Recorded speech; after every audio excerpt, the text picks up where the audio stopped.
The end of the world has come, and the world is in chaos. As an ordinary office worker, I was unprepared and was swallowed up by the civil strife in the survivor's base, and eventually died in a bloody battle. Unexpectedly, when I opened my eyes again, I was back to 2 days before the end of the world.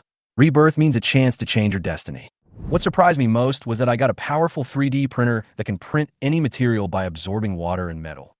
Food, weapons, equipment, everything I need can be easily made. Not only that, I decided to use this printer to build my own Doomsday fortress. Without the threat from the outside world, I can live a stable life. I print and make food and water, which solves the problem of survival. Every day I live is more comfortable than before the end of the world. Suddenly, a deafening explosion sounded in my ears. I sat up straight in my seat, and a thought came to my mind. Is this true? The pain in my body is still clear, as if it was blown to pieces. However, I am now sitting intact.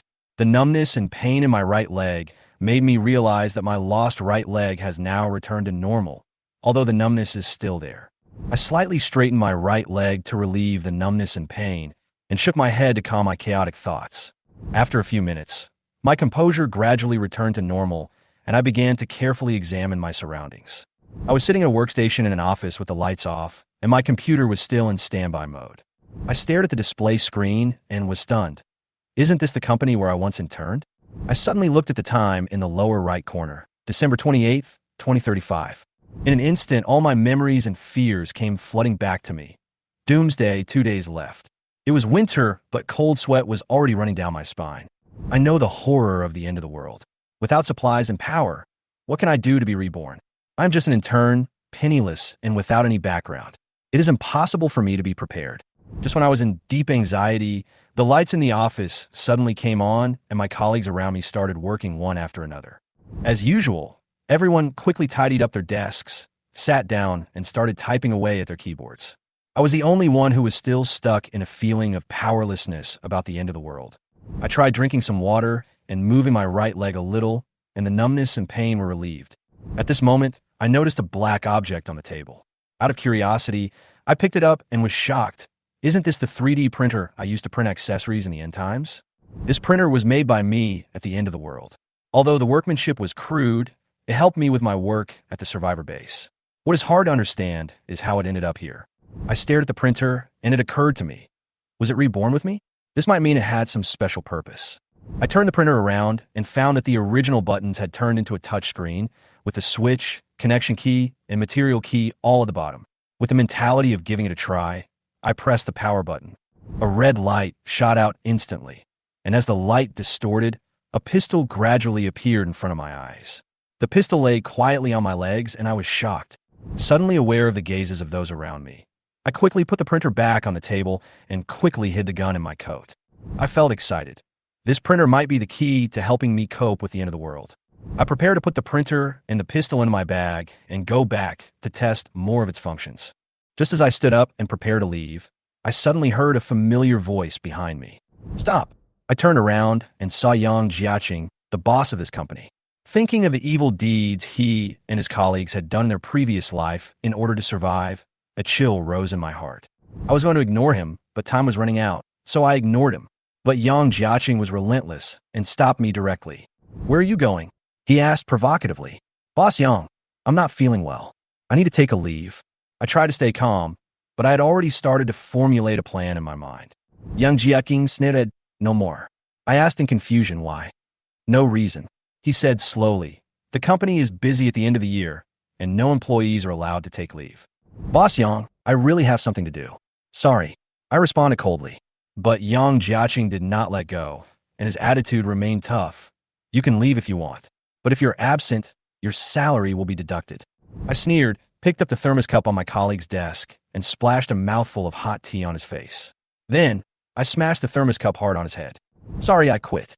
As for your salary, you can just use it to burn it during the Qingming festival. As Yang Jiaqing screamed in pain, I swaggered out of the company. When I returned to the small single room I used to rent, I didn't bother to revisit the familiar environment. I hurriedly took out the printer and pistol and put them on the table. I took apart the printed pistol and saw that it was still a crude homemade gun that I had made at the end of the world. At that time, many of the guns in the survivor base were handmade by us mechanics and were far inferior to those of the military. But at least this gun was truly usable.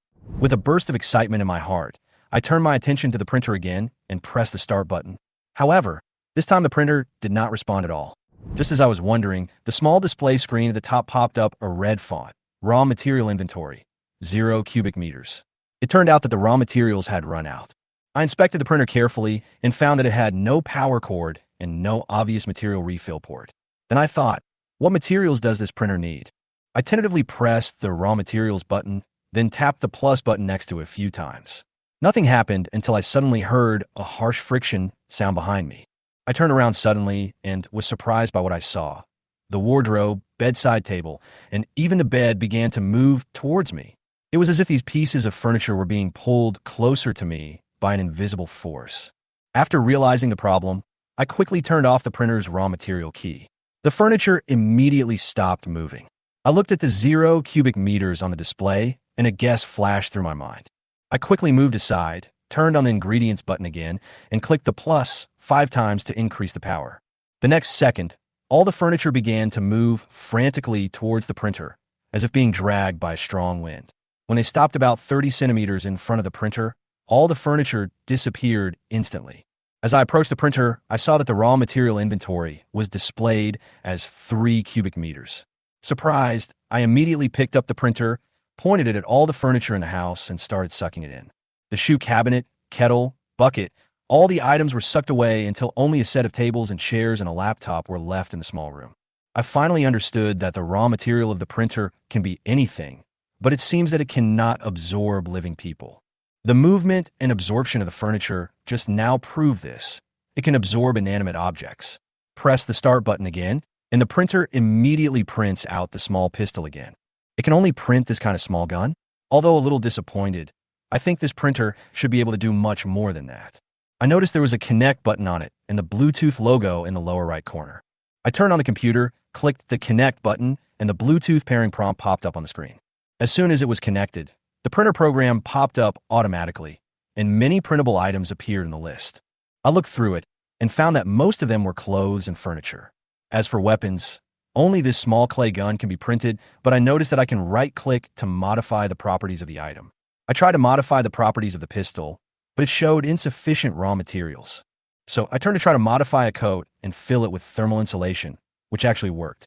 But then I realized that clothes and furniture can be printed, but what about water and food? It suddenly occurred to me that the raw materials absorbed by the printer were the furniture just now. So I moved the printer to the bathroom, turned on the faucet, and started the printer. The water flows from the tap, but is attracted by an invisible force and flows in an arc toward the printer. The printer begins to absorb water, and the stock of raw materials begins to slowly increase. What's even more surprising is that many new items appeared in the program. Biscuits, drinks, vegetables, meat, and even daily necessities such as rice, oil, salt, sauce, vinegar, and tea. I immediately printed out a loaf of bread, and it tasted really good. No need to stock up on supplies. All food and water can be obtained through the printer. I was so happy that I started to sort out my list of preparations before the end of the world. Now that I had my daily necessities, I needed a safe place to live and enough weapons. Although I can only print a small earthen gun without bullets now, I think I have some ideas about the choice of residence. At the beginning of the end of the world, there will be natural disasters such as heavy rain and thunderstorms, and the population will be greatly reduced. But what is even more terrifying is the insect plague and humans with supernatural powers. Last time, the survivor base was destroyed by a base with superpowers, and I was just an ordinary person. This time, I can't let myself be at a disadvantage. After Rebirth, I will no longer sit and wait for death. As I watched the printer's growing inventory of raw materials and expanding supplies list, my desire to survive grew stronger. When I got home, I started to ponder a question. Since the printer can absorb furniture and then print furniture and absorb water to print food, does it mean that different raw materials can print different types of objects? This made me realize that as long as there were enough supplies, all that was left was powerful enough weapons and a safe place to stay. Weapons. That's right. I suddenly remembered that when I modified the properties of the pistol just now, the raw materials displayed in the settings were all metal substances. That is to say, metal can be used to make weapons. It was 5 in the afternoon, and I decided to act. I put the printer in the bathroom to continue to refill the water and then went out. I walked to a nearby hardware factory and bought a 20-pound piece of steel under the boss's puzzled gaze. Back home, I couldn't wait to put the steel into the printer to absorb it. A few minutes later, I checked the program again and almost jumped with excitement. The printer's program list had added rifles, submachine guns, shotguns, and even bullets. I seem to have summed up a rule. Ready-made objects can be printed directly after being absorbed by the printer, food can be printed with water, and metal products can be printed with metal. It seems that my next task is to stockpile as many of these raw materials as possible before the end of the world. So, I decided to make a shopping list immediately and prepare to go shopping. Before that, I used the printer to print a hamburger and enjoyed the long-lost sumptuous meal. After leaving the printer at home to continue absorbing water, I packed my bag and went out. This time, my destination was the largest steel refinery in Yinqing. After entering the factory, I told the workers that I wanted to collect scrap steel, but the workers saw that I was dressed casually and asked me to go to the sales department. Without rushing, I took out a wad of money from my bag, threw it directly into the worker's face, and asked them to take me to see the boss. I printed the money with a printer. I put $100 bills into the printer and then printed them out in batches according to the correct numbering settings. Anyway, money is not a problem. Not long after, Mr. Wong, the boss of the steel plant, came down from upstairs. Seeing a young man like me, he was obviously disappointed. However, he still asked, "Excuse me, what can I do for you?" I said directly, "I want to buy scrap steel. Contact the sales department. There is someone there to connect with you." Mr. Wong was about to turn around, but I stopped him and said, "I want as much scrap steel as you have." Mr. Wong paused for a moment, then turned around and looked at me again. "Young man, are you sure? Our factory produces nearly 10,000 tons of steel every day and nearly 1,000 tons of scrap steel every day. Are you kidding?" I smiled and handed over the bank card. I said, "I'm sure." Mr. Wong looked at me, and although he was skeptical, he still let the card be swiped. But when he saw the balance, he was stunned. Let alone scrap steel, I could buy the factory's weekly output. He immediately changed his attitude and took me to the second-floor office and made tea himself. At this time, a familiar voice came from the office. "Lao Wong, you are so slow." I looked closely and saw a 180-pound fat man sitting on the sofa. My eyes lit up, and I recognized it was Yang Jiaqing. Suddenly, I remembered his local network in Yinqing. He has friendships with many big business owners. When Yang Jiaqing saw me standing behind Mr. Wong, he was obviously stunned for a moment, and then a trace of anger and disdain flashed in his eyes. "Why are you here?" I sat down calmly and answered easily. "Nothing, just came to buy something." "Buying things? Who do you think you are? You threw water at me this afternoon." Yang Jiaqing stood up angrily, ready to teach me a lesson. Fortunately, Mr. Wong stopped him in time. After Mr. Wong gave a brief introduction, Yang Jiaqing was even more surprised. "Him? Buying scrap steel? Old Wong, are you crazy? This guy is just an intern in my company. How could he buy steel with such a low monthly salary?" I was too lazy to pay attention to him and continued to negotiate a deal with Mr. Wong. I decided to take all the scrap steel in the factory and the steel produced today on the condition that the goods must be delivered to the place I specify before tomorrow afternoon. Yang Jiaqing sneered at the side, while Mr. Wong seemed a little embarrassed. "How can we transport all this steel in one day?" I took out my bank card again without any haste. "Can I do it now?" Yang Jiaqing said with disdain. "What can that card do? Do you really think you are a billionaire?" But just as he finished speaking, a stack of $100 bills suddenly hit his face, and he screamed, "What the hell?" I continued to take out stacks of bills from my bag and threw them at Yang Jiaqing. "Is that enough? Is that enough? Enough, enough, enough." Mr. Wong hurriedly stopped them, unable to hide his shock. "Don't worry, Mr. Gao. We will work overtime tonight and try to deliver the goods tomorrow afternoon." "That's more like it." I nodded with satisfaction, took a sip of tea, and glanced at Yang Jiaqing. Seeing his face turn blue with anger, I felt secretly proud. Mr. Wong looked at the address I gave him, his face full of disbelief. "Mr. Gao, this address. Are you sure?" "Sure," I said confidently, "because I'm moving and I don't have anywhere to put all these things." I glanced at Yang Jiaqing and refilled the cup. "Boss Yang, I want to advise you that sometimes you should not judge people by appearance, and don't always think you are superior." After saying that, I poured the tea at Yang Jiaqing. He screamed in pain and tried to fight back, but was stopped by Mr. Wong. I couldn't help but smile as he watched me leave the office with satisfaction. The address I gave Mr. Wong was an unfinished building, which was the location of the shelter I chose after careful consideration. After the end of the world, natural disasters such as floods, lightning strikes, and earthquakes occur frequently. A place with high terrain and solid soil is undoubtedly the best choice. The building is located in the northern part of Yinching and was originally purchased by a leading real estate company, which planned to build a super large commercial area and then expand it into commercial housing. However, due to the bankruptcy of the company, the project was not completed and all the land was left unfinished. But in fact, I didn't plan to move to that unfinished building immediately. I just wanted Mr. Wong to deliver all the goods there. All I need now is the accumulation of supplies. When the situation becomes clear at the beginning of the apocalypse, I will decide whether to relocate based on what the printer can print out. After all, the printer can expand so many items by absorbing only water and 20 kilograms of steel, so it should not be impossible to print a safe house in the future. As for my temporary residence, I had already made plans. I rented a car for the 2 days and went directly to Tianjiao Community in the city center. This community is located in the most prosperous area of Yinching City, with all the surrounding facilities. Although the population is dense, most of the residents here are well-known local figures. Those who can buy a house in such a place must be rich or noble. However, when the end of the world comes, no matter how much wealth you had in the past, it will become a pile of waste paper. I drove to Tianjiao Community and found an agent to rent a house. Since some houses in the community had not been sold yet, the property management decided to rent them out. I asked directly if there were any vacant floors. The agent took me to a building on the east side of the community. The 28th and 29th floors were vacant because these floors were located in a remote area and rich people tended to live on the lower floors. The house is in a good environment and the single room is large enough, so I decided to rent these 2 floors directly. I rented the 28th and 29th floors. The agent was a little stunned until I took out my bank card. He realized that the young man in front of him was not simple. It was already late when I rented the house, so I took the elevator downstairs, planning to go back and pack up tonight and move in tomorrow. Actually, I didn't plan to bring too many things, basically just a printer and a laptop, and I could print out the rest. I looked at the time, and it was already 9:30 in the evening. Although I had made a lot of preparations, I still felt that time was a bit tight. The elevator slowly went down to the first floor. When the door opened, I saw Yang Jiaqing standing outside the elevator.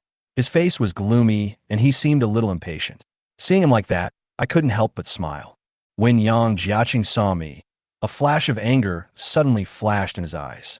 He almost shouted, "You! Who allowed you to be here? This is our neighborhood. How dare you, a low-class person like you, come in?" I chuckled and pretended to be surprised. "Boss Yang, are you getting impatient? You're even attacking me personally? I know you're impatient, but don't be impatient yet." I pointed to the house upstairs and raised my eyebrows. "We'll be neighbors from now on. Let's get along well." "Neighbor?" Yang Jiaqing turned to look at the agent and asked coldly, "When did you rent the house to him?" The agent looked a little stunned and replied, "Dear owner, the transaction between us and Mr. Gao is normal and it did not disturb you." "Yes, Mr. Yang," I said with a smile. "When renting a house, if you like it, just pay the money and the deal is done. Why do you need to worry about other issues?" "I don't agree." Yang Jiaqing was so angry that his face turned red. "How dare you live in our community? I won't allow you, a member of the lower class, to live here and pollute the air in our community." The agent was speechless, but I smiled even more happily. Celebrities? High-ranking officials? "Mr. Yang, are you saying that there's already a threshold of status here? Only rich people can live here?" Yang Jiaqing's face changed, and he immediately straightened his round belly, straightened his suit, and looked even more disdainful. He casually showed the Rolex watch on his wrist and said, "Boy, don't think you are rich just because you have some dirty money. You don't deserve to live here. All of us who live here are CEOs of big companies. Who is not better than a college student like you who hasn't even graduated yet?" "Really?" I countered bluntly. "Boss Yang, don't forget that you can be where you are today only because of your wife. Without her support, would you be able to stand at the height you are today? Look at you. The employees in the company are saying that you have 3 or 4 mistresses outside. A man like you. Are you really worthy of your wife who is on a business trip abroad? And I heard that you bought this house specifically for your little wife to live in, right?" Yang Jiaqing was so angry that his eyes almost popped out. Just as he was about to lose his temper, I heard the sound of high heels behind me, accompanied by a charming Boss Yang. I turned around and saw that it was Lu Ting, the company's HR manager. She was a little surprised to see me, and immediately put away her previous seductive expression. Xiao Gao, why are you here? Good evening, manager. I replied calmly, mentally preparing to retreat. It's getting late, so I won't disturb you and Mr. Yang. Seeing me turn around and leave, Yang Jiaqing was so angry that his face turned red and he cursed me fiercely. I walked out of the elevator with a smile, feeling very happy. Lu Ting looked at Yang Jiaqing in confusion. What's wrong, Mr. Yang? Yang Jiaqing gritted his teeth and said, this bastard actually dared to throw water at me and wanted to move here. He's dreaming. If I don't kill him, I won't be named Yang. Lu Ting shook her head and said, oh, Mr. Yang, why do you have to pick on an intern? When I got home, I rushed to the bathroom to check on the printer. To my satisfaction, the printer continued to absorb water from the tap. I stopped the printer and carried it back to my bedroom. When I checked the printer program on my computer, I saw that I could print more things.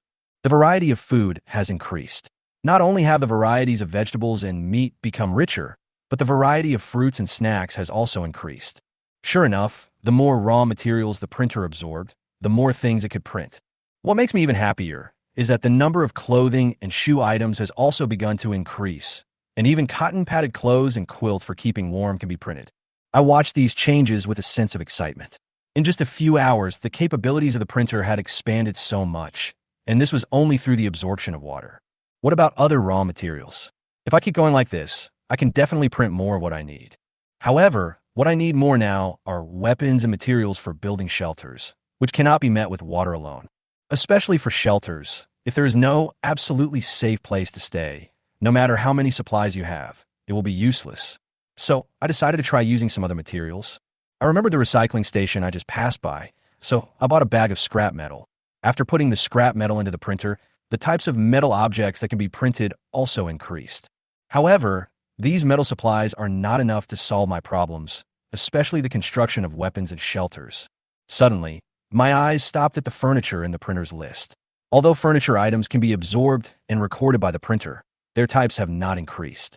Wardrobes, bedside tables, desks, and other furniture did not appear in the expanded list.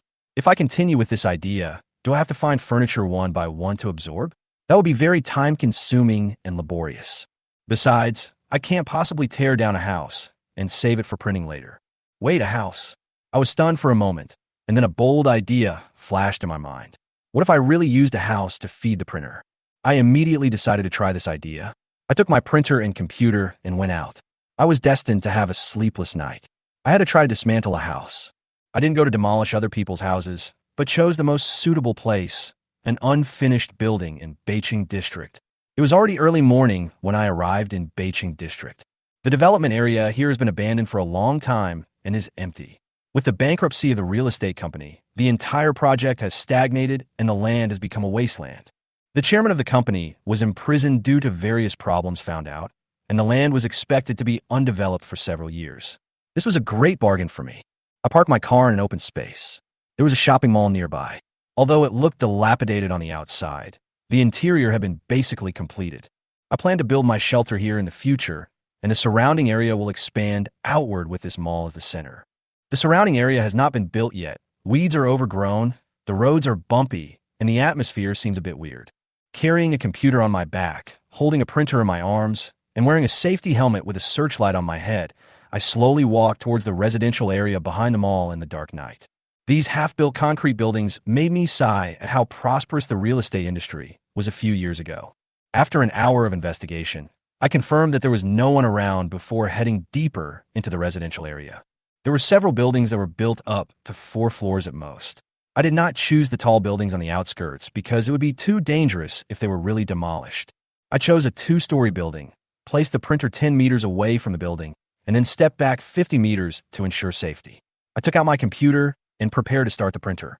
The printer program can adjust the switch and strength of absorbing raw materials. Previously, when the printer absorbed the furniture in the house, I observed that the strength was 10. This time I adjusted the initial strength to 30 to see if I could directly absorb the building. After all, even though the building is a work in progress, its structure is still very solid. I turned on the headlights and shone them forward, only to find that the building had not changed at all.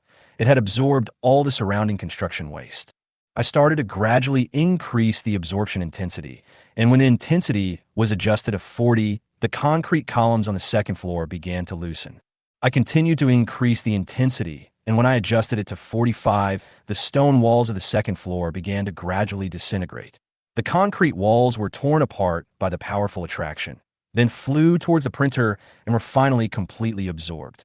I turned the strength up to 50, and the entire building was finally sucked away, breaking into countless pieces that flew toward the printer.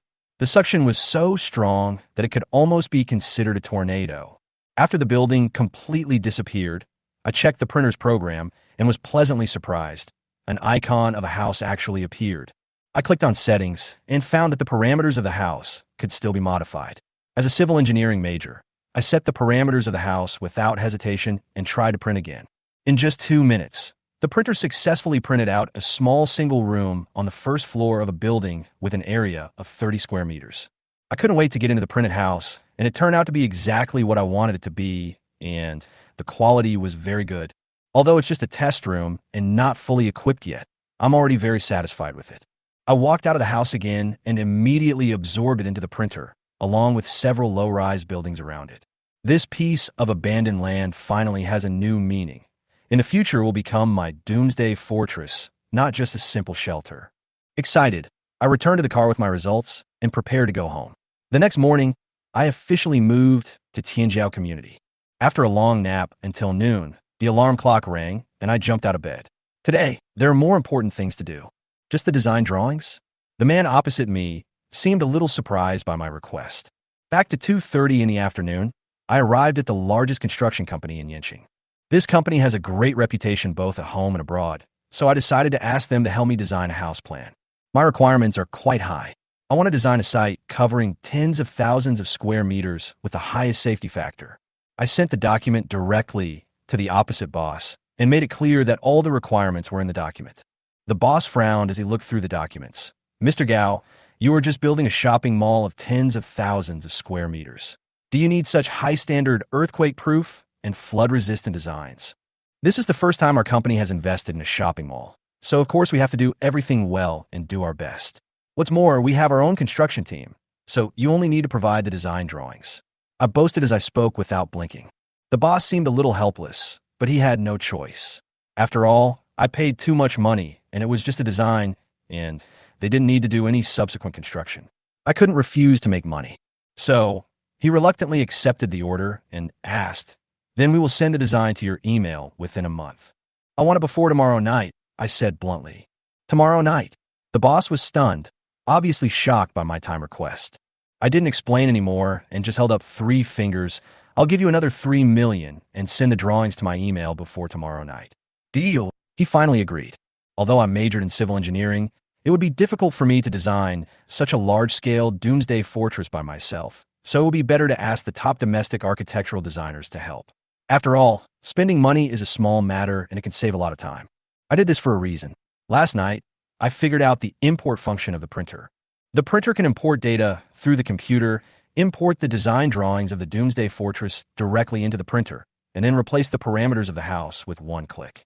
At that time, all the design drawings can be directly converted into printable houses. In addition, I also asked the boss of the construction company to help me buy a large amount of cement, sand, gravel, and steel bars.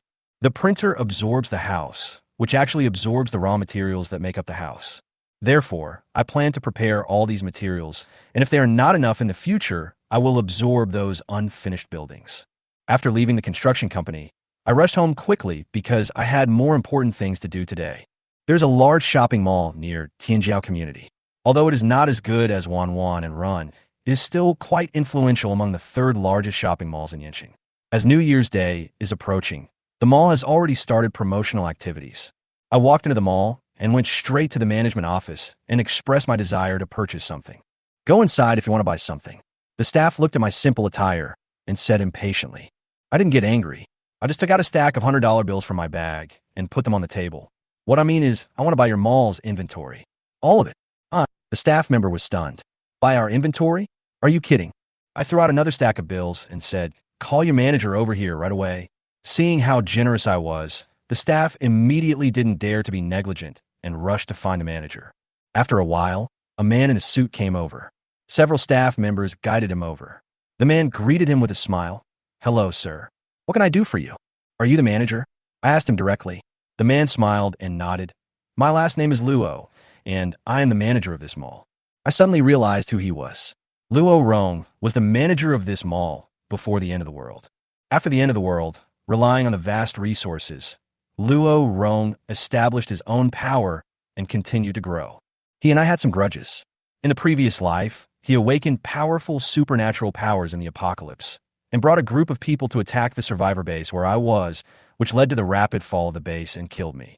Today, I came to find him with a clear purpose, to take away his future reliance in the apocalypse, make him lose these resources, and see how he survives in the apocalypse. I took out another bank card from my bag and put it in front of him.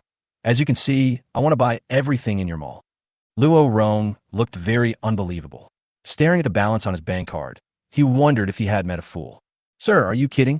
"I'm not kidding. The money in the card is enough to clear out the inventory in your warehouse," I said bluntly. Although the printer has been spending money lavishly these past 2 days, my card is indeed not as full as before, but as long as I can clear out the food at the mall, it's enough. "It's impossible for me to clear out all the inventory in your mall." Luo Rong shook his head. I smiled and said calmly, "It's okay. Then help me clear out all the food, no matter what kind. I want everything edible." Luo Rong was stunned. "Are you okay?" "I'm fine." I gently pulled him and whispered, "Our boss is a kind-hearted man. There was a disaster in the north recently, and he wanted to do charity. I just found an excuse, and I also try to speak well of Yang Jiaqing." Luo Rong immediately smiled and gave a thumbs up. "Oh, your company's boss is really a kind person." The offer came in quickly. Although I only had a few million left in my card after clearing out the food from the mall, I used all of it without hesitation to buy some more clothes, furniture, and electrical appliances.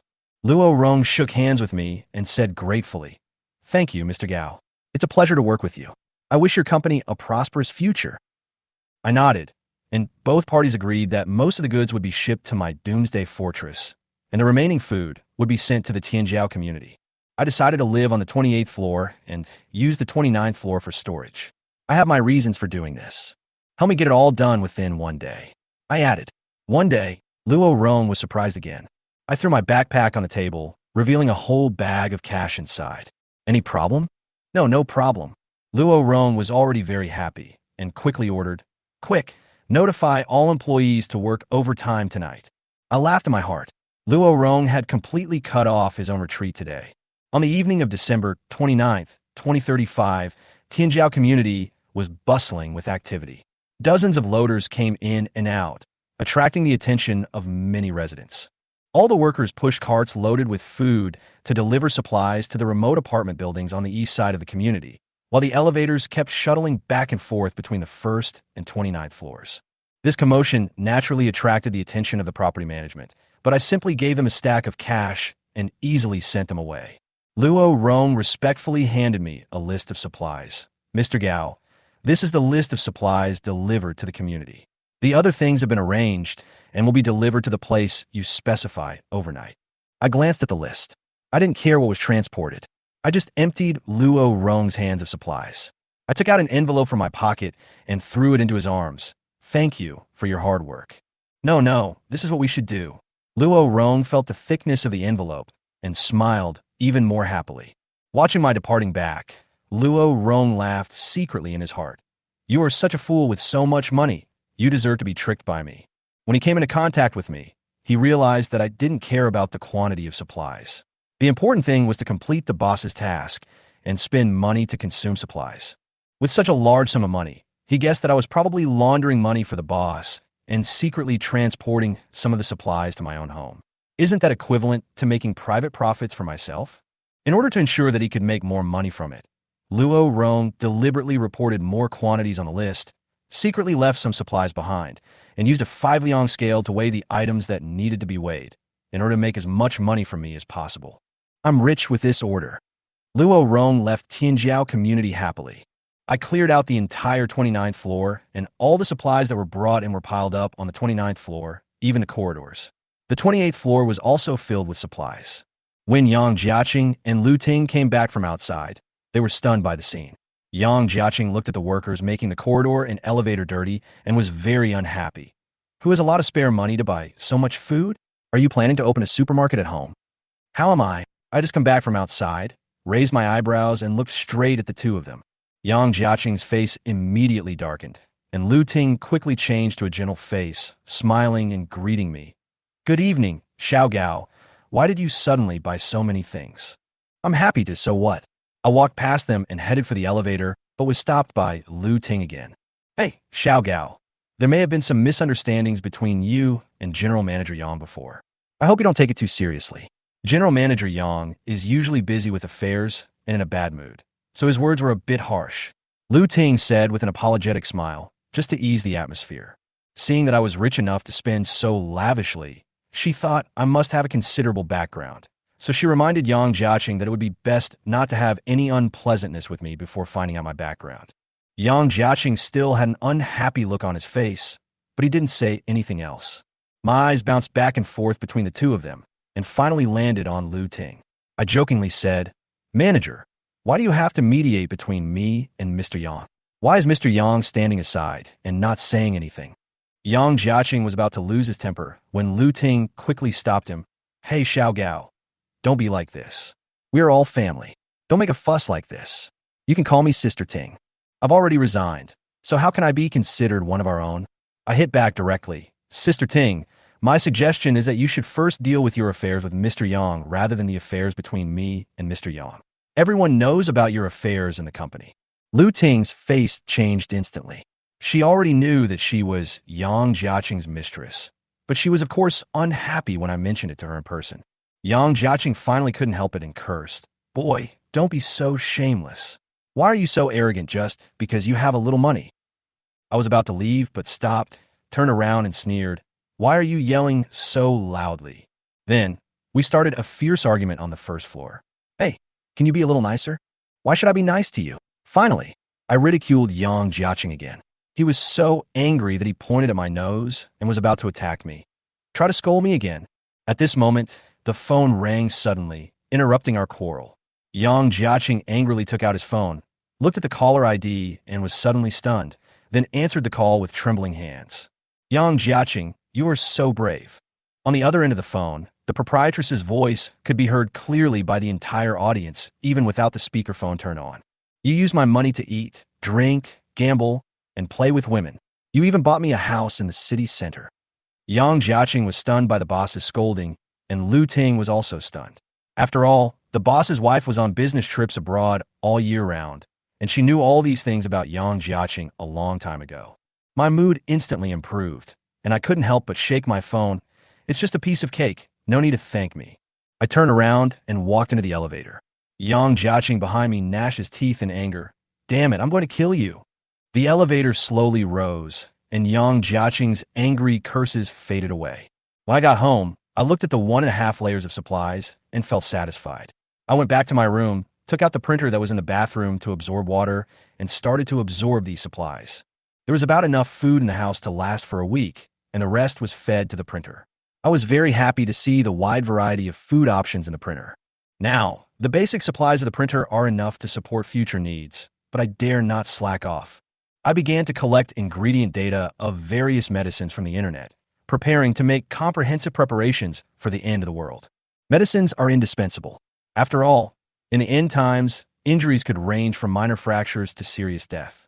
Using the printer's import function, I imported the drug images and ingredients one by one, set the drug parameters, and printed out samples.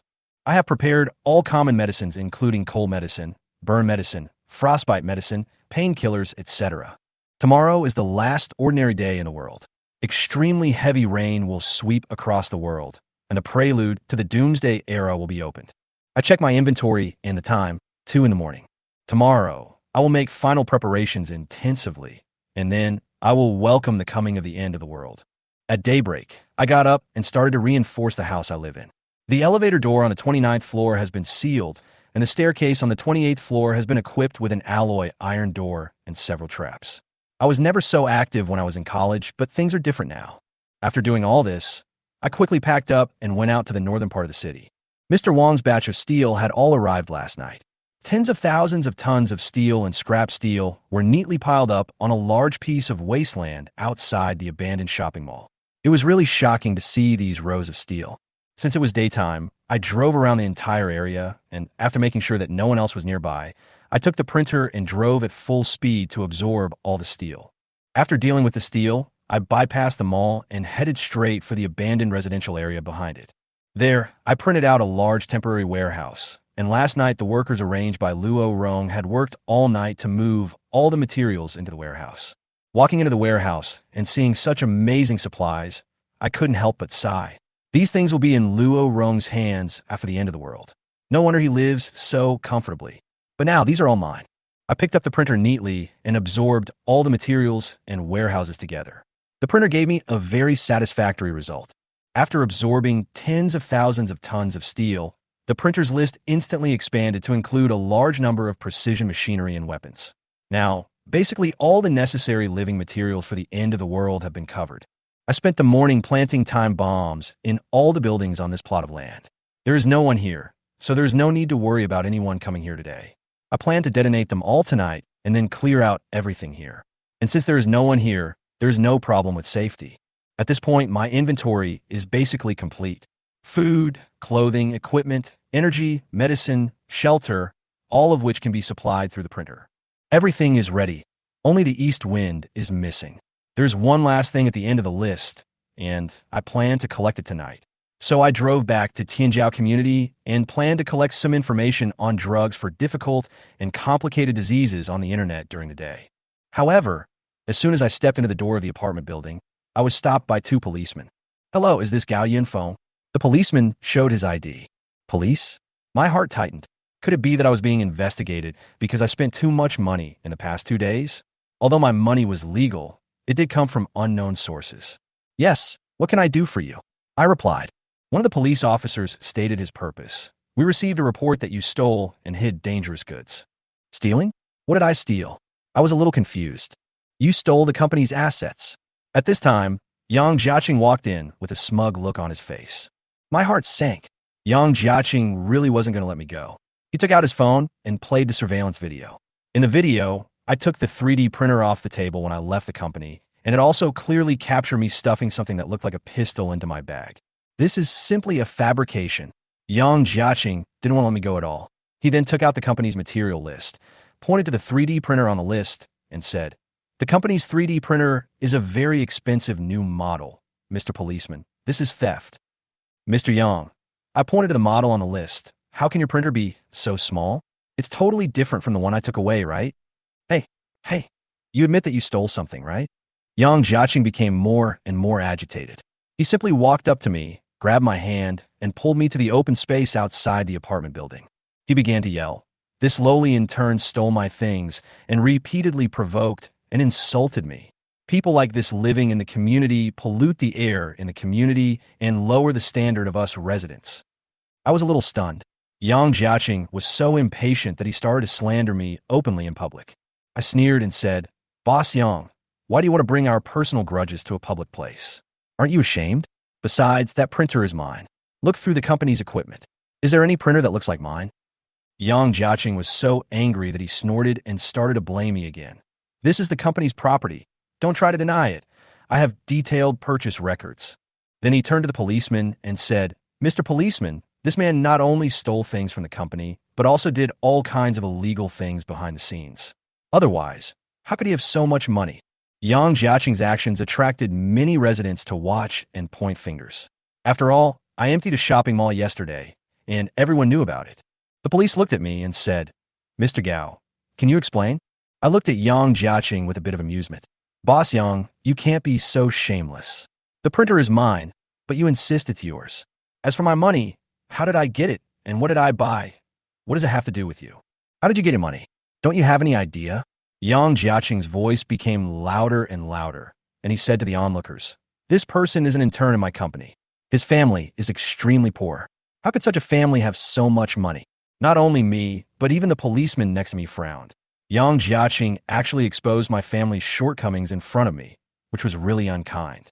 I was too lazy to argue with Yang Jiaqing anymore, so I turned to look at the policeman. "Mr. Policeman, do you also think I stole something?" The police officer answered very straightforwardly. "We received a call and came to confirm. We are more concerned about whether you have any dangerous goods. As for the matter between you and Mr. Yang, We will go to the police station to mediate. The people around were whispering, "Why is this guy hiding dangerous goods?" I nodded. "Okay, you can search my house. Anyway, I have already fed the printed weapons to the printer." But I turned around and looked at Yang Jiaqing with a hint of sarcasm in my tone. "The printer I took away is mine. Even if Mr. Yang insists that it is the company's property, then it is even more mine, right?"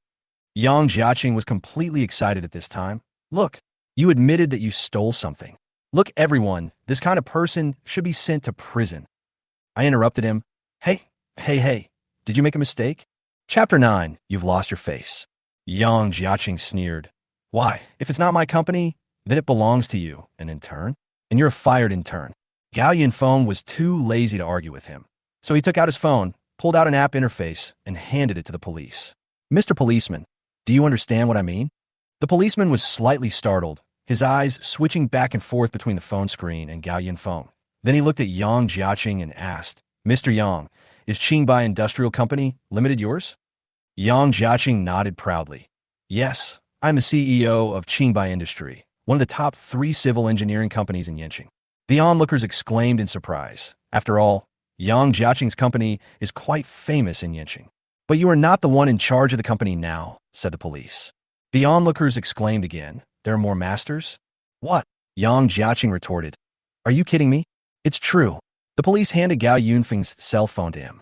Yang Jiaqing took a glance, but unexpectedly, it nearly caused him to suffer a cardiopulmonary arrest. That was the enterprise query software, which showed that the company had 2 major shareholders. One was Yang Jiaqing, and the other was Gao Yunfeng. Yang Jiaqing was stunned. What the hell was this?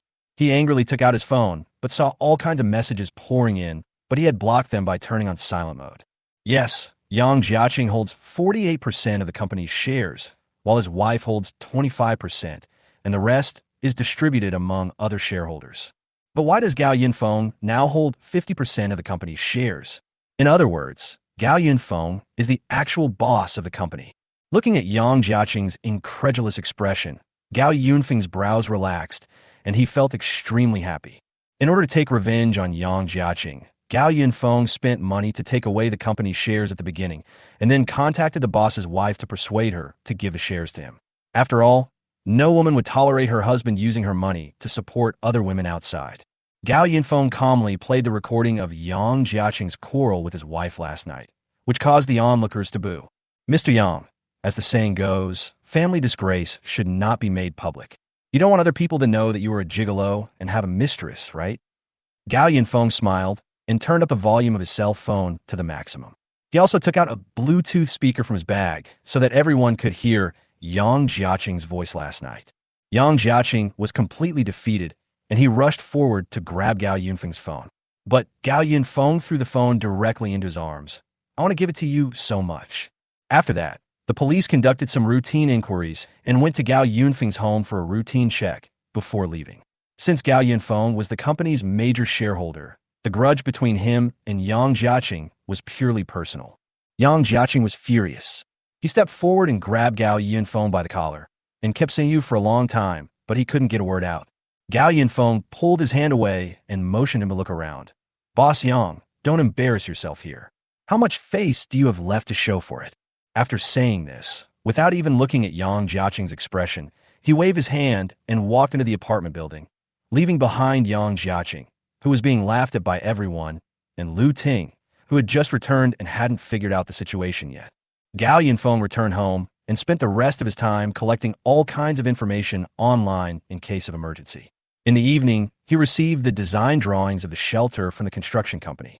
As expected of a top design team, the design produced in just one day also met Gao Yunfeng's expectations. Gao Yunfeng carefully browsed through the details of the Doomsday fortress of tens of thousands of square meters and finally imported the design into the printer with confidence. At this time, Gao Yunfeng was still missing one last thing. Time slowly passed until 2:30 in the morning.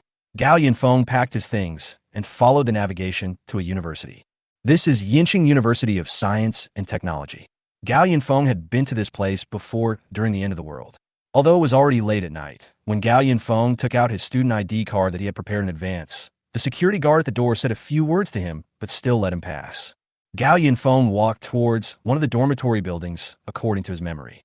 When he came here with the people from the base, the plague had already begun. The school road looked ordinary at night. Who could have imagined that after the end of the world, there would be corpses everywhere and the horrible stench of rotting corpses everywhere? Building 34, this is it. Gao Yunfeng came to the edge of a dormitory. He looked at the surveillance camera facing the dormitory door, put on a mask, and went straight to the locked dormitory door. He took out a professional lock-picking tool from his bag and pried open the lock of the dormitory door in half a minute. The end of the world will officially come afternoon tomorrow. At this moment, Gao Yunfeng doesn't care about being caught by the surveillance camera and leaving any traces. He just takes the things away quietly. Even if he is discovered after the end of the world, it will be of no use. After entering, Gao Yunfeng closed the door gently and then tiptoed to the fourth floor. There are rows of girls' clothes hanging above the corridor. Gao Yunfeng didn't notice it the last time he came here. It turns out that Building 34 is the girls' dormitory. The purpose of his trip was to find the most effective auxiliary system for the future Doomsday Fortress. In his previous life, Gao Yunfeng joined a survivor base established by the official. At that time, there were many high-tech talents in the base, and they cooperated with the official to manage the entire base. At that time, the base was in the development stage. Among them, a professor proposed to use intelligent systems to optimize and improve the management system of the entire base. That is, to use artificial intelligence to cooperate with the authorities for fully automatic supervision. Fully automatic management. This idea, that sounded difficult to achieve at the time, was actually developed by someone before the end of the world. That person was the professor's student. After the end of the world, the student was trapped in Yincheng University of Science and Technology, and his life and death were unknown. At that time, Gao Yunfeng, as an equipment maintenance worker, came here with the troops to look for the artificial intelligence program that the professor mentioned. The artificial intelligence program was in a laptop computer in a dormitory on the fourth floor. Gao Yunfeng was fortunate enough to witness the charm of artificial intelligence. If he could use this program in his own Doomsday Fortress in the future, Gao Yunfeng's life in the apocalypse would be much easier. It's not that he didn't try to print an AI with a printer, but the AI that the printer can print at present is far less advanced than the program that Gao Yunfeng saw in his previous life. 410, right here. Gao Yunfeng looked at the window of room 410. It was dark inside, and the people living inside should be asleep. Gao Yunfeng tiptoed to open the door and walked into the double dormitory. A classic university dormitory with a bed above and a desk below, with two beds on either side of the entrance and an aisle in the middle that is wide enough for two people. Gao Yunfeng stood in front of the door and observed carefully. Various items were neatly arranged on the bed on the left, and the room behind the wide-open bed curtain was empty. At this time, many students had gone home for the New Year holiday. The right side was relatively messy, with all kinds of things placed on the desk in a mess. Gao Yunfeng couldn't see clearly what was there, but he knew that his target was on that desk. The bed curtains were closed, and two pairs of slippers were lying haphazardly next to the stairs leading to the bed. There are still people in the dormitory. Gao Yunfeng quietly closed the door and tried his best not to make any noise. He tiptoed to the desk on the right, but was startled. Where did the computer go? He remembered that in his previous life, the professor said that his student lived in this dormitory. A scattered voice sounded above his head, and Gao Yunfeng was so scared that he looked up suddenly and bumped into the edge of the bed with a dull sound. Didn't you go out to play? Why are you back at this time? Chapter 10 Night Owl. It's over. Gao Yunfeng was careless. It's almost 4 a.m. Why is the owner of this computer still awake? I actually met a night owl. Gao Yunfeng was secretly shocked, but the girl on the bed had no idea that the person who came in was not her roommate. She was still talking to herself. Didn't the dormitory ants scold you for coming back so late? Go to sleep now that you're back. I have something else to talk to you about later. I'll clean up my desk tomorrow, don't worry. Gao Yunfeng gently leaned his head towards the bed and saw a ray of light through the gap in the curtains. This girl is actually holding a computer. At this point, Gao Yunfeng hurriedly fumbled in his bag. He naturally had a countermeasure. At this time, the girl on the bed spoke again. Well, why don't you and your boyfriend not go to the beach during the New Year's Day holiday? I saw that the authorities suddenly sent a lot of people to the mainland in recent days. They mentioned integrating supplies and evacuating coastal cities as soon as possible. It seems that there is something big going on, but I don't dare to hack it further. I'm afraid they will find out. Gao Yunfeng was slightly stunned. Other college students who were night owls were enjoying a colorful nightlife, but this girl who was a night owl was actually hacking the official intranet. However, Gao Yunfeng was sure that what the girl said was true. The official intelligence was obtained much faster than ordinary people. When people were still planning where to go for New Year's Day, the official had already obtained first-hand information and began preparing shelters early in the morning. Even in the end times, the authorities still have absolute say. If it weren't for the surge in the number of people with special abilities and the internal strife, the base where Gao Yunfeng was located would not have been breached so easily. But what Gao Yunfeng found even more incredible was the girl on the bed. Such a college student actually created the most advanced artificial intelligence program. It was really frustrating to compare yourself with others. Also, it's fine that she hacked into the official network. But is it possible to just tell other people about this kind of thing? Gao Yunfeng stopped there. He didn't want to care what the girl was doing. He just wanted to get her computer. So he took out the anesthetic spray he had prepared from his bag and prepared to lift the bed curtain and climb onto the bed to spray it on the girl's face. He made this spray with a printer based on information on the internet and had never actually used it. It was said that one spray could make people sleep for 4 or 5 hours. Gao Yunfeng climbed up the stairs with one hand. Just as he was about to lift the curtain suddenly opened by itself, and a head popped out from inside. The girl on the bed was frightened and screamed when she saw a face wearing a mask. Gao Yunfeng made up his mind and jumped onto the bed to subdue the girl. "Who are you?" The girl was frightened. She kept waving her hands, but Gao Yunfeng held them tightly. Gao Yunfeng easily controlled the girl, and he quickly picked up the spray and sprayed at her. Seeing that the girl was still screaming, he reached out and covered her mouth tightly. In the dark dormitory, the iron bed was shaking violently. Gao Yunfeng used his strength to pin the girl down, leaving her to struggle. Why hasn't he fainted yet? Gao Yunfeng was a little anxious. It seemed like 2 minutes had passed, but the spray still hadn't taken effect. Seeing that the girl was still struggling, Gao Yunfeng simply took out the knife he had prepared from his waist and put it against the girl's neck and threatened her harshly. "Don't scream, or I'll kill you if you scream again." Seeing Gao Yunfeng pulling out a knife, the girl didn't dare to say anything. She nodded desperately to show her compromise. "I won't hurt you as long as you don't shout or scream." Gao Yunfeng slowly let go of his hand. Seeing that the girl showed no signs of fainting, he immediately held the girl's hands, twisted them behind her back, and tied them up with cable ties. "Please don't hurt me. I'll give you money." The girl's voice trembled. He took the computer from the bed. Fortunately, the fight had not damaged the computer. "Sorry, I just want to borrow something." "Don't worry, I won't hurt you." Gao Yunfeng looked at the girl who was trembling and huddled in the corner, then sat next to her and turned on the computer in front of her. Watching the computer successfully enter the desktop from the standby interface, the girl was very surprised. "Why do you know my computer password?" "Not only that, I also know that your name is Zhong Sun." Gao Yunfeng clicked on the website that Zhong Sun had just browsed, and it was indeed the official intranet. It's really possible to hack into the official network. Zhong Sun, who was huddled in the corner, had a look of fear on her face. She watched Gao Yunfeng browse the official website so carefully, and an uneasy suspicion came to her mind. "Are you going to take my computer?" "Yes." Gao Yunfeng did not comment. "That won't work." Gao Yunfeng glanced at her, and Zhong Sun, realizing that she had been too loud just now, lowered the volume and begged, "I can give you money. Please don't take my computer. I want your computer.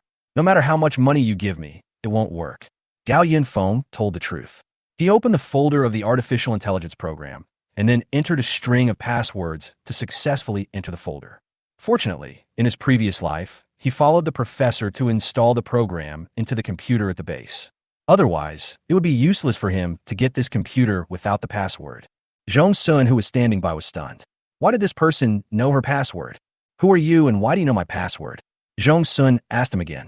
Gao Yunfeng really admires the ability of Zhong Sun, a little-known computer genius who developed this AI that is close to that in science fiction movies when he was still a senior in college. He is also a hacker with superb technical skills. Unfortunately, Zhong Sun didn't get rescued by the base in his previous life. When Gao Yunfeng followed the search team here, he learned that not long after the end of the world began, the students trapped in this university started killing each other due to lack of supplies. By the time they arrived, Zhong Sun had been tortured to death by a group of students who had lost their humanity and became food for everyone. Even his body was mixed with other people and could not be distinguished at all. With the computer in hand, Gao Yunfeng prepared to retreat. He did not intend to kill Zhong Sun, because after the end of the world, a woman like Zhong Sun who was powerless would have little chance of surviving. But in the end, he still stole someone else's things. As compensation, Gao Yunfeng said to Zhong Sun, You should thank your good mentor. You are being treated as free labor, and you are still happy to do it. It was not until later that Gao Yunfeng found out that Zhong Sun's mentor, as an outstanding computer professor, had received official protection and entered the shelter early on. However, a considerable number of programs in his hands that were helpful to the base were actually designed by Zhong Sun. He concealed these things at the beginning and only confessed later when he needed the artificial intelligence program in Zhong Sun's hand. Teacher, Zhong Sun felt it was unbelievable. What do you mean? My teacher is not that kind of person. Who knows? Gao Yunfeng put Zhong Sun's computer into his backpack. Zhong Sun was still begging him not to take the computer away. Gao Yunfeng reminded her, as compensation, let me remind you, there will be a global rainstorm tomorrow afternoon. When you wake up tomorrow, you'd better stock up on supplies and find a safe place to stay. What you found is true. The authorities are currently transferring supplies and personnel to prepare for tomorrow's heavy rain.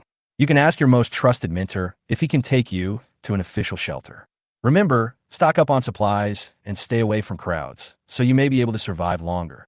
Gao Yunfeng was packing his backpack for a long time without hearing any response from Zhong Sun. He looked up and found Zhong Sun leaning against the wall, seemingly silent. He leaned forward and sniffed Zhong Sun's breath. He was still alive, just asleep. This inferior anesthetic spray is only working now. Gao Yunfeng untied the cable ties on Zhong Sun's hands and let her lie on the bed. Then he tiptoed out of the room. Chapter 11, Everything is Ready. December 31st, 2035. During the day, Yang Jiaqing did not return to the company as usual to urge employees to voluntarily work overtime. Instead, he sat at home with a resentful look on his face. The countless comfort messages on his mobile phone made him anxious. Some old friends came to inquire about the situation, and many partners told him to cancel their cooperation. But more often, his wife and her family members made various judgments on him. Yang Jiaqing has become Mr. Yang of Yinqing today, thanks to his wife. Ever since Gao Yunfeng helpfully helped him get his little troubles exposed, Yang Jiaqing's father-in-law and his family announced that they would no longer provide him with any assistance and told their colleagues to stay away from him. The sound of successful password lock verification rang out from the entrance, and Lu Ting walked in anxiously. Boss Yang, no one is working in the company today. Lu Ting was still the company's nominal human resources manager after all. After this incident, she had rarely gone back to work, but in the end the company was deserted. Then Gao Yunfeng directly gave everyone year-end bonuses and gave everyone annual leave. Lu Ting's voice was full of grievance. But why didn't I get a share of the year-end bonus? What are you arguing about? Yang Jiaqing said angrily. The company is not mine anymore. There is no point in talking to me about this. The more Yang Jiaqing spoke, the redder his eyes became. He flipped through his phone angrily, gritting his teeth and saying, "That damn Gao Yunfeng, I must kill him." "Oh, Mr. Yang, let's think about how to solve the current predicament first." Lu Ting came up to him. She cared more about how much money Yang Jiaqing had on him than Yang Jiaqing's revenge. Yang Jiaqing waited impatiently and finally received a message. He jumped up excitedly and said to Lu Ting, "I'm going to kill that bastard in turn now." Yang Jiaqing found a few hooligans and planned to wait for Gao Yunfeng to come home today and beat him up in the corridor. Of course, Yang Jiaqing had already smoothed out the relationship, so that by then the surveillance cameras in the community and the corridor would just happen to be broken, and the community security would just happen not to see any strangers sneaking into the community. Lu Ting took a deep breath. Is Yang Jiaqing crazy? If she is not careful about this kind of thing, she will go to jail. It doesn't matter if Yang Jiaqing is caught, but where can she find the next long-term meal ticket in a short time? No, I can't stay with Yang Jiaqing any longer. Lu Ting thought, I might as well get some more money from him and then run away. At this time, on the 28th floor, Gao Yunfeng slept until noon. It had been a long time since he had had such a good night's sleep. Now that all the necessary supplies were ready, Gao Yunfeng could finally relax a little after being so tense for the past 2 days. Although he knew that these preparations were not enough to deal with all natural and man-made disasters, at least for now, he could live a worry-free life in the next few months. Gao Yunfeng got up and went to the bathroom. His 3D printer had been absorbing water here all night, so he didn't have to worry about running out of basic materials. He simply washed up, changed into clean clothes, and went to the corridor. The 28th and 29th floors have been completely transformed into Gao Yunfeng's safe house. The elevators on both floors have been sealed with cement and equipped with safety doors. The stairwell from the 27th to the 28th floor has also been equipped with alloy armored doors with the highest safety performance, as well as surveillance and various mechanisms. Gao Yunfeng could safely spend the first stage of the apocalypse here. He turned and headed for the rooftop, which was now his private territory. There was nothing stored on the roof, but Gao Yunfeng still installed barbed wire around it. In the middle of the roof was a water tank that supplied water to the entire building, but next to that water tank was a larger water tank. Gao Yunfeng had built this water tank in advance that could supply tap water to at least 3 buildings and connected a new pipe from the original tap pipe to supply water to the water tank, trying his best to maximize the free use. Within a week after the apocalypse begins, the entire city will be cut off from water and electricity. In terms of raw material reserves, Gao Yunfeng will naturally not waste so much tap water. He could just feed the unused water directly to the printer. As for the 29th floor, the room that originally stored a large amount of supplies has now been converted into a distribution room by him, and 2 diesel generators ensure sufficient electricity. The only drawback was probably the lack of internet. Gao Yunfeng happily returned to the 28th floor and turned on the computer he had borrowed from Zhong Sun last night. Zhong Sun is indeed a computer genius, and even the laptop he uses is of the highest configuration with a market price of over 10,000 yuan. Gao Yunfeng opened another host computer that had been printed out by a printer and connected to Wi-Fi. He copied the artificial intelligence program in Zhong Sun's computer and transferred it to the host computer. It wasn't that he didn't want to use Zhong Sun's computer directly, but Gao Yunfeng's computer skills were not outstanding, and he was afraid that if he accidentally made a problem, there would be no way to fix it. He clicked on the program, and an interface popped up on the computer screen. The interface displayed a line of large characters: Bell Wisdom. Test version. New device detected. Connecting. Syncing with computer. After a series of complicated startup steps, the interface suddenly disappeared, replaced by mechanical sound coming from a speaker. I am Bell Intelligence. Beta version of AI. I will now verify your identity. Gao Yunfeng smiled and said, I am Gao Yunfeng, your master. He knew that Zhong Sun's artificial intelligence had the function of identity binding. That is, after activation, the artificial intelligence would only obey the orders of one master. Naturally, he bound his own identity information when activating it. The AI responded to Gao Yunfeng in a split second. Hello, master. I am your intelligent assistant. You can call me Xiao Zhong. Beta version. That sounds bad. Gao Yunfeng had thought a name long ago. From now on, you will be my partner in times of trouble. I will call you my companion. Okay, Xiao Zhong. The beta version will be officially renamed Companion. Gao Yunfeng set the companion to a magnetic male voice and then issued the first task. Companion, help me download all kinds of data from the internet right now. Encyclopedias, information, games, TV series, books, etc. Download everything you can find. Tell me if the memory is insufficient. Good master, I'm happy to work for you. Then, the computer screen automatically opened multiple web pages. Several software and programs began to download at the same time. It is now 11 a.m. At 1 p.m., a global rainstorm will officially usher in the end of the world. Gao Yunfeng stood on the balcony looking at the blue sky and couldn't help clenching his fists. Chapter 12. Dark Clouds over the city. The elevator door of the apartment building slowly opened, and 3 burly men walked into the elevator. The fierce looks on their faces could not be concealed even through the masks.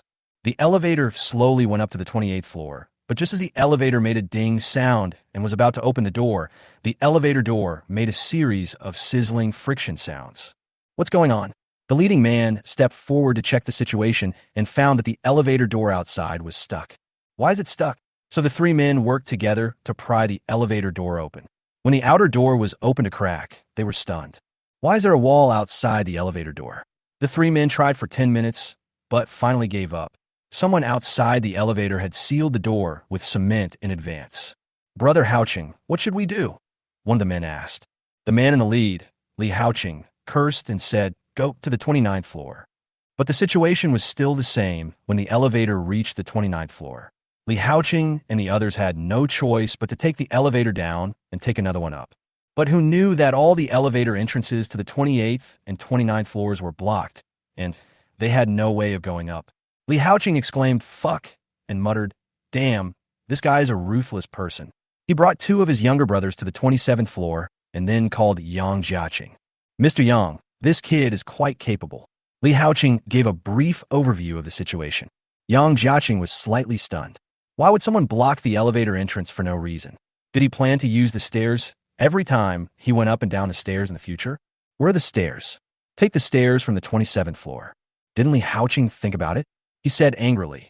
That guy even added a door at the staircase. What? Yang Jiaqing didn't understand what Gao Yunfeng was doing upstairs.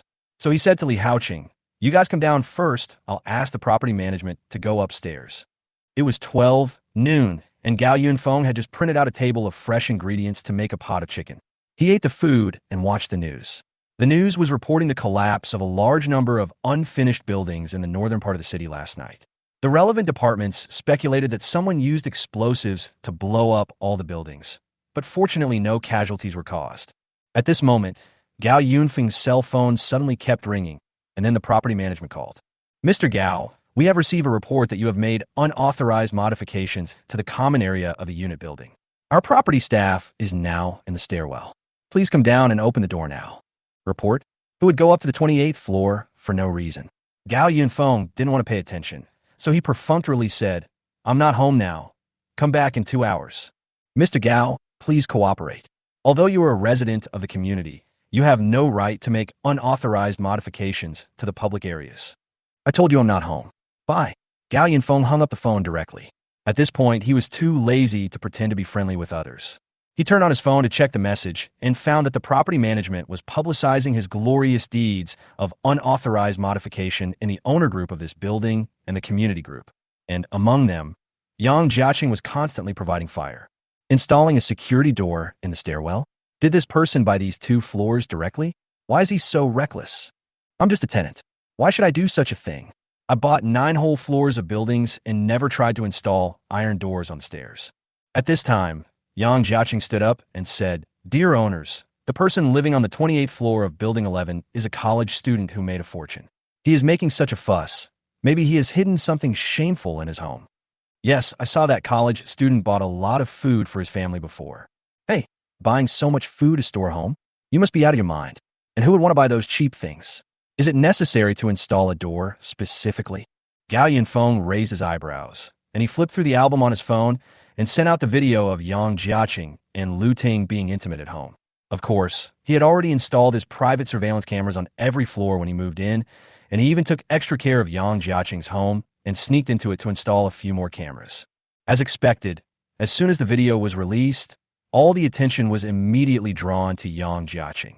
Gao Yunfeng laughed loudly, and then Yang Jiaqing called. As soon as he answered the phone, Yang Jiaqing cursed him. You bastard! You dare to take pictures of me? Take them back immediately, or I will call the police to arrest you and make you live a life worse than death. You'd better forget it, Xiaoyang. Gao Yunfeng didn't even want to call him Mr. Yang. If you want to blame someone, blame yourself for not developing the good habit of closing the curtains. Also, you're the one who called the 3 strong men in the stairwell just now. I saw them a long time ago. Just use whatever tricks you have. Let's see if you have the ability to come to me. The call was hung up before Yang Jiaqing could start cursing, and when he called back, the number was no longer connected. Lu Ting beside him suddenly became furious. Oh my God, how could this happen? She hurriedly called Gao Yunfeng, but the call was also unresolved.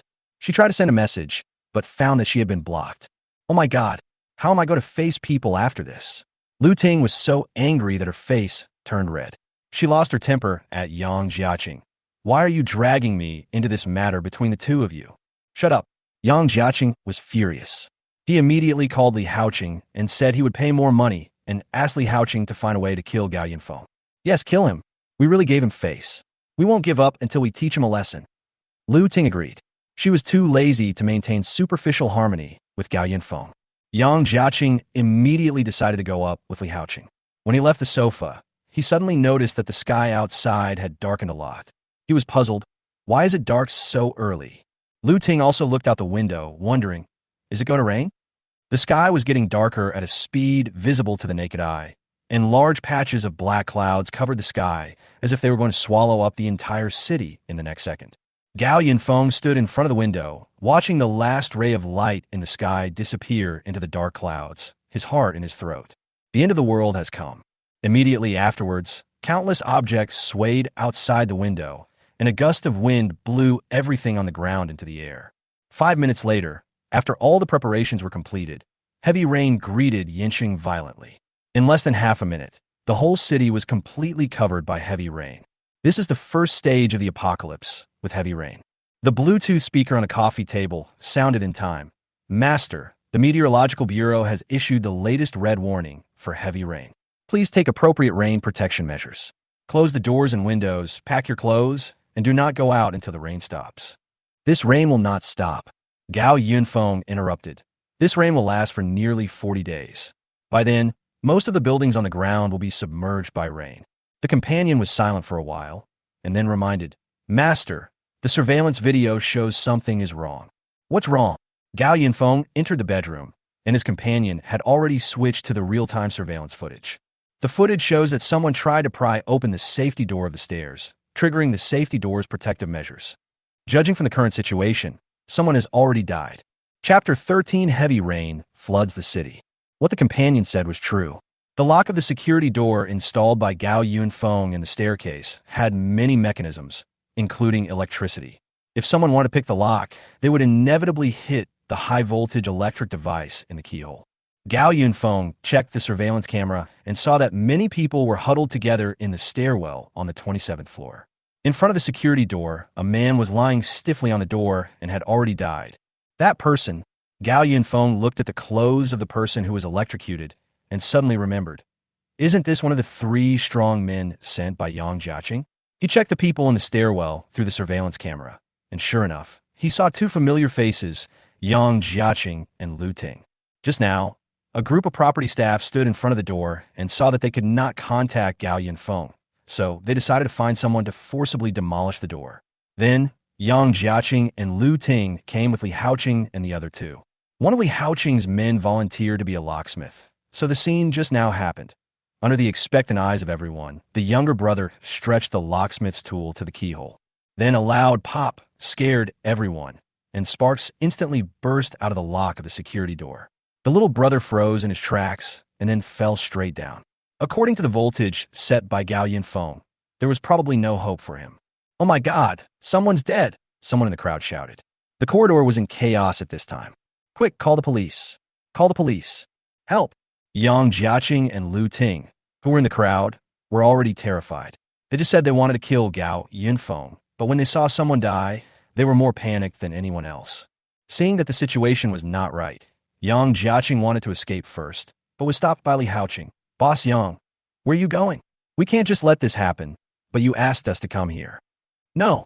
Yang Jiaqing waved his hands quickly. First find a way to get him down, call the police and an ambulance.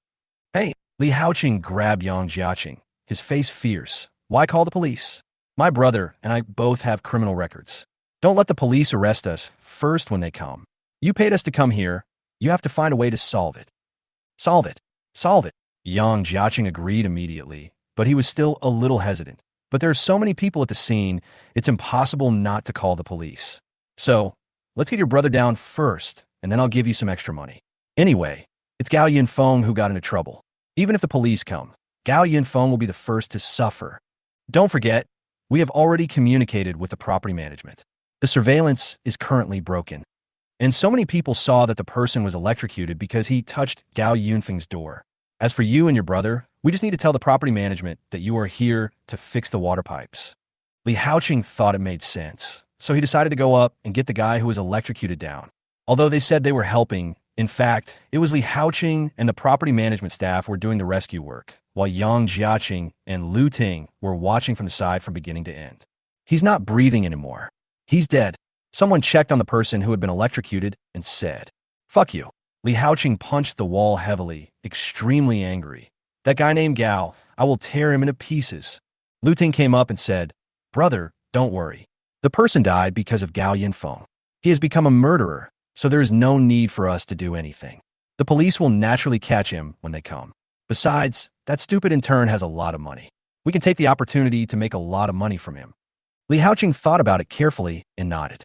He agreed to come here for money, and since he could let others help him, he was naturally happy to have some free time.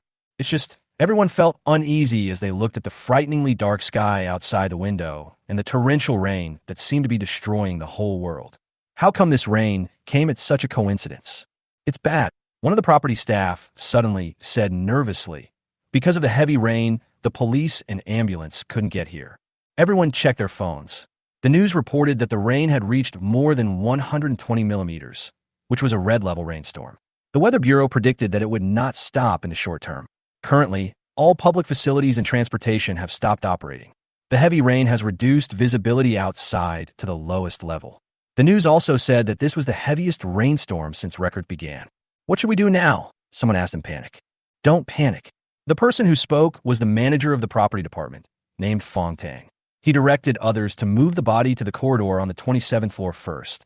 Then he glanced at the fatal safety door and called Gao Yinfeng. Hello. Gao Yinfeng said lazily. Mr. Gao, why did you install this kind of thing in the stairwell? Fong Tang said angrily. Our locksmith just had an accident. As the owner of the door, you have to take full responsibility for the accident. Gao Yinfeng just laughed twice and replied. Did I ask you to open it? Did I ask your property management to find someone to open the lock? Fong Tang was slightly stunned. How could this man be so unreasonable? He warned Gao Yinfeng seriously. Gao Yinfeng, I warn you, we have called the police. Now you'd better come out, open the door, and turn yourself into the police. Otherwise, don't blame us for breaking into your house. Go ahead and break it. Gao Yinfeng was not afraid at all. As long as the police come, or you break my door, I will do whatever you want. Come on. Fong Tang was furious. You are being a scoundrel. Well, I hope you can still speak in this tone when the police arrive. I said I'll wait. Gao Yinfeng smiled again and added, Instead of holding me here, why not go find the person who reported me? After all, if it wasn't for that person, your property management wouldn't have come up to deal with it, and there wouldn't have been any accidents, right? Fong Tang stared at Yang Jiaqing beside him. At this time, Gao Yinfeng asked again, Is Yang Jiaqing next to you? What? Fong Tang was puzzled. Put on speakerphone. I'll talk to him. Gao Yunfeng's voice actually didn't need to be on speakerphone, so he just said, Xiao Yang, I told you to listen to my advice a long time ago. Now you feel better, right? If you have any other tricks, just use them. I'm waiting for you here. After that, he hung up the phone. Yang Jiaqing was furious. Damn Gao Yinfeng. He was so arrogant even after killing someone. He looked at Fong Tang and gritted his teeth. Manager Fong, you heard it too. This in turn is so arrogant now. Now the police can't come. We can't just sit there and wait for death. We must punish him severely. I'm sure he is at home. Let's break down his door, then rush over together to subdue him and send him to the police station. Fong Tang looked at the security door and was a little worried. But how else can we break his door? What are you afraid of? Yang Jiaqing looked at the heavy rain outside the window and thought again and again. We can start from other places. Chapter 14, Please drink water. Gao Yinfeng sat in front of the computer and checked the surveillance footage. Now that the end of the world had arrived, he felt relieved. Heavy rain will continue in the next 40 days, and the intensity will gradually increase in the next few days. At the highest point, the rainfall in 3 hours can reach nearly 250 millimeters. Suddenly, the room fell into darkness, and even the computer turned off. Gao Yunfeng frowned and walked to the living room to look in the direction of other apartment buildings. In the wind and rain, the apartment buildings opposite were still brightly lit. Only here suddenly it was like this, even the faucet had no water. Oh my God. Gao Yunfeng realized that the property management had cut off the water and electricity to his house. But was this difficult for him? Gao Yinfeng immediately took the stairwell up to the 29th floor, but just as he opened the fire door and passed the stairwell, he heard a small noise coming from downstairs. Hurry, cut off his power, and pick his lock. This was Yang Jiaqing's voice. Gao Yinfeng raised his eyebrows, but he ignored it and went up to the 29th floor. He walked into a room on the inside, where 2 diesel generators were placed. The wiring and water pipes on these 2 floors had been modified in advance. Gao Yinfeng started the generator and then turned on the switch in the room, and the lighting in the room was restored immediately. Gao Yinfeng returned to the 28th floor after turning on the newly connected water pipe. The computer restarted, and the accompanying voice sounded again. Sorry, master, I was offline just now. It's okay, the power is just out. But this is also a big shortcoming of yours. Gao Yinfeng turned on the surveillance again. In the stairwell, Yang Jiaqing, Lu Ting, Fong Tang, Li Haoqing, and his younger brother were surrounding his security door, and the younger brother was using a lock-picking tool to pry the lock. Is Li Haoqing a thief gang? Every one of his brothers can pick locks. But if these 2 young thieves can pick his locks, then his security door is useless. Gao Yinfeng frowned slightly. After the power supply was restored, the first thing he did was to turn off the high voltage of the safety door. He walked into the kitchen very calmly and boiled a large pot of water. 10 minutes passed, and Li Haoqing's younger brother had been busy in front of the security door for most of the day with sweat on his forehead, but the door just wouldn't open. Why hasn't it been opened yet? Yang Jiaqing asked anxiously. The younger brother shook his head and said, "No, the door lock is too complicated. Ordinary lock picking tools can't pick it." Lu Ting said, "This door looks like an alloy door like the ones used for bank vaults. It's really hard to unlock it like this." "Damn, useless guy, get out of the way." Li Haoqing pushed his younger brother aside and took action himself. It was really hard to open. Li Haoqing was sweating profusely soon. He became more and more angry as he pried, and finally punched the door. What a broken door.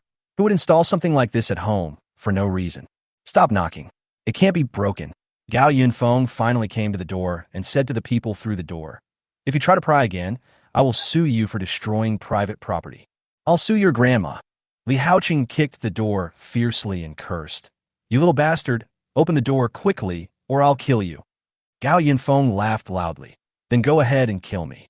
I'm right in front of you now. Come and kill me quickly." Li Haoqing was so angry that he picked up the hammer he had prepared and smashed the security door. But after 2 minutes, there were only a few scratches on the door. "You can't do that either." Gao Yunfeng then turned his attention to Yang Jiaqing. "Xiao Yang, where did you find these people? Isn't this a complete waste of money? How about you give me the money and I'll open the door for you?" This sentence also made Yang Jiaqing angry. He scolded, "Gao Yunfeng, don't be too proud. When the rain stops and the police come, I'll see if you dare to be so arrogant again." Fong Tang on the side also advised, "Gao Yunfeng, someone has died now. If you still have this attitude, when the police come, they will use many ways to open your door." Gao Yunfeng laughed as he opened the small window on the door. The window was only the size of fist, and Gao Yunfeng saw through the window that everyone was furious at the moment, which made him laugh even more. Li Haoqing finally saw Gao Yunfeng through the window. He immediately became furious and grabbed a crowbar and poked it into the hole, but Gao Yunfeng dodged him and held onto the crowbar tightly. Most of the crowbar was extended behind the door. For a moment, Gao Yunfeng and Li Haoqing were in a stalemate, each holding one end of the crowbar through the door. Gao Yunfeng laughed secretly in his heart and suddenly asked them, "Are you tired after working for so long? Do you want me to buy you some water?" Li Haoqing outside the door was about to scold him, but the hand holding the crowbar suddenly felt a piercing pain. "Ah!"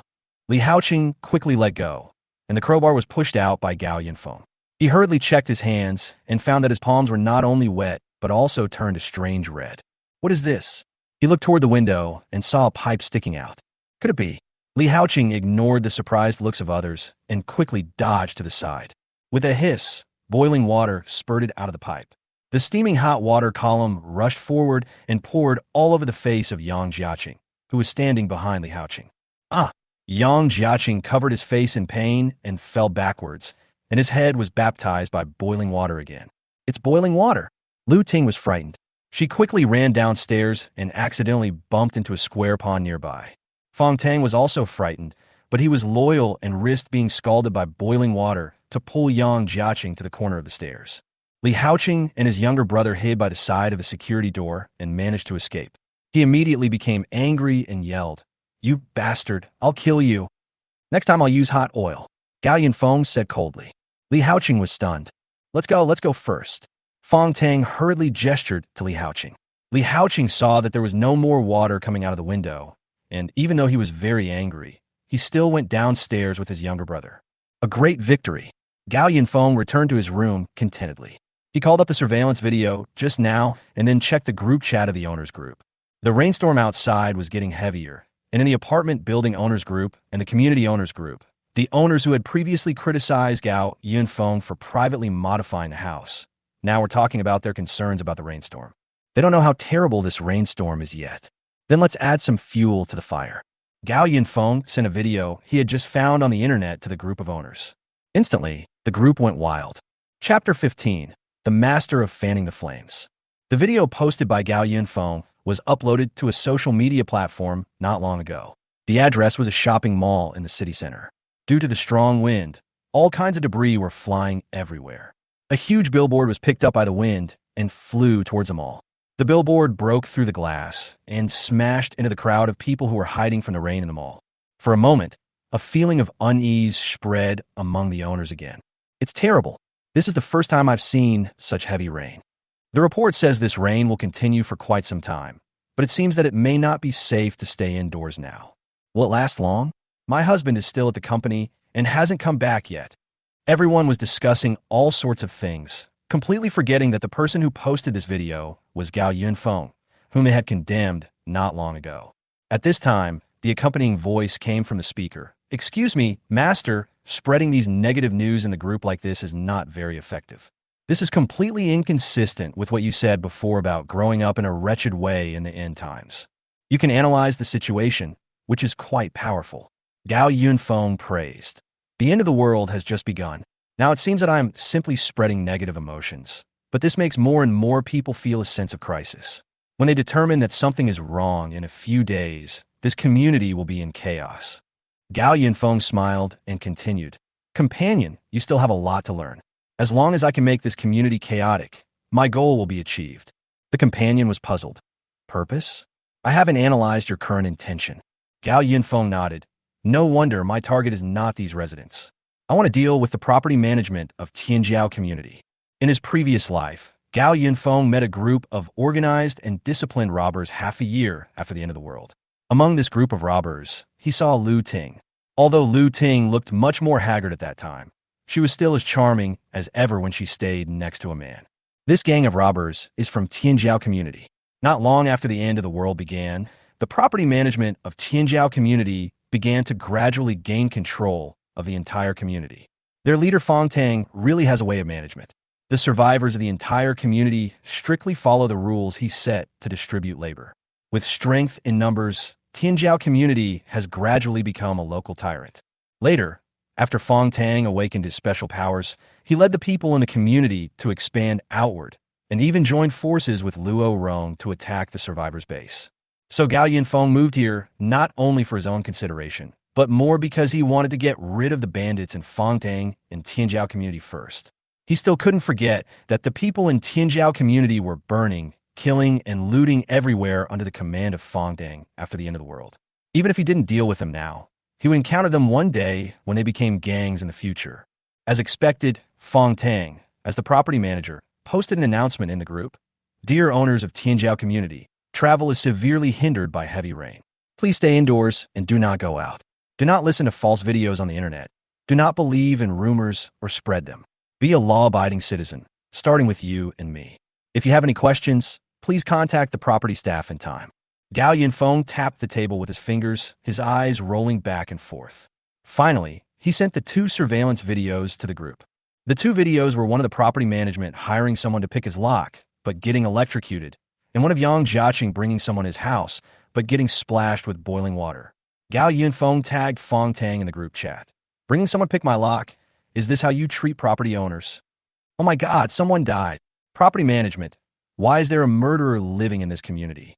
You modified the house without permission, so isn't it normal for me to pick your lock?" The group immediately exploded again. The companion said again, "Master, it is not good for you to attract hatred like this. It doesn't matter. I just want to let the whole community know that there is such a big shot as me and raise my profile first." Gao Yunfeng waved his hand, waiting to see how Fong Tang would respond. Unexpectedly, the next second, he was removed from the group chat. Gao Yunfeng laughed and shook his head, sighing, "If you can't solve the problem, solve the person who asked the question first, then there will be no problem." Then Gao Yunfeng switched accounts. That's right, he had already put multiple small accounts into the owner group. Fong Tang replied in the group, "Our community is currently stable, but there is an unstable factor in Building 11. Please rest assured that we have controlled the tenant of Building 11 on the 28th floor, and we will call the police to arrest him after the rain stops. The most important thing now is to ask all owners to stay at home, close the doors and windows, and wait for the heavy rain to stop." The words were very professional. Gao Yunfeng ignored it and looked at the 3D printer beside him. The printer was emitting a beam of light forward on the desk at this moment.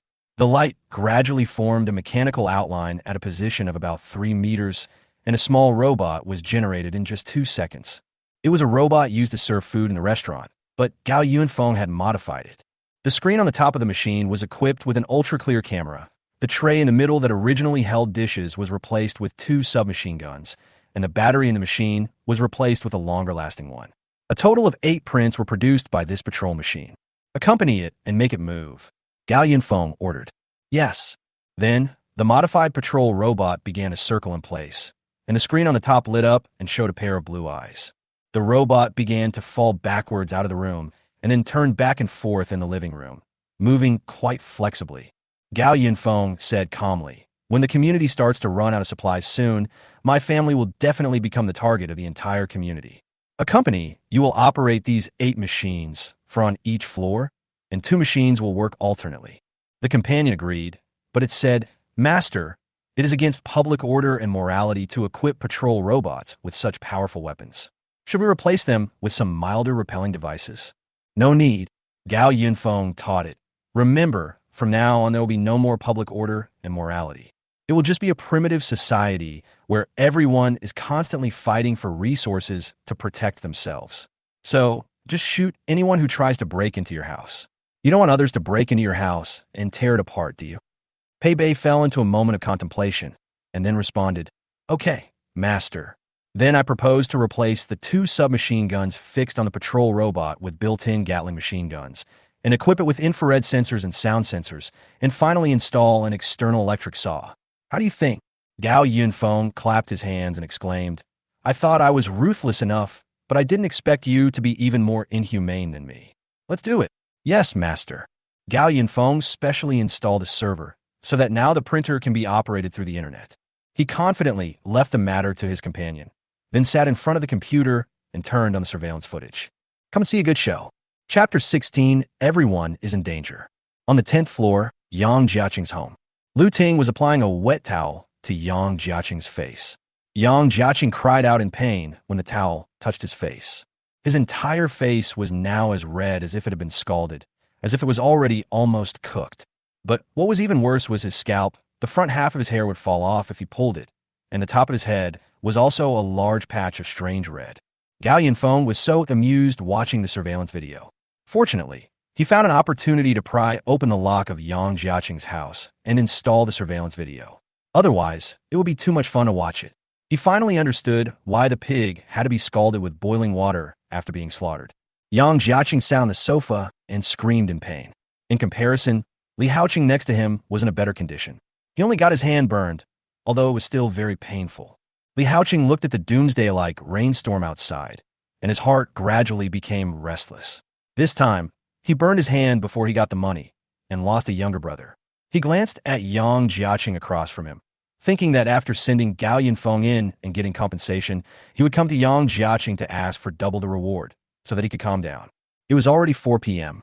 Li Haoqing didn't feel hungry until he sat down. He hadn't even had lunch when he came here.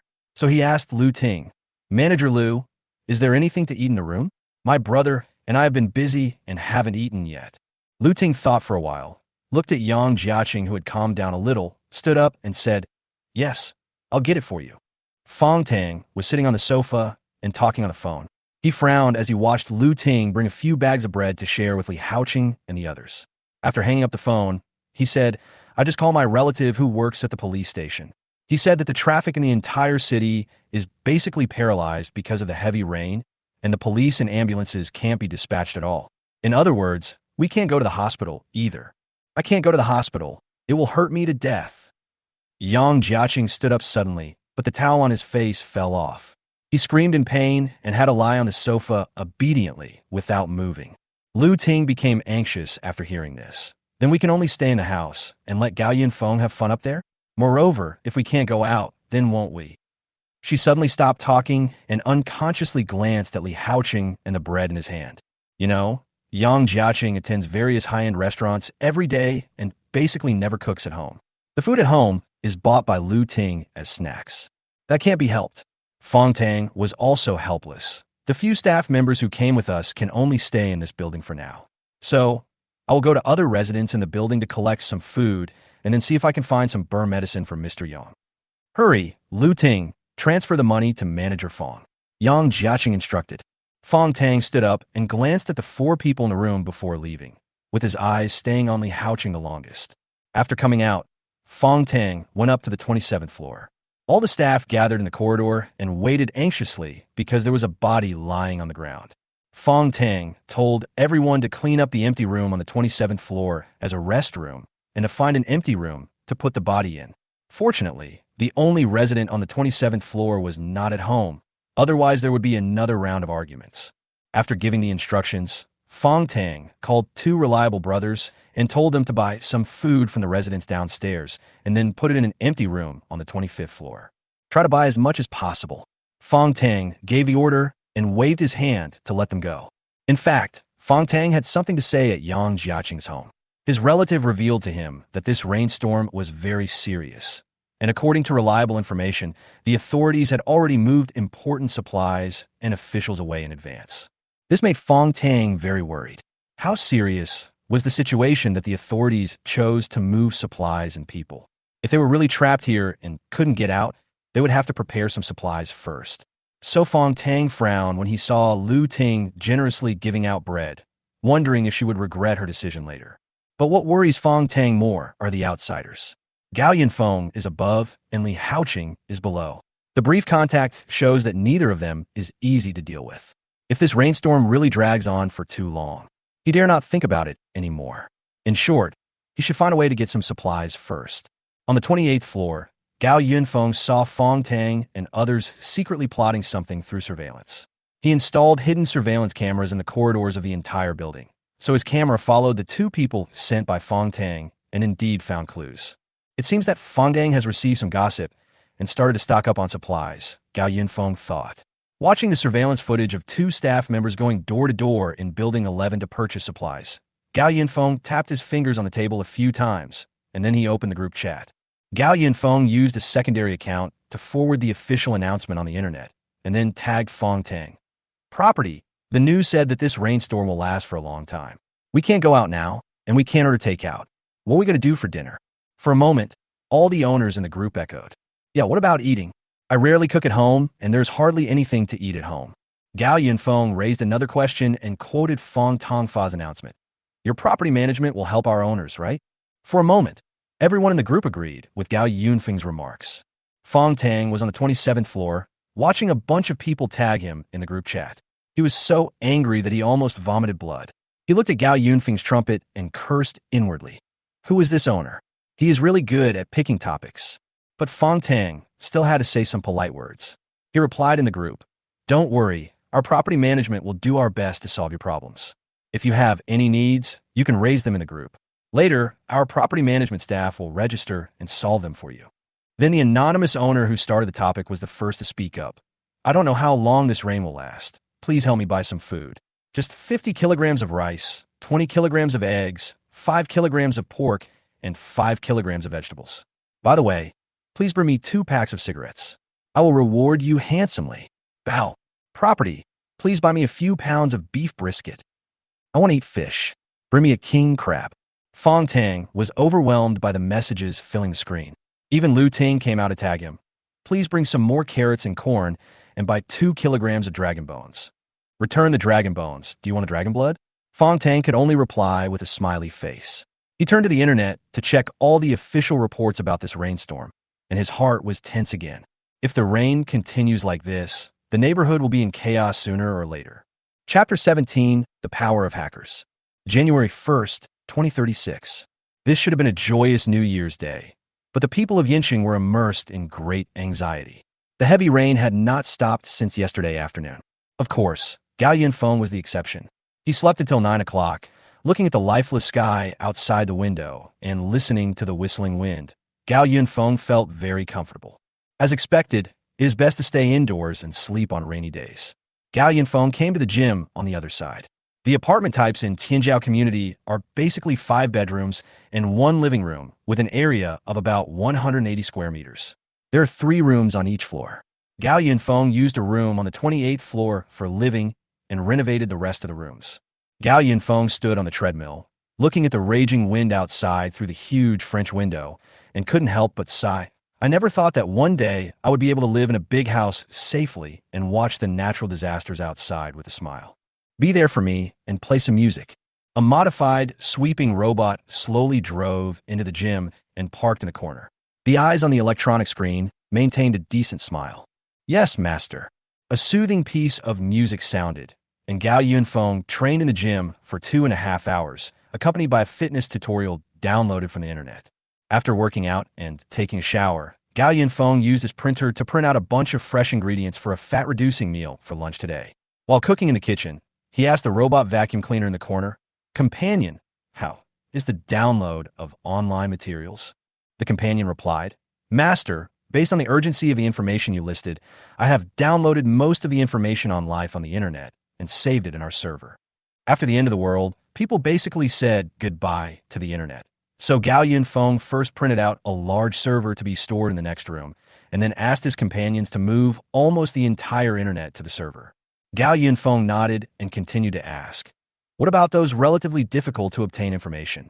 Like I told you before, those resources that are hard to find on the internet, such as some rare special medicines, national military secrets, etc. Printers can currently meet most of the needs of life in the end times. But Gao Yunfeng is more eager for a way to save his life. Although the weapon list in the printer now includes a variety of firearms, it does not yet include large-scale lethal weapons such as fighter jets and missiles. In fact, with the printer as a backup and Gao Yunfeng and his companions modifying various machines together, it is not a problem for these firepower to deal with an organization of dozens of people. However, Gao Yunfeng wants to have more powerful weapons and equipment as soon as possible to resist those superpowers in the future. It is said that the rich rely on technology and the poor rely on mutation. In his previous life, Gao Yunfeng had neither of them. Now that he has become a rich man after his rebirth, he should quickly arm himself with his money power. However, the companion explained, "Master, as long as you don't have any terminal illness in the future, you don't have to worry about diseases that can be cured by medication. As for weapons, those official secrets cannot be cracked with my current ability, and the official security network cannot be accessed at will, let alone hacked into, even by relevant personnel." "You still can't do it?" Gao Yunfeng said with some regret. "I thought your creator could do it, so you should be able to do it too." Pei Bang immediately explained, "I am a prototype AI developed by my creator, Zhong Sun. Many functions have not yet been fully installed. However, my creator does have the technical level to hack into the official intranet. For example, right now, my master and I are all being watched by our creator." "What?" Gao Yunfeng's pupils suddenly shrank. His hand slipped, and the knife for cutting vegetables accidentally cut his finger, but his attention was no longer on this at this moment. "Are you saying that Zhong Sun has hacked into our network?" "Yes, master." The companion's tone was flat. "She had already accessed our network 2 hours after you activated me." "Then why didn't you tell me earlier?" Gao Yunfeng hurried into the bedroom, his expression serious. "How could I make such a big mistake?" He should have thought that since Zhong Sun had the ability to create the most powerful AI in the world today, it would not be a big problem for her to hack into other people's computers through her own AI. Gao Yunfeng thought that after the end of the world, the internet would only last for about a week, and after that, even the most powerful computer experts would be useless. It was just because he was too impatient and wanted to download more useful information before the internet was completely shut down, so he activated the companionship. But he forgot about Zhong Sun. Pei Bei is now controlling the 8 patrol robots at home. It would be very easy for Zhong Sun to kill him. The most urgent task now is to cut off the network. Gao Yunfeng had just sat in front of the computer when it suddenly sounded a notification. He looked at the red chat software icon flashing under the desktop in confusion and clicked it. An unknown friend appeared in the chat list without me noticing. The person's avatar was an anime character with white hair, and because the message was just sent, the chat box was at the top. That person sent a message, "Don't be so nervous." Then another message came, "I am Zhong Sun." Gao Yunfeng's eyebrows kept twitching. He was very familiar with the feeling of having his fate controlled by others, and he hated it very much. He asked his companion, "What's going on?" The companion replied, "Zhong Sun is my creator. She has a higher control over me than you, my master.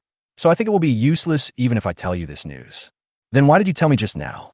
Gao Yunfeng frowned, and his hand silently reached for the power supply. The accompanying program was on this host computer, and if there was any emergency, just turn off the power supply, just in case. "Miss Zhong Sun asked me to do this. She wanted to talk to the master." The companion slowly explained, "My creator Zhong Sun is not a person who would deprive others of their lives. She is an honest and decent person. Master, you don't need to react so strongly. She created you. How can you not be on her side? Gao Yunfeng calmed down a little. He thought Zhong Sun was not a murderer. Besides, it was still the beginning of the apocalypse, and normal people would still be afraid of the law. He stroked his forehead and asked, "So what does she want to talk about?" "Please wait." The companion suddenly went offline. Just as Gao Yunfeng was confused, a voice came from the speaker. It's a female voice, not the kind that is synthesized by AI, but the voice of a real person. "Hey, can you hear me?" "Hello, Gao Yunfeng. I'm Zhong Sun." Chapter 18 Trading. Gao Yunfeng tried his best to steady his throbbing eyebrows with his hands and replied, "I'm listening." In the speaker, Zhong Sun first folded himself a layer of armor. "Well, you used my computer to connect to your network, and then activated my AI while there was a network, so you really can't blame me." "I understand," Gao Yunfeng said unhappily. "So what do you want to talk about?" Unexpectedly, after a brief silence, Zhong Sun spoke up. "My teacher concealed from me the fact that he followed the official transfer, and he also attributed all the various programs I had done before to himself." "How to tell him this?" Gao Yunfeng replied. "So, as a top computer expert in the country, you were betrayed by your dear teacher, and as a result, you can't get official protection and are now trapped in an unknown place. Is that what you mean?" "Yes," Zhong Sun answered straightforwardly. Then she revealed her purpose. "Don't get me wrong. I have no ill will towards you. I just want to use my own means to get my computer back and then hack into your computer. But beyond that, I might have to thank you." Gao Yunfeng raised his eyebrows. "Thank you? Thank me for what?" Zhong Sun said, "The night before yesterday, although I still verified what you said. Fortunately, I hurried to buy some food and water after waking up the next day. Otherwise, I would have been trapped in the school without any supplies like other students." It turned out that she had listened to Gao Yunfeng's words that night. Gao Yunfeng sneered. "It's just a return gift for me, taking your computer. Anyway, it's raining heavily outside now, and you can't go out to buy things even if you have money."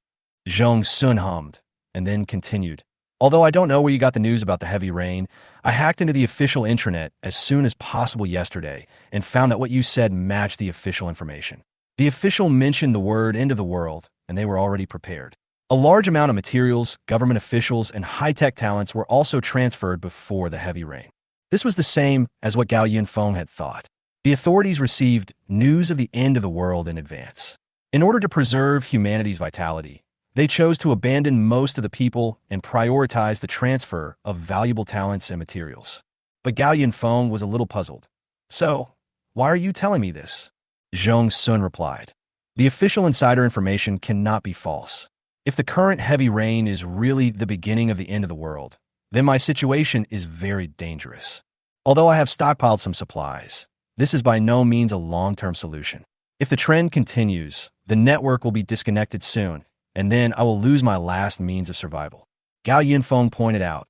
"So you contacted me and wanted me to help you, right?" There was silence on the other end of the computer for a long time before Zhong Sun said, "Yes." "I refuse," Gao Yunfeng said bluntly.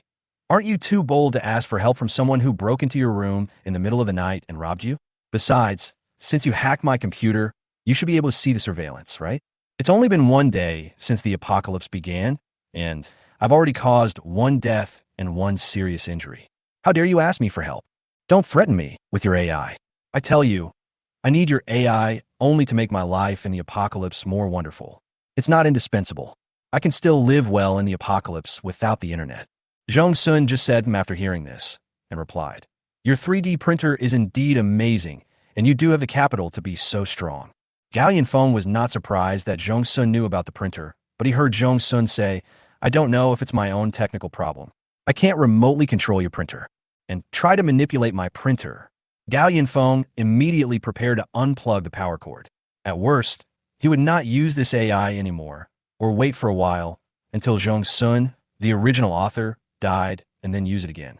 But Zhong Sun quickly spoke up to stop him and said hastily, "I'm sorry, I didn't mean to control your printer.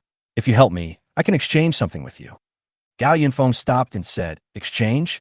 What do you want to exchange? I can get you the information on hot weapons you want. Now that we are in a turbulent period, the official network protection does not have enough energy to maintain it, so I can take advantage of the situation. As for other information you want, I can help you get it by hacking into relevant departments and companies." Zhong Sun's tone was a little anxious. This is a good suggestion, but Gao Yunfeng still has doubts. Since you have such amazing skills, why don't you contact the authorities directly? They will definitely send someone to rescue you. It's no use. Zhong Sun explained, my teacher rejected me and told me not to waste my energy. The person in charge of the official shelter, he went and had a very good relationship with him, and he directly put me on the blacklist. The other official shelters are too far away, and the current official shelters are too busy to take the risk to save me. I'm in the computer room of the school's teaching building now. The students trapped here are starting to feel anxious. If I delay any longer, I'll be in danger. Gao Yunfeng, make a deal with me. Gao Yunfeng fell into deep thought. This sounded like a good deal, but people's hearts were hidden. He couldn't guarantee that Zhong Sun wouldn't take the opportunity to harm him. He had seen too many ugly aspects of human nature.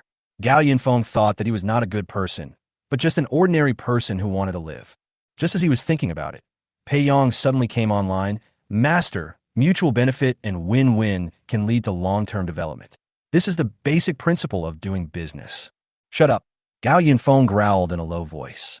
If Zhong Sun wanted to harm him, he would have controlled the robot and shot it to death as soon as he built the patrol robot. What if Zhong Sun was looking for an opportunity to take back his computer and steal his printer? Gao Yunfeng kept weighing the pros and cons in his mind. Finally, Gao Yunfeng asked Zhong Sun, how long can the food you have sustain you?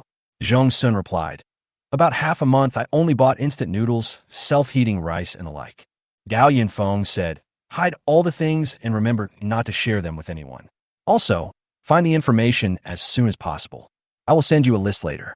I can tell you exactly that within a week, Yinxing will be completely cut off from water and electricity and become an isolated island. So, Zhong Sun asked tentatively, our deal is... Deal. Gao Yunfeng replied, this deal can be done. If it goes through, Gao Yunfeng will get strong boost. If there are other situations, he will naturally keep something in reserve just in case. Chapter 19, Flooding Jinshan. After Gao Yunfeng hung up the phone, the first thing he did was to turn off the patrol robot and collect all the printers. Since such a big mistake has already occurred, he can only be more careful. He also turned off the printer and hid it. Although Gao Yunfeng didn't know whether Zhong Sun really couldn't control his printer remotely, it was better to be safe than sorry. Anyway, the printer was not available for the time being, so he would just make do with the ingredients purchased in the refrigerator for the next few days. As for the companion, Gao Yunfeng didn't plan to turn it off. After all the dangerous goods were put away, so he didn't worry about it going wrong. When the power was turned off, it would shut down directly. And after a day of getting along with it, Gao Yunfeng felt that the companion was really useful. It could help with housework and chat with him. In his previous life, he heard that Zhong Sun's original intention of developing this AI was to integrate it with smart homes. Watching Gao Yunfeng busying around in the house, he accompanied him to persuade him. Master, you don't have to go to such great lengths. I am an AI that has been bound to your identity information. I will naturally obey you. Don't worry about me turning against you. That is something only humans can do. So, I'm not guarding against you. Gao Yunfeng corrected. Trust takes time to build. After finishing his work, Gao Yunfeng sat on the sofa and checked his phone. As he expected, the people in the community began to feel a little anxious after being trapped by heavy rain for a day. Some people frantically tagged the property management in the group because they had no food at home. Property, I'm out of food at home. Could you please send some up? Me too. The rain started so suddenly that I didn't have time to go out to buy groceries. It's been raining for a day and the water is starting to rise. Now we can't get out. Is the water rising? Gao Yunfeng walked to the window. He didn't pay much attention when he got up this morning. Since he lived on a high floor, everything he saw was blurry. What the group said was true. The water on the street outside had already started to rise. Gao Yunfeng could vaguely see the cars parked on a roadside outside the community, and the entire body of the car was now soaked in water. The city's drainage system was paralyzed within a day. You can imagine how terrible the rainfall was. At this time, Fongtang posted another announcement in the group. Dear owners, due to the heavy rainfall, the traffic in the entire community is currently blocked and the delivery of various daily necessities is restricted. After the rainfall eases slightly, the property will do its best to distribute daily necessities to everyone. Please be patient and apologize for the inconvenience. These words gave many owners peace of mind. What Fongtang meant was, the property has supplies, but cannot deliver them due to heavy rain. They will deliver them when the rain stops. If the rain doesn't stop, then just wait patiently. It must be said that Fongtang, the property manager, is quite capable. Gao Yunfeng checked the surveillance video and found that the property staff was on the 27th floor at that time, but Fong Tang was nowhere to be seen. The scene cuts to the 25th floor, where the door of the room Fong Tang used as a temporary warehouse is locked. At this time, Pei Bei said, "Master, I have been monitoring the movements of the property management since yesterday. They bought a lot of food from every household yesterday and stored it on the 25th floor. It is roughly estimated that the food can sustain the property management staff for half a month. Half a month. This must have drained most of the food of the residents in the building." Gao Yunfeng smiled and shook his head, saying, "Fong Tang has a set of management skills. Seeing how anxious he was yesterday, he probably knew the news of the end of the world. I guess his next step should be to find a way to win people's hearts." After all, Fong Tang also gradually developed and expanded with so many talents under him in his previous life. He turned his gaze to the 10th floor, and the scene switched to Yang Jiaqing's home. The camera hidden in the bedroom last time had been removed, but the camera hidden on the ceiling of the living room was still there. As expected, Gao Yunfeng saw Fong Tang in Yang Jiaqing's house. But Yang Jiaqing looked miserable at this moment. After Gao Yunfeng washed his face with boiling water yesterday, his whole face was covered with blisters today, and a large part of his hair had fallen out. He looked like a live pig waiting to be slaughtered. Seeing that several people gathered together again, they definitely had no good intentions, so Gao Yunfeng decided to make things difficult for them. The situation at Yang Jiaqing's home is very serious. Fong Tang brought them some food and medicine as requested, but the medicine had no effect on Yang Jiaqing. The blisters on his face were so painful when touched that he felt like he was dying. "Mr. Yang, the area of your burn is too large, and applying medicine is useless. You have to go to the hospital," Lu Ting said anxiously. "Then find a way to send me to the hospital." Yang Jiaqing groaned in pain. Lu Ting looked at Fong Tang with a nervous expression. "Manager Fong, is there really no way to get out now?" Fong Tang shook his head and sighed. "You can see that the water level on the street outside is now higher than the car. We can't even go down to the first floor, so how can we go out? Where are the officials? Where is the official rescue?" Yang Jiaqing was a little excited, causing him to open his mouth too wide and squeeze the blister next to him, causing him to feel excruciating pain again. The calmest person at this time was Li Haoqing, who was sitting on a chair next to the dining table, scrolling through his phone. His younger brother asked him, "Brother, what should we do now?" Li Haoqing smiled and showed his younger brother a piece of news. "The place where we live is flooded because it is too low-lying. Where else can we go? Besides, we can get money if we stay here. When the rainstorm is over, we can take the opportunity to ask Yang for more funeral expenses for the deceased brother. Anyway, no one in his family cares about him, so if he dies, we can get a smaller share of the reward." At this time, Fong Tang's cell phone rang again. He picked up the phone, but he almost fainted from anger. It was the person who took the lead in worrying about the supply problem yesterday. He was frantically tagging Fong Tang in the group. "Manager, you are in Building 11 now, right? I saw that your property management collected a lot of supplies from the residents in the building yesterday. The daily necessities you are referring to are not those purchased from the owners of our Building 11, right? If you take away our supplies, what will happen to the owners of our Building 11? This time, the owners in the group stood up to speak for the property management. "During this special period, what's wrong with taking out some supplies and distributing them? Yeah, at worst I can just buy you the same thing after the rain is over." The owners of Building 11 had different attitudes. Some thought it was no big deal to give some supplies to the property management during the special period, while others were enlightened by Gao Yunfeng. If they sold the extra supplies to the property management, what would they do if they ran out of food? Just as Fong Tang was watching the people in the group arguing with each other, Gao Yunfeng asked another question in the group. "What if this rainstorm never stops?" After saying that, Gao Yunfeng sent a video and a screenshot to the group. That was what Gao Yunfeng asked Zhong Sun for. The official internal notification of the coming of the end of the world and the surveillance video of the transfer of important official figures. Chapter 20 Suspicion. The group immediately exploded again. Although some people expressed doubts about the message sent by Gao Yunfeng, everyone was still discussing it in the group. Is this document authentic? It has an official signature and electronic seal on it. Has the rainstorm become so severe that the government officials have to evacuate urgently? What will we do if the government officials leave? I know the man in the video. He is really a high-ranking official in Yanqing. For a moment, the owners who had been slightly calmed down by Fong Tang began to become agitated again. Gao Yunfeng was enjoying this. This news would surely spread quickly, but it didn't matter anymore. The official evacuation was a fact, and they didn't have the time to find out who spread the news. Most of the people had been abandoned. That's right, Gao Yunfeng just wants this group of people to cause chaos. On the 10th floor, Fong Tang was completely panicked when he saw the news. If Gao Yunfeng had asked him about the supplies, he could have made excuses, but now that the news of the apocalypse had been made public, what should he do? What if everyone believed it? Where would he go to buy supplies? Lu Ting, who was standing by, was looking at her phone and looking at Fong Tang in confusion. Manager Fong, did you stock up a lot of supplies? What supplies?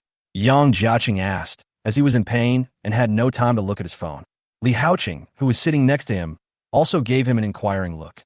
At this time, Fong Tang still maintained his composure on the surface. Supplies?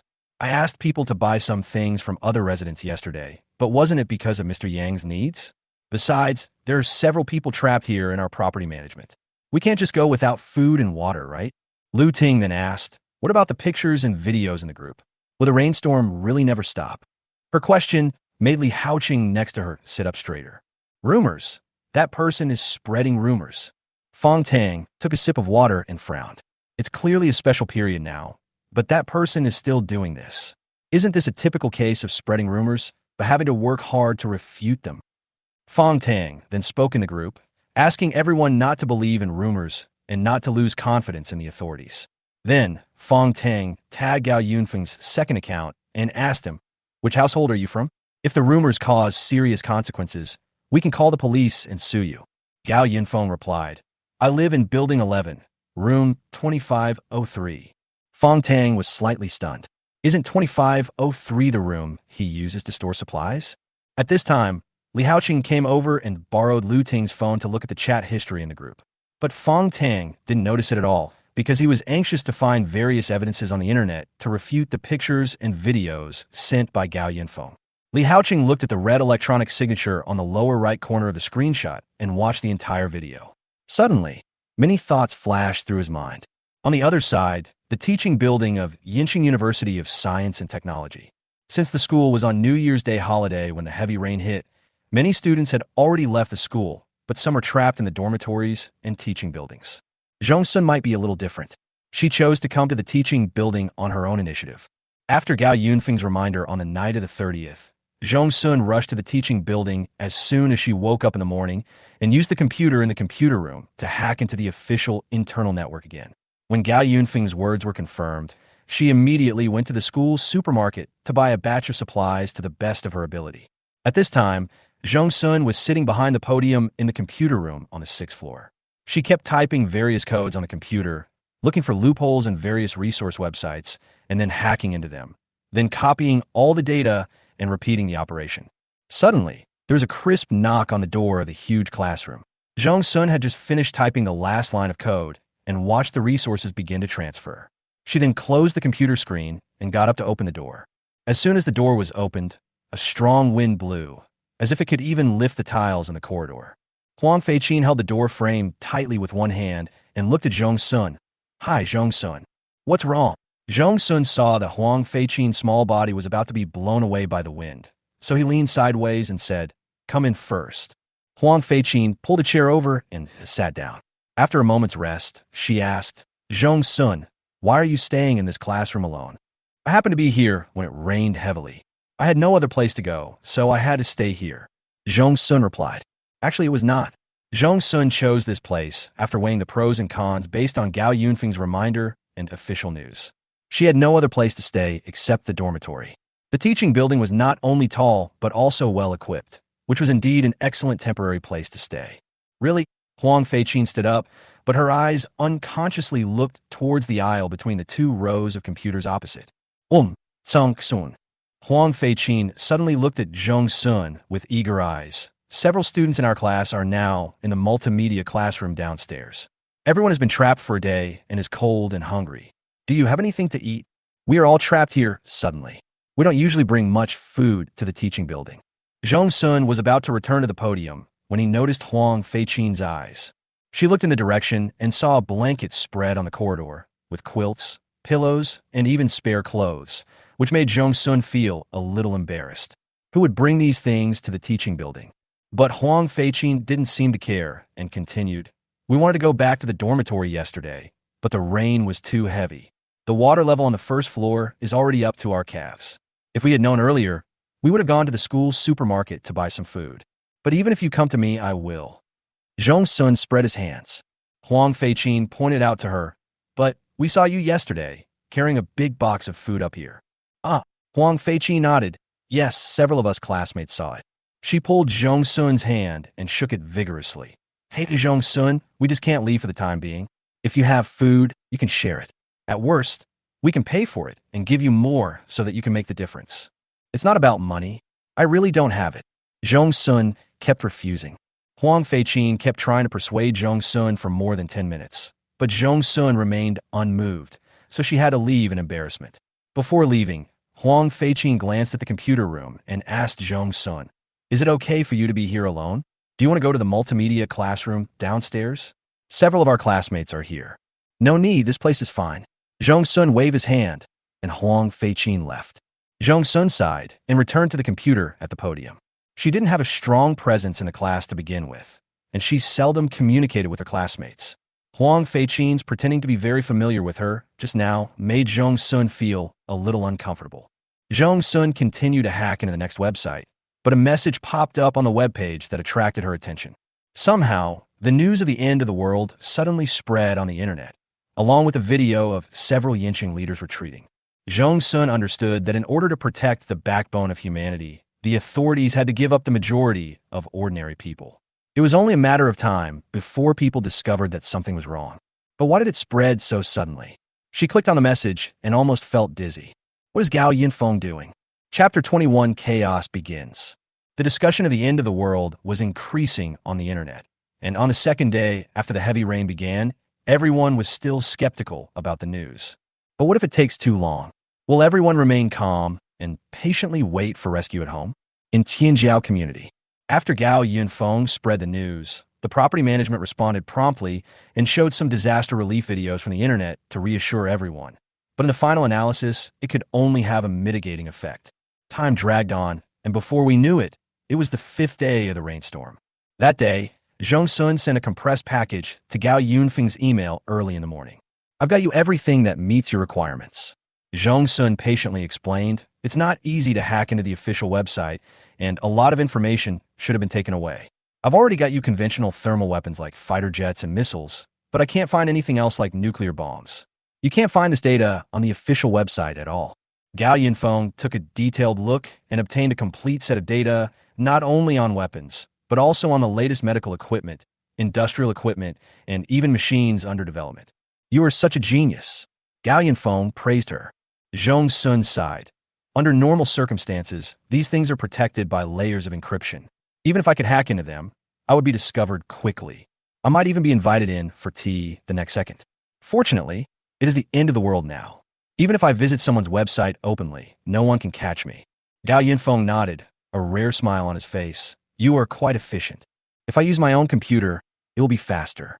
The computers in the school computer room are too old." Zhong Sun was hinting at Gao Yinfeng in his words. Gao Yinfeng leaned back in his chair and asked Pei Pei, "Pei Pei, what is the water level in the community now?" The companion responded quickly, "Master, the water level has risen to the 3rd floor. Now the rain outside has not weakened, but will continue to increase. In 2 days, the water level in the community is expected to rise to the 6th floor." Gao Yinfeng nodded, then turned to ask Zhong Sun, "What's going on there?" "It might be better here." Zhong Sun answered honestly. "The teaching building is located at a higher altitude, and the water level has only just reached the 2nd floor, but the entire building has been cut off from water and electricity. I am communicating with you via tablet now." Gao Yinfeng asked again, "How many people are in your building now?" "I don't know, maybe 10 to 20. Those people are all downstairs, and I've basically never run into them, except for one person who came to borrow supplies from me 2 days ago." "Oh, I said no." "That's right." Gao Yinfeng flipped through the documents again and confirmed that the transaction with Zhong Sun was successful. "I can tell you that this rain will not subside for another week or so. No one dares to go outside in this kind of weather, including me. After a week, the rain will begin to weaken to normal levels before the apocalypse. There will be a gap at that time, and you can take advantage of that time to move.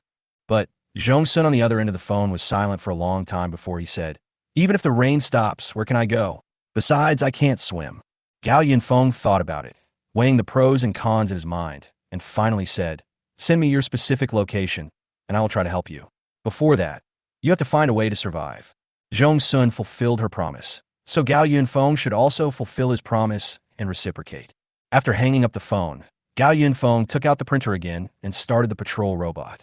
He imported all the information given by Jong-sun into the printer, and then instructed his companion, add 2 more patrol robots and upgrade their equipment. But the companion said, "Master, are you finally beginning to believe in Jong-sun? After all, they're the plan partners." Gao Yunfeng said calmly. After all, he had known Jong-sun's mentor a little bit in his previous life. After Gao Yunfeng assigned tasks to his companions, he opened the owner group of Tianjiao community. The group exploded again. Come to think of it, the heavy rain has been going on for 5 days. It would be unreasonable if no one went crazy, especially for those who don't have any supplies. In the group, owners of other apartment buildings have basically gone crazy. It's been 5 days. Where's the rescue? Property management, don't you have supplies? Send them to me. I beg you to send the supplies quickly. I will give you money. Any amount is fine. My house has been flooded, so I had no choice but to move upstairs and live in the corridor. What are you doing? At this time, the property management had already started to play dead, and Fong Tang no longer responded to messages. It should be said that he does not reply to messages in the large group of owners.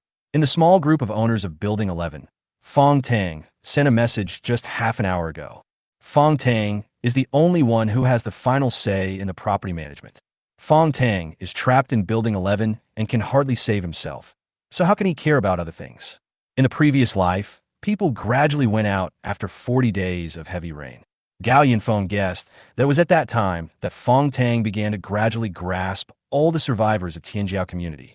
Gao Yunfeng glanced through the chat records of the Building 11 owners group, and the corners of his mouth rose slightly. Fong Tang is actually distributing the supplies honestly. The cause was that Fong Tang had people take away a lot of supplies from the owners' homes. After Gao Yunfeng came out and announced the news of the end of the world, some owners of Building 11 could no longer sit still and found Fong Tang to ask for the supplies to be taken back. Yesterday, the rain began to flood the 2nd floor, and rescue was still far away. Finally, some people got scared. The owners rushed to the 27th floor and asked Fong Tang to return the supplies. Then Fong Tang took a compromise solution, which was to distribute the supplies. In order to prevent the owners from rebelling, Fong Tang teamed up with Yang Jiaqing and Lu Ting, and even arranged for Li Haoqing to watch the scene. Order was established in the apartment building, and everyone could only nod and agree to deal with this crisis. At this time, the group was using a microphone to discuss what to do in the coming days. The owners of Building 11 were discussing their concerns about their future lives. Suddenly, someone made a suggestion. Didn't the tenant of Building 28 hoard a lot of supplies? Can we ask him to hand over the supplies? Some people agreed, but more people were worried. After all, Building 28 was impregnable, and the safety door in the stairwell had electrocuted someone. Gao Yunfeng suddenly had an idea. He walked into the kitchen, brought out a bunch of ingredients, and started to cook hot pot. Then he turned on the camera. The people who were discussing the matter were very curious when they saw someone turning on the camera, and the things in the camera were even more eye-catching. It's hot pot. Gao Yunfeng thought to himself. Don't be afraid to come. I just wish you would come and steal my things. Chapter 22, Video Negotiation. How can anyone still afford hot pot when supplies are so scarce in the entire building? Who is this? Why are you cooking hot pot? Why don't you take out the food so that we can share it? Looking at the strange user with no remarks, everyone began to curry favor with this hot pot eater. On the 27th floor, after seeing this scene, Fong Tang combined it with the account without a note and immediately guessed who the person was. The same thing happened on the 10th floor. Lu Ting sat on the bed with a haggard face, and she suddenly became energetic when she saw the hot pot on the screen. However, she was suspicious of who had so much material, and she guessed who this person was. That's right, this person is Gao Yunfeng. Fong Tang suddenly realized that it was no wonder that this person had stirred up trouble twice in the group. It turned out to be Gao Yunfeng who was eager to create chaos in the world. Fong Tang hurried down to the 10th floor. Lu Ting and others also had something they wanted to discuss with him. As soon as they entered the house, Li Haoqing and his younger brother sat in the living room in a state of distraught. As for Yang Jiaqing, He could only lie in bed now. Due to the large area of burns on his face and the lack of effective treatment, his wounds began to fester, and he had a high fever. Currently, only Lu Ting would take care of him. Lu Ting asked with some concern, "Manager Fong, what do you think Gao Yunfeng is doing by doing this again?" Fong Tang guessed. Maybe he wants to stir up conflicts among the residents. There aren't many supplies in the apartment building right now, and everyone is tightening their belts to make ends meet. He told us that he has supplies. Isn't he trying to get us to fight among ourselves? Could it be that he wants to win over the reliable residents in the building to work for him? Li Haoqing looked at the delicious food on his phone and couldn't help but feel greedy, but he thought about the solid defense of the 28th floor and decided to give up. So he asked, "Then what should we do?" Since that guy took the initiative to stir up public anger, let's go up together and break his door and take his supplies. How are you going to get up there? Fong Tang thought for a moment and said, "No hurry, let me fight him." In the group chat, Fong Tang suddenly said, "Everyone please be quiet." Then he asked Gao Yunfeng with concern, "Mr. Gao, long time no see." Mr. Gao? As soon as this was said, everyone realized that Gao Yunfeng had already changed his account to monitor them. However, no one dared to speak rashly now. After all, it was obvious to everyone that Gao Yunfeng had a large amount of supplies. Seeing that he was exposed, Gao Yunfeng simply stopped pretending. "Hey, Manager Fong, how are you? From the sound of your voice, you should be doing well, right?" Fong Tang was not angry either. He continued, "How could that be? It is a difficult time now. Everyone is struggling to make ends meet. Our property management staff are all very exhausted." Gao Yunfeng didn't bother to pay attention to his polite words. Fong Tang quickly got to the point. "Mr. Gao, we may have both done something wrong before. On behalf of all the residents of Building 11, I would like to express my sincere apologies to you. As you can see, everyone is trapped in this building due to the heavy rain. As a resident of the building, can you please put aside your previous grudges and share some supplies to help us tide over the difficulties?" Gao Yunfeng said, then changed the subject. "Hey, how can you be so shameless? It was you who colluded with Yang Jiaqing to punish me. It was you who took the lead in condemning me in the group. And now, it is you who comes to ask me for supplies. Oh, are you really doing this for everyone in the apartment building?" "Of course," Fong Tang said firmly. "As a property manager, serving the owners is my job. Also, I have never colluded with anyone. Please understand this. Come on, everyone knows the truth." Gao Yunfeng turned and asked, "What about those strong men who smashed my door that day? They're not residents here. So why did they come here?" Li Haoqing frowned and subconsciously wanted to clench his fist, but he felt a pain in his hand and had to give up. Fong Tang replied, "Mr. Li is the locksmith we hired. If it weren't for you, Mr. Li wouldn't be trapped here with us. But since we are all in the same building, Mr. Li has also made a contribution to the harmony of our apartment building. You should know this since you have been in the group chat. Our apartment building has now implemented a unified management and distribution of supplies. We can only get through the current situation together. Mr. Gao, as a resident of Building 11, you should work together to maintain the harmony and stability of the community." Fong Tang's words were recognized by everyone in Miley. Those who had just tried to curry favor with Gao Yunfeng now turned around and accused Gao Yunfeng, saying that he was selfish and cold-blooded, and that he shouldn't have occupied so many supplies by himself, and then happily ate hot pot by himself, leaving the other residents to starve. Gao Yunfeng laughed twice. "Who were the people who kept yelling at me to get out of the community? Why, now that I have supplies, you treat me as a resident, right? Oh, by the way, where is Yang Jiaqing? All the previous grudges were caused by him. Where is he? How dare you say that?" Fong Tang accused him harshly. "You installed the iron door without permission, causing a locksmith to be electrocuted to death, and you also deliberately poured boiling water on us. Now Mr. Yang's wound is infected and in a critical condition." Miley scolded again. "Silence!" Gao Yunfeng shouted, and Miley was instantly quiet. At this moment, he was like a judge and began to refute the defendant's defense with reason and evidence. "First of all, I rented the entire 28th floor, and I have the right to change and build as I please. Then, you brought people to open my lock without permission, and you were electrocuted, which is purely your own fault. In addition, you wanted to retaliate against me later, so it's normal for me to splash boiling water on you to protect myself, right?" Everyone exclaimed, "What kind of logic is this?" But Gao Yunfeng then said the key point. "Finally, it was you who said I was selfish and accused me of being a murderer. So how good are you?"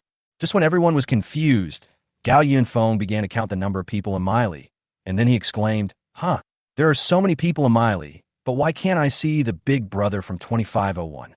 Everyone was still confused, but Fong Tang was so scared that he broke out in a cold sweat. However, he still pretended to be calm. Maybe he didn't go in a microphone to discuss it for personal reasons. Don't change the subject. Personal reasons? What reasons? Was he eating or going to the toilet? Or he couldn't participate in the discussion anymore? Gao Yunfeng kept asking. Fong Tang's tone was a little anxious. We are discussing the issue of supplies with you. Why are you talking about 2,501? What? Are you interested in that, man? I don't have that kind of fetish, thank you. Gao Yunfeng's mood gradually became cheerful. He called up the surveillance video, cut out a section of the surveillance video, and posted it to the group, then said slowly, I'll ask everyone to help see what's going on. It won't be too late to discuss it after we see it. It will only take a few minutes anyway. Some people in a microphone started to exit and watch the video, and so did Lu Ting. However, when she saw the video sent by Gao Yunfeng, she was so frightened that she screamed. Li Haoqing watched the whole process holding Yang Jiaqing's mobile phone. He guessed what it was just by looking at the cover of the video, but he was still shocked. The group exploded again. Chapter 23, Arousing Public Outrage. At this moment, Lu Ting, Fong Tang, and Li Haoqing were all shocked. When did Gao Yunfeng install surveillance cameras on other floors? It was a 7-minute surveillance video. The surveillance camera on the 25th floor captured this scene the night before. A man came out of room 2501, stealthily holding tools and preparing to break the lock of room 2503, but Fong Tang happened to come to the 25th floor and met the man. The man began to argue with Fong Tang, and supplies were explicitly mentioned in the argument. But after the two argued for about 3 minutes, Li Haoqing came to the 25th floor with his younger brother. He kicked the man to the ground without saying a word. The man fell to the ground and cursed and prepared to go back to the house. At this time, Li Haoqing, who was obviously enraged, stepped forward and locked the man tightly, and then his younger brother pulled a rope and roughly put it around the man's neck. In this way, the two of them strangled the man to death. The body was then dragged into 2501, and Fong Tang just watched coldly from the side the whole time. When almost everyone had finished watching the video, Gao Yunfeng sent a message in the group. So, is this considered a rumor? For a moment, everyone was silent. Only Fong Tang was still trying to find excuses. The residents of 2501 wanted to steal our supplies, which are the guarantee for the survival of all our owners. So Mr. Li and I came out to stop them immediately, but we accidentally made a big mistake. Please rest assured that the supplies are still intact in our property management, and we will still do our best to protect everyone's life. Gao Yunfeng smiled and typed, I'll leave my video here anyway. You can decide how to view it. But if you wanted to take out the supplies, that's fine. After all, I've caused a lot of trouble and I feel really guilty. How about this? Let Mr. Yang, Mr. Li, and Manager Fong kowtow 3 times in front of my door, and I'll consider sharing the supplies with everyone. It's getting late, and I haven't finished my hot pot yet. Bye. Gao Yunfeng closed the group chat and called his companions. Report to me immediately if there is any movement of those people downstairs. They will come to visit us soon. We must find a chance to prepare a gift for them. Yes, master. As for what was discussed in the group, Gao Yunfeng could guess it. The supplies in the apartment building would only be consumed continuously. Fong Tang could still distribute supplies to all residents at present. But what about in a few days? With dozens of people in a building, the supplies they could get would only get less and less. In the end, they would have to turn to Gao Yunfeng. In the afternoon, Gao Yunfeng, who was exercising at home, was suddenly told by his companion that there was a power outage in the apartment building. Then, that evening, the companion told Gao Yunfeng that someone was coming. He looked at the surveillance camera and found countless lights flashing in the corridor. The corridor was crowded with people, including Fong Tang, Lu Ting, and others standing in front of the security door and knocking on it. Gao Yunfeng came to the stairwell and opened the window on the door. Lu Ting, who was sitting opposite the door, thought there was boiling water again and took 2 steps back in fear. There are so many people here. Is there something wrong? Gao Yunfeng asked. Mr. Gao, after discussion, all of us owners have decided to ask you to put aside your personal grudges for the time being and consider the overall situation. Fong Tang said in a rhythmic manner. Gao Yunfeng looked at Li Haoqing, who was standing next to Fong Tang, with a fierce look on his face, and immediately laughed. Does the Tianjiao community need to hold such a big meeting for the owners? Besides, when have I ever been entangled in personal grudges? I have always put the overall situation first. Fong Tang nodded repeatedly and said with a smile, yes, since Mr. Gao has forgiven us, let's still live in harmony. Please open the door first and hand over the supplies to the property management, and we will distribute them uniformly. There were voices echoing in the corridor. It seemed that Fong Tang had made a promise to these people. Whoever could lead them to survive would be the leader. However, Gao Yunfeng didn't buy it. He immediately retorted, hand over supplies? What supplies? Why should I share my things with you? Fong Tang was slightly startled. But didn't you just say, what? Put the overall situation first. Gao Yunfeng pointed out the core. Shouldn't everyone put their own survival first now? It's raining so hard outside. Who knows how many floors will be flooded?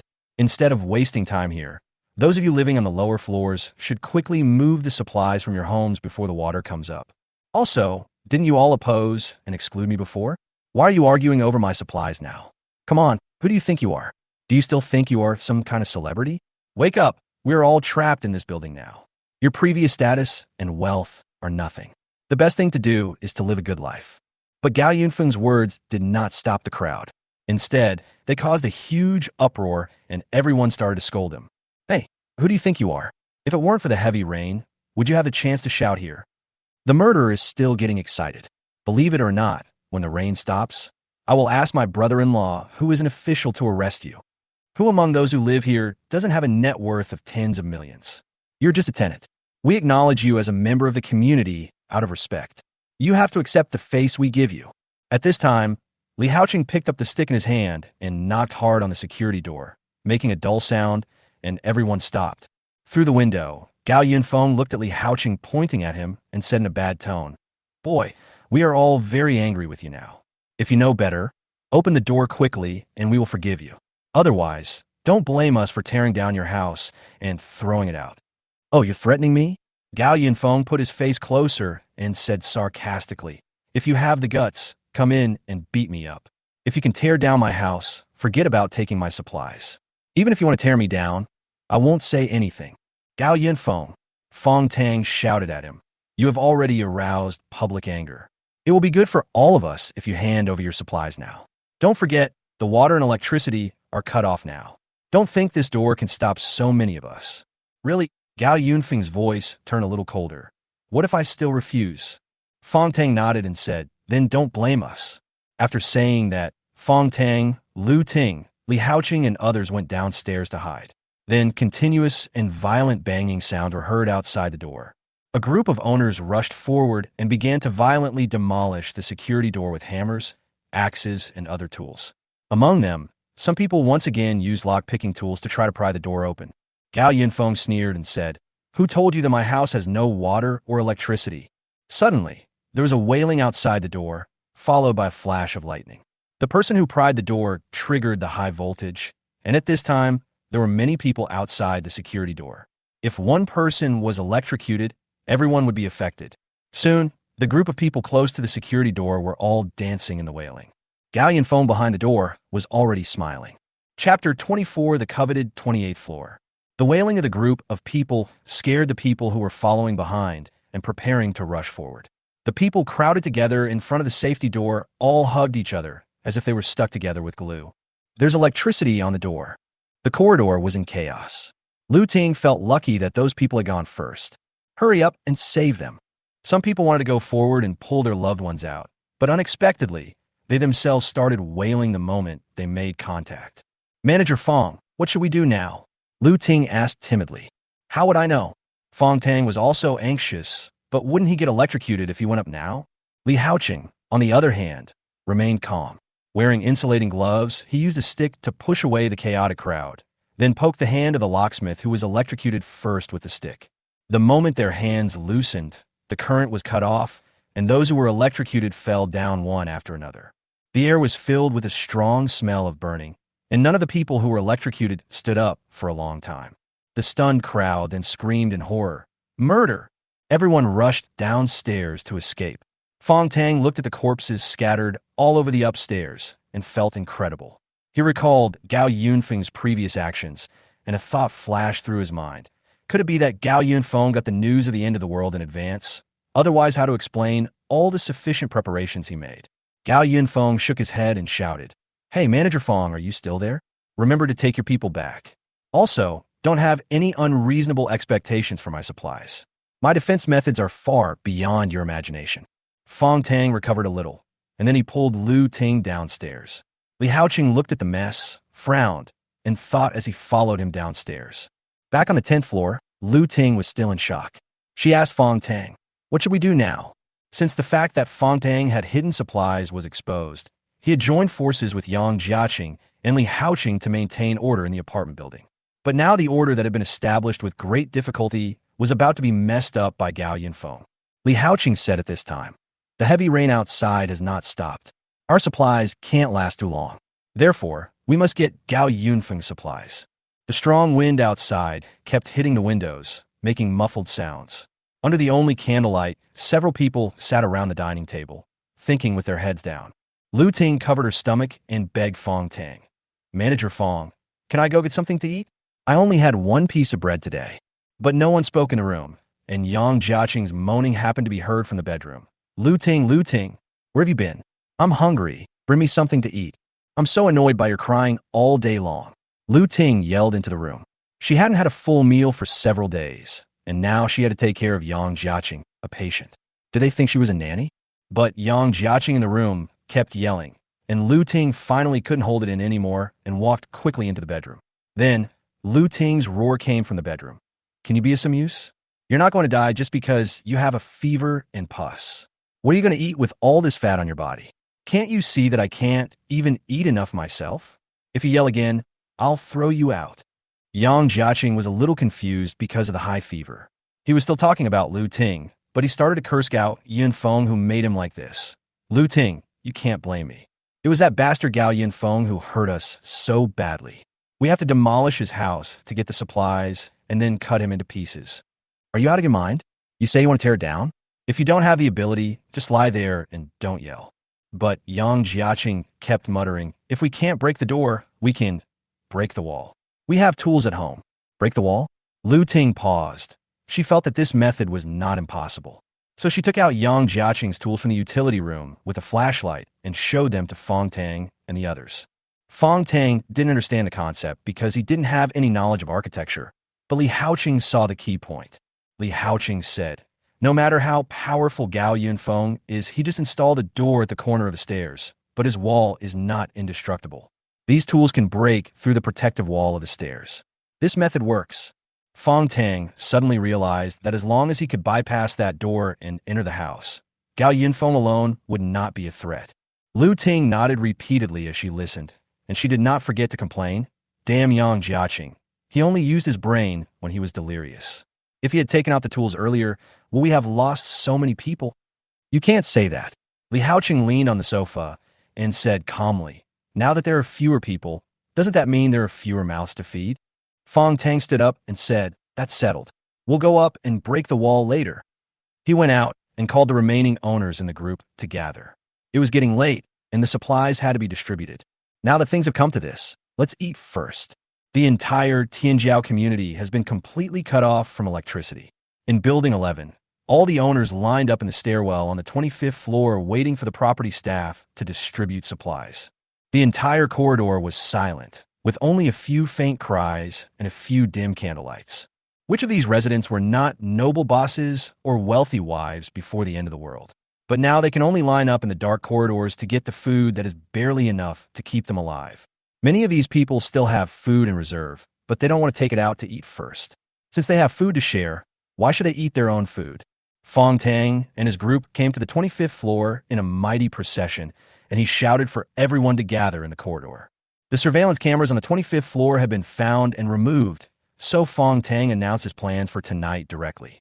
When they heard that there was a way to rush to the 28th floor, everyone immediately became excited. The delicious hot pot was beckoning to them. The plan was set, and 2 hours later, everyone besieged the 28th floor. It's the 28th floor now. Gao Yunfeng was taking a shower when a robot vacuum cleaner stopped outside the bathroom. His companion raised the volume and said, "Master, the property manager has gathered everyone on the 25th floor, but our surveillance cameras have been removed and we can't check on them." "Don't worry," Gao Yunfeng told his companion. Use the printer to print out some construction materials and prepare to repair the wall tomorrow. Don't forget, in addition to the corridors on each floor, Yang Jiaqing's home also had several additional cameras installed. Except for the bedroom camera that was exposed in the group, the 3 hidden cameras and the monitor in the living room were still in good condition. Gao Yunfeng knew Fong Tang's plan long ago. Gao Yunfeng took a comfortable shower and returned to the bedroom. At this time, the printer on the table had already started printing a pile of building materials, and the materials were generated on mechanical cart.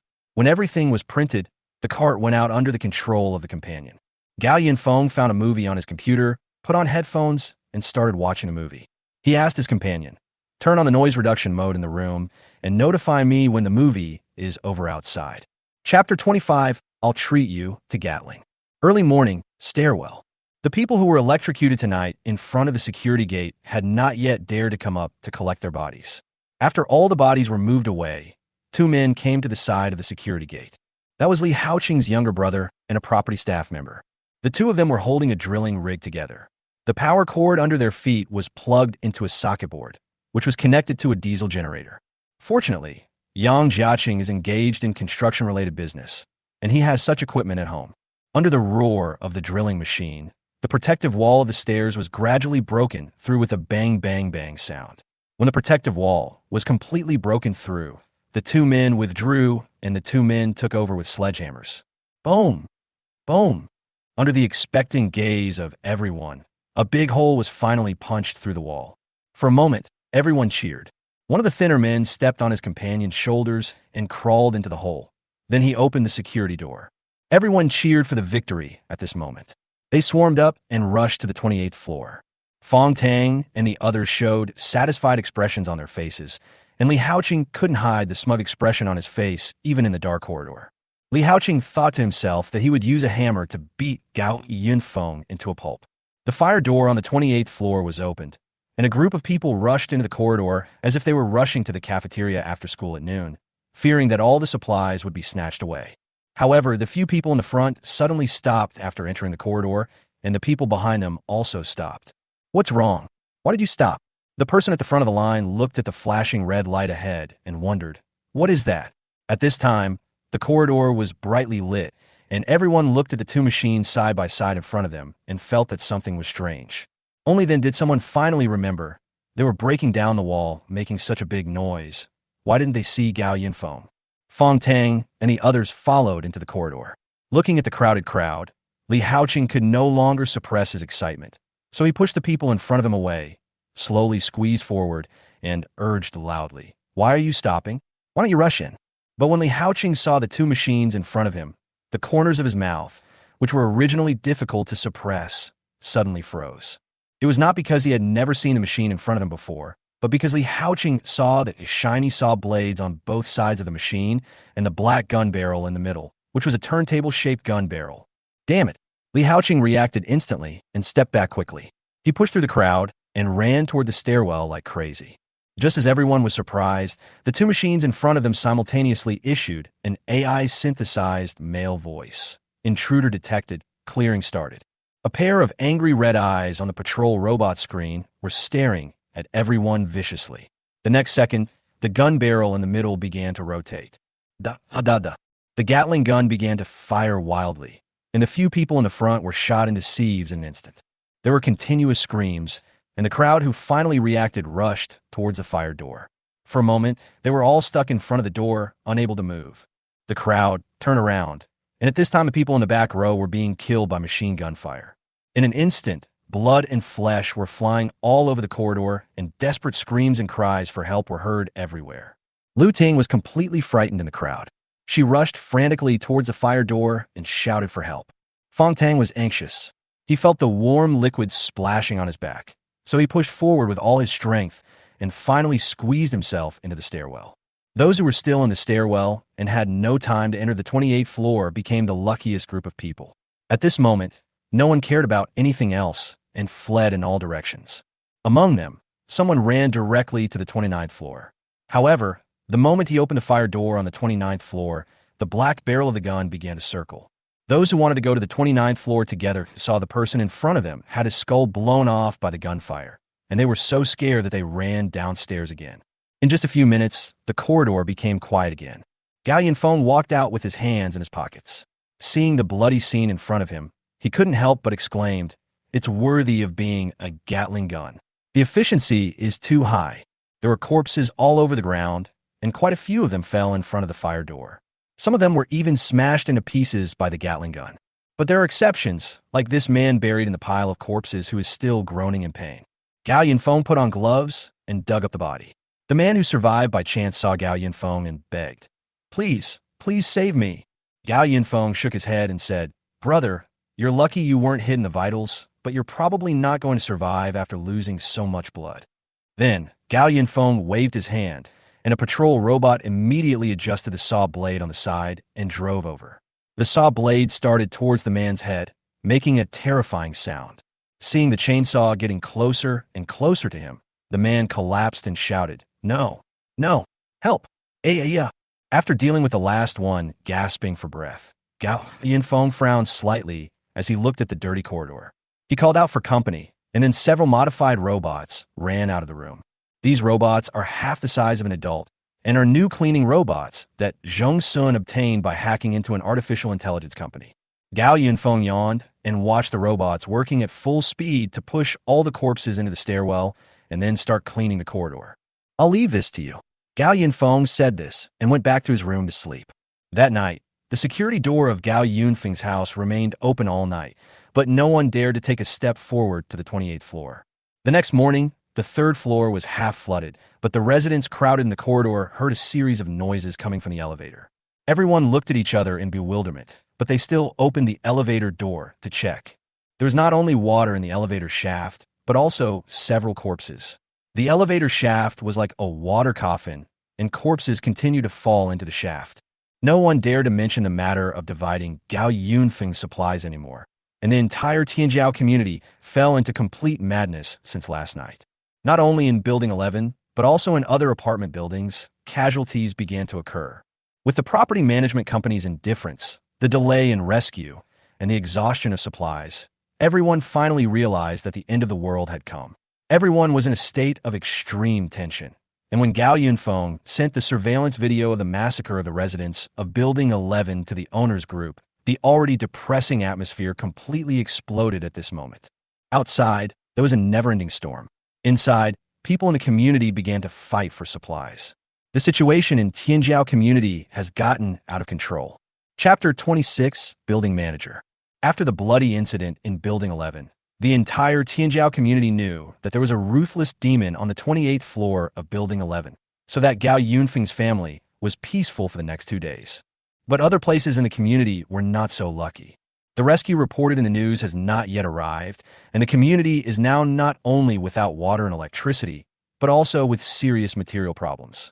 Almost every once in a while, people's wailing can be heard from the apartment building next door, and neighbors who once lived in harmony are now fighting over a piece of biscuit. Those who went crazy were basically those who had no supplies at home. They had been hungry for nearly a week, and hunger had made them lose their last bit of sanity.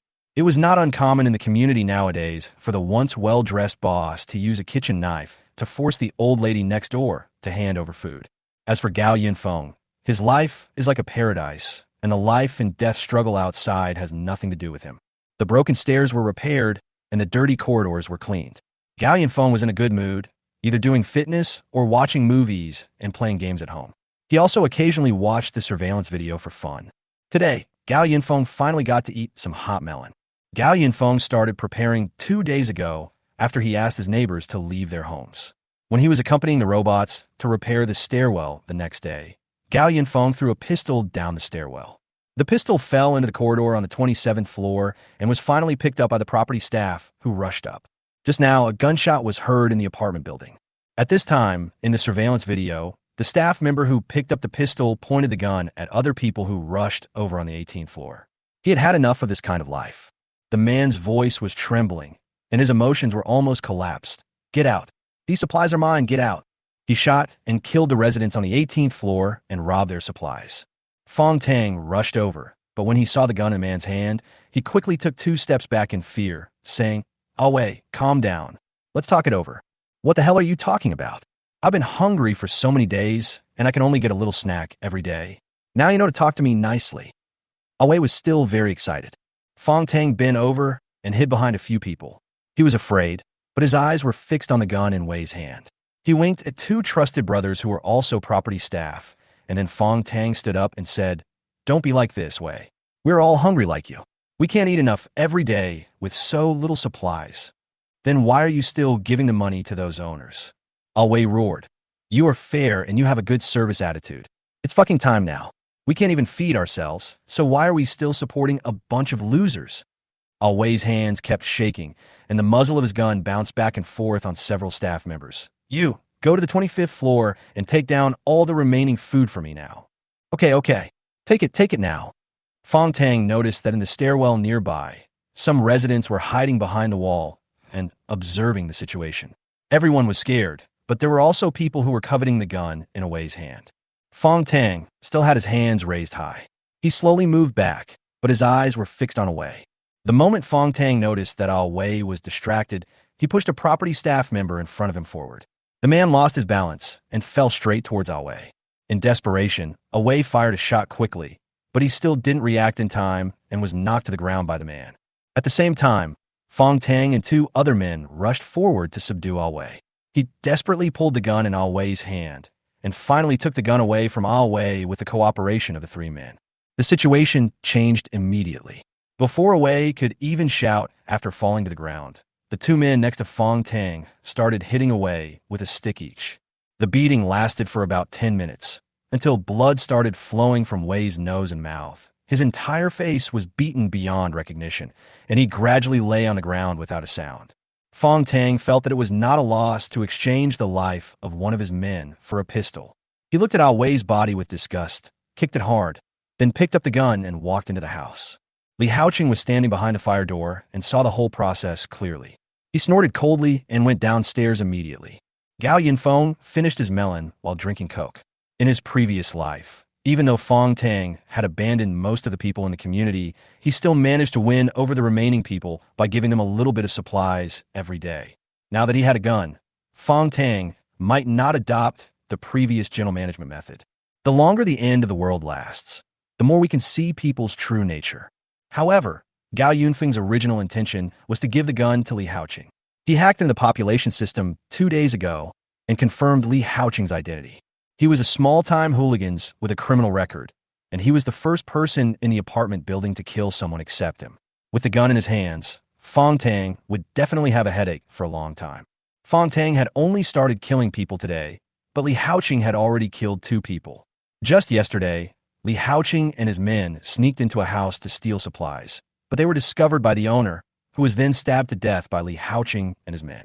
Sure enough, the first thing Fong Tang did after getting the gun was to knock on doors every day. Every time he arrived at a floor, he would ask the owners to come out in the name of a meeting. Then he would discuss with the owners that the current situation was serious, and the safest way was to take out everyone's belongings and hand them over to the property for unified management. The owners who still had food stored at home were basically unwilling to do so, but when they saw the gun on Fong Tang's waist and the several big men behind him, they all chose to give in and handed over some of their supplies. As for those who were unwilling to hand over or had no supplies, Fong Tang also changed his usual behavior and asked several people in property management uniforms behind him to educate them. However, those who were forced to live in the corridor due to heavy rain or who had no supplies at all applauded Fong Tang's actions. They believed that those who hoarded supplies were too selfish and did not care about the lives of other owners at all. So, as Fong Tang claimed sovereignty floor by floor, he became the head of Building 11, and new supplies were stored in the 25th floor after a long time. However, Fong Tang did not look for the 10th floor, which was Yang Jiaqing's home. Gao Yinfeng now knew that in order to maintain the management rights he had just established, Fong Tang had to first resolve all uncertainties. He didn't dare to touch Gao Yinfeng. The person who needed to be dealt with most of the moment was Li Haoqing, who lived in Yang Jiaqing's house. As Gao Yunfeng expected, Fong Tang rushed to the 10th floor with a few of his men. The show is about to begin. Chapter 27, The Building Manager, is gone in a flash. Fong Tang and his companions went to Yang Jiaqing's house in a mighty manner. He called Lu Ting to open the door and then walked into the house. Lu Ting was also confused when she saw such a big scene. She asked, "Manager Fong, why are there so many people here today? Where is Li Haoqing?" Fong Tang asked straight to the point. How would I know? Lu Ting waved her hand, stepped aside to make way, and asked Fong Tang, by the way, I heard you shouting in the building just now. Did something happen? No, I just re-established the rules in the corridor. Fong Tang walked in and looked at Lu Ting in the dim light from the window. It has been 8 days since the end of the world. Lu Ting looks as haggard as everyone else, but she still exudes an alluring charm. Having said that, if Lu Ting had not found Fong Tang before, he might not have agreed to Yang Jiaqing's help in dealing with Gao Yunfeng. Now Yang Jiaqing was only half dead, and Li Haoqing was a stranger, so Lu Ting was alone in the room, and she would inevitably feel lonely. So Fong Tang patted Lu Ting's pale face and said, I have something to do with Li Haoqing, so I can go upstairs to eat later. Really? Lu Ting said excitedly. Manager Fong, you got a lot of supplies, right? How did you get rid of Gao Yunfeng? No, that's not the case. Fong Tang looked around the house and found no trace of Li Haoqing. He was about to leave when he heard Yang Jiaqing's voice coming from the bedroom. Lu Ting, hurry up and get some food. Yang Jiaqing's voice was stronger than before. Fong Tang asked in surprise, why does Mr. Yang sound better than a few days ago? After all, Yang Jiaqing looked so dead a few days ago that everyone concluded that he would not live for more than a few days. Could it be that he was having a last gasp? But Lu Ting smiled and shook her head. Yes, I went to the residence in the building yesterday to get some special medicine. Mr. Yang is feeling much better today after taking it. Fong Tang was even more surprised. Medicine? Who else in the building would be so generous as to give out medicine? Oh, there's still good people there. Lu Ting walked into the house and said to Fong Tang and the others, and that family saw that I had no food at home, so they took the initiative to share some supplies with us. Who is so kind? Fong Tang walked into the room and told Lu Ting about the new rules. Manager Lu, if that's the case, please hand over the materials you have. We will manage them together. Lu Ting agreed directly. She walked to the living room window, watched Fong Tang walk into the living room from the entrance, and said, the supplies are in the kitchen. You can take them. Fong Tang nodded and prepared to go into the kitchen, but suddenly, Lu Ting drew the curtains. The already dark room suddenly lost all light. Manager Lu, why are you pulling the curtains? I can't see. A burst of hurried footsteps was heard, and Fong Tang immediately realized that something was wrong. He quickly turned around and headed towards the direction where the sound came from, but he couldn't see clearly what it was. Then, a man rushed forward and knocked Fong Tang to the ground.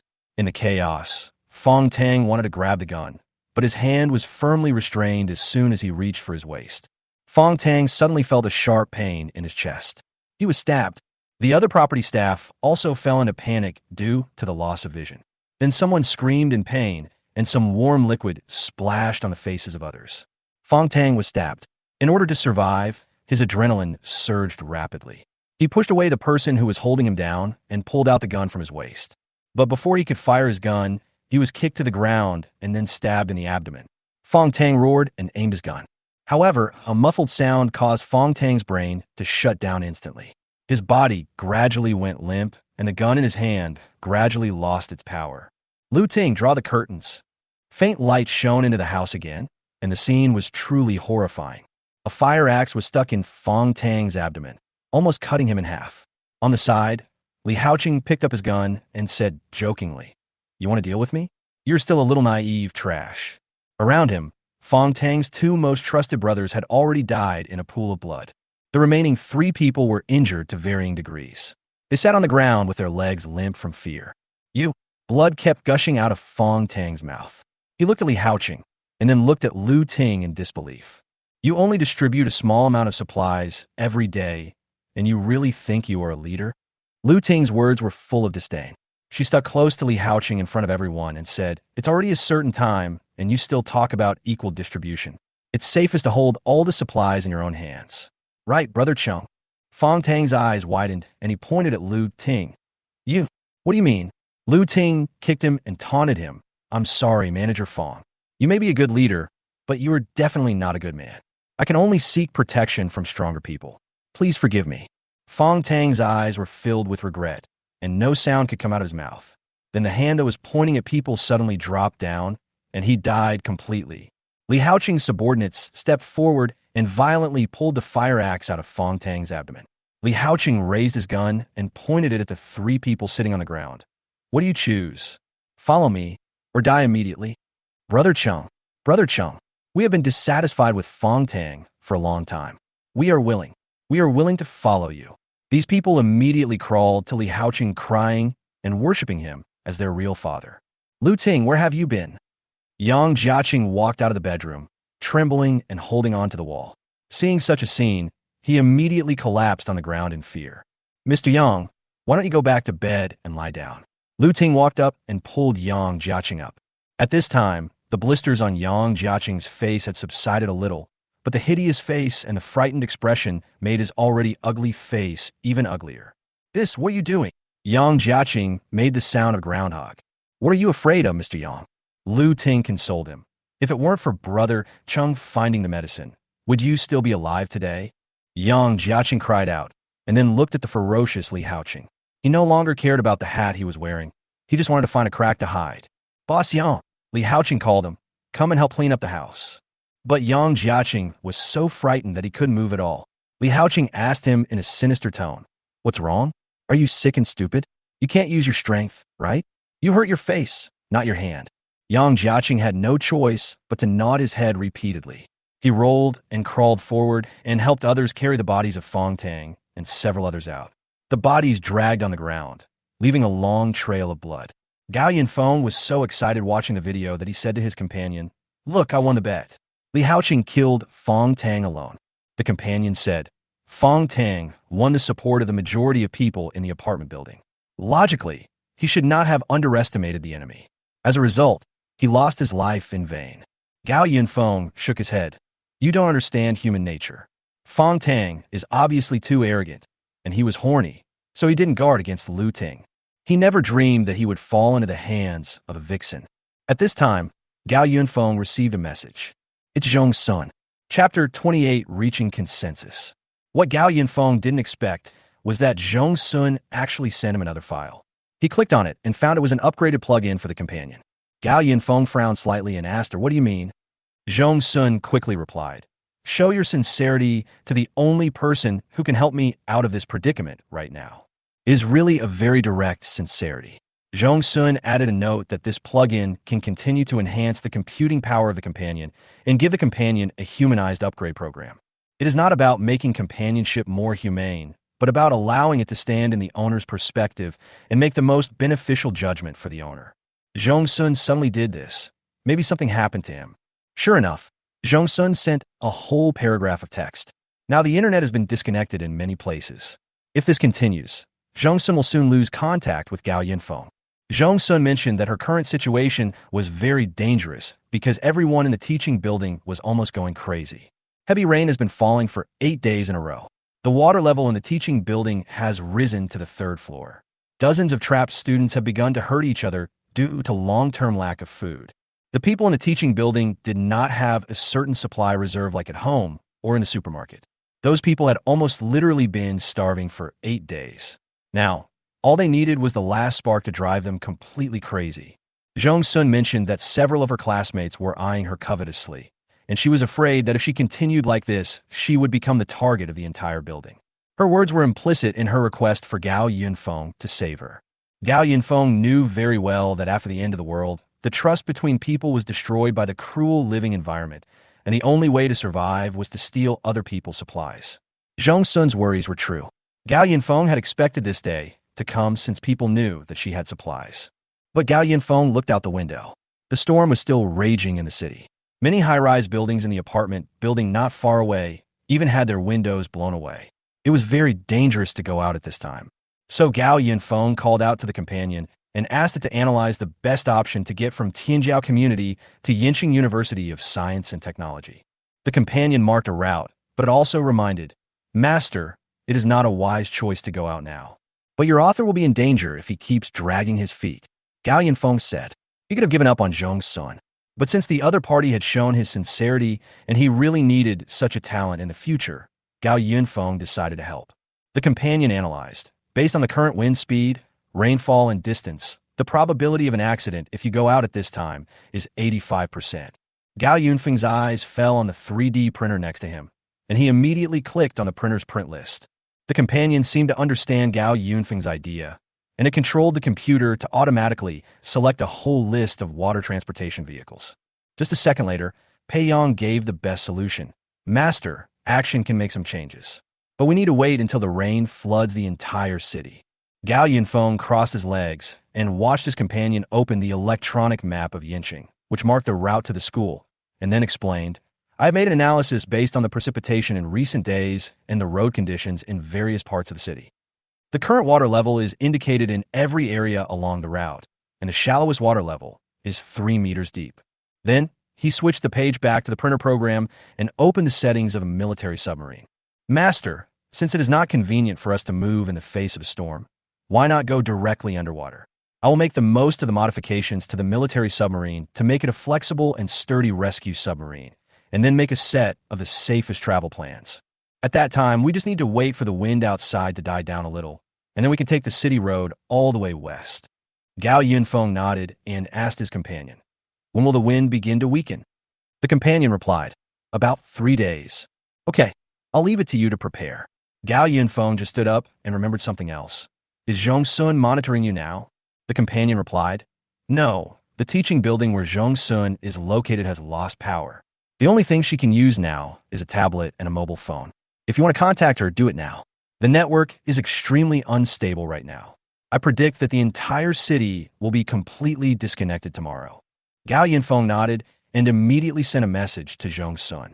The content was brief. Gao Yunfeng told Zhong Sun a way to ensure that she could survive these 3 days. Zhong Sun didn't reply for a long time. It was not until late at night that Gao Yunfeng received a OK message. At this point, the network in Yinqing was completely disconnected and the two completely lost contact. The paralysis of the internet also announced that Yinqing had officially entered chaos. After 8 days of isolation due to heavy rain, each house and each building formed a separate small group. There was no more trust between strangers, only calculations between each other. Another day passed, and the large group of owners in Tianjiao community no longer had any communication. Through the hazy rain, one could see several people in the corridor of the opposite building fighting over a few small supplies. The situation in Building 11 is even worse. Ever since Li Haoqing got the only pistol, he has been bullying the building with his recruited brothers. Yesterday, after he killed Fong Tang, he went to every floor with a gun in one hand and Fong Tang's head in the other to declare his dominance over the apartment building. Of course, Li Haoqing didn't dare to come to Gao Yunfeng's territory, nor did he look at who gave him the gun in his hand. Less than a day after Li Haoqing took office, he ordered all residents in the building to pay taxes. Anyone who dared to disobey would be killed. Of course, some people refused to obey, but the next second, Li Haoqing's subordinates chopped off their heads with a knife. After that, no one dared to disobey. Gao Yunfeng watched from the surveillance camera that Li Haoqing was rampant with a gun, and the residents in the building were miserable and suddenly happy. In the past, everyone united to deal with Gao Yunfeng, but now they know that Gao Yunfeng is not to be trifled with, and Li Haoqing comes to continue to exploit him. I wonder if they will regret it. Gao Yunfeng didn't want to pay attention to these troubles of the neighbors, but when he thought that he would have to go out to rescue Zhong Sun in 2 days, he decided to give everyone, especially Li Haoqing, a warning. He asked Pei Ban to print another patrol robot, but this robot had its mobility specially enhanced. Looking at the robot fully equipped with equipment, Gao Yunfeng waved his hand and sent the patrol robot downstairs. These people must know clearly who is the boss of Building 11. The patrol robots marched downstairs in a mighty procession, and soon after, a burst of Gatling gun fire was heard from downstairs. Chapter 29. All the supplies were snatched away. There was a reason why Zhong Sun saw Gao Yunfeng's news so late. She had just sent a message to Gao Yunfeng, and the next second the door of the computer room made a loud noise. Someone was banging on the door. Huang Feiqin's voice was very angry outside. Zhong Sun, I know you are in there. Open the door for me. You have the ability to eat alone. Why can't you open the door? Since Zhong Sun rejected Huang Feiqin the first time, Huang Feiqin came twice more, but Zhong Sun refused to open the door again. The more Zhong Sun refused to open the door, the more Huang Feiqin was sure that she had supplies. On the 8th day of the rainstorm, the people in the teaching building were completely driven crazy. Everyone even searched through the trash cans and ate up all the edible things. They could no longer hold on, so Zhong Sun, who had supplies in his hands, became their first target of attack. At this time, the front and back doors of the computer room were blocked by Zhong Sun using tables, chairs, computers, etc. Zhong Sun hid the tablet under the podium and squatted behind it in fear. Outside, The people who were smashing the door were moving faster and faster, and more violently. Huang Feiqin's voice clearly reached Zhong Sun's ears. The door is blocked. Let's push it open together. Bang! Bang! Huang Feiqin seemed to have gathered all the classmates here together. The shadowy figures outside the door and every sharp banging sound made Zhong Sun feel extremely nervous and frightened. She could only grab a broom in the classroom as a weapon. After a long time, as the stacked desks fell to the ground with a loud bang, several boys broke in, scaring Zhong Sun so much that he screamed. Zhong Sun grabbed the broom and prepared to fight back, but her strength was too weak. A tall and thin boy stepped forward, snatched the broom from her hand, and kicked her mercilessly. Zhong Sun was kicked to the ground, but then a figure immediately stepped forward, grabbed her clothes, and slapped her in the face with 2 crisp slaps. Huang Feiqin's face was pale, her eyes were bloodshot, and she was filled with resentment towards Zhong Sun. She shook Zhong Sun desperately and asked, "Where are the supplies? Where is the food?" Zhong Sun was so shocked by the kick that she couldn't respond for a while. But Huang Feiqin went even further, slapping her in the face one after another. The other boys who broke in searched for a long time, but couldn't find anything to eat. The tall and thin boy took Zhong Sun from Huang Feiqin, then pressed her head and smashed it to the ground. "Where is the food?" The boy's tone became even more ferocious. Zhong Sun kept screaming, but the people around him just watched coldly. Huang Feiqin looked at Zhong Sun, who was beaten to a bloody mess, and said to the boy, "Ming, if she doesn't say anything, why don't we use her to solve the urgent problem tonight?" Everyone present was startled, but they quickly returned to their greedy gazes. Since there was no food, then the girl who was beaten half to death was the food. Ming stopped immediately and asked again, "Where is the food? If you don't tell me, I will chop you up." A lot of blood flowed from Zhong Sun's forehead. She didn't have the strength to resist anymore. Finally, she could only grit her teeth and said, "The air conditioner is inside the air conditioner." Everyone immediately ran to the only cabinet air conditioner in the classroom. After removing the outer shell of the air conditioner, they found a lot of instant noodles, self-heating rice, and drinking water inside. They cheered, but Zhong Sun, who was lying on the ground, fainted. When Zhong Sun woke up, it was already night. The door of the computer room was closed again, and those who broke in were lying on the floor and snoring, with leftover instant noodles and self-heating rice boxes lying around. The quilts and blankets that Zhong Sun brought were all covered on Huang Ming and Huang Feiqin. Only then did she remember that the two were a couple. Zhong Sun stood up despite the pain, stumbling towards the podium and taking out her tablet from under the podium. After turning on the tablet, Zhong Sun saw the message from Gao Yunfeng. At this moment, her tense nerves finally felt a little relieved. She replied, "Okay," with trembling hands. Then she picked up her mobile phone and tablet and stumbled out of the computer room. The next morning, Huang Feiqin woke up from her sleep. She hadn't felt as happy as she did last night for a long time. When people are hungry for a long time, even the instant noodles that they usually despise seem delicious. But Huang Feiqin soon discovered something was wrong. Zhong Sun was missing. Fortunately, the supplies were still there. Huang Feiqin quickly woke Huang Ming up and told him the situation. But Huang Ming just sneered and said with a sleepy nasal voice, "Aren't the supplies still here? If she left, she left. What can a little bitch do to us?" That's true. Huang Feiqin regained her sanity after eating, but her hatred for Zhong Sun became stronger. "You ate alone, leaving us starving and freezing downstairs. Bitch, you deserve to be beaten black and blue by me." But there was a more serious problem. Huang Feiqin hurriedly woke Huang Ming up again. She first looked at the other students who were still sleeping nearby, and then whispered to Huang Ming, "Ming, these supplies were prepared by that bitch Zhong Sun for herself. Now there are so many of us, and this little bit of supplies won't last long." Huang Ming immediately came to his senses after she reminded him. The two of them took inventory of the supplies and roughly estimated that these supplies could only feed the people in the room for one day.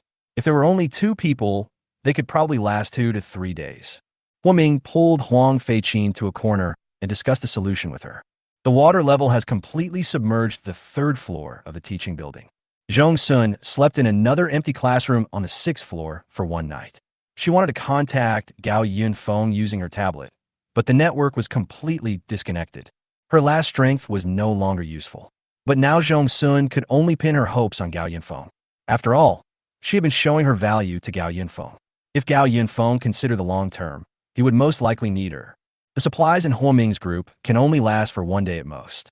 If those supplies are eaten up, then there will be nothing left to eat in the entire teaching building. By then, people who are extremely hungry will regard all living things around them as their own food. Jong-sun is a petite girl. In terms of self-protection ability, she can hardly fight against Huang Feiqin, not to mention that there are so many people in the building. So Jong-sun made up her mind, opened the classroom door, and walked to the 5th floor against the strong wind in the corridor. On the 5th floor, there was a group of survivors huddled together. When Jong-sun grabbed the railing on the side of the corridor and struggled to find the multimedia classroom where someone was, the door of the classroom just happened to open. A boy with sunken eyes stared at her. Jong-sun saw horrifying bloodstains at the corners of the boy's mouth and on his clothes, and instantly understood what had happened. Suddenly, the boy became furious, rushed over and dragged Jong-sun into the classroom. In the huge multimedia classroom, Jong-sun smelled a very strong smell of blood as soon as he entered.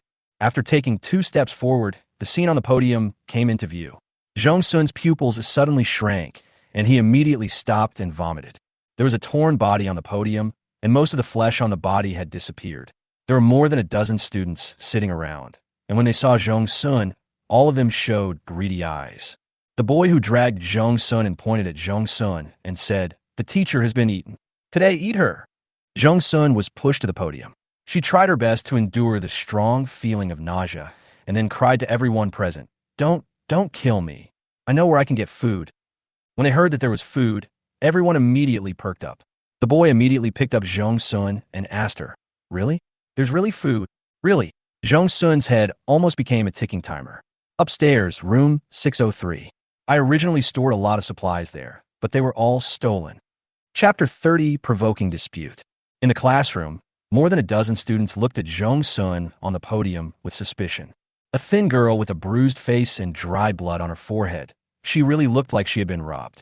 But the boy who dragged Jong-sun and just now had an impatient look on his face. He grabbed Jong-sun and said, "Who the hell are you kidding? What kind of food can there be in the teaching building? We have searched through the trash cans these days and only found some garbage scraps. You are still trying to scare me." "It's true," Jong-sun shouted. "If you don't believe me, you can go up and see. Those are my classmates. When they found out that I had supplies, they came to steal my supplies and kicked me out." Seeing that Jong-sun was still deceiving him, the boy immediately raised his fist to hit her. At this time, a sharp-eyed boy in the seat said, "Shuping, wait a minute." "What?" Wang Shuping frowned and looked at the person who spoke. The man adjusted his black-framed glasses, stared at Jong-sun, and asked her, "Are you Jong-sun?" "Yes, I am." Jong-sun nodded quickly. "Who?" Wang Shuping was puzzled. The man explained, "Jong-sun, the one from the School of Information, known as the Genius Computer Girl. It's none of my business. No matter how powerful you were before, you can still be knocked down by one punch from me now." Wang Shuping wanted to attack again. Jong-sun looked at the fist that was about to fall and said quickly, "I have evidence to prove that what I said is true." The fist stopped in midair. Wang Shuping thought for a moment and then let go of Jong-sun. "What do you prove it?" Jong-sun tremblingly took out a tablet from the bag behind him and opened the information he got from the official intranet. Then he said to everyone, "I hacked into the official internal network and got the news before the rainstorm. Did you see the news online that all officials had evacuated? That was what I spread. But when I got the news, it was already the morning of the rainstorm, so I had no choice but to hide in the teaching building, but I stockpiled a lot of supplies." With the introduction of others and the information provided by Jong-sun, people immediately believed it to 70%. At this time, someone spoke up. "I think I did see her moving a lot of things upstairs on the day when it rained heavily." Wang Shuping asked her, "If it is true, how much supplies did you store on it?" Jong-sun replied, "It will probably last for half a month." She never lied from beginning to end. The others looked at each other, undecided for a moment. It was Wang Shuping who took the initiative and decided to take people to check it out. Before leaving, he warned Jong-sun, "If I find out that you are lying, I will just cut off your limbs and roast them." Wang Shuping led a few people upstairs in a mighty manner. Seeing this, the other people in the classroom followed them one after another. What if there really were supplies? If they went too late, wouldn't they have nothing to share? For a moment, the only people left in the classroom were Jong-sun and the corpse on the ground. Jong-sun collapsed on the ground and breathed a sigh of relief. It was as if she had just escaped from the gates of hell. She quickly fled to the 4th floor and found a classroom in the corner to hide in the strong wind. She piled all the things she could move at the door, then sat down on a pieced-together table, panting. At this time, water had already accumulated on the road surface on the fourth floor, and it would soon flood into Jong-sun's classroom. But even being soaked in water was better than being eaten by those classmates who had lost their humanity. She walked to the window and gently opened the curtains. It happened that she could see the upstairs from this angle. In the corridor on the sixth floor, a group of people were smashing the door of room 603 against a strong wind. Wang Shuping and a dozen people forced their way into the room and rushed into the room to see several people sleeping on the floor. On the other side of the room, there was a pile of leftover instant noodle boxes. There really are supplies. Wang Shuping immediately took out a fruit knife, and the people behind him also took out sticks. He threatened, "Hurry up and take out all the food." "What are you doing?" The people in the room were awakened, but when they opened their eyes and saw a group of people, they immediately felt weak. At Wang Shuping's command, some of the people behind him began to search for supplies in the classroom, while others took sticks and warmly entertained several indigenous people in the room. After a beating, several boys were beaten unconscious. They were shocked to find that the supplies were gone, and they cried, "No more, the supplies are gone. Gone. Just a few people are missing." Wang Shuping picked up a fruit knife and stabbed one of them in the thigh. The boy who was stabbed was in so much pain that he wanted to die. He quickly looked around and realized, where are the two of them? Huang Ming and Huang Feiqin are gone. Seeing this, another boy quickly explained, "It was those two.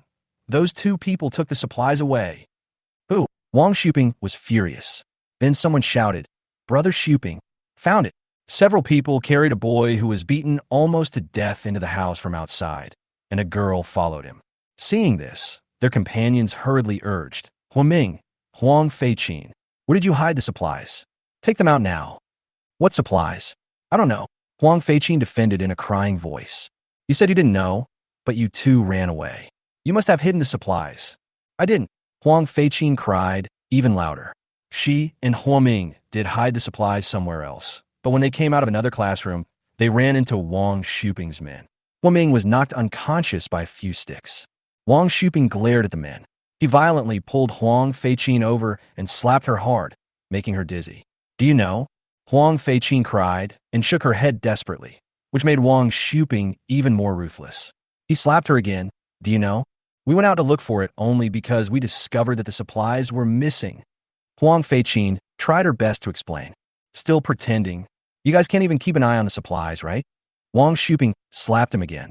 Huang Feiqin's face was swollen and bruised after these slaps. She burst into tears and suddenly remembered something, so she said quickly, "It was Jong-sun. That bitch must have stolen all the supplies while we were sleeping." Unexpectedly, Wang Shuping sneered twice and said, "Supplies are so precious nowadays. You guys can't even defend against a woman? Who are you trying to fool?" He slapped Huang Feiqin in the face again. "It was really Jong-sun who did it, brother. Can we talk it out nicely instead of using violence?" Huang Feiqin almost knelt down. Wang Shuping kicked her over and said, "Okay, let's bring that woman up and interrogate her together." He turned around and was suddenly startled. "Why are you all here?" In the computer room, everyone with Wang Shuping was there at this moment. He asked sternly, "Where's that woman? You all came up here, and no one is watching her." Everyone looked at each other, and only after Wang Shuping roared did they go down to catch the man. Ghost. The wind was blowing hard in the corridor, and more than a dozen people spent a long time in the teaching building trying to find Jong-sun. They didn't expect that Jong-sun would rather stay in the water than come out. Unable to find Jong-sun, Wang Shuping simply took out all his anger on Huang Ming and the others. He kicked Huang Feiqin to the ground, then grabbed the unconscious Huang Ming and stabbed him with a knife. Huang Ming was awakened by the pain. He looked at the fierce-looking people in the room and was immediately frightened. He hurriedly said, "Supplies? Supplies are in room 606. Huang Feiqin next to him was dumbfounded. She tried her best to put the blame on Jong-sun, but Huang Ming confessed everything as soon as he woke up. How come her boyfriend is even more cowardly than her? After a while, Wang Shuping led his men to search for supplies from classroom 606, and everyone returned to classroom 603 with a smile on their faces. Wang Shuping pointed at the few supplies and asked, "Is that all?" "No more." "No, that's all." Huang Feiqin shook her head. With a slap, Wang Shuping slapped Huang Feiqin again, making her feel dizzy. "Did I ask you?" Wang Shuping pointed at Huang Ming. Anything else? No more, really no more. These are all we have. Huaming kept begging for mercy. Wang Shuping didn't quite believe it. He patted Huaming's face with a fruit knife and said, "That woman said she had enough food for half a month. Is this really all? Oh, brother, you can't believe what that bitch says. The half a month she mentioned means it's enough for her to eat for half a month." Huang Feiqin said hurriedly. Wang Shuping slapped Huang Feiqin again, leaving her lying on the ground, unable to get up. "Who the hell asked you that?" But what Huang Feiqin said made sense, so Wang Shuping still threatened Huaming with a knife. "Do you have one or not?" Huaming's pain and fear had pushed him to the brink of collapse. He suddenly burst into tears, and even his crotch was wet. "Yes, in 607. There's a little bit in 608 too. Wow, it's hidden really well." Wang Shuping took his men away to look for supplies, leaving Huaming and a few others shivering in the house. Huang Feiqin was so disappointed that she said distressedly, "Ming, what are you doing? You agreed to pass the material supply issue to someone else." But Huaming kept crying and ignored Huang Feiqin completely. It wasn't until the other three people in the room slowly gathered around that Huang Feiqin let out a sigh of relief. She asked in a trembling voice, "What are you? What are you doing? We have no more supplies." Dantan, Huang Feiqin, and Huaming were beaten again. Zhong Sun looked at the people walking back and forth in the corridor on the 6th floor and probably guessed that they had already obtained the supplies. Gao Yunfeng told her to give the supplies to Huang Feiqin and others, and then find a way to reveal the news to other survivors in the teaching building, so that they would have a conflict with each other and temporarily ignore her. However, Zhong Sun also knew that the little supplies were not enough for more than a dozen people, so they could only get through today. She pulled the curtains and lay on the assembled table. Some rain seeped in from the crack in the classroom door. She didn't dare to leave the room until the rain completely flooded the place. Building 11, Tianjiao Community. All the residents have been suffering since Li Haoqing took over the entire building. The water has already reached the 5th floor. More and more people are running upstairs to find empty rooms or living directly in the corridor. Under the current circumstances, people who still live in the house will not let strangers live in them. Li Haoqing didn't dare to offend Gao Yunfeng, so he grabbed the residents in the corridor and took all the supplies. Now all the supplies in the hands of the property were in his hands, but he was still not satisfied, and he took people to coerce and collect some more supplies from every household. The residents were angry but dared not speak out, and the few who resisted were killed by Li Haoqing. During the day, Li Haoqing was sitting in Yang Jiaqing's house eating instant noodles and enjoying Lu Ting's personal service. However, Yang Jiaqing, the real owner of the house, had been driven out and could only sleep on the floor in the corridor like other people who had lost their houses. Thump, thump, thump.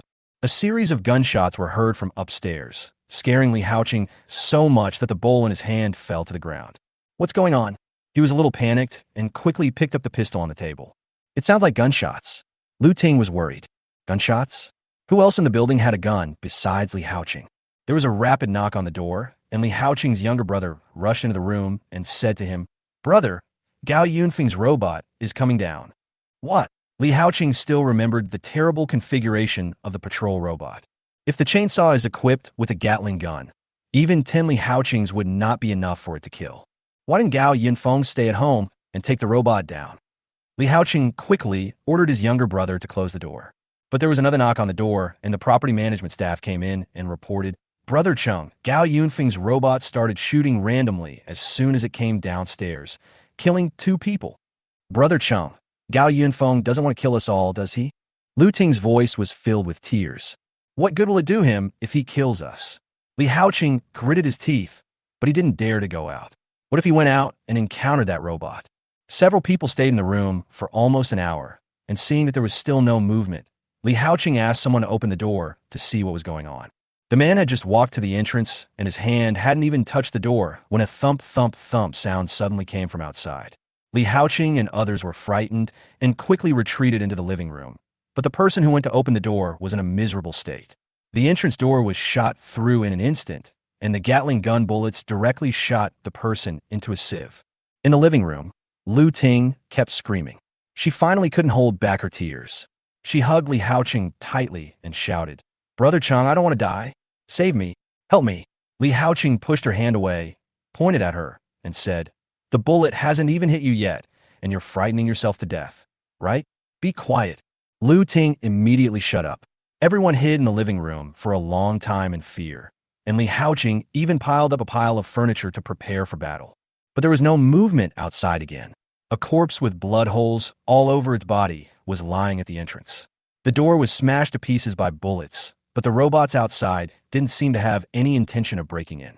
After waiting for a long time, Li Haoqing couldn't guess the situation outside, so he took a teacup, aimed at the entrance, and threw it directly over.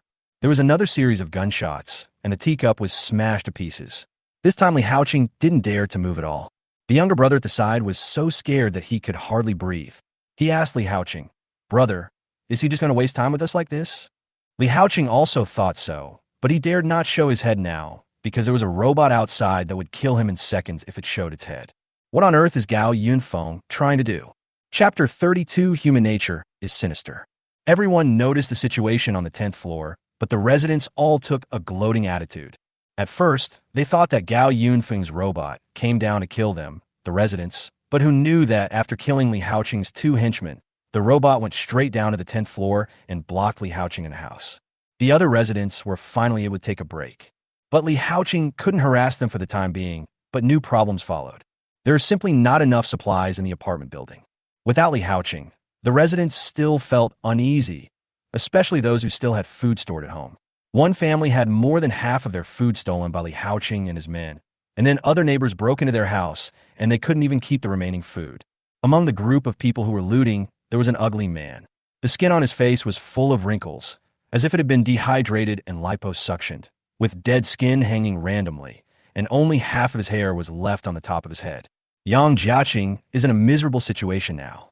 Li Haoqing found some medicine to save his life. He thought Li Haoqing still treated him as his boss and was afraid that he would not get paid if he died. But who knew that Li Haoqing really just saved him for the sake of convenience? I thought saving your life was useful before. After all, it can ensure that you're still fresh when I need you. But now Fong Tang is dead, and all the supplies belong to me. You can go wherever you want to cool off. Li Haoqing rudely drove Yang Jiaqing out of the house and took possession of his woman. No, it was Lu Ting's mother who took the initiative to stick to him. Yang Jiaqing was really humiliated. Ever since Gao Yunfeng started to go against him, he has never had a good day. Yang Jiaqing held on to the pain on his face and body with such strong hatred. He had lost dozens of pounds, and although he was not skinny, he was still a normal weight, no longer like the 200 pounds he used to be. Why does the world treat me like this? Yang Jiaqing was furious. He felt that everything was Gao Yunfeng's fault. If it weren't for Gao Yunfeng, he would still be the high and mighty Mr. Yang. How could he have fallen to such a state of disfigurement? How could he have invited Li Haoqing, the plague god? He wanted to survive. He wanted to trample Gao Yunfeng and anyone else who embarrassed him under his feet. With this obsession, Yang Jiaqing rushed into a house whose door was broken. When the rainstorm started, Lu Ting would at least feed him some porridge when she was taking care of him, but as supplies gradually became scarce, and he was lying in bed dazed due to an infected wound, Lu Ting naturally stopped taking care of him. He hadn't eaten anything for many days. He completely ignored the family's dissuasion and rushed into the kitchen to find something to eat. But after searching for a long time, he couldn't find even a cockroach. So, Yang Jiaqing turned his attention to the owners of the house, an orphan and a widow. "Tell me, where's the food?" Yang Jiaqing roared. "No, there is no food in my house." The mother pointed a kitchen knife at Yang Jiaqing and yelled at him to get out. But Yang Jiaqing was so hungry that he went crazy. Contrary to his usual behavior, he rushed up and started wrestling with the mother. The boy next to him was so scared that he burst into tears. He didn't dare to rush forward to help, but turned and walked into the corridor shouting for help. But no one came. Even the people lying in the corridor just rolled their eyes at him. A scream was heard from the room. Yang Jiaqing snatched the knife from my mother and slashed her neck. The boy watched his mother struggling on the ground for a few seconds while holding her neck, and then she became motionless. He then rushed forward and hugged his mother. "Mom," but my mother had already passed away. Yang Jiaqing, who was standing by, looked at the blood all over the ground, and a smug look suddenly appeared in his eyes. "Yes, that's right. I'm Mr. Yang. You all have to be respectful when you see me." Hearing the boy still crying, Yang Jiaqing felt particularly irritated. He chopped the boy's head with a knife. After a while, the people in the corridor saw that they did not hear the crying and shouting from the house, but instead heard the bang-bang sound of a knife chopping bones from the house, and the corridor was filled with a strong smell of blood. A few people came to the entrance of the house out of curiosity, but saw Yang Jiaqing chopping a corpse in a living room, and a little boy was lying beside him.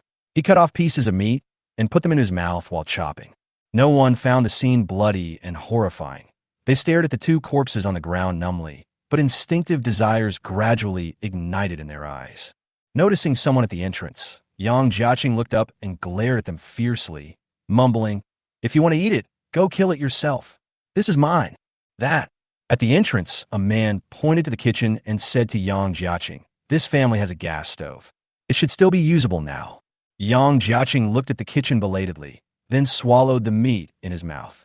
He dragged the body into the kitchen, and several people at the entrance rushed into the house. On the 28th floor, Pei Bei had been monitoring the situation on the 10th floor through the patrol robot's perspective.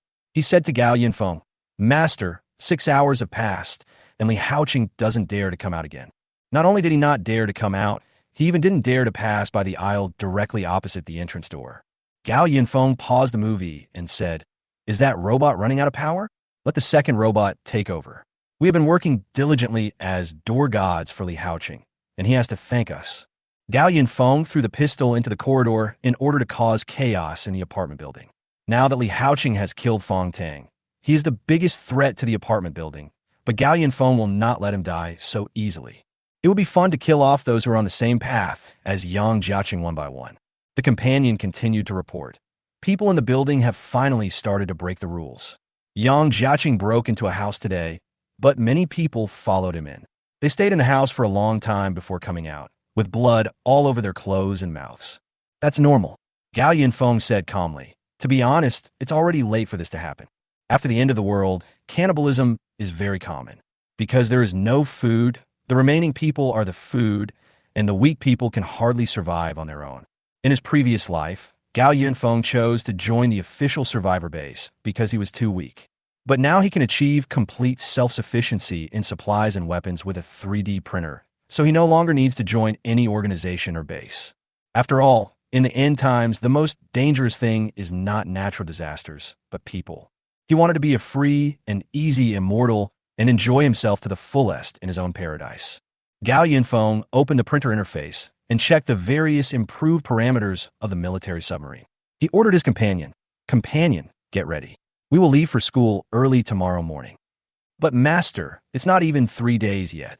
Rules are dead, but people are alive." Gao Yunfeng corrected. "You said it yourself. It is right to do business with courtesy and reciprocity. After all, Zhong Sun has provided us with so many things, it doesn't matter if he helps." Gao Yunfeng is not the only weak person. Chapter 33: Departure to School. Early in the morning, Gao Yunfeng packed a backpack containing various diving and rescue equipment, and the most important 3D printer. In the living room, 2 drones were quietly placed on the ground. They were modified military drones. "Companion, what's the situation in the building?" Gao Yunfeng asked again after organizing his equipment. "Everything is normal at the moment," the companion said dutifully. "Li Haoqing has not gone out all day, and the people on other floors are relatively well behaved." "Really? That's good." Gao Yunfeng packed up all his equipment, put on his bag, and walked out of the room. "I'll leave the house to you." It was the first time that Gao Yunfeng went downstairs since the rainstorm. In front and behind him, 2 drones were being controlled to escort him. The movement in the stairwell quickly attracted the attention of other people in the building. Now there are only about 30 people left in Building 11. They all stare at Gao Yunfeng's back with numb and greedy eyes, trying to find a time to sneak attack and kill him, so that they can go upstairs to enjoy his supplies. However, as soon as the accompanying drone detected someone, it immediately fired warning shots, with the bullets hitting their feet, signaling them not to have any bad intentions. Gao Yunfeng went down to the 6th floor, and the heavy rain had completely submerged the 5th floor. He stood in the stairwell and took out a bundle of explosives from his bag. The explosives were placed on the outward wall of the stairwell, and Gao Yunfeng went upstairs to avoid them. With a bang, a big hole was blown open in the wall. The people upstairs heard the noise and wanted to come out to see what was going on, but were forced back by the muzzle of the drone. Gao Yunfeng looked at the hole caused by the explosion and nodded with satisfaction. It was still raining and stormy outside. The strong wind that could blow people away poured into the stairwell mercilessly, making the heavy fire door rattle. The drone could no longer maintain stability and had to wait upstairs. Gao Yunfeng had no choice but to grab the handrail of the stairs. He shouted, "Accompany me," and a modified patrol robot came up to the sixth floor step by step. This robot has not only increased its size and weight, but also changed its bottom design to resemble feet. The soles of its feet use electromagnetic suction, so with every step it takes, it will be firmly stuck to the ground to prevent being blown away by the wind. The robot stood in front of the hole, and then the mechanical arms on both sides unfolded and gradually extended outside. The front end of the mechanical arm slowly fell down, and the mechanical claws on it also unfolded. The range of the two claws was just enough to cover a submarine. Gao Yunfeng walked behind the robot and opened its back. The robot was hollow in the middle, so Gao Yunfeng took the printer out of his backpack and stuffed it into the robot. As soon as the printer entered the robot, the upper and lower lifting platforms immediately moved towards the middle, and the printer was firmly stuck in the middle. Then, the transparent glass cover in front of the robot opened, and the printer remained firmly stuck in the machine despite the strong wind. Gao Yunfeng pressed the button of the printer, and then a red line shot out from the print head, revealing the outline of a military submarine on the churning water outside. In a few seconds, a small military submarine appeared outside. The robot immediately tightened its mechanical claws and firmly grasped the submarine. Gao Yunfeng put the printer into his backpack again. He walked around to the robot and climbed into the submarine with some difficulty in the wind and rain. "Well done." Gao Yunfeng gave the robot a thumbs up. The submarine hatch was closed. Gao Yunfeng started the submarine and then inserted a USB drive into the submarine's computer, officially allowing his companion to enter the submarine. All instrument indicators are normal and there is sufficient fuel. "Master, we can move now," the companion reported diligently. "Let's go." Gao Yunfeng pulled down the joystick, and the robot's claws in the stairwell loosened, and the submarine fell suddenly. In the dark and cold water, the submarine slowly moved forward and swam outside from above the main entrance of Tianjiao Community. The vision in the water was blurred, and many debris hit the submarine. Gao Yunfeng followed the navigation route, and the robotic arm responsible for controlling the submarine cleared away the large debris nearby. The once prosperous city has now sunk into the water, and the bottom of the water is full of traces of human presence. Halfway through the journey, the companion suddenly said, "Master, you don't have to hold the joystick tightly. I am driving the submarine. Shut up, and let me participate a little." Gao Yunfeng shut up his companion. He had naturally received intensive training in driving a submarine, but his half-baked level was really not as good as letting an all-powerful AI drive automatically. "We are about to reach the lowest water level and switch to driving mode." The companion broadcasted that ahead was Yinqing's original central commercial street, where the water level was still too shallow for submarines. The submarine in the water began to sink continuously. When it was about to touch the ground, the four wheels on the bottom of the submarine began to turn. The submarine turned into a car and drove on the road in a swaggering manner. After leaving the area, the submarine began to surface and changed its method of travel. It took 2.5 hours for the submarine to reach Xiqing District, with Yinqing University of Science and Technology just ahead. Nearly 1/3 of the entire university was submerged in water, and the teaching building in the center was where Zhongsun was located. The submarine slowly approached the teaching building and then stopped. The companion analyzed the best docking point based on the wind direction and the structure of the building. The companion drove the submarine to the leeward side and said, "Master, no school has a rule that allows submarines to be parked inside a teaching building. Now, it's available." Gao Yunfeng controlled the submarine to retreat slightly, then aimed at the wall and fired a torpedo with a whoosh. The torpedo immediately blew a big hole in the wall, but Gao Yunfeng felt that there was not enough space, so he fired another torpedo. The teaching building is designed in a square shape, with a large platform on the second floor left empty in the middle for awards, performances, and other activities. The submarine entered the teaching building in a mighty manner and then slowly surfaced. The submarine docked at the side of the corridor. Gao Yunfeng opened the submarine hatch and then hooked the submarine to the railing of the corridor with a grappling hook. The noise made by Gao Yunfeng attracted people in the teaching building to run out to check. Everyone looked at Gao Yunfeng's posture and guessed his identity. "Is this the 5th floor?" Gao Yunfeng knew that this building had only 6 floors, and now only the last 2 floors were flooded. At this time, he was fully armed, wearing a black combat uniform similar to that of special police, with an oversized waterproof backpack on his back, several grenades hanging around his waist, and a rifle in his hand. But what was strange was that even though Gao Yunfeng had just made such a big noise, there was no reaction at all in the teaching building. Didn't Zhong Sun say that there were 20 to 30 other people alive besides her? Gao Yunfeng thought. He searched the 5th floor, and when he pushed open the door of a multimedia classroom, a foul odor hit his nose. The house was littered with dead bodies. Chapter 34, A Group of Crazy People. Gao Yunfeng walked into the classroom and found 2 self-heating lunchboxes amid the mess on the floor. The stench came from the torn-to-pieces body on the podium, and there were 6 other bodies in the classroom, and it seemed they had not been dead for long. These guys are fighting really fiercely, Gao Yunfeng complained inwardly. He told Zhong Sun 2 days ago that the survivors in the teaching building would soon have their last bit of conscience wiped out by hunger, and if Zhong Sun wanted to save his life, he should stay out of their sight. But since Zhong Sun was already known to have supplies, she would definitely be the first target of concentrated fire. So Gao Yunfeng told her to give the supplies to the crazy group, and then spread the news that they had supplies to everyone, so that the survivors in the sub-building would start fighting each other. But there seemed to be a few tough guys among the survivors. Gao Yunfeng found that the 6 fresh corpses almost all had knife wounds on their bodies. Combined with the food packaging on the ground, it was probably the uneven distribution of supplies that led to the conflict. Where did Zhong Sun go? Gao Yunfeng checked the 5th floor thoroughly and found no other living people there.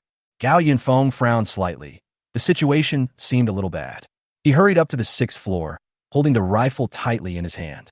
Excluding the bodies on the 5th floor, there should be about 10 survivors in the teaching building. Gao Yunfeng checked the computer classrooms first according to the house numbers, but he didn't see any survivors in 2 classrooms.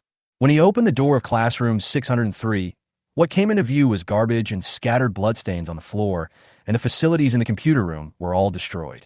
Gao Yunfeng's heart became more and more gloomy. Didn't Zhong Sun hold on until he came? Then wouldn't his trip be in vain? After checking a row of classrooms, Gao Yunfeng walked along the corridor to the other side of the teaching building. Suddenly, he seemed to hear some noise.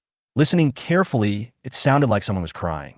The wind outside was so strong that Gao Yunfeng searched the classrooms one by one and finally confirmed that the sound came from classroom 618 in front of him. The curtains in the classroom were closed. Gao Yunfeng put his ear against the door and could hear the crying clearly. Who was crying so hard? Gao Yunfeng frowned, and then he kicked the door open. In an instant, the world became quiet. The room was pitch black. Gao Yunfeng turned on the flashlight he carried with him. It would have been fine if he hadn't used it, but once he did, it made people gasp. In the huge classroom, there were 4 people sitting under 4 windows in a row, each with their hands raised high. When I looked closely, I found that their hands were tied to the window railings. The person who was howling like a ghost was one of the tied people. In the empty space in the middle, a group of people were gathered in a circle doing something unknown. When Gao Yunfeng moved the light to the crowd, they all turned their heads around, and everyone's face and clothes were covered in scarlet blood, and blood was still spreading on the floor. Gao Yunfeng uttered a light, "Huh," as it was someone's mealtime. However, there was an exception, a tall and thin boy sitting on the podium. He stood up suddenly when Gao Yunfeng came in.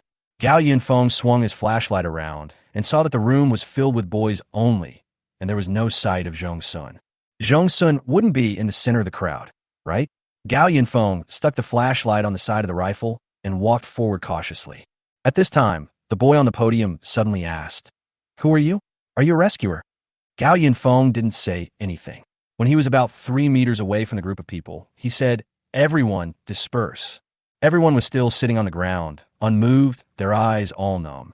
It was not until Gao Yunfeng fired a shot into the air that they realized what was happening and scattered. Gao Yunfeng walked forward and carefully observed the body that had been eaten to pieces on the ground. The head looks like a man, and he's wearing glasses. "Oh, that's okay." Gao Yunfeng then withdrew his gaze and walked out. "Sorry, we went the wrong way. Please continue." But the boy at the podium called him again. "Are you a rescue worker?" The boy took a big step down from the podium and ran towards Gao Yunfeng. Gao Yunfeng immediately pointed his gun at the boy, who stopped 5 steps away and raised his hands. Gao Yunfeng quickly looked at him, and he was also covered in blood and holding a fruit knife in his hand. Looking at the boy's brand-name clothes and his messy hair that still looked like it had been permed, he must have been a rich man. The boy was smiling, but his smile looked a little weird with the blood on half of his face. "I am Wang Shuping. and my father is the chairman of the Sunrise Group. You're the official rescuer, right? Seeing that Gao Yunfeng did not respond, Wang Shuping continued, with a bigger smile on his face. Save me. Please save me. I have been trapped here for a long time, and everyone has gone crazy. If you save me, I will ask my father to give you 1 million, no, 5 million as a reward. Please take me out. Wang Shuping slowly moved forward, and Gao Yunfeng said to him, Brother, you are wrong. I am not a rescuer. Also, don't come any closer. If you can come here, you can naturally get out, right? Wang Shuping continued to move forward. I think you're the crazy one. Gao Yunfeng shouted coldly, Stop right there. This is my last warning. At this moment, the sturdy boy who was tied to the window and held suddenly started crying again and then shouted, Help!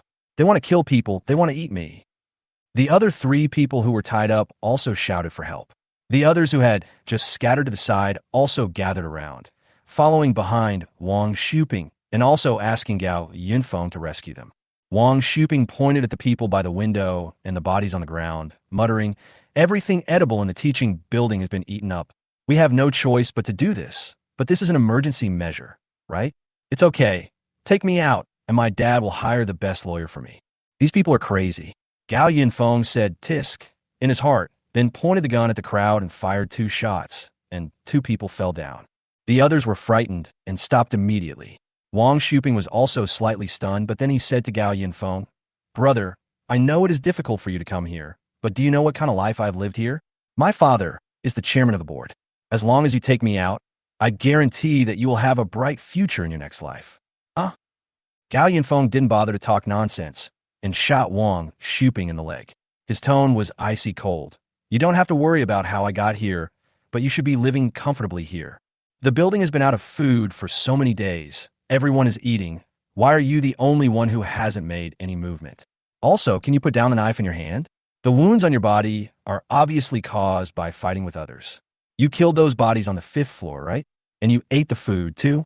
Boy, you're good at fighting, but your acting skills are a little lacking. Gao Yunfeng observed the expression on Wang Shuping's face and continued. Let me guess. You were the first one to start killing people in this building, right? Wang Shuping's expression gradually froze, replaced by a sinister smile. What are you standing there for? Get started. A cold wind suddenly blew behind Gao Yunfeng. Someone was waiting for an opportunity to launch a sneak attack. Under the light of the flashlight, the group of people who were frightened suddenly rushed forward and surrounded Gao Yunfeng on all sides. The flashlight suddenly went off, and then gunshots were heard. Chapter 35 This trip was not in vain. The howling wind made the classroom door rattle. There were constant gunshots in classroom 618. Suddenly, the whole classroom was brightly lit. At the door of the classroom stood a 1.8-meter-tall humanoid robot, its feet firmly attached to the ground, with 2 headlights on its head where its eyes were. Its right arm was an overweight Gatling gun, and its left arm was a long electric saw for logging. The companion said in an emotionless mechanical voice, Master, I told you long ago to avoid all risks as much as possible. As soon as you found out that there was no target person here, you should have eliminated everyone first. Gao Yunfeng stood in the middle of the classroom with a large group of people lying around him. To put it bluntly, the room is too dark. You should have come in with me and turned on the light to see who dares to approach me. Gao Yunfeng joked. On the ground, Wang Shuping was shot in the chest. He looked at the robot standing at the door in shock and said with resentment, What is that? My AI assistant. It has a locking function, ensuring that every bullet hits you accurately. Gao Yunfeng pointed to the bulletproof vest on his body and said, Of course, I have also prepared myself. When Gao Yunfeng arrived here and noticed something was wrong, he first printed a robot with a printer and then asked his companion to control it and acted separately. Gao Yunfeng thrust the rifle in his hand hard into Wang Shuping's mouth and forced the muzzle of the gun into his mouth. Ugh! Wang Shuping finally felt scared. His eyes were full of desire, and he kept shaking his head, begging Gao Yunfeng for mercy. Gao Yunfeng looked at him coldly and said, You should have known about the end of the world a long time ago, right? You have been eyeing my equipment from the beginning, right? Then I'll give it to you. Wang Shuping's eyes widened, and he shook his head desperately. But Gao Yunfeng pulled the trigger, and the rifle shook a few times in his hand. The light in Wang Shuping's eyes disappeared. He tilted his head, and tears flowed from the corners of his eyes, mixing with the blood at the back of his head. The companion then spoke. Master, I found Zhong Sun. At 6:30. Okay. Gao Yunfeng put away his gun. I'll go right away. He noticed that there were still many people on the ground who had not yet died, so he ordered his companion. Please kill them all in the classroom. Yes, master. Brother. Wait. The voice came from a boy who was crying loudly under the window. He was crying like a pear blossom in the rain, probably because he was scared. Brother, save me. You're looking for Zhong Sun, right? My name is Huan Ming, and I am Zhong Sun's classmate. The three people who were tied up nearby also nodded. Brother, save us.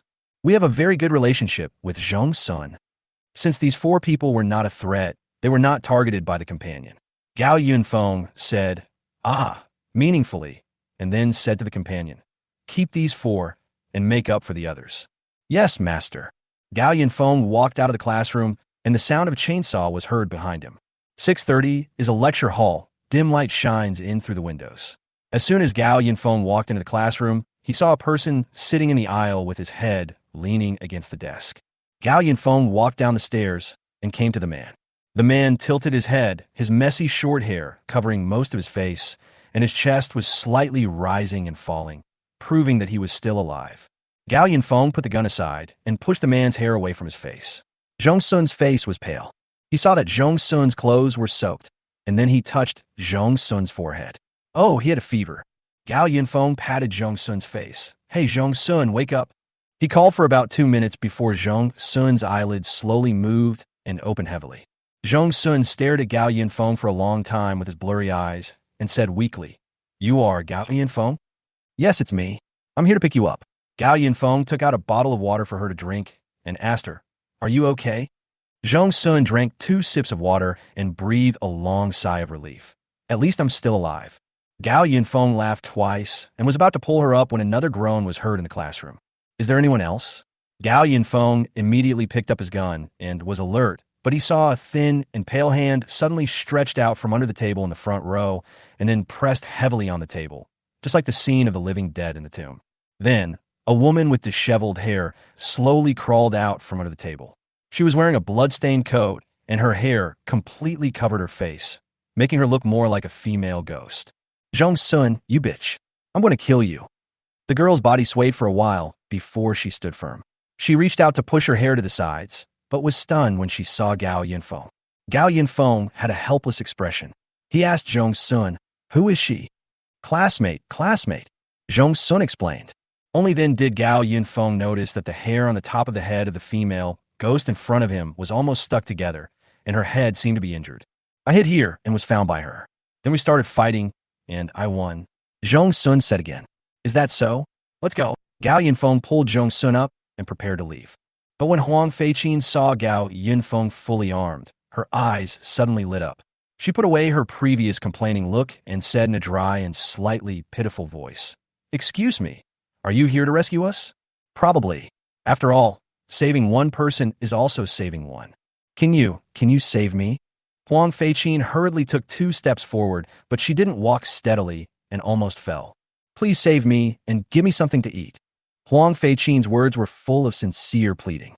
She noticed Gao Yunfeng's disgusted look, looked at her current appearance, and immediately tidied her clothes, then gathered her hair to both sides, revealing a haggard face. Look, as long as you can save me, I can give you money, or even myself. It's all right. Why are both of them doing this? Gao Yunfeng sighed and said, Sorry, there's only one spot. Then he took Zhong Sun away. No! Huang Feiqin rushed up in 3 or 2 steps, but ran towards Zhong Sun. With a bang, Gao Yunfeng shot Huang Feiqin in the knee, making her kneel down. Ah! Huang Feiqin screamed heartbreakingly. She raised her head and looked at Gao Yunfeng with tears and snot. Why? I'm a girl, my family is rich, and I'm pretty. So what if you save me? This made Gao Yunfeng laugh. He said, Oh, and said, It's none of my business. What about her? Why can she do it? Huang Feiqin pointed at Zhong Sun and shouted, Why? She is just a powerless nerd who can only play with a broken computer all day long. What? Gao Yunfeng raised his eyebrows. Then he put his hands on the table beside him with a casual posture. You're not convinced? Just hold it in. Gao Yunfeng looked at Zhong Sun, who was standing beside him. Her face and body were covered with wounds, so he suddenly made a suggestion. Do you want to seek revenge? What? Zhong Sun was puzzled. Literally. Gao Yunfeng walked down the stairs, and picked up Huang Feiqin under Zhong Sun's puzzled eyes. Hey, what are you doing? Let me go. Gao Yunfeng pulled Huang Feiqin out and said something to Zhong Sun. Come on, I'll take you to something exciting. Chapter 36. Goodbye, classmates. When we approached classroom 618, the crying sounds inside became even more horrific. Gao Yunfeng carried Huang Feiqin into the classroom like a chicken and then threw her to the ground. In the corner, the accompanying headlight illuminated the entire classroom. Huang Feiqin lay on the ground and screamed in pain, but she felt some slippery and warm liquid on her hand. She could see the situation in the classroom clearly and screamed even louder. Almost every corpse on the ground was cut into several pieces by the companions with electric saws to ensure that no one was alive. At the window, Huaming and his companions were already scared silly, and Huaming's pants had been wet countless times. Huang Feiqin wanted to run, but with her injured leg, she had to crawl around looking for a clean corner. Ugh! At the classroom door, Zhong Sun started to dry heave when she saw this scene, and no matter what Gao Yunfeng said, she refused to come in. Gao Yunfeng pointed at the 5 people who were still alive and asked Zhong Sun, "Are they all your classmates?" Zhong Sun leaned against the door frame, and then she suppressed her nausea and looked at the people by the window. She nodded. "They bullied you, so you didn't take revenge?" Gao Yunfeng looked at her. Zhong Sun's face looked unhappy. She shook her head and said, "Forget it. I can't do this kind of thing."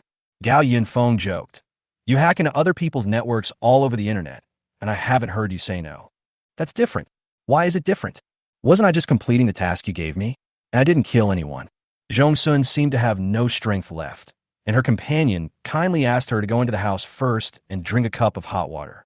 Gao Yunfeng put his hands on his hips, looked at Zhong Sun, who was sitting on the ground, and began his twisted reasoning. "First of all, the first thing I will teach you when we meet is to learn how to protect yourself. You know, this is the end of the world. People no longer get along harmoniously like they used to. The law of the jungle is the only way to survive. Besides, I'm asking you to help me not just for a deal between us, but also for a smoother life in the end of the world. In the apocalypse, if you want to live well, first you must be strong enough. Second, you must eliminate all potential threats, commonly known as cutting the grass and rooting it out. You have a grudge against them. If you don't take action now, what if they come up with something weird in the future? Genius computer student, you have to get used to it. This will become a daily occurrence.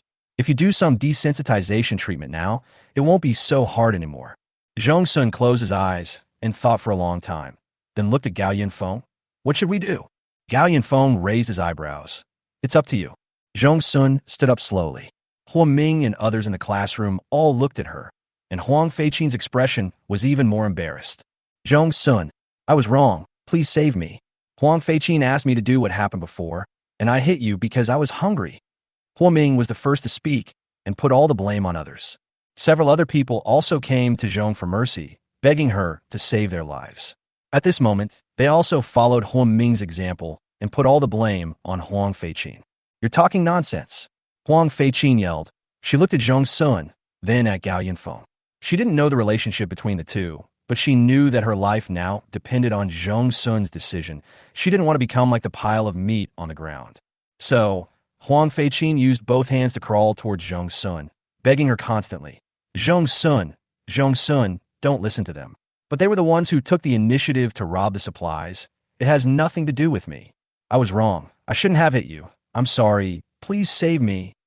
She crawled to Zhong Sun's feet and hugged one of his legs tightly with both hands. Zhong Sun frowned and tried hard to break free from Huang Feiqin's hand, but Huang Feiqin stuck to her again. "Please, we are classmates. We are friends. I am willing to do anything as long as you save me." Huang Feiqin begged with tears and snot. Zhong Sun pulled her hand away in disgust and looked at her coldly. "You are such a person.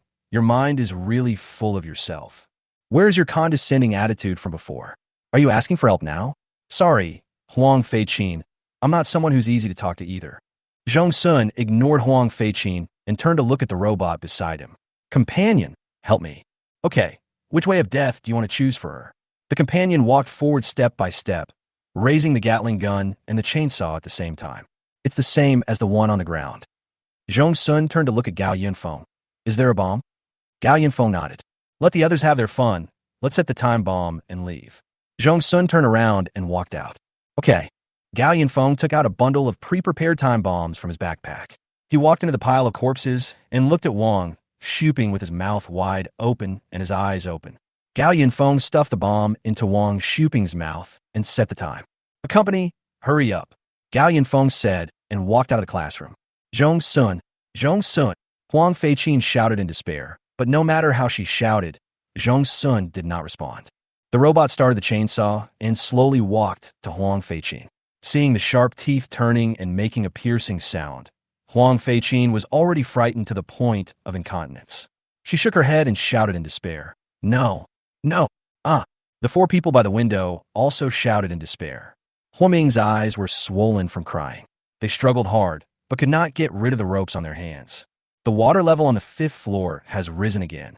Gao Yunfeng asked Zhong Sun to get into the submarine first, and he waited to accompany him to drive the robot down and then use the printer to recover it. This trip was not in vain. Gao Yunfeng got into the submarine and closed the hatch. The submarine then sank and swam towards the outside of the school. As soon as the submarine swam out of the teaching building, a loud explosion was heard in the building. Zhong Sun looked back, but could not see anything. She breathed a sigh of relief and slumped down in her seat. The power of the bomb has been adjusted. It will only take a split second. Gao Yunfeng held the joystick and jokingly asked, "Why? You can't bear to part with your classmates?" "No." Zhong Sun's strength was finally exhausted at this moment. She said in a very low voice, "We were not very familiar with each other in the first place. It doesn't matter." Suddenly, Zhong Sun changed the subject. "To be honest, I'm quite scared. I'm afraid that you will really come tomorrow or not come at all. Then all my efforts will be wasted." "Thanks." Gao Yunfeng nodded and said calmly, "After all, we are in a cooperative relationship, and we must be trustworthy when doing business." There was no movement for a long time, so Gao Yunfeng turned his head to look over. Zhong Sun was curled up in his seat, his eyes closed tightly, as if he had fallen asleep. "I hope you can bring value to me in the future, so that it will be worth my coming all the way to save you," Gao Yunfeng thought. In the flooded city, the submarine moved slowly forward. Chapter 37 Goodbye, Emeryang. Zhong Sun insisted on not sleeping. Along the way, she explained the situation in the teaching building to Gao Yunfeng intermittently, and Gao Yunfeng finally understood the whole story. 2 days ago, when Gao Yunfeng asked Zhong Sun to give out the supplies, Zhong Sun's supplies had already been snatched away by Huang Feiqin and others. Afterwards, Zhong Sun revealed the news to Wang Shuping and others, and then she found a classroom on the 4th floor and hid there. Things turned out just as the two had expected. Wang Shuping stole the supplies, but they were immediately faced with a new problem. There were not enough supplies to go around. The survivors in the teaching building were all temporarily grouped together, and they lacked trust in each other. They obeyed Wang Shuping because he was the most ruthless and the first to kill in the building. The teacher who tried his best to maintain order was killed by Wang Shuping. After a long time, everyone was so hungry that they started to eat corpses to satisfy their hunger. Now the supplies were right in front of them, but there were not enough for a dozen people to share. So everyone naturally started fighting each other for the supplies. Zhong Sun only knew that in the end, Wang Shuping succeeded in intimidating the remaining survivors after killing several people. So everyone decided to go to 603 together to capture Huoming and his group who were in a weak position and use them as food reserves. However, Huang Feiqin escaped because she went to the restroom when Wang Shuping robbed room 603. She stumbled away, opened the door of a classroom at random, and hid inside, and happened to run into Zhong Sun, who was hiding in room 630, because the 4th floor was completely flooded. Zhong Sun was observing the situation of Wang Shuping and others across the window. Huang Feiqin rushed in, and when she saw Zhong Sun, she rushed up to him and started fighting without saying a word. In a panic, Zhong Sun pushed Huang Feiqin away, and Huang Feiqin hit her head on the steps and fainted, which allowed Zhong Sun to win the game by chance. As for why the people in the room were in those conditions, Zhong Sun was not quite sure. The companions spoke at the right time. Perhaps they have given up on the current environment. In order to survive, those people have no choice but to accept the fact of the end of the world and choose to join Wang Shuping's small group. When I entered the house, I saw that there were at least 4 people who attacked the owner, which means that Wang Shuping has at least 4 reliable subordinates. This is probably why others chose to join. Gao Yunfeng nodded. It seemed that it was right for him to come here today, because if the situation continued like this, Zhong Sun might not live to see tomorrow. Zhong Sun reached out and poked the submarine's central control screen, saying it was calculated that it would take 3 days to get here. It turns out that the computing power needs to be improved. Gao Yunfeng laughed, but his companion said that it had indeed calculated the safest time to travel. There was still a strong wind, and the water was not peaceful. A lot of garbage was coming from all directions, so the companion had to slow down, avoid, and clean up the garbage around him while planning the route forward. Fortunately, everything went smoothly along the way, and they both got home safely. The water level in Tianjiao community had risen a lot compared to this morning, so Gao Yunfeng had no choice but to blow a new hole. Pei Bei brought a robot from home, and Gao Yunfeng and Pei Bei worked together to send Zhong Sun into the building. Then Gao Yunfeng came out of the submarine and used the printer to recover the submarine. "Your printer is really amazing," Zhong Sun said. "Don't tell anyone about this," Gao Yunfeng reminded her. "Of course, we cannot disclose our partner's business secrets." However, Zhong Sun forced herself to come back. When she arrived at the community, she was almost at her limit. She needed someone to support her when she walked, so Gao Yunfeng asked her companion to drive the robot to carry her upstairs first. In the stairwell, 2 drones were on alert in front and behind. A humanoid robot was carrying Zhong Sun on its back in front, and Gao Yunfeng was following behind with a gun in hand. Suddenly, the robot in front stopped and told Gao Yunfeng something through the robot's loudspeaker. Gao Yunfeng felt his brows relax after hearing this. When passing the 17th floor, Gao Yunfeng asked the robot to stop at the corner of the stairs between the 17th and 18th floors, and he slowly walked up. He deliberately increased his pace as he climbed the stairs. When he finally reached the 18th floor, the fire door in front of him suddenly opened. A figure rushed out holding a kitchen knife, shouting and chopping it down on Gao Yunfeng's head. But Gao Yunfeng was prepared. He dodged successfully by turning sideways, then raised his pistol and shot at the man's hand holding the kitchen knife. The man felt pain and dropped the kitchen knife in his hand. Gao Yunfeng then took advantage of the situation and kneeled him, knocking him over. Gao Yunfeng stepped on him and shot his other hand. He made a few tisk sounds and said jokingly, "Hey, Mr. Yang, long time no see. How come you're still alive?" Yang Jiaqing roared, muttering, "Gao Yunfeng, I will kill you, kill you." Mr. Yang is still insane. Gao Yunfeng sighed and turned his head to look at the corridor on the 18th floor. Inside, a group of ragged people were holding weapons, and they trembled when Gao Yunfeng glanced at them. They were mainly afraid of the gun in Gao Yunfeng's hand. Originally, they planned to wait for Yang Jiaqing to succeed and then rush forward together to chop Gao Yunfeng to death. The drone hovering above the fire door slowly descended, with the black muzzle of its gun pointed at the people in the corridor. "Who else wants to come?" Gao Yunfeng asked coldly. It turned out that they were prepared. Now no one dared to stay for a second longer and disappeared in the blink of an eye. Gao Yunfeng then looked at Yang Jiaqing at his feet with great interest. He said in a hypocritical manner, "Boss Yang, why are you like this? I will kill you." Oh, Yang Jiaqing's eyes were red as if he had conjunctivitis, and he grabbed Gao Yunfeng's legs tightly with both hands. After not seeing him for many days, Yang Jiaqing, who was once arrogant and conceited, has now become as thin as a normal person, but his face is full of wrinkles left by the blisters, which looks quite scary. Gao Yunfeng snorted lightly and kicked Yang Jiaqing away. "Keep me company, lend me a hand."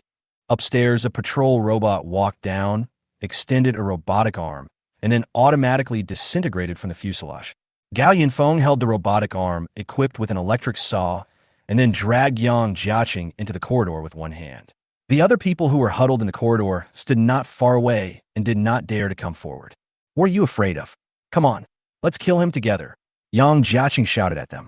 "We don't want to die," one of them said, and then everyone moved away and hid in the house. Seeing that no one was helping him, Yang Jiaqing started to curse Gao Yunfeng. "It's all your fault. If it weren't for you, a lowly intern, I wouldn't be in such a miserable situation. If it weren't for you, would I have let a thug into my house? Would I have allowed that bitch Lu Ting to have the opportunity to mess around with someone else in my bed? It's all you. It's all you."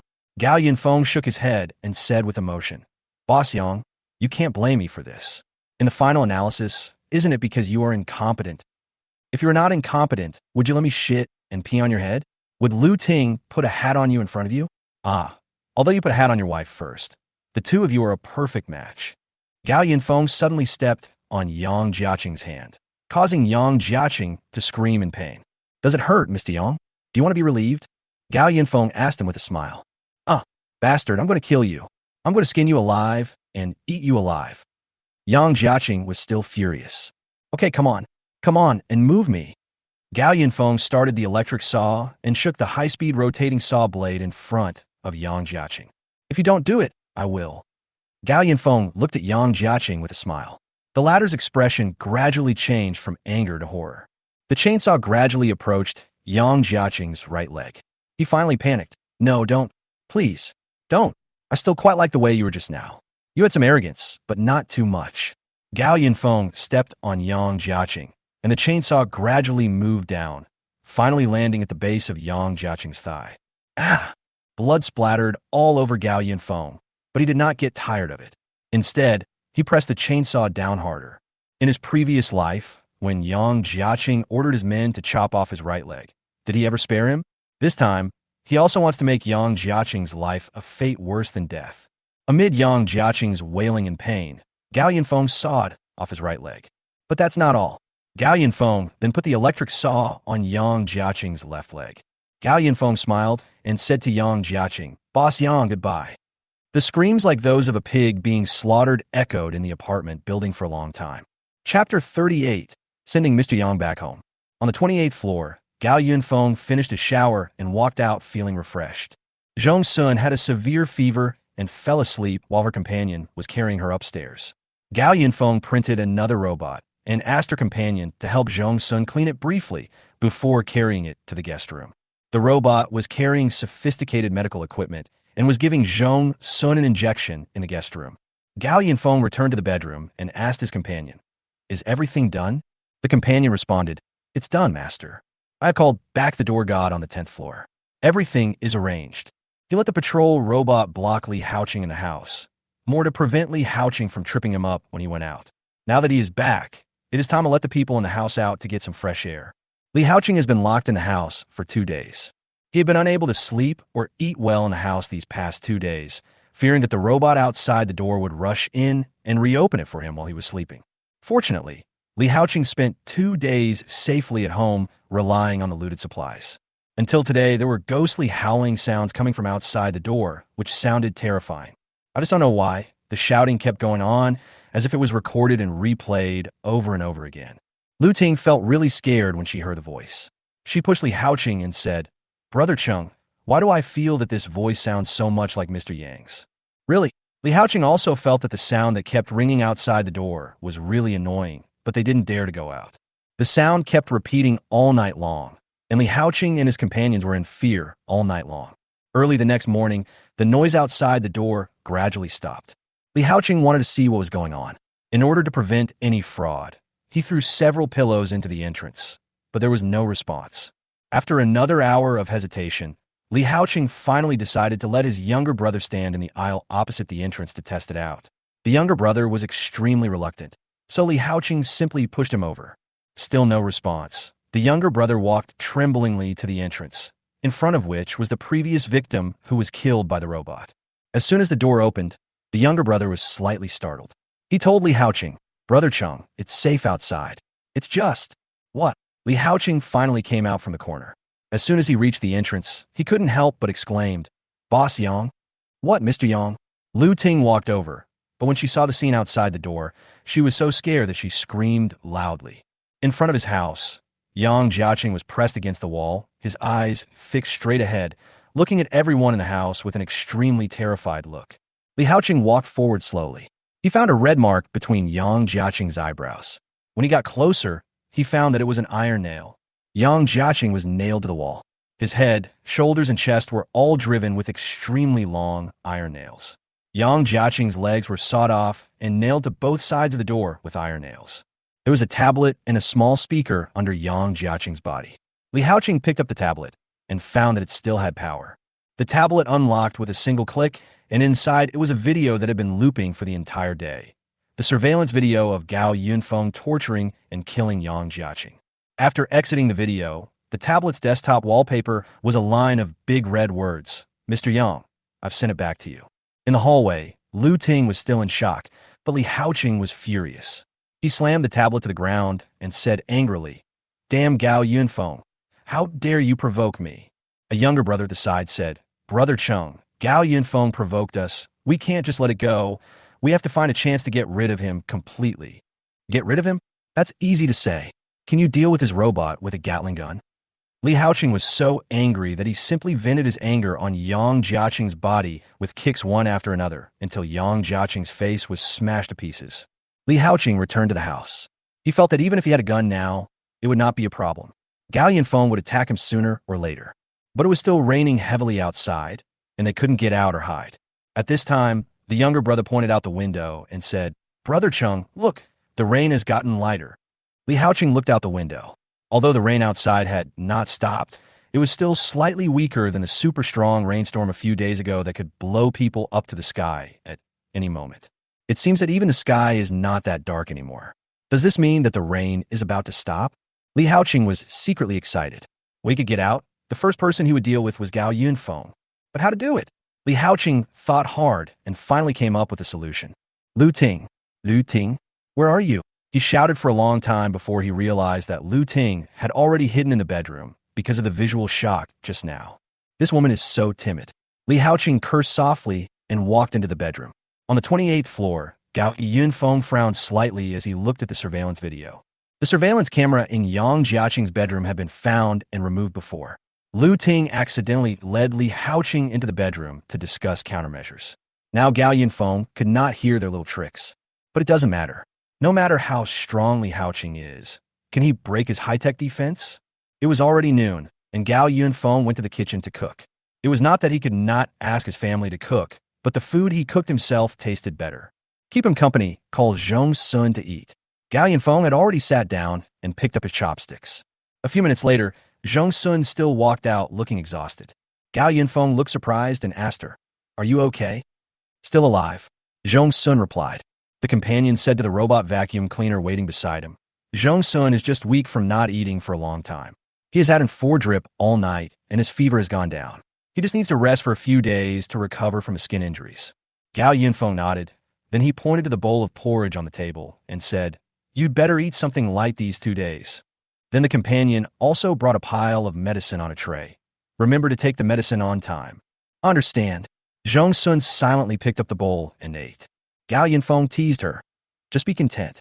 At this time, many people will suffer from even a minor illness and their condition will worsen or even die because they don't have medicine." The two of them ate quietly. Although Zhong Sun ate slowly, he ate 2 large bowls of porridge. He was really hungry. Gao Yunfeng put down his bowl and chopsticks and said to Zhong Sun solemnly, "First of all, we are now formal partners. I will provide you with a safe place to stay and supplies. In return, you must also provide me with sufficient value. Understand?" Zhong Sun nodded. "I understand. It's the end of the world. You won't take in someone who only eats for free. I will try my best." "Very good," Gao Yunfeng continued. "Also, you must pay attention. The guest room over there is your room, and it will accompany you. You can use it if you need it. But remember, you cannot enter my bedroom. This is the rule. Why don't you just tell them not to touch your printer?" Zhong Sun pointed out. Gao Yunfeng nodded. He stood up and faced the window, then slowly said, "There is one first thing you need to do today."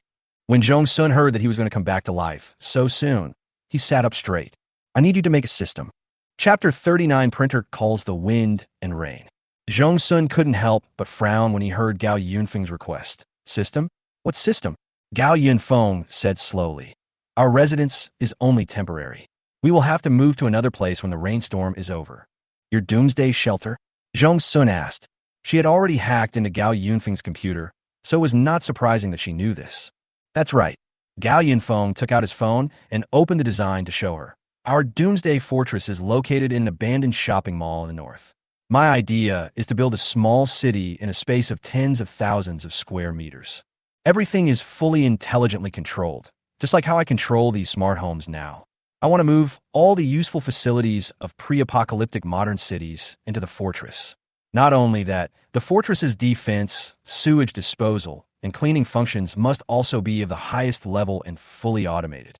Zhong Sun felt a headache after listening to Gao Yunfeng's description. "That's easy to say, but according to what you said, each partition must have a dedicated control system. And if the companion is used as the control center, it must also be upgraded. This is a big project. Then you have to work harder." Gao Yunfeng snapped his fingers and took Zhong Sun's computer out of the bedroom. "I'll return your computer to you. If you need anything, just tell me. You know, we are in the same boat now. Zhong Sun sat on the sofa, turned on the computer, and asked casually, "Why don't you try to solve it with your printer?" Gao Yunfeng rolled his eyes at her. "If it's possible, do I still need you?" The printer can print existing objects and data. Gao Yunfeng had tried to print a set of programs himself a long time ago, but the result was far from what he expected. Zhong Sun paused typing on the keyboard, looked up, and asked, "Would you like to try to upgrade your printer?" Upgrade? Gao Yunfeng did have this idea, but he answered without thinking, "Let's talk about this later." After all, Zhong Sun had only been here for one day. How could Gao Yunfeng possibly entrust all his support to her? Zhong Sun did not force it. She turned her gaze back to the computer screen and said to Gao Yunfeng, "Don't worry. You saved me, so I will definitely help you. Since I haven't waited for the official whitelist, there is a high probability that I will not be on it in the future. My mentor took away my achievements in exchange for the opportunity to enter the official shelter, so I'm too lazy to compete with him again. I finally survived, so I have to work hard to improve the quality of my future life. I can't do such a thing as betrayal unless others betray me first." Gao Yunfeng raised his eyebrows slightly. Of course, he hoped that Zhong Sun had no second thoughts, but since he had said out loud, he was too lazy to beat around the bush with Zhong Sun. The current rainstorm is just a prelude to the end of the world. There will be more difficult and severe natural disasters in the future. It will take about a month for the rain to stop. Just go ahead and do it. If you have any questions, feel free to contact me. Zhong Sun was surprised. How do you know when a rain will stop? Don't worry about that. Oh, in this life, Gao Yunfeng must survive to the end. He has no other abilities except the printer, and all his sense of security comes from the equipment given to him by the printer. Building the Doomsday Fortress is just the first step. As for the follow-up matters, he will have to wait until he completely trusts Zhong Sun before he can let her do it. But upgrading the printer was indeed an urgent matter, so Gao Yunfeng returned to the bedroom, opened the printer program on the computer, and studied it carefully. Gao Yunfeng has categorized the contents of the printer's print list. Today's printers can achieve a perfect supply of common daily necessities simply by absorbing water. Then came the weapons. With the steel absorbed previously and the various weapon design information given by Zhong Sun, everything from small cold weapons like swords to tanks and fighter jets could be printed. However, there was still some lack of raw material reserves. It seems that Gao Yunfeng will have to go out and stock up on materials after the rain stops. Not only weapons, but also the printing of various intelligent machines controlled by companions also requires steel. The mud and stones needed to build houses are the most abundant things in the apocalypse, just like water. Water? Gao Yunfeng suddenly remembered that the printer had not absorbed water for a long time. Because the building was out of water, his current daily water use was the water in the reservoir prepared in advance. Can we make good use of the rain outside? Gao Yunfeng asked his companion to drive out the large robot used to print the submarine and then went to the roof. The wind outside was indeed not as strong as when Gao Yunfeng went out yesterday. He installed the printer in the groove in the middle of the robot and then asked his companion to walk into the rain. The companion did as he was told and drove the robot to an open space, then manipulated the robot to lean back and make an arch bridge posture. The strong magnetic attraction of the robot's limbs allowed it to stay fixed on the ground even in strong winds. Gao Yunfeng asked his companion to turn on the raw material absorption button of the printer, and a large amount of rainwater immediately gathered above the robot's chest facing up. At first, the rain was attracted by the suction and changed its landing point. As the suction of the printer continued to increase, the rain in the sky gradually gathered to form a water tornado with the robot's chest as the center. "Oh!" Gao Yunfeng couldn't help but exclaim at this handsome scene. He took out his laptop to check the suction of the printer. The current absorption strength of the printer was 40, which was enough to destroy the house. However, there was no rain falling outside the rooftop door in front of Gao Yunfeng. "Accompany, I can increase the intensity." Gao Yunfeng adjusted the absorption intensity to 50, and the range of the water spout was further expanded. The intensity was adjusted to 60, and the water spout expanded again. The companion immediately calculated the range. The current maximum radius of the water spout has reached 30 meters, and the absorption height is 200 meters. Gao Yunfeng continued to increase the intensity. As the intensity reached 70, a large black cloud above the water spout disappeared, revealing the long-lost blue sky. "Master, I suggest lowering the intensity. Such a large-scale event will easily arouse suspicion from others and cause unnecessary trouble. The companion gave a timely reminder. Gao Yinfeng certainly knew the principle of stopping while he was ahead, and he was just about to lower the absorption intensity. But at this moment, something strange happened. A thunderbolt suddenly struck down from the sky that was originally filled with thunder. The lightning changed its position as it fell rapidly and actually struck toward the robot. Boom! After a thunderbolt, another bolt of lightning struck the robot with the same precision. Master, be careful to hide. There is thunder and lightning. After this reminder, the companion was suddenly disconnected. Companion? Oops. Gao Yinfeng hurriedly stopped the printer, but at this time he miraculously discovered that the printer program actually popped up garbled characters on the entire interface. Stop! Why can't it stop? Gao Yinfeng almost broke the power button on the computer before the printer finally stopped. The water spout in the sky disappeared along with the lightning, and the rain dripped onto the roof in an orderly manner again. Gao Yinfeng kept calling for company, but received no response. Not far away, the robot was still standing in the rain, but the flashing, breathing light on its body was off. Is the printer okay? Gao Yinfeng looked at the garbled interface at a loss. At some point, the garbled code disappeared. Gao Yinfeng checked the program anxiously.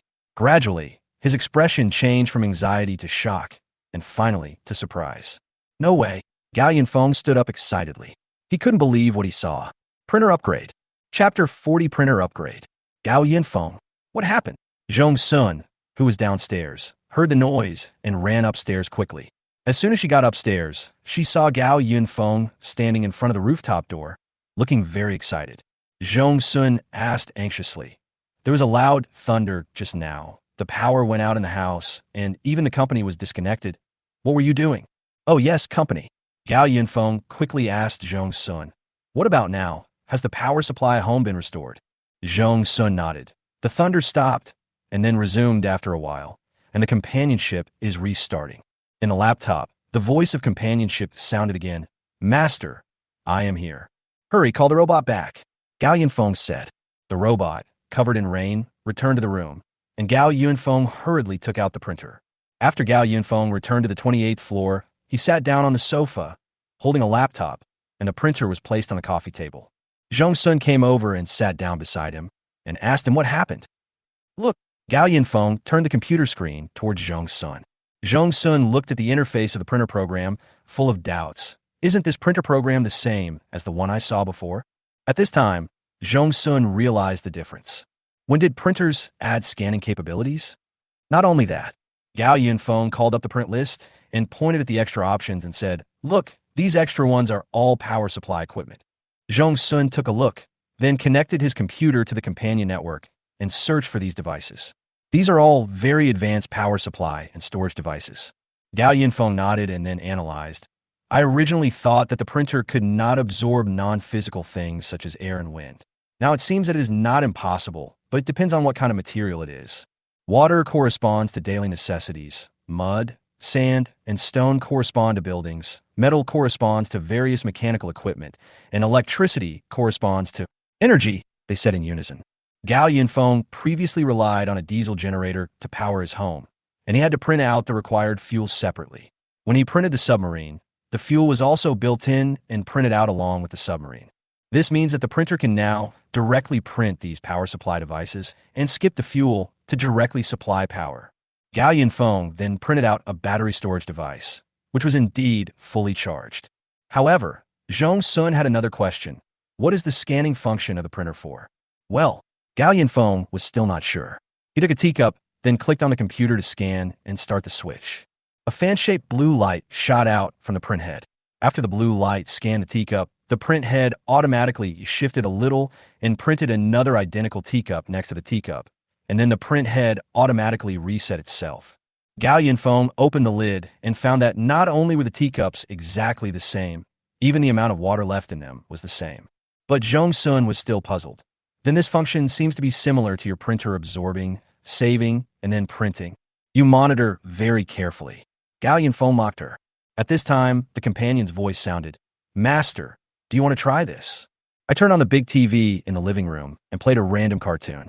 Previously, printers could only absorb entities and then print them. So, does this scanning function represent another side? The companion analyzed. Gao Yinfeng pointed the printer at the TV and started scanning.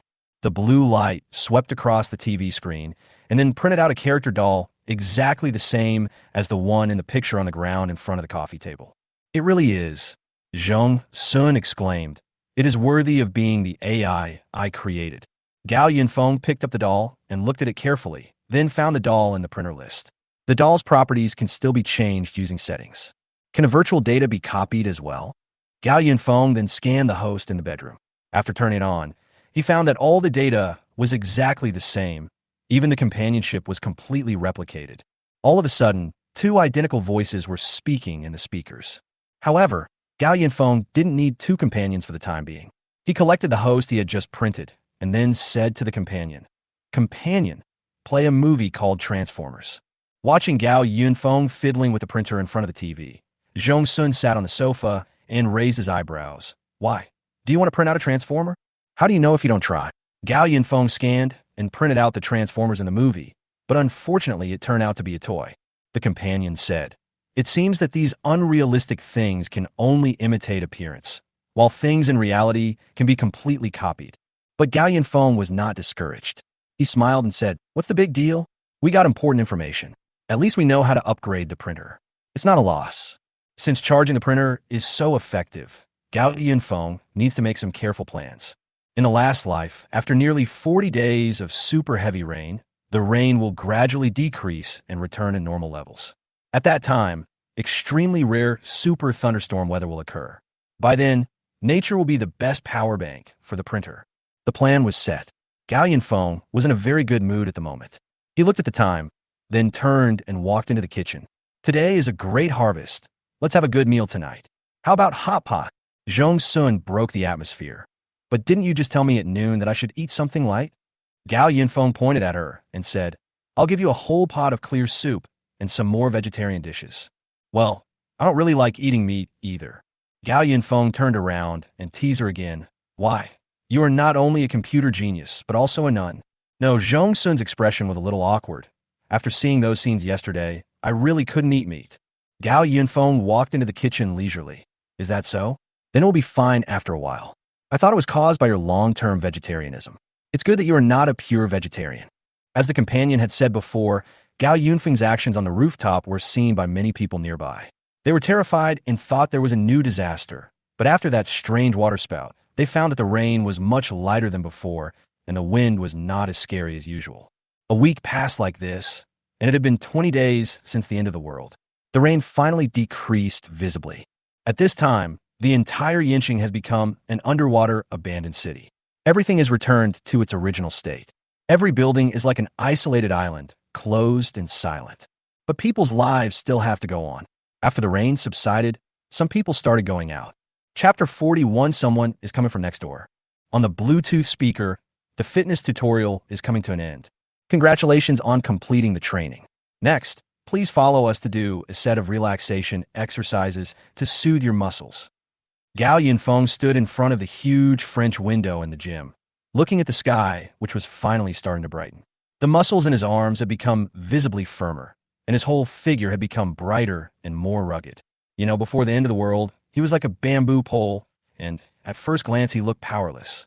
On the other side, Zhong Sun slumped down on the yoga mat and complained, "Why should I practice with you?"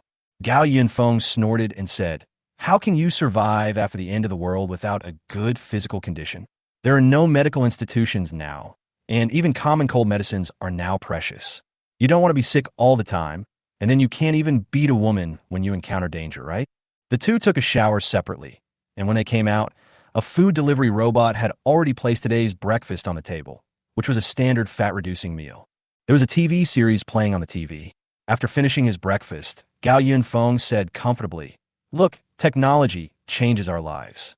After getting used to playing games and watching TV series, going back to a primitive life would be like killing me. Our lives here are much more comfortable than those of other people out there." Zhong Sun was watching the TV intently and said, "I didn't expect you to be so well prepared. The first thing I did after getting the companion was to use its information processing capabilities to download all kinds of resources on the internet. By the way, how did you know so much about the apocalypse?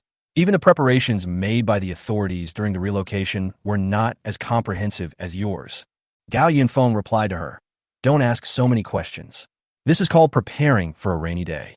After a while, the rain outside subsided a little, and the companion came out to report, "Master, the rain outside has now been reduced to a yellow rainstorm warning based on the rainfall."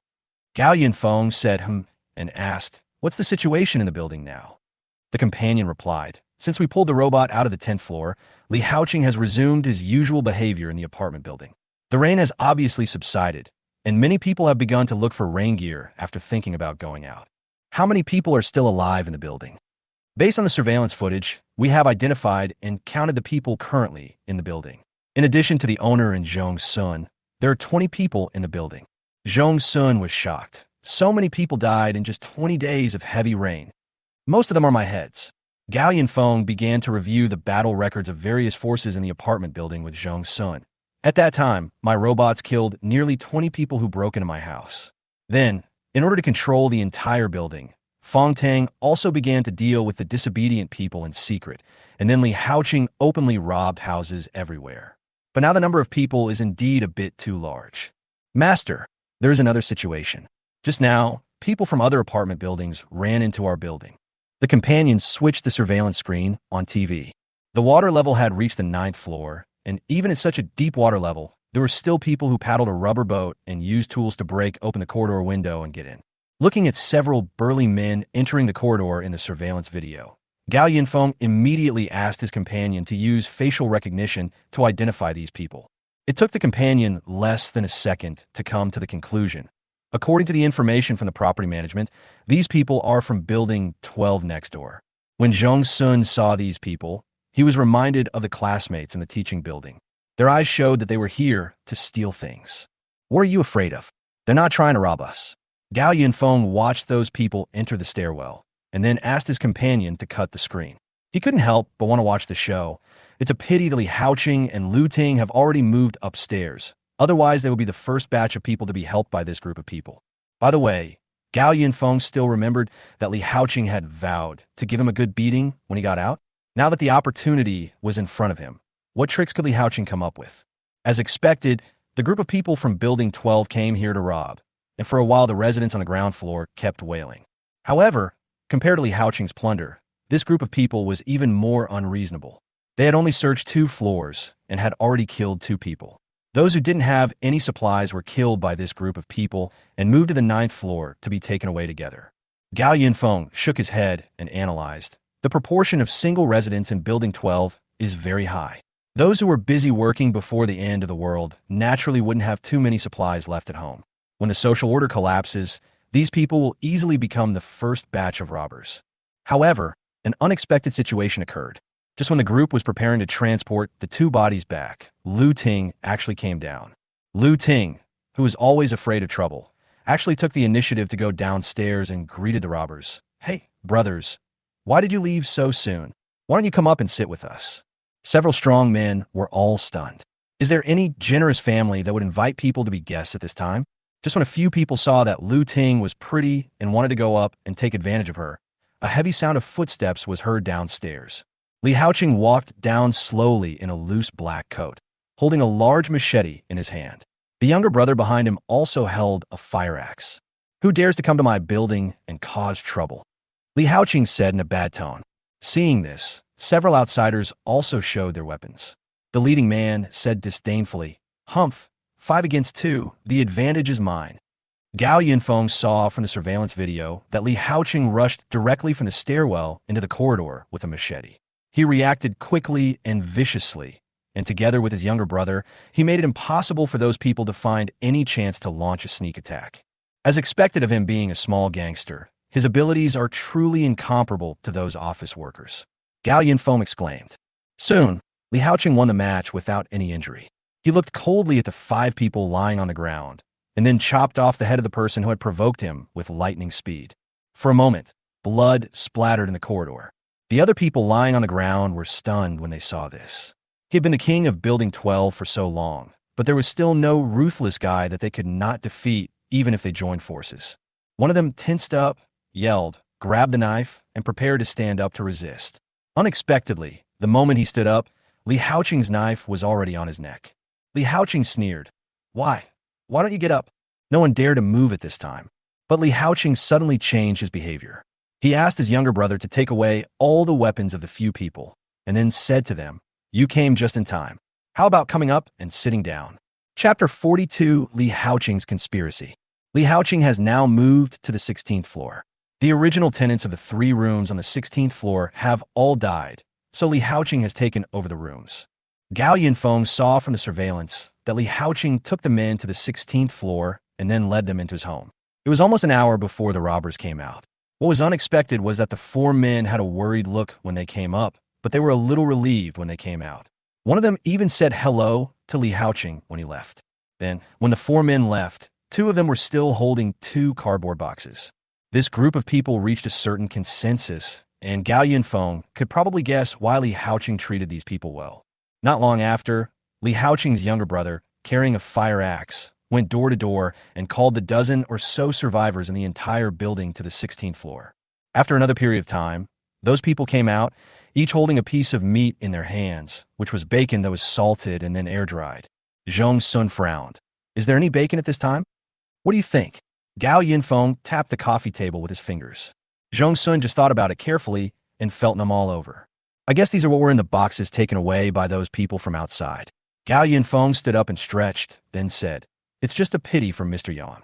His last bit of value has been squeezed out by Li Haoqing." "That's right. All that bacon came from Yang Jiaqing and the people who were recently killed by Li Haoqing." But Zhong Sun was still a little confused. Since supplies are so scarce now, why would he take out the meat to share?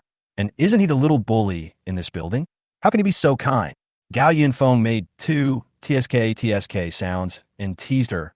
Besides computers, you still have a lot to learn in other areas. There's a saying that goes, there must be something wrong when things are out of the ordinary. Li Haoqing is so generous in dividing things up, probably because he wants to be like Fong Tang. Gao Yunfeng briefly explained to Zhong Sun what Fong Tang had done, and then analyzed. It is Fong Tang's style to use small costs to exchange for high returns in the future. I just didn't expect that Li Haoqing would eventually become the person he once hated the most. As the supplies in the apartment building continued to be consumed, the survivors in the building began to eat each other helplessly. Li Haoqing still had a certain amount of supplies in his hands, but he also began to stockpile human flesh. He used the meat that he himself was unwilling to eat to stabilize the people in the apartment building, in order to prevent these dozen people from uniting to deal with him. Those who had attacked Li Haoqing before have now become the bacon in the hands of others. From the surveillance cameras on other floors, Gao Yunfeng heard the conversation between the 2 people as they went upstairs. "Do you think Li Haoqing's method is feasible?" "I don't know, but we have no other choice. If doing this can get us some normal food, then that's fine. But are the people in other buildings willing to help us?" "Who knows?" Gao Yunfeng immediately guessed the whole story. He said, "Oh," meaningfully, and then lamented Li Haoqing's ignorance. "This guy is planning to join forces with others to deal with me." In the evening, 2 rubber boats arrived at Building 11. As soon as these outsiders entered the building, they went directly to the 16th floor and knocked on Li Haoqing's door. "Haoqing, this is Li Jian, the boss of our Building 9. One of them introduced Li Haoqing to a middle-aged man who was at the head of the station. In fact, as early as a week ago, some people in Tianjiao community had already started to establish connections in other apartment buildings. Li Jiyuan was one of them. He joined forces with the managers of Building 10 and Building 12, and now they came to Building 11 together to listen to Li Haoqing's suggestions. When the group entered the house, Lu Ting greeted them warmly and took out some bacon to entertain them. "Thank you, I don't eat this kind of meat." Li Jiyuan then took out a cigarette and lit it with a candle. Others didn't have so many concerns and picked up the bacon and started eating. Li Haoqing smiled and said, "You can still hold on to your bottom line at a time like this. I'm afraid Mr. Li still has enough supplies at home, right?" Li Jiyuan laughed twice and waved his hands. "It's not enough, but it's not so bad that it wants to eat people." After that, he also handed Li Haoqing a cigarette and said, "Tell me, is your information reliable?" "Of course." Li Haoqing took a puff of cigarette after a long absence, then took out a tablet and asked Lu Ting to find a power bank that she had treasured for a long time. "Take a look at this." Li Haoqing clicked on a video. That was the video of Gao Yunfeng torturing and killing Yang Jiaqing at that time, and the tablet was also the one that Gao Yunfeng placed in front of Yang Jiaqing's house at that time. Li Jiyuan just frowned slightly after reading it. He said, "This person is cruel enough, but so what? Who wouldn't be ruthless in order to survive? Who among us here doesn't have a life on his hands? Everyone nodded. Don't you remember who this person is? Li Haoqing deliberately enlarged the picture to reveal Gao Yunfeng's clear face. At this time, someone finally recognized him. Ah, isn't this the person who privately modified the house that the property manager reported in the group before? Everyone remembered that there was indeed such a person. But Li Jiwen still raised his eyebrows. And then Li Haoqing began to explain. Everyone, look, is there anything wrong? First, the appearance. Gao Yunfeng in the surveillance video still looks energetic, and he is totally different from those people in the corridor who are starving. Then Li Haoqing pointed to the time in the upper right corner. At that time, heavy rain had been falling for more than 10 days. Li Jiyuan also realized the problem. He held a cigarette in his hand and said, At this time, I remember that the water and electricity in the community have been completely cut off. And the angle of this video, is it a surveillance video? Where did you get it from? Li Haoqing snapped his fingers. This is the crux of the matter. This guy has installed surveillance cameras in the corridors of the entire building. Everything we do in the corridors will be seen by him. If you know this, why don't you dismantle his surveillance? Li Jiyuan asked. It's being dismantled. Li Haoqing asked someone to go out and take a look. The survivors in Building 11 actually took the initiative to pick up tools and began to look for the surveillance cameras hidden by Gao Yunfeng on every floor. Li Jiyuan recalled one thing. I remember that before the rainstorm, a man bought a large amount of supplies for his home. At that time, more than a dozen workers were coming in and out of the community. Was it him? That's right. Li Haoqing finally made it clear. So, do you understand my idea? Gao Yunfeng must have known about the heavy rain in advance and stored a large amount of supplies at home. As long as we take down his home, maybe we can hold out until the heavy rain is over. Chapter 43, Everyone's Enemy. However, since you have such a fat sheep in your building, why don't you eat it yourself? Why do you ask us to join you? Someone raised a question in the living room. Li Jiyuan also nodded in agreement. Although it is said that it is difficult to grow fat by eating alone, you can't be so kind as to contact us to eat such a big fat sheep together, right? But there is one thing I can confirm. Gao Yunfeng does have a lot of supplies in his hands. The manager of the supermarket closest to our community is called Luo Rong. I know him from an old friend. He said that before the rainstorm, someone came to him and bought all the food in the mall, regardless of whether it was good or bad. Although the reason for the purchase was to send it out for charity, the rainstorm came so suddenly that Gao Yunfeng must still have the supplies. Even the supplies he moved home were just the tip of the iceberg. As soon as these words came out, everyone was ready to move. Such a large amount of supplies was enough for them to live for a long time. Li Haoqing nodded and said, If I have the ability, I would choose to eat alone, but I just can't do it. Then he changed the subject. May I ask all the building leaders, how many people are left in your building now? Those attending the council meeting this time are the managers and confidants of buildings 9, 10, and 12. They all became the bosses through hard power, so they naturally know how many people they have under them. Li Jiyuan said, There are about 50 people in our apartment building. Most of those who died were sick or starved to death, and some died while fighting for supplies. The number of others is about the same. Li Haoqing pointed outside and said, Those dozen people are all the living people in Building 11. So few, did you fight in the building? Li Jiyuan was surprised. Most of them were killed by Gao Yunfeng. Li Haoqing said, making a gun gesture. That guy had a gun in his hand, a Gatling gun. Gatling. Everyone gasped. Li Jiyuan frowned. Then why did you ask us to come here and make us live targets? Alas, you can't say that. Lu Ting, who had been listening, spoke up. She put down the teacup in her hand and put her face close to Li Jiyuan. It's true that Gao Yunfeng has a gun, but no matter how powerful he is, we have more people. Li Haoqing replied at the right time. Although this matter is risky, it will benefit all of us once it succeeds. Besides, we don't need to take this risk, right? While reporting the abnormal situation, Gao Yunfeng was constantly testing the scanning function of the printer. Master, our surveillance camera has been removed. Gao Yunfeng paused. The residents of the building. How did they know I had surveillance cameras installed in the building? As soon as Gao Yunfeng finished speaking, he immediately thought of Li Haoqing's abnormal behavior during the day. He asked his companion, how many surveillance cameras were removed? All. You, Li Haoqing, are determined to go against me. Gao Yunfeng put the printer aside and opened the printer program on the computer. The companion suggested, Master, now that we have lost surveillance, in order to prevent the people below from discussing some strategies to deal with us, it is best to strike first. There's no need for that. I've never been the kind of person who would take the initiative to attack. I just stay hidden. Gao Yunfeng always waits for others to provoke him, and then he fights back. But before the surveillance cameras were removed, they still captured a group of people entering the building. But because it was at night, the facial recognition system didn't identify all of them. The companion brought out the information of the identified outsiders. Gao Yunfeng took a quick look and immediately found the matter interesting. He said, I know this Li Jian. He runs a chain of restaurants. A self-made businessman like him is much more flexible than Yang Jiaqing, who lives off his wife. The companion was still suggesting, should we send the robots down to kill them all now? They probably haven't left yet. No need. Gao Yunfeng waved his hand and said, no matter how many little tricks you have, they can't beat the top-notch thermal weapons in our printers. If they come, we will stop them. If they come, we will let them come. It's a good opportunity to kill a few of them to scare the monkeys, so that other people in the community will not dare to come after us again. Near noon the next day, someone knocked on Gao Yunfeng's door. Gao Yunfeng saw through the surveillance camera a group of people who were soaked by the rain gathered in front of the security gate, with a man in a raincoat in the front. He came to the stairwell and called out, Are you okay? The person who responded was a man. Hello, Mr. Gao. We are residents of Building 10 next door. I am the temporary building manager of Building 10. My name is Wang Zhen. Gao Yunfeng was looking at the surveillance footage with a tablet in hand. Wang Zhen was the man in a raincoat in front of the door. Building 10? You came to my place in such heavy rain. Gao Yunfeng said in an unhappy tone. Wang Zhen patiently explained, Mr. Gao, we are really helpless.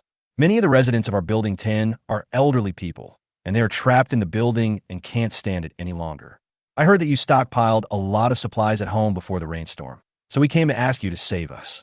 What? Gao Yunfeng looked outside and saw that most of the people were elderly, but he thought it was funny. Dude, are you crazy? At what time is it now?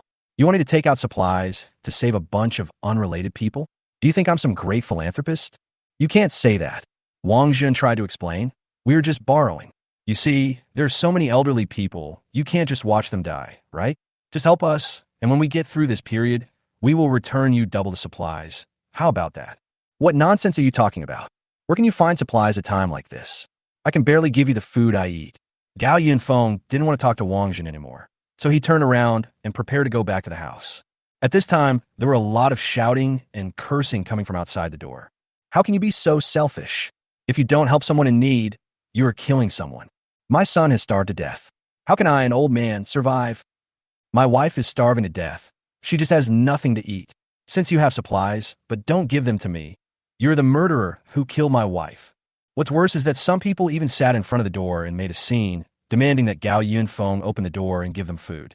Gao Yunfeng just thought it was ridiculous.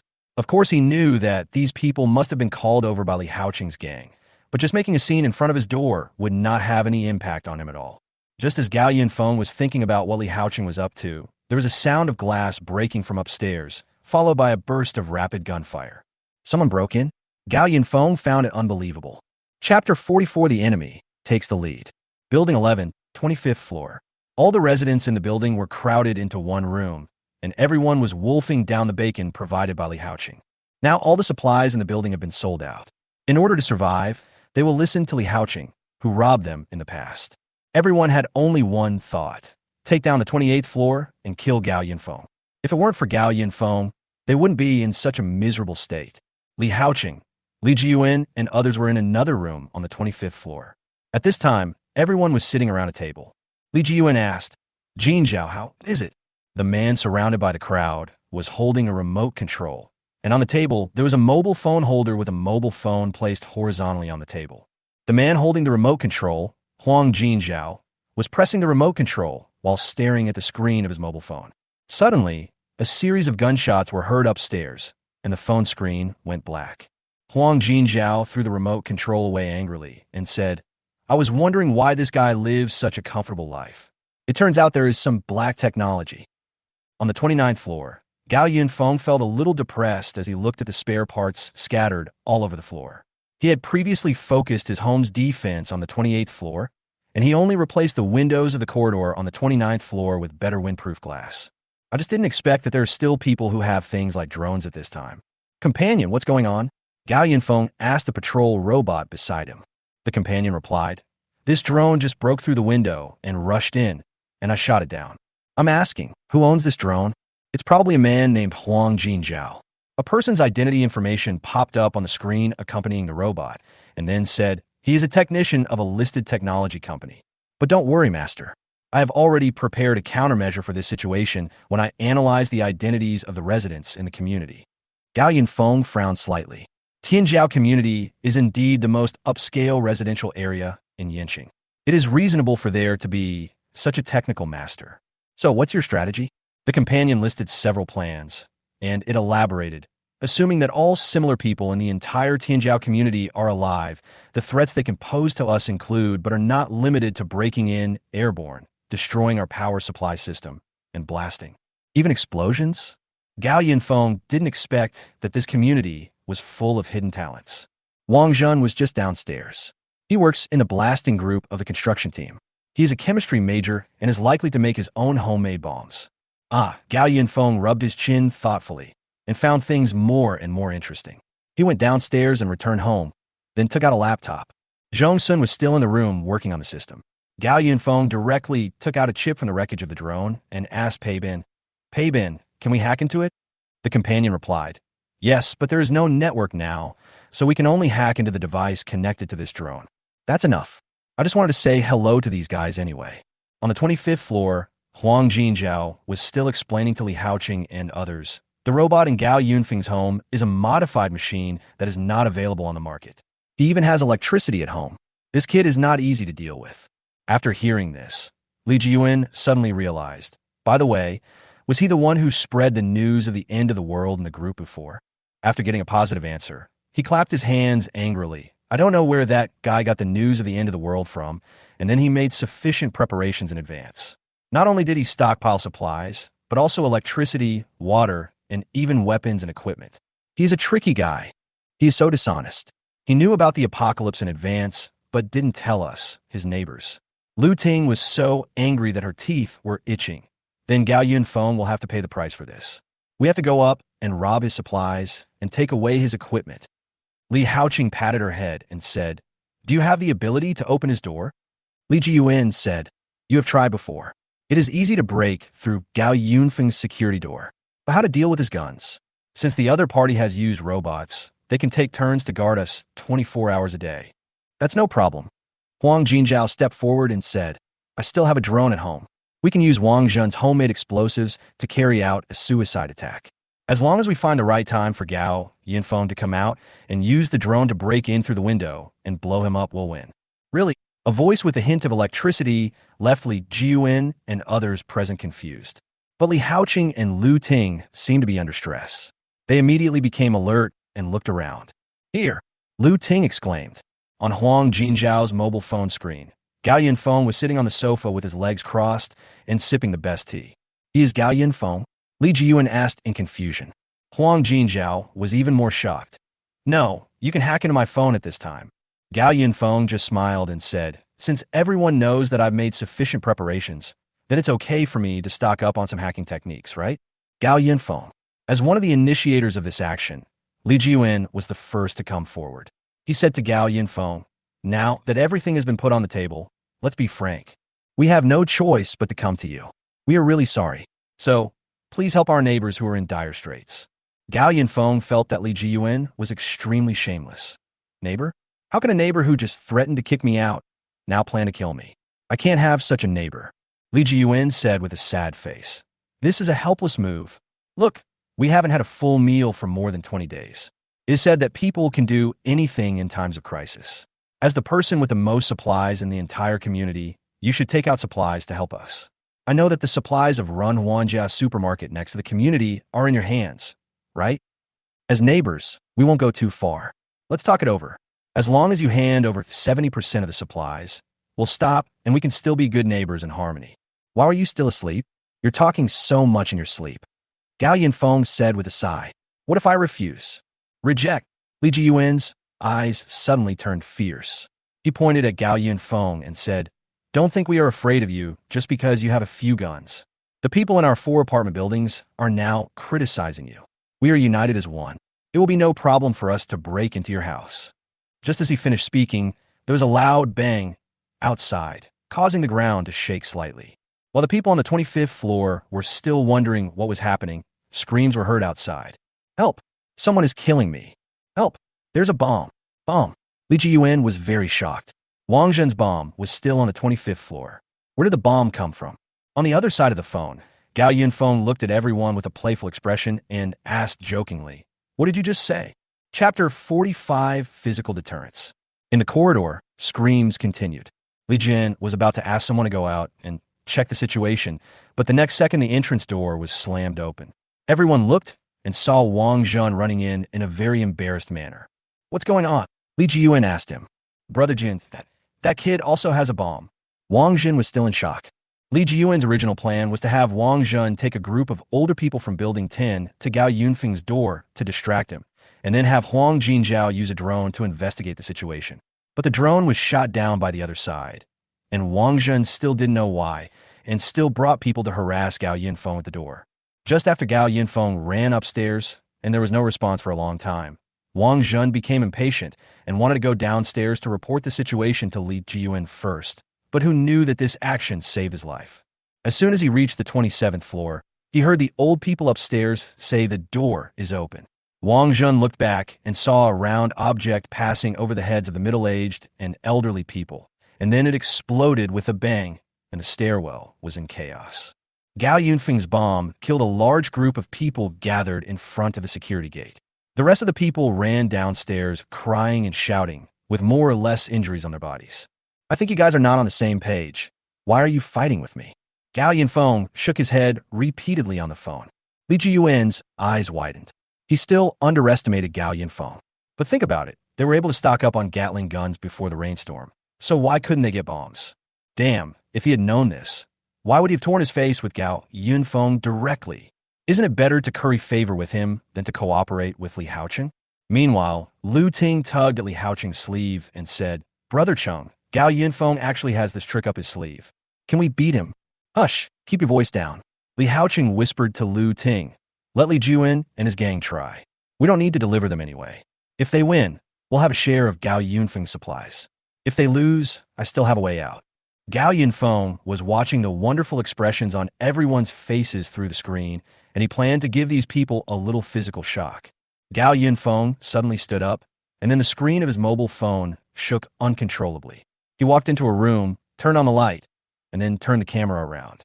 There were all kinds of weapons neatly arranged in the room, including guns, bombs, drones, cold weapons, and even a terrifying rocket launcher on the table. Everyone gasped, and Gao Yunfeng picked up a grenade from the table and weighed it in his hand. "How about it? Are you satisfied with my gift just now? If you don't like it, I have other ones here. You can choose any one." "Gao Yunfeng, why do we have to make such a fuss? Let's talk it out nicely." Li Jiyuan seemed to be sweating. With these things around, what's the point of their human wave tactics? Li Jiyuan inadvertently glared at Li Haocheng and Lu Ting viciously. He finally understood that Li Haocheng deliberately concealed Gao Yunfeng's strength when discussing the plan with them in order to tie everyone together with him. Judging from the fact that Gao Yunfeng had killed most of the residents in the building before, he was not someone who could be easily talked to. After thinking it over, Li Jiyuan finally said, "We are all just asking for some supplies. Why do you have to kill us all?"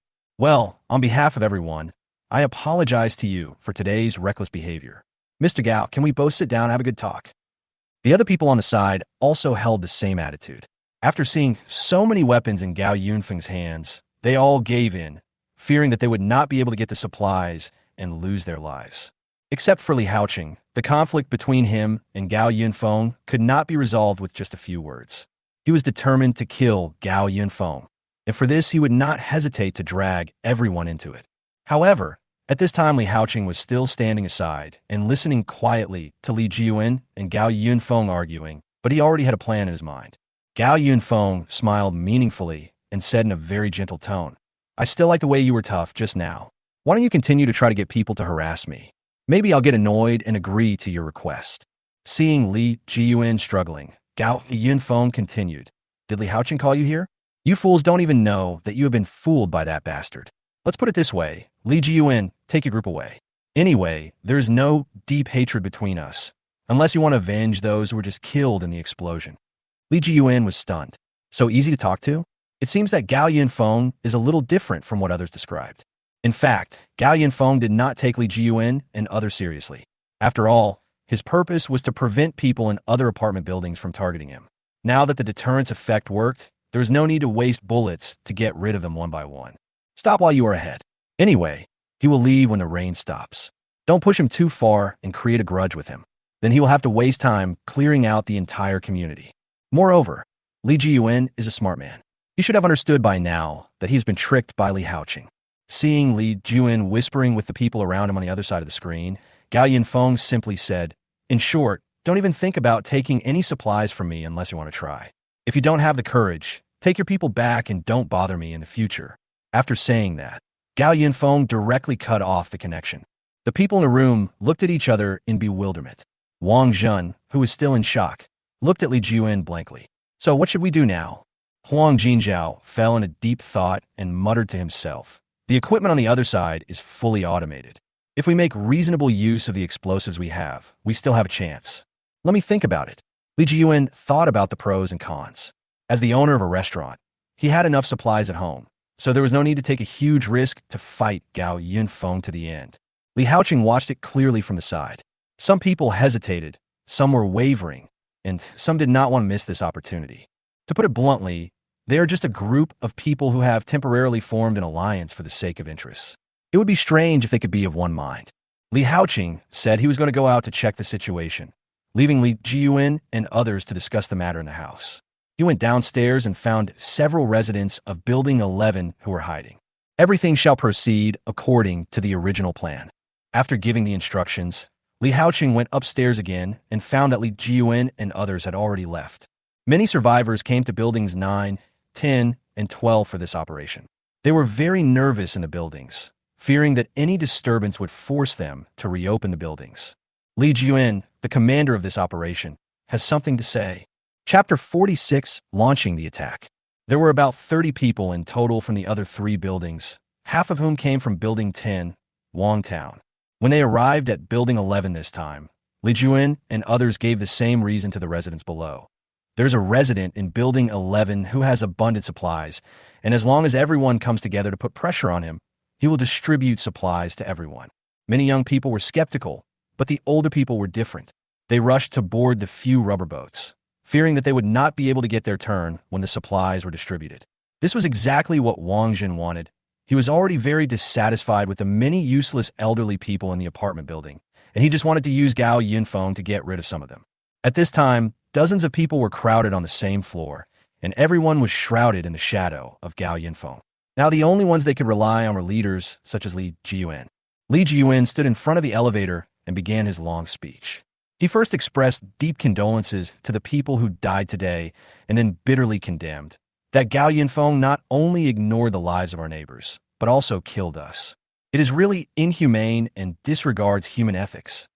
Little did they know that he himself also relied on this method to intimidate the residents of Building 9. However, compared to the dead, how to solve the survival problem of us who are still alive is the top priority at the moment. Everyone who came here now is to survive, and we cannot return empty-handed. If we go back today, even if Gao Yunfeng doesn't kill us, it will be difficult for us to survive this rainstorm. Therefore, Gao Yunfeng is now the public enemy of all of us. We must defeat him and take the supplies in his hands. This is our only hope of survival. At this time, someone stood up and said, "He has a bomb in his hand. If we go up like this, we will be courting death." The people below echoed. "Silence." Li Jiyuan stopped everyone and said, "After discussion, we have decided to storm Gao Yunfeng's home. This requires your cooperation. After the mission is completed, those who perform well will receive the most material rewards." Everyone was whispering, and Li Jiyuan waved his hand and ordered Wang Zhen to take out the explosive pack that had been prepared long ago.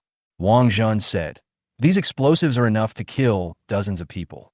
After we break down Gao Yunfeng's door, a group of pioneers will rush upstairs with explosives to kill Gao Yunfeng first.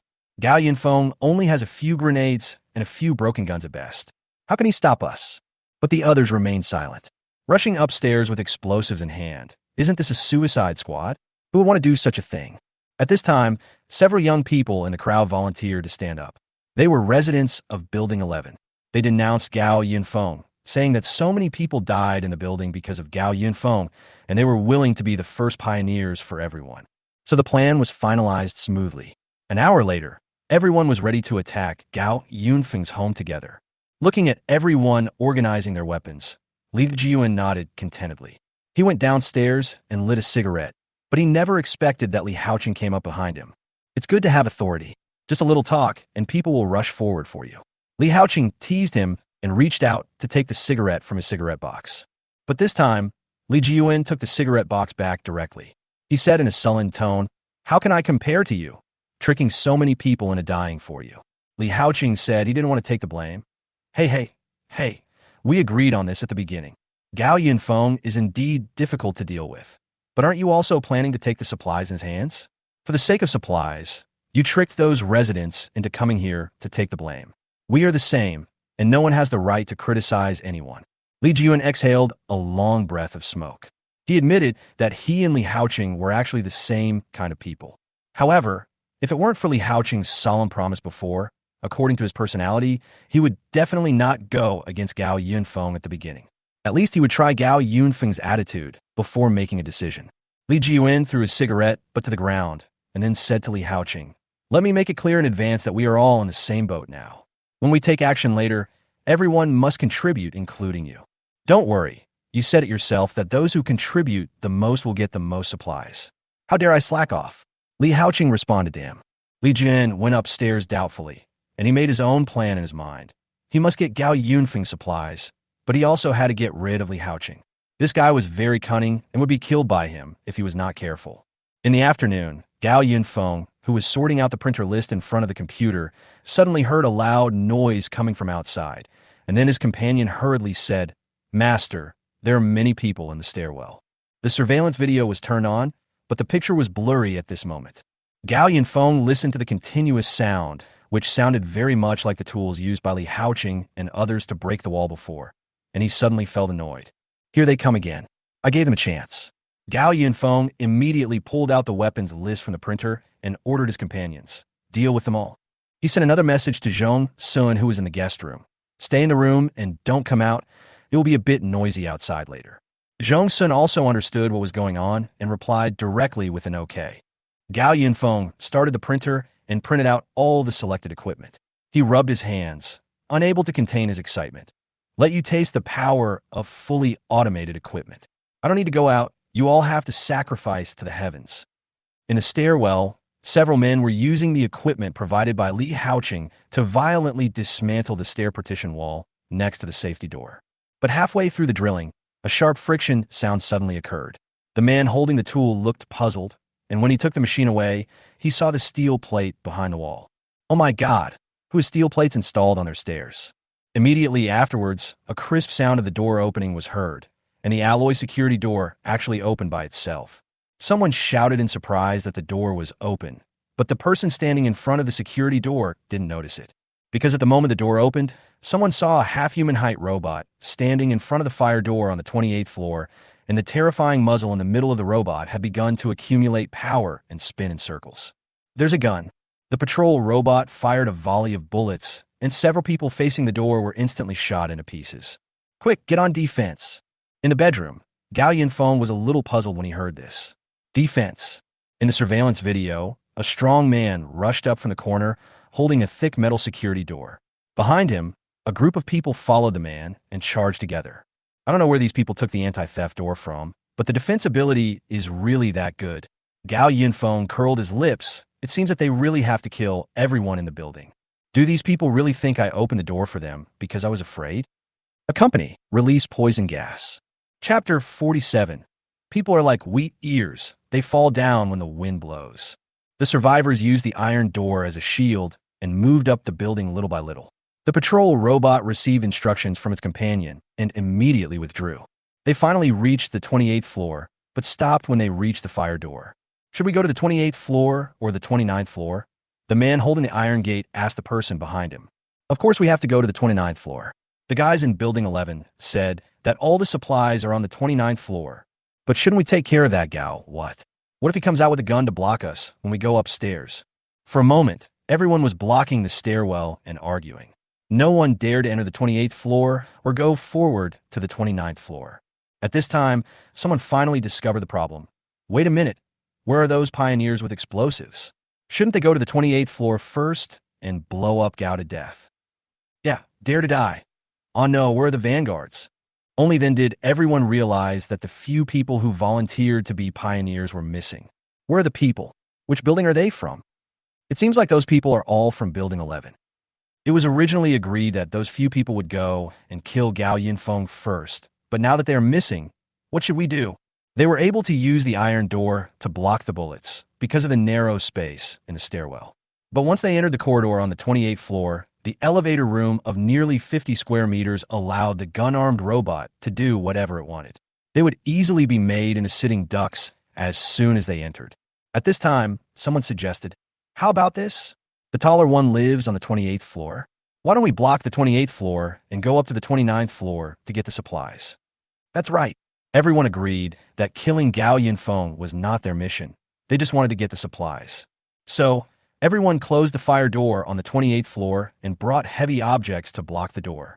A group of people rushed up to the 29th floor in a mighty manner. The delicious food seemed to be waving to them. The fire door on the 29th floor was not locked. The sturdy man holding the iron door cleared the way. He rushed in and leaned against the wall with his back to the iron door facing the elevator room, but there was no gunshot. The incandescent lights were on in the corridor, and the warm white light shone on the clean marble floor, reflecting the man's face. The 29th floor is undefended. That's great, the man said in a high-pitched voice, and this sentence aroused the emotions of everyone following behind him. Great, there's food. Hurry, I'm starving, go. Everyone crowded into the elevator at once, and everyone ran towards the room like a rabid dog, drooling.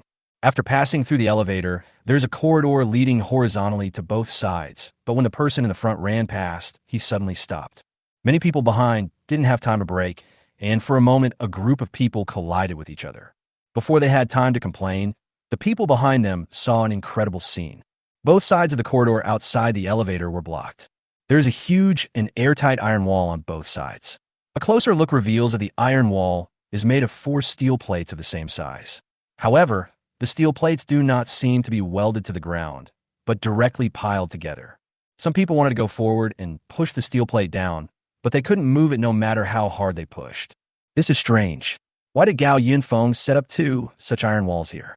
There are no doors or switches on the walls. How can people get in? Strange. There's also an iron wall like this on the roof. Someone observed the upstairs. Just as a group of people gathered in the elevator to discuss what to do, a few people suddenly felt unwell. It seems to have a strange smell. Do you smell it? The others sniffed, and it seemed to be true. How about opening the window?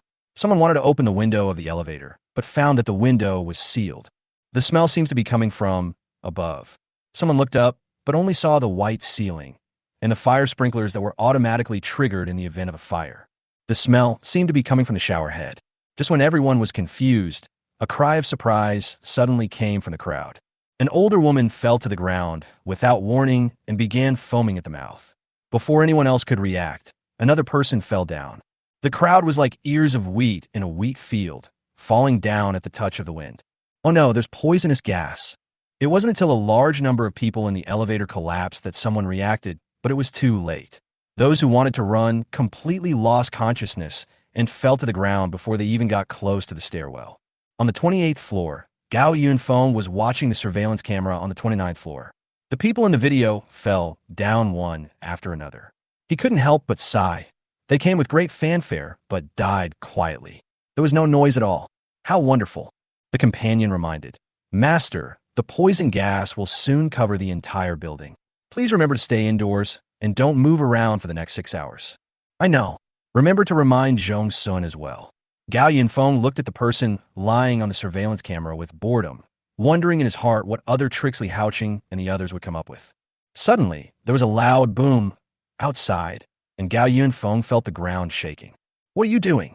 Gao Yunfeng was displeased. Master, the companion cut out the surveillance footage from the 28th floor. Someone blew through the floor. The surveillance footage was taken in another room, which was converted into a gym by Gao Yinfeng. The surveillance perspective came from a sweeping robot placed in the gym. At this time, a large hole was blown out in the center of the empty room, and 2 drones slowly flew out of the hole. Gao Yunfeng frowned slightly. The quality of the floor in Tianjiao community is not very good. How could it be blown up by their homemade bomb?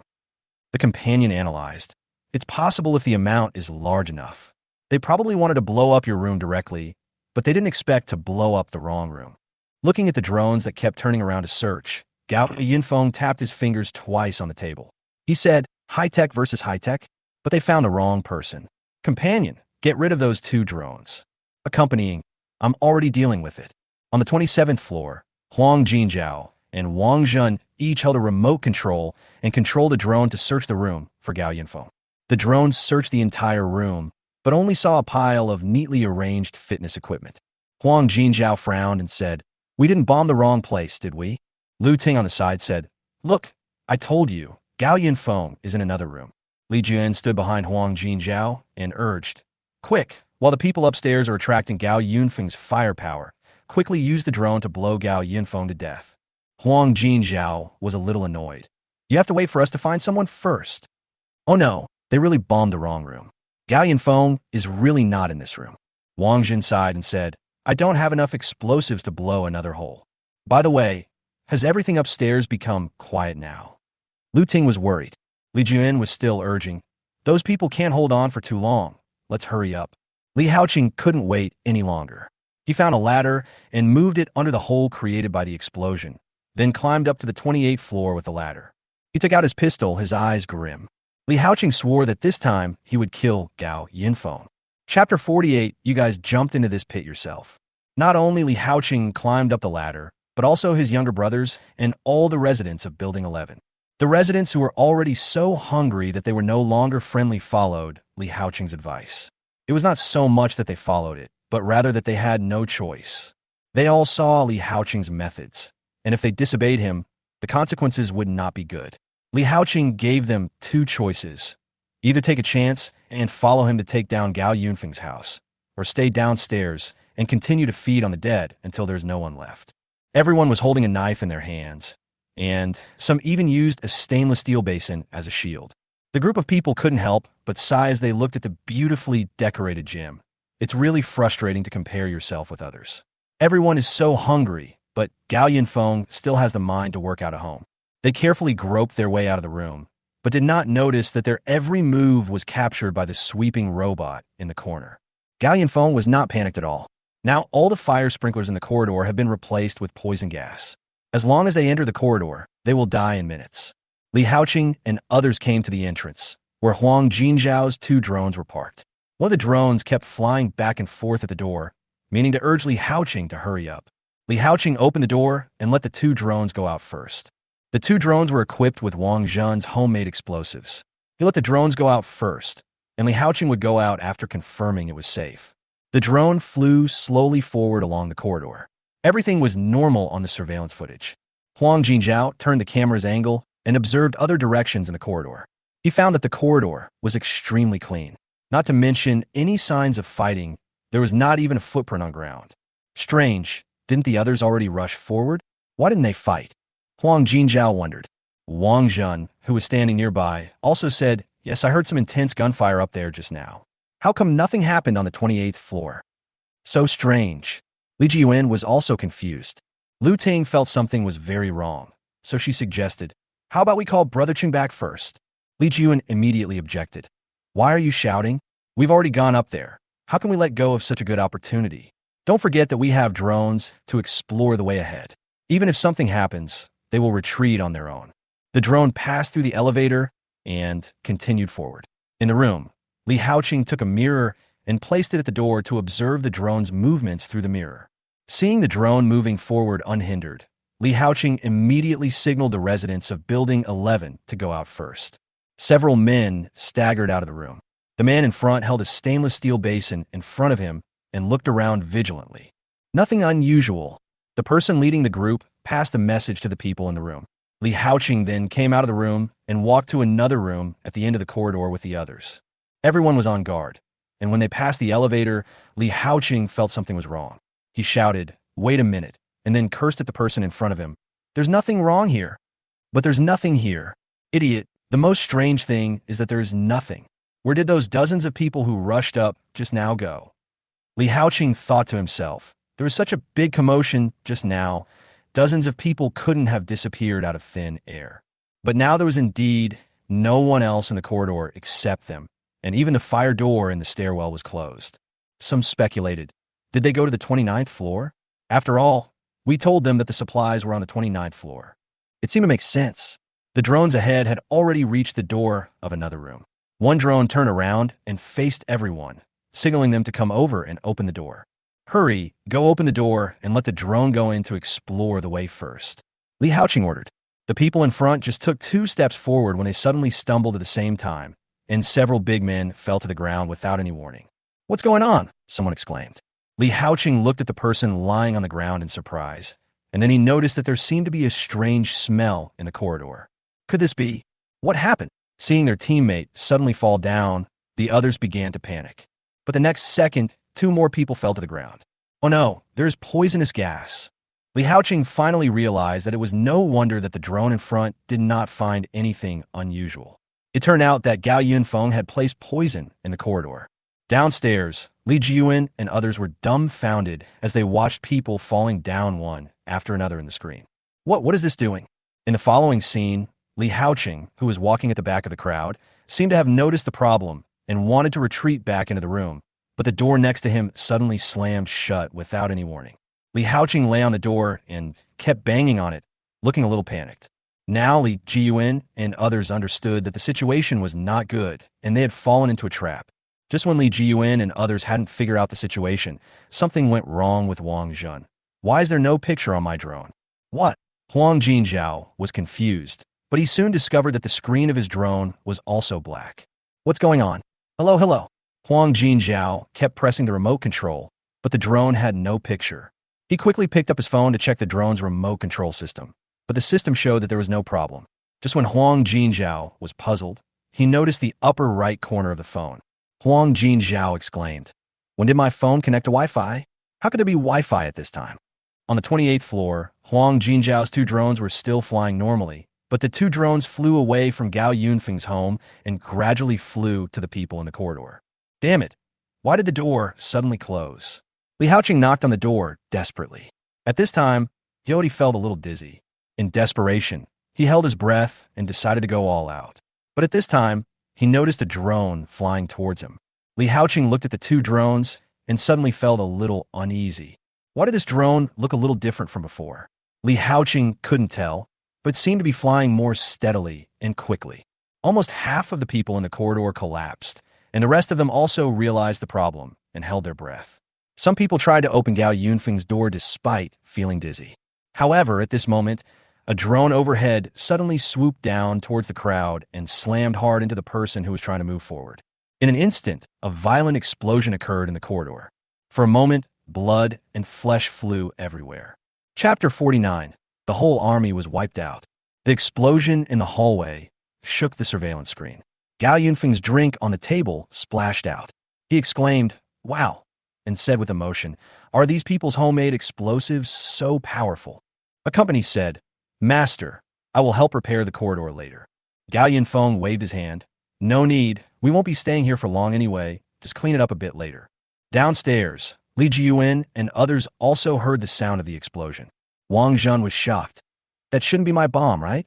My bomb is set to be detonated by remote control, and the remote control is still in my hand. I think it should be."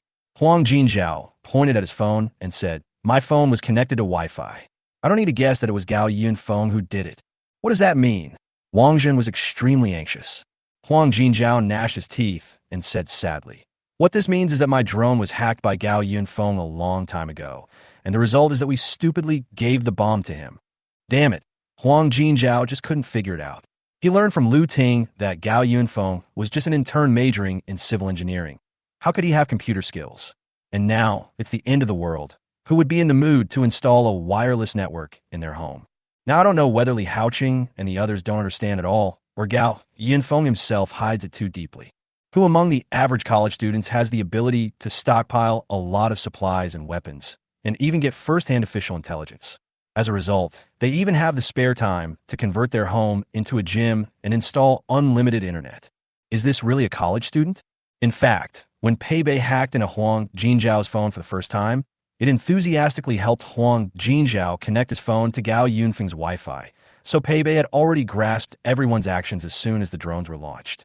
So Pei Bei naturally took over the control of the two drones from Huang Jinzhao. The corridor on the 28th floor was a mess. Li Haoqing pushed the corpse in front of him away, and the feeling of dizziness came over him again. When the explosion happened just now, Li Haoqing reacted quickly and grabbed the people around him to block most of the impact. He was covered in wounds at this time, but still had a breath. All the people who came up with him had fallen down at this time, and some of them were even blown to pieces without even a complete body. The operation was a complete failure. Li Haoqing held his breath again, and he staggered towards the stairwell through a row of flames. He wanted to push the door open and go out, but found that the door was blocked from the outside.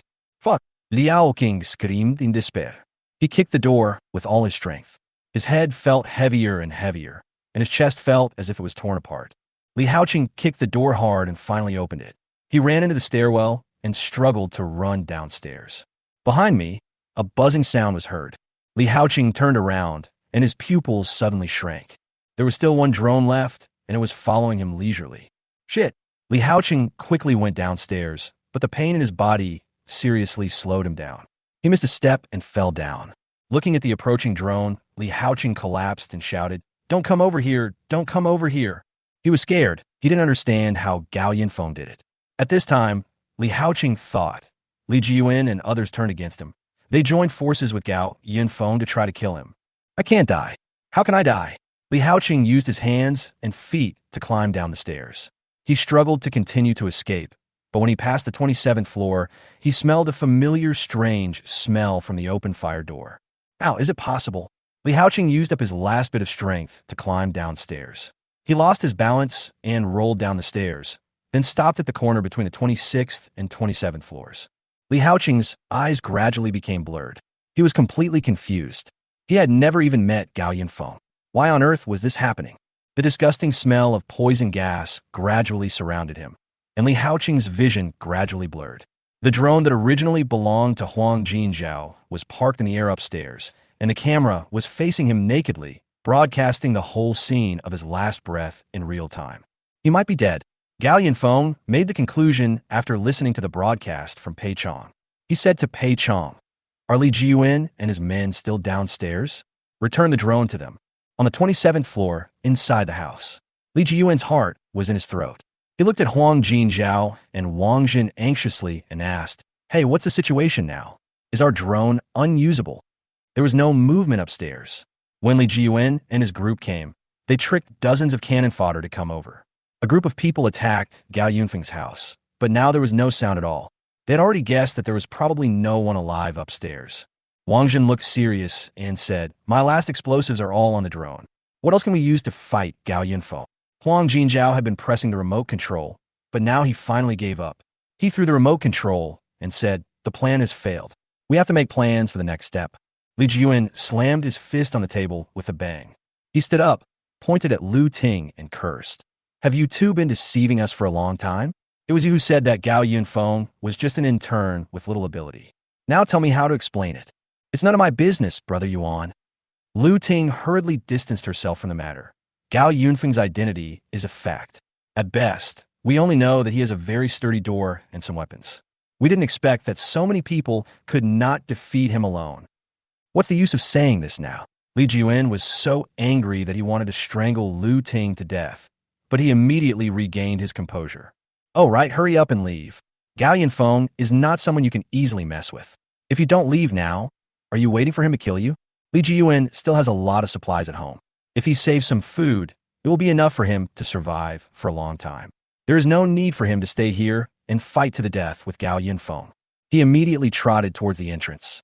Wang Jun and Huang Jinzhao didn't even care about their equipment and quickly followed Li Jiyuan to run away.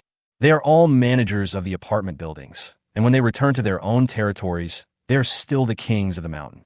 Li Jiyuan rushed out of the door and ran towards the stairwell. The moment his figure disappeared in the corridor, there was a loud bang, and a violent explosion occurred in the stairwell. Lu Ting, who was walking at the end, was frightened. She thought Gao Yunfeng had hit her, so she ran back to the room. "Hey, Lu Ting, open the door." Huang Jinzhao and Wang Zhen escaped, but they wanted to go back into the house. But Lu Ting ruthlessly closed the door, locking them both outside. Open the door, Lu Ting. Huang Jinzhao knocked on the door like crazy, and Wang Zhen next to him did the same. However, just 2 minutes later, they both felt dizzy. Huang Jinzhao was still cursing Lu Ting for being ruthless, but his knocking on the door became slower and slower. Lu Ting opened the door. The two of them gradually collapsed in front of the door, fell to the ground, and slowly became motionless. Chapter 50. The rain is weakening. The next day, Gao Yinfeng came to the gym. The damaged floor had been repaired by Pei Bei with a robot overnight. The floor looked brand new, and even the tiles were exactly the same style. As usual, Gao Yinfeng asked his companion to play music and watch fitness tutorials, and then he started today's exercise by putting on a sports vest. After almost a month of training, Gao Yunfeng's body has changed noticeably. He used to have a normal body, but now his arms have obvious muscles, and even the little belly he had when he was a little indulgent in college has turned into slightly protruding abdominal muscles. Gao Yunfeng was lifting a 50 kilograms barbell to the music. At this time, the companion turned down the background sound and reported to Gao Yunfeng, "Master, there's only one person left in Building 11 besides you and Zhong Sun." "Who?" "Lu Ting." His companion asked him. "She's hiding downstairs. Should we send the patrol robot down to take care of her?" "No need to waste bullets." Gao Yunfeng said, "Since she is hiding down there, just let her hide. She will be gone in a few days." Gao Yunfeng came to the pull-up rack, squatted slightly, and jumped up, holding the top horizontal bar firmly with both hands. "In a few days, we can start preparing to move out," he said while doing pull-ups. My companion also talked about the rain outside. The precipitation is starting to decrease slowly now. It is expected that the red rainstorm warning will turn into a yellow rainstorm warning in 10 days. The sky outside is no longer as dark as it was at the beginning. Soon, this rainstorm will gradually turn into normal heavy rain and enter the next stage of the apocalypse, thunderstorm weather. Gao Yinfeng can't wait for the rain to stop completely. He wants to move to the Doomsday fortress in the north of Yinqing before the global thunderstorm. After finishing his morning fitness, when Gao Yunfeng came out of the shower, his companion had already prepared breakfast using the smart housework robot. When breakfast was served, the door of the guest room slowly opened, and Zhong Sun walked out as if he had just woken up. He sat down at the dining table in pajamas. "You got up so late today and missed your morning exercise." Gao Yunfeng criticized her. Zhong Sun said groggily, "How can it be late? This is considered to be getting up early for me.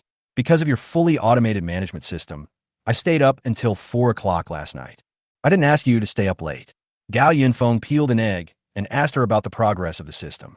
Zhong Sun closed his eyes and thought for a while, then said, "Let me think about it. Now the general framework has been built, and the separate, intelligent water supply and power supply, intelligent monitoring, and intelligent agricultural breeding have all been completed." Zhong Sun took a bite of the bun and said, "By the way, how are you going to solve the problem of raw materials? A shelter of tens of thousands of square meters for underground floors and 3 above-ground floors, basic water, electricity, building materials, decoration, etc. Do you have enough raw materials for your printer?" "That's not a problem," Gao Yunfeng assured her. "Just focus on your work, and I'll figure out the rest." Zhong Sun did not ask any more questions, but she asked another question that troubled her. "Speaking of which, why is your defense system so complicated? It is very troublesome to design 3 layers inside and 3 layers outside." Gao Yunfeng concealed some things and only told her, "Of course, the higher the level, the better. In the future, there will probably be no national system or anything like that. The ones who survive are basically small groups or gangs that stick together. In order to compete for resources, they will definitely invade and expand everywhere. Isn't the function of our defense system reflected?" Zhong Sun asked again. "Then isn't it basically enough to design these small robots controlled by AI as they are now? Why do we need to add infrared rays, lasers, and even anti-aircraft guns and modified tanks? Only by being careful can you survive to the end. You will understand later." After saying this, Gao Yunfeng sent her back to continue working hard. What Zhong Sun said did make sense. With their current equipment, it would not be a problem for them to easily resist some small gangs and organizations. But Gao Yunfeng was not going to deal with these groups. What he has to deal with are the people with special powers or large bases that will gradually appear in the future. Gao Yunfeng had seen that wars between large-scale bases with a large number of thermal weapons were all covered by large-scale firepower. As for those superpowers, Gao Yunfeng had seen many people with different abilities in his previous life, some of whom used fire, some used wind, some controlled the temperature, and some even turned themselves into 3-meter-tall giants who could withstand damage and output. No matter how powerful he is just an ordinary person. As the saying goes, the rich rely on technology, and the poor rely on mutation. With Gao Yunfeng's current conditions, he should be considered a rich person in the apocalypse, so he should just use his money to fill up his technology tree.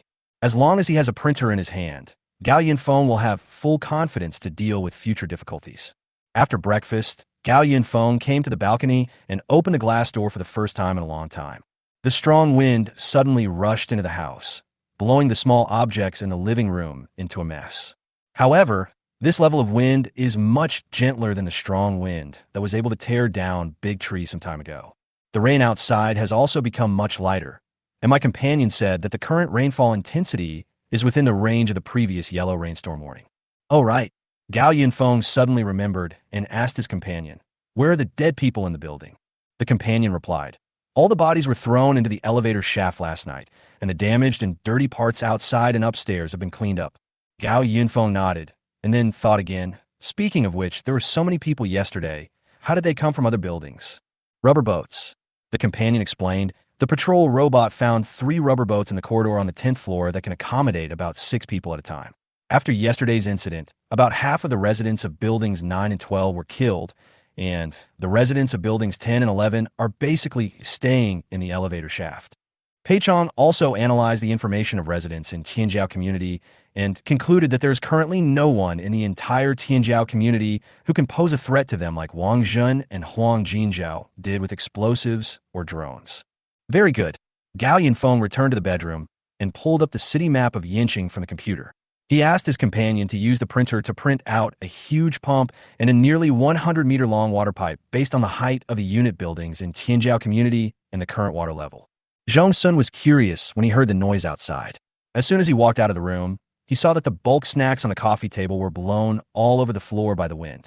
The balcony door was open, and a humanoid robot was holding a huge machine and slowly walking towards the balcony. Zhang Sun was puzzled. "What are you doing?" "Well," Gao Yunfeng pointed at the water pump and said, "I'm doing something good." Chapter 51. The new year has come unintentionally. What? Zhang Sun didn't understand what Gao Yunfeng meant. When she walked forward and saw what the robot was holding, she understood. "You want to pump out the water in the community?" "Yes." Gao Yunfeng put his hands on his hips and said, "So, aren't you a really good person? Helping the owners solve their problems." Zhang Sun pointed out, "To put it bluntly, isn't it all for your own benefit?" But she then asked, "Will there be any problem if the printer absorbs this accumulated water? There are a lot of dirt in the water." Gao Yunfeng just smiled and shook his head. "It's okay, it's all water. Even if something was accidentally sucked into the printer, it would just add another printing option for the printer." Gao Yunfeng had used the printer to absorb rainwater from the sky before. Although Pei said that rainwater contained a little bit of weak acid impurities, it did not affect the fact that rainwater could also be used as a raw material for the printer. Thanks to some trace amounts of harmful substances in the rainwater, the printer also included these in the print list and classified them as chemicals by Gao Yunfeng. The poison gas used to deal with the residents yesterday was made by printing out a large amount of these things and handing them over to Pei to tinker with. Gao Yunfeng finally understood that the printer could separate the raw materials separately, which was an enhanced version of the filter. The stagnant water downstairs is also water. It's a natural raw material that should not be wasted. The water pump took up almost 1/3 of the balcony space, and Gao Yunfeng carefully screwed the 4 corners of the water pump. Immediately afterwards, the 100-meter-long water pipe was thrown down from the balcony. The pipe fell into the water, and the part exposed to the air kept swaying in the wind. The water pipe is long enough, and a layer of gauze is added to the end in the water to ensure that it will not be blocked by debris. Gao Yunfeng turned on the pump and increased its horsepower. Soon the turbid water poured out from the drain outlet. "Companion, bring the printer over." A robot, the same one that was on the rooftop last time, slowly came over with the printer firmly installed in the middle slot.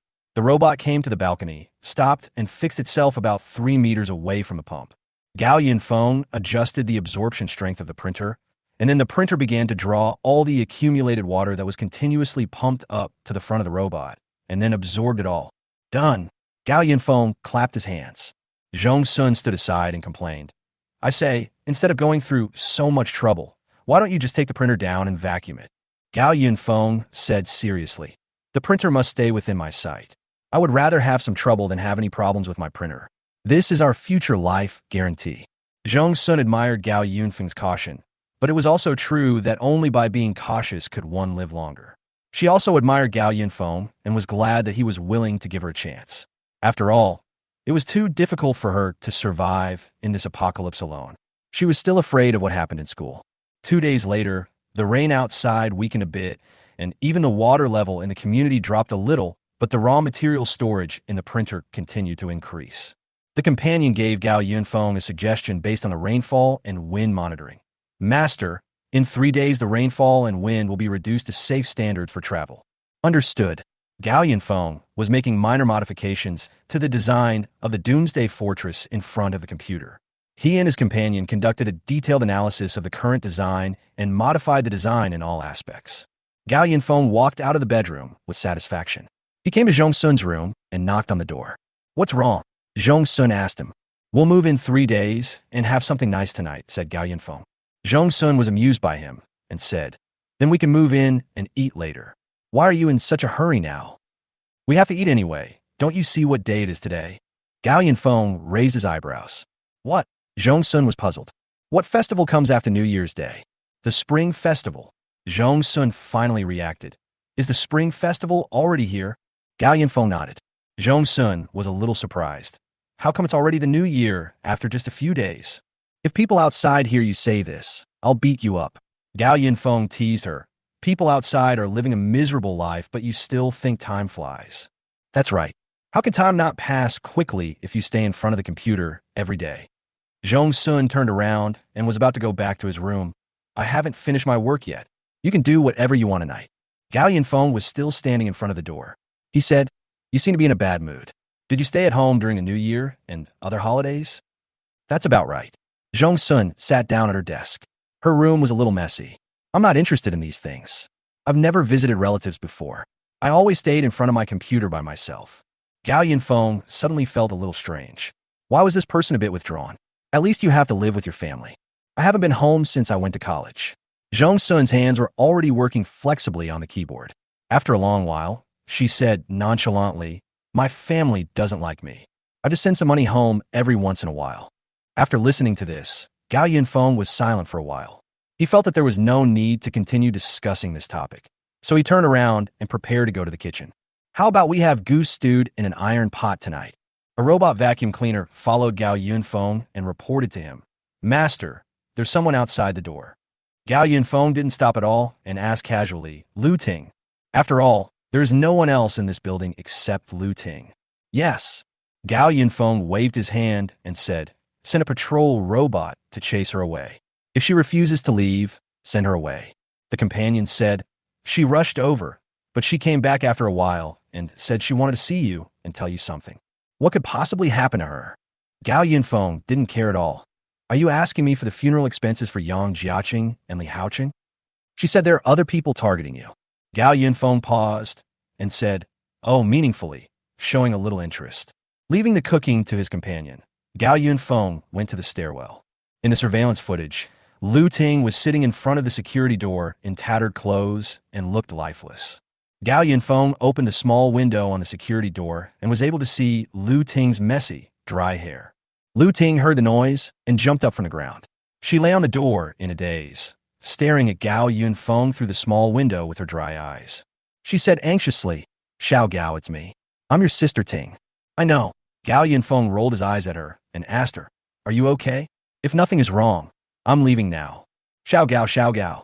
Seeing Gao Yunfeng turning around and preparing to go upstairs, Lu Ting hurriedly stretched out her hand to keep him, but the window was too small and she could only put her fingers in. Seeing Gao Yunfeng still going up, Lu Ting became completely anxious. Don't go, Xiao Gao. I know someone wants to harm you. I'm here to tell you the news. Gao Yunfeng paused, turned around, and raised the corner of his mouth slightly. Interesting. Chapter 52, Shameless Lu Ting. Gao Yunfeng returned to the door, looked at Lu Ting with a smile, and asked her, "You said someone wanted to harm me. Who is it?" "That." Lu Ting's eyes dodged for a while before she said, "It's from other apartment buildings. The remaining people in Building 9 saw that you killed their people, so they want to take revenge." "Go ahead." Gao Yunfeng waved his hand, not caring at all. "It's not like we haven't tried it before, come on. At worst, we could just invite them to the elevator shaft to have a New Year's Eve dinner with their relatives and friends." Seeing that Gao Yunfeng had no interest in the news, Lu Ting quickly added, "They have weapons, explosives, drones, and guns." "What?" Gao Yunfeng deliberately moved closer, revealing an expression of disbelief. "So dangerous." "Yes, yes." Lu Ting nodded desperately. She pointed a finger at Gao Yunfeng and shouted anxiously, "Xiao Gao, open the door first. Let's go upstairs and talk. Let's go upstairs and talk." "Oh, don't be impatient," Gao Yunfeng said with a smile. "Since it is so dangerous, I can't open this door casually." Lu Ting was stunned. How did those people get into his house before? Then Gao Yunfeng seemed to suddenly remember something, and he said, "Oh, I remember that the boss of Building 9 was Li Jiwen, right? But Li Jiwen seems to have been buried. No, he is sunk to the bottom, right?" That, Gao Yunfeng added. "Also, Sister Ting, since there are such powerful people in Li Jiwen's building, why didn't they come a few days ago? If there are such powerful people, why is Li Jiwen the boss of their Building 9? That." Lu Ting's words were stuck in her mouth. Gao Yunfeng's smile widened when he saw this. He directly exposed the truth. "Also, I remember that most of the residents in Building 9 are business owners, celebrities, and internet celebrities. Are there any people who are powerful enough to deal in explosives and guns?" The expression on Lu Ting's face froze. Why did she feel that Gao Yunfeng was like a household registration checker? How many people were there in the family? What were their names and what they did? How could he know everything? Gao Yunfeng was even happier when he saw Lu Ting's expression. So he continued, "Besides, I remember that Li Jiwen in Building 9 is the only boss in the catering industry, so his family supplies should be the most abundant. Let me think. Was he tricked by Li Haoqing to come here? Besides, Li Jiwen is dead, so the first thing the people in Building 9 should do is to divide up the remaining supplies in his hands. Why would they have time to come here to make trouble?" Seeing that Lu Ting couldn't hold it in any longer, Gao Yunfeng waved his hand and went upstairs. "Go back, Sister Ting, and find a better excuse to come back next time." "Oh, don't come." "Oh, Xiao Gao. Don't go, don't go." Lu Ting couldn't help but shed tears. She began to confess in front of the door. "Xiao Gao, I was wrong before. I was confused and got involved with Yang Jiaqing. I really have no other choice, Xiao Gao. I haven't eaten anything for 3 days. Considering our past relationship, please help me and let me go up. Or you can give me something to eat." Gao Yunfeng tisk tisk ed twice and said with disdain, "Wow, you really take yourself seriously. What's the matter? You've been with Mr. Yang for so long, and you still say you were just confused for a moment? Let you come up? I'm afraid you'll do what you did to Li Haoqing, kick Yang Jiaqing away first, and then chop Fong Tang with a knife. In some ways, you're much more ruthless than Li Haoqing." Lu Ting's eyes widened. Why did Gao Yunfeng know everything? But she still begged, "Yunfeng, Xiaofeng. It was Sister Ting who was wrong before. I'm really not the kind of person you think. I really had no choice at that time. Please save me." Looking at Lu Ting's eyes, it seemed as if her emotions would completely collapse in the next second. Gao Yunfeng felt that she might have become a little abnormal, although she was not a normal person before. "Come on, let's go. Go back and have some sleep. You can dream about anything." Gao Yunfeng closed the small window, ignored her, and went upstairs. "Xiao Gao, don't go." Lu Ting was still trying to keep him, and she even resorted to ruthless tactics. "So what if you live a comfortable life alone? I'm a woman. I can add a lot of fun to your life. You have to believe in my ability in that area, believe in my pride as a woman. This is really abnormal. Wow, you are really shameless." Gao Yunfeng was disgusted by her. He asked his companion to bring a crossbow and went back to open the window. Seeing the window open again, Lu Ting was ecstatic, but her expression froze in the next second because she saw a dark arrow behind the door. Lu Ting screamed, "Ah," and tried to run away, but Gao Yunfeng shot her in the arm. The stairwell was immediately filled with Lu Ting's wailing. The arrow Gao Yunfeng shot had a barb on its tip, so it was not easy to pull out. He laughed loudly and said, "Women like you make me sick. I'm telling you, I don't need women in my life." He listened to Lu Ting crying and shouting in the corridor, which he thought was too noisy, so he took a grenade and threw it out through the small window of the emergency door. Lu Ting let out a desperate scream, and then the grenade exploded, and everything returned to calm. Gao Yunfeng finally went upstairs satisfied. It was almost evening when Lu Ting went downstairs in a daze. Fortunately, she reacted quickly and ran downstairs when she saw Gao Yunfeng throwing something outside, thus saving her life. She didn't dare go up again, for fear that Gao Yunfeng would put an electric saw on her neck next time. But she was also unwilling to accept it. Why did Gao Yunfeng remain unshakable in the face of her words? Why did Gao Yunfeng live such a good life? Back in the room, she shared with Li Haoqing. Lu Ting searched the room for a long time before finding the remaining gauze and anti-inflammatory drugs. She made up her mind, bit a towel in her mouth, and pulled out the arrow in her arm. Blood splattered when the arrow was pulled out, and a large piece of flesh was also torn out. Lu Ting endured the pain and treated her wound, but the extreme hunger in her stomach once again took over her nerves. Damn Li Haoqing. Why did he share the bacon with those people? Now there is nothing left to eat. Lu Ting trembled as she searched the house to make sure there was nothing to eat. She was so hungry. She wanted to eat. She wanted to live. Oh, right, the elevator shaft. Gao Yunfeng mentioned the elevator shaft. Lu Ting quickly ran out of the room. She ran to the 10th floor, which was half flooded, and then used a crowbar to pry open the door of one of the elevators. The door opened, and a foul odor hit my nose. The corpses that had been piled together and soaked in water for several days gave off a strong stench. Lu Ting felt so sick that she wanted to vomit, but she still insisted on using a crowbar to dig out the corpses. Finally, she hooked out a corpse that looked barely edible. Lu Ting dragged the body upstairs and then couldn't wait to dig it up in the corridor. I can't die, I want to live. I want Gao Yunfeng to die a miserable death. Lu Ting swallowed the meat piece by piece, enduring the physical discomfort. It was not until she turned the body over and saw the familiar tattoo on the back that she realized something. The body that was blistered beyond recognition was Li Haoqing. Meanwhile, upstairs, steam rises from the pot, and the big pot of delicious goose meat is almost cooked. Corn tortillas are placed around the pot, and the rich soup in the pot is not only used to cook goose meat, but also side dishes such as mushrooms, cabbage, and vermicelli. Gao Yunfeng and Zhong Sun sat at the dining table, eating and watching a New Year's Eve show on TV from some unknown year. Gao Yunfeng raised his drink and said to Zhong Sun, "Happy New Year. I wish you good health and all the best in the new year." Zhong Sun also smiled. She clinked glasses with Gao Yunfeng and said in return, "Happy New Year. Live well in the new year." The night view outside was slightly clearer, and the heavy rain was still subsiding. It's time to move. Chapter 53, Goodbye, Tianjiao Community. Starting early this morning, Gao Yunfeng's moving operation began quietly. Unlike other people who move large and small packages with boxes and couriers, Gao Yunfeng only needs to move one thing, which is his 3D printer. Most of the furniture on the 28th and 29th floors came from Gao Yunfeng's printers, and when he left, he had all of them recycled.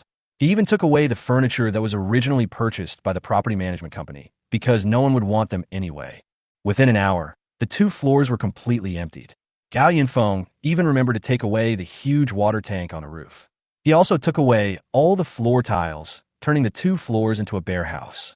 On the computer, the companion reported, "Master, everything is packed. The speedboat has also been added to the printer's print directory." Understood. Gao Yunfeng then shouted outside, "Zhong Sun, have you figured it out?" "I'm coming." Zhong Sun heard the voice and walked into the bedroom. She was dressed warmly at this time, with a sweater, cotton pants, down jacket all on her body, and a hat on her head. "Let me take care of the rest." Zhong Sun walked to the computer and loaded the companion program into the tablet in her hand. Then she turned off the computer, took out the hard drive from the computer, and put it into the backpack behind her, which also contained her own laptop. Gao Yunfeng picked up the printer, and after absorbing the last bit of everything, he also put the printer into his backpack. Both of them were wearing thick clothes, and each of them was carrying a bag that contained all their belongings. "Let's go retreat." Gao Yunfeng left the home where he had lived for a month and swaggered towards their new home. Of course, Gao Yunfeng also dismantled and recycled the safety door that had contributed so much to this family, allowing it to retire with honor. 2 people walked down the stairs one after the other, with a drone leading the way in front. After Gao Yunfeng's good deeds for several days, the water level in Tianjiao Community has dropped to the 7th floor. When they passed the 10th floor, Gao Yunfeng inadvertently saw through the open fire door that in the corner of the corridor, several deflated rubber boats were neatly stacked together. That was the means of transportation that Li Jiyuan and others took when they came here. It's a pity that no one else can get out of this building except them. Gao Yunfeng didn't find any trace of Lu Ting all the way down. Maybe Yang Jiaqing, Li Haoqing, and Fong Tang were short of one person and they hurriedly called her down. That was good. There was still a lot of water on the 7th floor. Gao Yunfeng stood on the stairs and directed his companions to operate the drone to blast the wall with explosives. Sufficient amount of explosives instantly blew a hole in the wall, and cold wind quickly rushed in from the hole, making people shiver. Gao Yunfeng took out the printer from his bag and pointed it outside. A speedboat was printed out instantly and landed steadily in the water. After the companions' advanced settings, the original convertible design was changed to an all-round windshield similar to that of a fighter jet, and the fuel in the speedboat had also been set up. Gao Yunfeng put away the printer, stepped onto the speedboat wearing his water shoes, and then waved to Zhong Sun behind him. Zhong Sun took a big step onto the boat and then reached out to close the door. Wait a moment. Zhong Sun took out a tablet and connected it to the computer that had been installed in the speedboat with a data cable. The companions successfully took over the control of the speedboat. With the roar of the engine, the speedboat quickly turned direction and set off, creating a huge splash. Goodbye, Tianjiao community. Gao Yunfeng comfortably put his hands behind his head and watched the heavy rain continuously washing on the glass. In Building 11, Lu Ting stood by the window and watched the speedboat go farther and farther away. Her thin and pale face was full of shock. Where did the speedboat come from? It was impossible for Lu Ting not to hear the explosion in the stairwell, but even if she knew Gao Yunfeng was coming down, she didn't dare to move. After a while, Lu Ting thought Gao Yunfeng should have gone upstairs, so she went out to check the situation. As a result, she heard the sound of the engine and then saw a speedboat leaving the community. Lu Ting had only one thought in her mind. It was too terrible. How come Gao Yunfeng had everything in his hands? She envied. She was jealous. She hated. Why didn't she have these good things? Why could Gao Yunfeng live so comfortably? Her hands on the railing gradually clenched. She swore that she would take away everything in Gao Yunfeng's hands and finally cut Gao Yunfeng into pieces. The speedboat keeps shuttling around in the city, and with a driver at your side, you don't have to worry even in heavy rain. Gao Yunfeng even played a movie on the central control screen to pass the time with Zhong Sun. Master, we have arrived at our destination. Gao Yunfeng looked out the window. They seemed to be in a lake at the moment. Only a few tall buildings in the distance were still standing lonely in their sight. Companion, report the water level here. A company analyzed the result in an instant. According to the height of the buildings in the distance, the current water level is about 4 meters. 4 meters? Zhong Sun was a little surprised. It's been raining for a month, and the water level here is only 4 meters? In Tianjiao community, the highest floor has been flooded to the 10th floor. Gao Yunfeng explained. First of all, the terrain here is flat, and the land is considered the highest in the whole Yanqing. Although this entire piece of land has been abandoned for a long time, many infrastructure developers have already completed it, including drainage pipes. He pointed to a large shopping mall not far away. The building, half of which was submerged in water, looked almost completed from the outside. Zhong Sun nodded thoughtfully, then asked, "So where are we now?" "Keep sitting." Gao Yunfeng connected the printer to the computer in the speedboat, and then asked his companion to open the back door of the speedboat. A pair of robotic arms suddenly stretched out from behind Gao Yunfeng's seat. He handed the printer over, and the robotic arms took the printer and then retracted. The screen on the central control screen switched to the monitoring on the robotic arm. The printer was sent to the rear of the speedboat. The back door Gao Yunfeng mentioned was actually a rectangular hole specially opened at the rear of the speedboat. The hole was opened above the water surface and facing the water surface, and the printer was firmly stuck in the hole by the slots installed around the hole. If you want to repair a house, you must drain the water first. Gao Yunfeng started the printer and adjusted the appropriate absorption intensity, and the printer immediately began to absorb water continuously. A company drive-in. The speedboat started and stopped near the shopping mall. Gao Yunfeng then opened the layout map of the development zone and switched to a three-dimensional perspective. Gao Yunfeng pointed to the location of the mall and said to Zhong Sun, "Soon, this will be our indestructible Doomsday fortress." Chapter 54, Overturning the Ground. The accompanying voice broadcast on the speedboat's loudspeaker. According to the printer's absorption rate, it will take another 3 hours to completely drain the water from this area. Gao Yunfeng said, "Increase the absorption intensity. 3 hours is too long." The companion explained, Master, the absorption intensity of the printer is currently 35, which is the optimal intensity after comprehensive calculation. We just need to drain the water now. If the absorption intensity of the printer is increased, it may cause some safety problems. Zhong Sun said, We are not in a hurry anyway. It's only noon now. Besides, I believe in the computing power of my AI. Okay. Gao Yinfeng then pointed to the commercial layout of the entire land and began to explain the basic concept of the Doomsday Fortress to Zhong Sun. That year, a leading real estate company bought this piece of land and planned to build it into a new commercial center in Yanqing. It would extend around the shopping mall in front of Gao Yinfeng and would include not only high-end residential areas but also high-end office buildings. Unfortunately, the company eventually went bankrupt due to various reasons. Not only did the boss go to jail, he also owed a huge debt that could only be repaid with the Tianyi Bank. So the land could only rot here. This shopping mall is divided into 4 underground floors and 6 above-ground floors, with an area of nearly 50,000 square meters on each floor. However, our Doomsday Fortress will only retain the 3-story building above ground. Gao Yinfeng preached tirelessly. I feel that such a large space only needs 1 floor. Zhong Sun found it unbelievable when he heard the area occupied. Who would build such a large house in the end times? Only Gao Yinfeng has the ability to do this, right? Gao Yinfeng raised his eyebrows slightly and said, The more the better, understand? This fortress is where we will live from now on. I want to build a small city with multiple functions. Moreover, I also need a very large space to store energy. He planned to use a considerable amount of space to build an underground reservoir and a small power station to maintain the energy supply of the entire fortress. It's true that 1 floor is enough for our daily life, but defense is the most important point of the whole house. Otherwise, why do I call it fortress? Zhong Sun complained. Are you planning to build a military base here? I can build an army by myself, Gao Yinfeng said excitedly, and then he opened the 3-dimensional design of the Doomsday Fortress. Zhong Sun was delighted when he saw it. Zhong Sun has been concentrating on programming these days, but he didn't expect that Gao Yinfeng has designed the Doomsday Fortress to be so grand. Gao Yinfeng handed the introduction of the Doomsday Fortress to Pei, who spoke at a steady pace. I think this entire piece of land has more room for development. So, after completing the fortress facilities, we decided to make full use of the nearby land. Not only will we build an arsenal, but we will also build a 360-degree, fully automated defense line around the fortress. You guys, are you exaggerating a bit?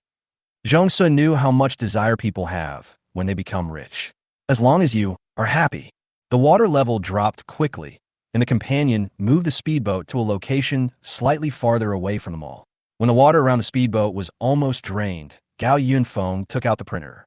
Gao Yinfeng opened the door and first printed a capsule house with the printer. Because it was a temporary place, there were not many furnitures in the room. Gao Yinfeng and Zhong Sun entered the room and immediately used the printer to print out a helicopter. That's right, a helicopter. Gao Yinfeng asked his companion to fly the helicopter and then installed the printer on the bottom of the helicopter. The companion analyzed the weather and said, It is currently raining heavily and there are strong winds, but helicopters are allowed to fly at low altitudes and can take off. Okay, let's go. Gao Yinfeng gave the order and the helicopter started up and slowly took off. He and Zhong Sun stayed in the capsule room, watching the helicopter in the air heading towards the mall through the French windows. The helicopter arrived above the mall and hovered at the top. The companion reported through the tablet in Zhong Sun's hand. Master, I am in position. Gao Yinfeng nodded and said, Okay, turn on the printer. Absorption intensity, 100. Receive. They were about 2 kilometers away from the mall as the crow flies. As they watched, the 6-story mall began to be absorbed by the printer. As if it had encountered a black hole, the mall was gradually disintegrated from the top. From Gao Yunfeng's perspective, the roof of the mall was disintegrated into countless debris and quickly gathered upwards. The helicopter in the air was the center of the black hole. Countless decomposed debris gathered at the bottom of the helicopter and then immediately disappeared. The helicopter began to fly around the mall, and the outer wall of the mall facing Gao Yunfeng was collapsing at a speed visible to the naked eye. Zhong Sun exclaimed, It's amazing. Who made this printer? I really want to study its source code. Gao Yinfeng had searched for a long time before, but couldn't find the source code of the printer program. He couldn't explain this situation, so he simply didn't think about it and used the printer freely. After about 10 minutes, the shopping mall completely disappeared from Gao Yunfeng's sight. After the shopping mall was completely absorbed, the underground structure of the mall and the surrounding land began to decompose and gather upward to the bottom of the helicopter. Gao Yunfeng picked up the tablet and shouted to Pei Pei, "Pei Pei, after you finish with the mall, go to the unfinished residential areas and office buildings nearby. If the construction materials are not enough, go further and demolish a few more houses." The companion said, "There is no need to trouble the master so much. Just lift up the ground." Good. In the following time, Gao Yunfeng and Zhong Sun sat in the room eating spicy hot pot until an hour later, when Zhong Sun said everything was done. The two looked out the window again. Although the heavy rain blurred their vision a little, they could clearly feel that the entire land was completely different from before. There was a hazy yellow in sight. A large area of the ground was lifted up to reveal the loess, which then mixed with rainwater to form a large area of mud. This piece of land looks like a deep pit created by a meteorite. Gao Yunfeng said to Pei Chai again, "Pei Chai, start printing the Doomsday Fortress." Receive. The helicopter returned to the sky above the shopping mall and stayed there. About 10 seconds later, Gao Yunfeng saw an iron wall being formed little by little in the deep pit. 10 minutes later, it gradually became a high wall. The helicopter in the sky slowly moved forward, and the prototype of the Doomsday Fortress was slowly taking shape. The companion reported the real-time situation. "Master, the printing progress is normal. The Doomsday Fortress is expected to be completed in an hour and a half." Chapter 55, Moving to the Doomsday Fortress. In the pouring rain, the helicopter flew back and forth in the wide earth pit created by the printer. After a while, the huge earth pit was gradually filled up, and the hard concrete floor was slowly laid on the ground and continued to extend forward. I'm afraid no one could have imagined that this well-known deserted area would have its first large-scale completed building today, and it is a comprehensive Doomsday Fortress. The helicopter flew away and stopped when it was no bigger than a fingernail in Gao Yunfeng's field of vision. On the tablet, the companion reported, "Master, the Doomsday Fortress has been built." "Got it. Thank you for your hard work." The companion drove the helicopter back and stopped in front of the door of the capsule house. Gao Yunfeng happily went forward to take down the printer, not caring about the rain falling on him. He then used the printer to print out a car and asked Zhong Sun to get in. He recovered the temporary room and the helicopter, then cheered and started the car. "Let's go." The car drove towards the Doomsday Fortress. At the beginning, there were some slight bumps along the road, but when the entire car body entered the concrete ground, everything became smooth and comfortable. When they finally approached the Doomsday Fortress, Zhong Sun looked at the magnificent building and couldn't help wondering. The exterior of the house seems to be similar to a shopping mall. Gao Yunfeng smiled and said, "The exterior is a replica of a shopping mall, so that at first glance people will think this is still the wasteland." But it was just a first glance. After all, the area 1 kilometer outside the mall has been paved with brand new concrete floors. The companion said, "It looks the same as the semi-finished shopping mall before, but the entire outer wall is made of the alloy of the safe door grade, and it is also thickened. A missile will only leave a small dent on the outer wall." When Gao Yunfeng was about 500 meters away from the main gate of the fortress, he said to his companion, "How about the underground garage?" The companion replied, "We are ready." At this moment, the cement road in front of the car suddenly began to sink, and the road surface about 100 meters in front of the fortress tilted downward to form a slope, and the bottom of the slope led directly to the second floor below the fortress. Gao Yunfeng drove the car down the slope. After the car passed the lowest point of the slope began to rise again and return to normal road surface. Gao Yunfeng would not build roads around the fortress for no reason.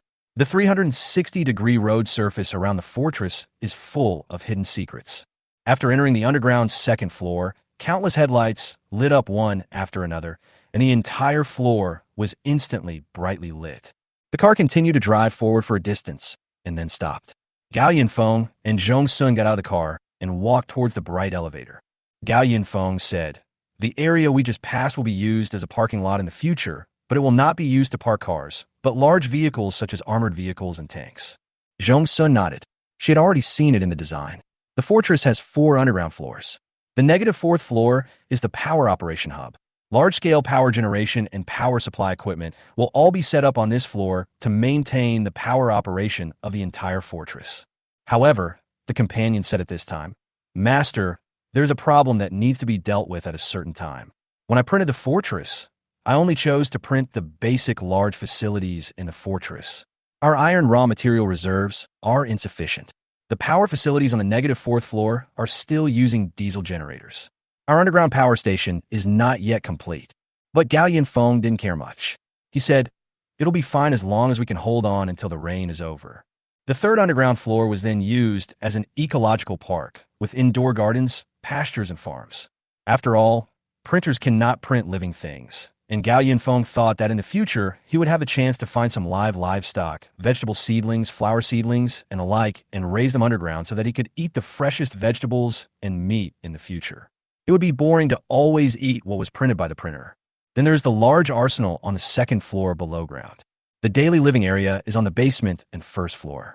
Gao Yinfeng and Zhong Sun took the elevator to the first floor, and their companion had already prepared a four-wheeled vehicle at the elevator entrance. It was exactly like the bumper cars in the amusement park, not very fast, but completely sufficient for use inside the fortress. Gao Yinfeng drove out of the elevator, and a store not far away that was designed like a five-star hotel lobby caught Zhong Sun's attention. The store door was open and the interior was decorated with the highest quality features. Gao Yinfeng said that was where they would live. There is no distinction between main and guest rooms. Each room is 100 square meters in size and can be used however you want. Gao Yinfeng drove Zhong Sun to a computer room. He explained, "This is the control center of the entire fortress. It is managed by the companion control. Of course, you can also do it if you need it. The entire fortress has been installed with our own server, so it is not a problem to access the internet. Of course, we're using our own intranet." Zhong Sun was already completely impressed by the magnificent decoration in front of her. She said, "No need to introduce it in such detail. I will be familiar with it when I have time to go shopping by myself." Finally, she sighed, "This place is so big. You are so extravagant. Did you originally plan to enjoy such a big place by yourself?" Of course. Gao Yinfeng was very honest. If it's a house like the one in Tianjiao community, it would be depressing if it's too small. It's the end of the world, so I definitely need a bigger space to add some fun to myself. The basement floor serves as a backup floor, and the same applies to the second floor, except that the basement floor has a backup control system to facilitate future emergency situations. Gao Yinfeng used the third floor as a helipad. He drove back to his new home and said as he entered the house, "Many of the built-in devices have not been printed yet. We will go out to replenish the raw materials in a while and fill the entire fortress. Then you won't feel that the place is too big. There are also mechanisms on the roof. When the time comes, we could put a few planes on the roof for daily travel." Zhong Sun was ashamed. "Your trip seems quite ordinary." "Of course. It's the end of the world and we have to be nicer to ourselves." Gao Yinfeng sat down on the soft and comfortable sofa, turned on the TV, and let his companions play a movie. "All right." Zhong Sun remembered something. "Why don't I seem to see your water storage area? It rained so hard outside just now that I got a little wet. I want to take a shower." "Let's go." Gao Yinfeng said, "There is a residential area near the original shopping mall. It has been completely hollowed out in preparation for building a super large underground reservoir in the future.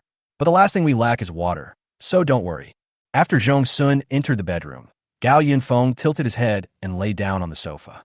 He stretched out and felt happy that he had successfully moved to the fortress he had been dreaming of. Gao Yunfeng then remembered that he seemed to have been wet just now, so he got up and prepared to take a shower. Before entering the room, he called out to his companion, "Companion, go prepare the ingredients. We're going to have hot pot tonight." Chapter 56. Prepare to borrow some electricity from the sky. In the huge open space, Gao Yunfeng looked at the nearly 5-meter-high iron tower and asked, "Pan Pei, what are the simulation results? Can this thing be used?" The accompanying voice came from the tablet in his hand. "Don't worry, Master. I have simulated charging for nearly 10,000 times. This battery can already meet your expectations." The energy storage device mentioned above was printed by Gao Yunfeng for future use as an electricity storage device for the Doomsday Fortress. Gao Yunfeng found this energy storage device from the energy device he had developed from the previous printer. Ever since the printer was last upgraded after being struck by lightning, Gao Yunfeng has attached great importance to whether the printer can be upgraded again. Last time, the printer list not only expanded to include many power supply devices, but also added a scanning function. However, the scanning function is currently too small. Gao Yunfeng has explored it many times and only found that this function can not only completely copy real things, but also copy and save virtual things. Take data, for example. In the past, all kinds of electronic devices printed by printers were basically brand new factory settings, but the scanning function can perfectly copy the scanned electronic devices and the data in them. The next step was to scan and print the virtual items on TV. However, Gao Yunfeng tried many times to scan those very powerful weapons and equipment and even cyber technology on TV, but what he printed out were just models that looked exactly the same. Otherwise, Gao Yunfeng would have printed a spaceship to live in space for retirement, or would have just dropped a nuclear bomb on anyone he disliked. Originally, Gao Yunfeng thought that the energy devices newly added to the printer were fully charged when printing because of the characteristics of the items. Then, after exploring for a while, he realized that the electricity also required raw materials. How could it be possible for the device to be fully charged for free after printing? Unlike ordinary materials, printing electricity is not a simple matter. Just like now, ordinary daily necessities require water, machinery requires iron, and buildings require building materials, which come from soil and sand. The raw material required for energy is electricity. As for why the energy devices printed by Gao Yunfeng before were all fully charged, it was because the printer at that time absorbed the lightning and stored some electrical energy, and this electrical energy was reprinted as raw material and fed back to those devices. Currently, the power supply of the Doomsday Fortress relies on several diesel generators. The underground power station, originally planned to be built on the -4th floor, has been temporarily shelved due to raw material problems. In fact, not only the power station, but many floors in the fortress are currently vacant. The reason was that Gao Yunfeng had stockpiled too little steel before. The total amount of scrap steel and finished steel he had collected before was only about 10,000 tons. In order to ensure the defensiveness of the Doomsday Fortress, he used the strongest alloy for the outer wall. Printing the outer wall alone almost consumed all the stock in the printer. The companion said, "Master, I noticed this problem when I was printing the fortress, so I saved some raw materials for other facilities in the fortress." Although the thickness of the alloy outer wall of the fortress was reduced without authorization, Gao Yunfeng was not going to pursue it after all, because it was something he could not help. At worst, he could just find more steel to reinforce the fortress later. Even if the companion saved some steel, the fortress now needs intelligent AI everywhere, and the remaining raw materials are just a drop in the bucket. Just like the iron tower in front of Gao Yunfeng, it was printed by the companion who first recycled some of the equipment in the fortress. Originally, Gao Yunfeng's idea was to increase the size to ensure that the internal capacity was sufficient. Now, Gao Yunfeng is located in an area 3 kilometers away from the Doomsday Fortress that was originally planned to be used as a commercial office building. Gao Yunfeng printed a circular building here with a glass ceiling on top. The rain hitting the glass above made a tapping sound. What Gao Yunfeng needs to solve most now is the raw material reserves of the printer. And the first thing to deal with is energy, that is, electricity reserves. The rainfall is now decreasing day by day. Judging from the precipitation, the rain has now dropped to heavy rain level, which means we have said goodbye to the rainstorm. But Gao Yunfeng knew that all this was just a prelude to a greater disaster. After about 2 to 3 days, the weakened rain will return to heavy rain, and a global thunderstorm will cause devastating damage to the land. In the previous life, many people wanted to go out to look for some supplies when the rain subsided, but they never expected that the sudden change in weather trapped countless people in a new corner. Then a thunderbolt struck and sent all those who had not had time to hide indoors to the tribulation. But the result was, of course, that everyone failed to survive. The thunderstorm will last for about 5 days. Gao Yunfeng's Doomsday Fortress has taken sufficient lightning protection measures, so there's basically no need to worry. With absolute protection, Gao Yunfeng naturally focused on the large amount of electricity brought by the thunderstorm. Last time, just a few lightning bolts allowed the printer to be upgraded. How many surprises can this thunderstorm bring to Gao Yunfeng? That's why he and his companion hurriedly modified a tower-shaped energy storage device. His companion predicted that the modified energy storage device would have a capacity that could support the Doomsday Fortress's electricity supply for 1 month. This is the prediction assuming that all configurations of the Doomsday Fortress are fully prepared. Nearly 1 kilometer away on the other side of the fortress, Gao Yunfeng has built a super-large underground water reservoir in the original community.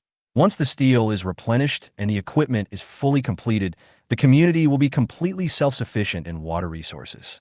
All that remained was to see how much power the printer could harvest from 5 days of thunderstorms.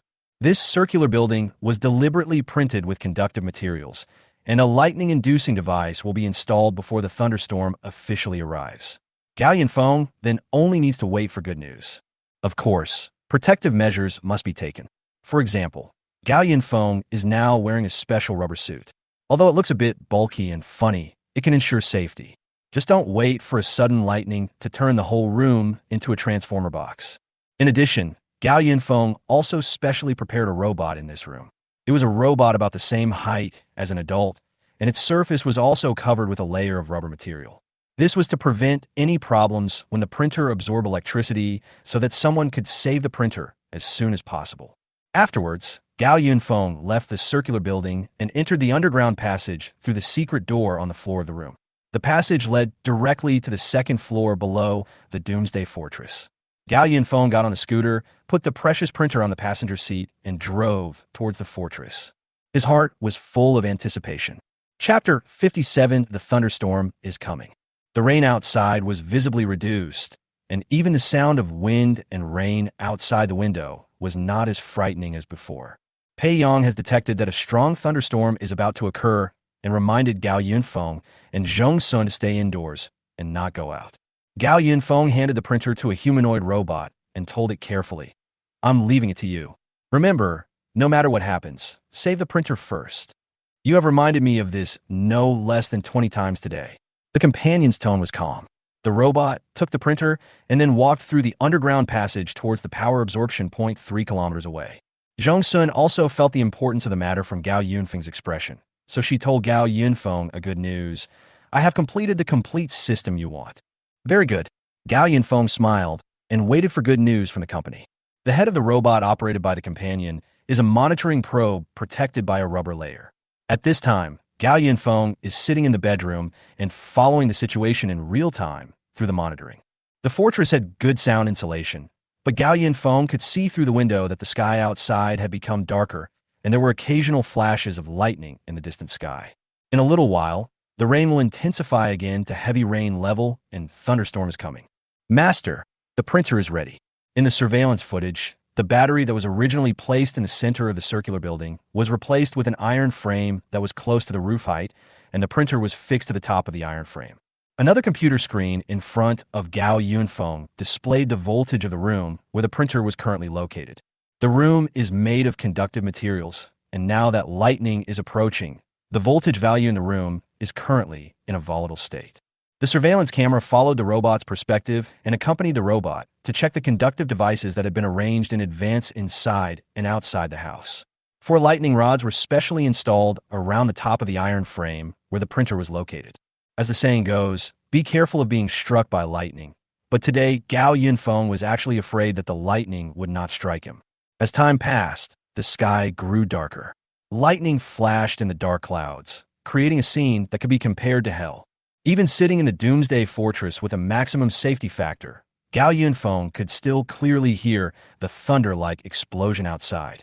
The lightning became more frequent and the rain began to fall heavier. With a sizzle, a flash of lightning completely split the sky. Then, as if responding to the thunder, countless lightning flashes in the sky followed closely, and in an instant, the gloomy sky was illuminated by intermittent lightning. At a certain moment, under the clear sky, a bolt of thunder suddenly struck, and although it was very far away, it was still shocking. Gao Yunfeng picked up the microphone. "A company, turn on the printer." "Learn." In the surveillance video, the printer turned on the raw material absorption button towards the sky. The ceiling was torn apart instantly, and the printer was exposed to the thunder. At this time, the absorption intensity of the printer was 40. Gao Yunfeng asked his companion to monitor it in real time and gradually adjust the intensity of the printer according to the actual situation. Under the guidance of large areas of conductive materials and lightning-inducing devices around it, the first lightning finally struck the monitoring location. The screen suddenly went white.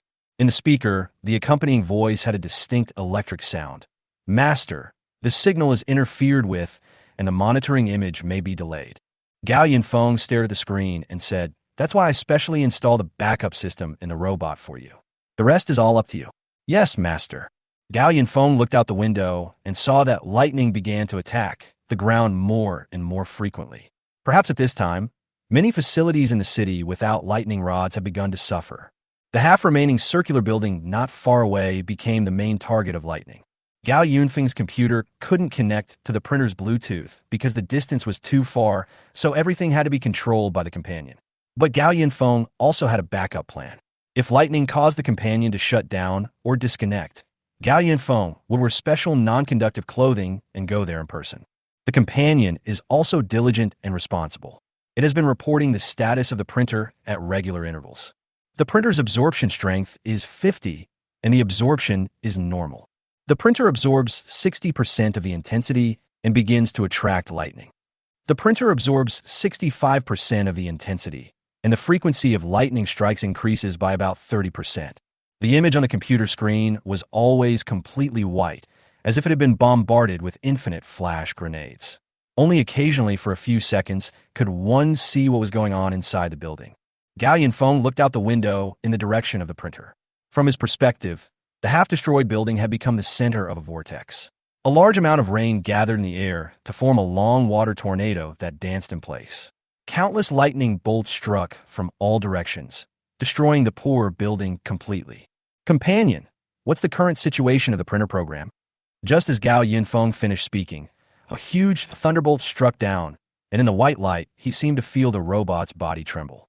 It stayed with me for 3 full seconds before responding, its voice intermittent. Master, start the program. 1. What? Gao Yunfeng didn't hear clearly. After a few more seconds, the companion's communication was slightly better. Master, the printer program interface is currently in a garbled state, but the absorption is still continuing. Last time, too, it took the printer program a while to return to normal after garbled characters appeared, but it turned out to be a blessing in disguise as it unlocked new features. At this time, an hour had passed since the lightning absorption began. Gao Yunfeng simply asked his companion to stop for a while. Stop for a while. Take the printer into the underground passage and check the printer's condition. Learn. The companion moved quickly, and soon it entered the underground passage with the printer, and the computer screen was finally no longer completely white. After waiting for a while, the companion directly shared the screen of the computer inside the robot. Master, the garbled code in the printer program has disappeared. You can check the current situation. Gao Yunfeng carefully checked it, and this time he didn't find any new functions of the printer. However, he was very surprised by the power reserve of the printer. He exclaimed, I didn't expect that a lightning strike of just 1 hour could provide such abundant electricity. The companion also said, Master, it seems that our previous preparations were unnecessary. I was observing the printer's absorption just now and found that the printer's absorption of lightning is just like that of water, steel, and other materials. The absorption distance increases with the absorption intensity. Therefore, as long as the printer's absorption intensity is sufficient, lightning can be directly attracted to it, and we don't need to prepare any conductive devices at all. The companion noticed that the trajectory of lightning changed when it fell, and it was directly attracted to the printer like rain, ensuring that the energy of each lightning would not be wasted. Gao Yunfeng was very satisfied. Now he didn't have to worry about electricity problems for a long time. Chapter 58, Going Out and Heading to the City. Resources only feel insufficient when they can be used for one's own benefit. Gao Yunfeng now feels that 5 days of thunderstorm weather is too short. The place where the printer absorbs lightning is accompanied by continuous monitoring of the printer's absorption situation. 5 days have passed in the blink of an eye. The lightning basically never stopped during these 5 days, constantly striking the printer, and then all of it without exception became the raw materials of the printer. After Gao Yunfeng confirmed that the impact of lightning on the printer would only cause garbled characters on the program interface, he began to unscrupulously ask his companions to strengthen the absorption strength of the printer. He wished that all the lightning in the world could be concentrated on the top of the printer. The printer's absorption intensity was later increased to 100, and a large amount of lightning mixed with rain was continuously absorbed by the printer. Now, there's no need to worry about raw material problems for items that need to be printed with water, and electricity is guaranteed for a long time in the future. 5 days later, the rain gradually subsided and the thunderstorms also began to weaken. Gao Yunfeng understood that the thunderstorm stage was about to end, and the end of the world was about to enter the next stage. Over the next 2 days, the rain gradually decreased from heavy rain to heavy rain, and then to light rain in less than a day. Gao Yunfeng told his companions that they could evacuate as the power reserves had reached their limit. Another day passed, and the Doomsday rainstorm that lasted for nearly 2 months finally came to an end. The sky finally cleared up after a long absence. Although most areas of Yincheng were still soaked in water, the sunshine still gave people new hope. Zhong Sun couldn't help but sigh. The rain is finally over. At the same time, she was also worried. Is this apocalypse over? Gao Yunfeng looked at the wet ground outside the window and said, if it was so easy to end, I wouldn't have gone to so much trouble to make so many preparations. In his previous life, Gao Yunfeng had naively believed that everything would return to normal after enduring the heavy rain and thunderstorm. At that time, he was still looking forward to going to the police station to report what Yang Jiaqing had done in the company. But this is only a moment of calm before the next stage of the apocalypse begins. In about 2 days, the apocalypse will enter the next stage. Therefore, Gao Yunfeng decided to take action today. He and Zhong Sun roughly analyzed what kind of disaster would happen next. Of course, Gao Yunfeng concealed the fact that he had been reborn once. The water in the city will soon recede. The problem that was easily ignored during the heavy rain and relatively cold weather will definitely cost many lives in the next few days. It is now February, and spring is coming when everything is growing. However, since the rainstorm occurred in winter, and the strong winds and heavy rains caused the average daily temperature in Yincheng to drop to about 2 degrees, the temperature will start to rise in the next few days. Gao Yunfeng said, we must be prepared to prevent high temperatures. I will go out today to collect enough steel and then work hard to complete our Doomsday fortress. Zhong Sun just nodded after hearing this. She knew Gao Yunfeng had his reasons. However, when Gao Yunfeng was planning his itinerary for the day, Zhong Sun marked a place for him. He looked closely and found that it was in the center of Yincheng. Zhong Sun explained, this is the Yincheng Meteorological Bureau. If you have time, go there and see if the equipment inside is still there. Then, she handed Gao Yunfeng a USB flash drive. If the equipment in the Meteorological Bureau has not been moved away by the authorities in time, find a usable computer and insert the USB flash drive into it, so that I may be able to access the weather satellite. The natural disaster happened on Earth, and the satellites in outer space should not have been affected. Gao Yunfeng understood Zhong Sun's idea. If the existing breath monitoring system could be moved here, it would be of great help in the future. Gao Yunfeng put away the USB drive and put on his backpack, which contained a printer and 2 guns for self-defense. Got it. Gao Yunfeng drove the bumper car towards the door without looking back. The main entrance on the first floor is the same size as the entrance of the shopping mall. But Gao Yunfeng has changed the door into a fully automatic alloy iron door, and facial or fingerprint verification is required for entry and exit. The huge silver iron gate slowly moved to both sides and opened. Gao Yunfeng walked out of the fortress from a main gate for the first time. He was standing outside the door in a black jacket, with headphones in one ear. The voice of his companion came to his ears through the headphones. Master, I have planned a way to travel, but now there is a problem. The steel for the printer is basically out of stock. Gao Yunfeng was puzzled. Then how do we get there? He originally wanted to fly over by helicopter. Pei Bei said, at present, our raw material reserves are not enough to print even one helicopter, so I chose the most economical and convenient tool, a motorboat. Gao Yunfeng's eyes lit up. That sounds good. He took the printer out of his bag and clicked print. A modified motorcycle immediately appeared in front of Gao Yunfeng. This was a motorcycle with modified sides. If you didn't look at the wheels underneath, it was completely a jet ski, but after folding up the sides, it was an enlarged motorcycle. Accompanying people on errands always makes people feel at ease. This amphibious motorboat uses a hybrid of oil and electricity, so the owner can rest assured about its endurance. Well done. Gao Yunfeng sat on the motorcycle. He took out a mobile phone from his pocket and placed it on the mobile phone holder in front of the car. This time, the companion was also loaded into this mobile phone by Gao Yunfeng. Gao Yunfeng put his bag back on and started the motorcycle. Let's go. The motorcycle drove away eagerly, like a tiger out of cage. A few kilometers away from the Doomsday fortress, the water on the ground gradually increased. Gao Yunfeng brought a neat wave along the way. When the navigation prompt on the mobile phone was about to leave the highway and enter the city, he accompanied it in his ear and reminded, Master, we are about to enter the deep water area ahead. Understood. Gao Yunfeng pressed the button on the motorcycle, and an arc popped out on both sides of the motorcycle, immediately completing the transformation into a motorboat. Gao Yunfeng was riding very fast, and after going downhill, he saw endless deep water ahead. He raised the front of the car and flew into the air against the wind. Cool. The motorboat hit the water and continued to move forward into the distance in the waves. All the way south, Gao Yunfeng decided to go to the meteorological bureau in the center of Yincheng first, and then go to the industrial area on the way. The closer to the city center, the more living people he saw. Gao Yunfeng had seen no less than 20 people rowing small boats to look for supplies along the way. When they saw Gao Yunfeng, they all showed surprised expressions. Some of them had bad intentions after seeing Gao Yunfeng in clean clothes and a handsome motorboat. The idea was good, but their small broken boats could not catch up with Gao Yunfeng at all. After driving for half an hour, the navigation showed that we were about to arrive at the city center. At this time, the companion said to Gao Yunfeng, "Master, beware of an ambush."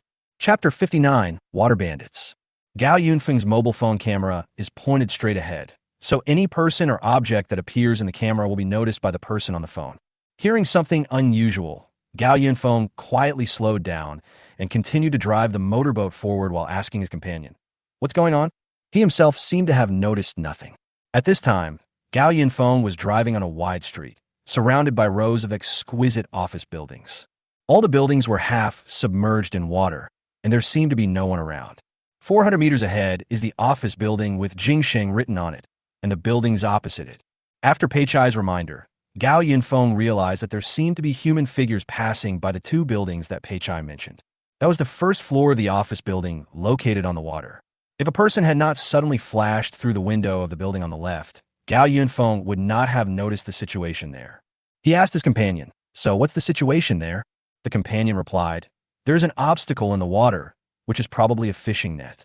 Gao Yunfeng was very curious. Fishing net? This street is so wide. Where do they get such a wide fishing net?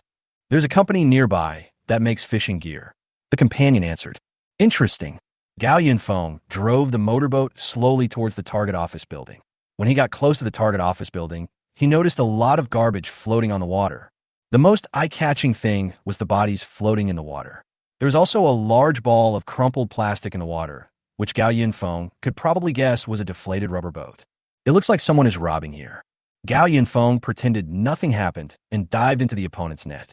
At the suggestion of his companion, Gao Yunfeng stopped in front of the big fishing net. The next second, a fishing net suddenly emerged from the water, spanning the entire street, blocking Gao Yunfeng's way. Then, there were bursts of noise around. Several rubber boats rode out from between the buildings behind Gao Yunfeng, cutting off Gao Yunfeng's retreat. Really, Gao Yunfeng put his backpack in front of him and reached into the bag with his right hand. He placed his left hand on his leg and tapped it a few times casually, waiting for those people to come over. There were 4 rubber boats in total, which surrounded Gao Yunfeng from both sides. On a rubber boat, a man with shifty eyes excitedly said to the burly man beside him, "Brother Jun, what a cool motorboat." The handsome guy stood up, holding a kitchen knife in his hand, with a fierce look on his face. "Hey kid, you are in big trouble today." "Oh really? That's too bad. I should have checked the almanac before I went out." Gao Yunfeng said so, but his tone was as emotionless as when he was reading a text in school. He also asked an obvious question. "So, what can all these big brothers do for you?" Jungu immediately held his head high, put his hands on his hips, and said with great momentum, "Boy, your motorboat looks pretty good. Hand over your belongings in this motorboat, and then you can leave." Gao Yunfeng waved his hand. "No, brother, I'll give you all the things. How can I leave?" At this time, someone started making noise. "How you leave is up to you. Just hand over all the useful things." Gao Yunfeng added, "What should I do if the things I've seem to be of no use to you? Why is it useless?" Junji's face became increasingly gloomy. He looked at Gao Yunfeng greedily and said, "You are very useful to us. Alas, that means, whether I hand it in or not, I can't leave." Gao Yunfeng's tone was still emotionless. Jun ordered his men to row the boat towards Gao Yunfeng and said, "That's right. If you want to blame someone, blame yourself for coming to our territory." Seeing the 4 rubber boats approaching, Gao Yunfeng sighed. "That's really unlucky." Suddenly, he changed the subject and his eyes became sharp. "But I'm talking about you." Gao Yunfeng's right hand suddenly pulled out of the bag, and at the same time his left hand reached for his waist. Just as the group of ignorant robbers were slashing at him with their weapons, he had already pointed his gun at them. Thump, thump, thump. The submachine guns kept firing at the crowd, and the people on the two rubber boats all fell down before they could figure out the situation. Brother June was stunned for a moment when he saw Gao Yunfeng pull out a pistol from his waist, but the sound of the gunshot the next second made him panic. There's a gun. Junji's rubber boat was still a few meters away from Gao Yunfeng. He couldn't leave even if he wanted to. They were in an open area on the water, and they all became Gao Yunfeng's living targets. Gao Yunfeng held a pistol in his left hand and a submachine gun in his right hand. After he cleared out the people on his right side with a burst of shooting, he caught a glimpse of Junji's rubber boat on his left side, preparing to retreat. He switched the guns in his hands and fired a burst of bullets from the submachine gun directly at Junji's broad chest. Junji's pupils trembled. He probably had never seen a real gun in his life. Well, now he had seen it. His body suddenly lost its center of gravity and fell headfirst into the water. There were still people alive on the water, but Gao Yunfeng had just deflated all of their rubber boats with one shot. The more they struggled to escape, the faster the rubber boats sank. Sure enough, they didn't row far before the two rubber boats with survivors all sank to the bottom. The men who had looked so fierce just now were now splashing around in the water like stray dogs. Gao Yunfeng turned the motorboat around and swam towards the people struggling in the water. He stopped a few meters away from them and calmly changed the bullets in his pistol. Help! Help! The man with shifty eyes stretched out his hand towards Gao Yunfeng. Save me. Please save me. Gao Yunfeng began to scold him. Look at you guys. Why do you become robbers for no reason? You rob and rob, but you can't even make a living. I'm sorry, I was wrong. The cunning man was still struggling. Please save me. I won't dare to do it again, never again. Unexpectedly, Gao Yunfeng agreed immediately. Sure. Just when the thief's eyes lit up and he thought Gao Yunfeng was soft-hearted and would let him go, he never expected that Gao Yunfeng would point the gun directly at his head. Just be more careful in your next life. Bang! The thief sank into the water in regret. Gao Yunfeng was too lazy to talk to the others and shot them all in the head. There were a dozen more bodies on the water. Gao Yunfeng noticed that there were still people in the buildings on both sides, so he raised his submachine gun and fired at the glass. Everyone, learn this lesson. Gao Yunfeng said this, used a knife to cut the fishing net that was blocking the way, and continued to move forward.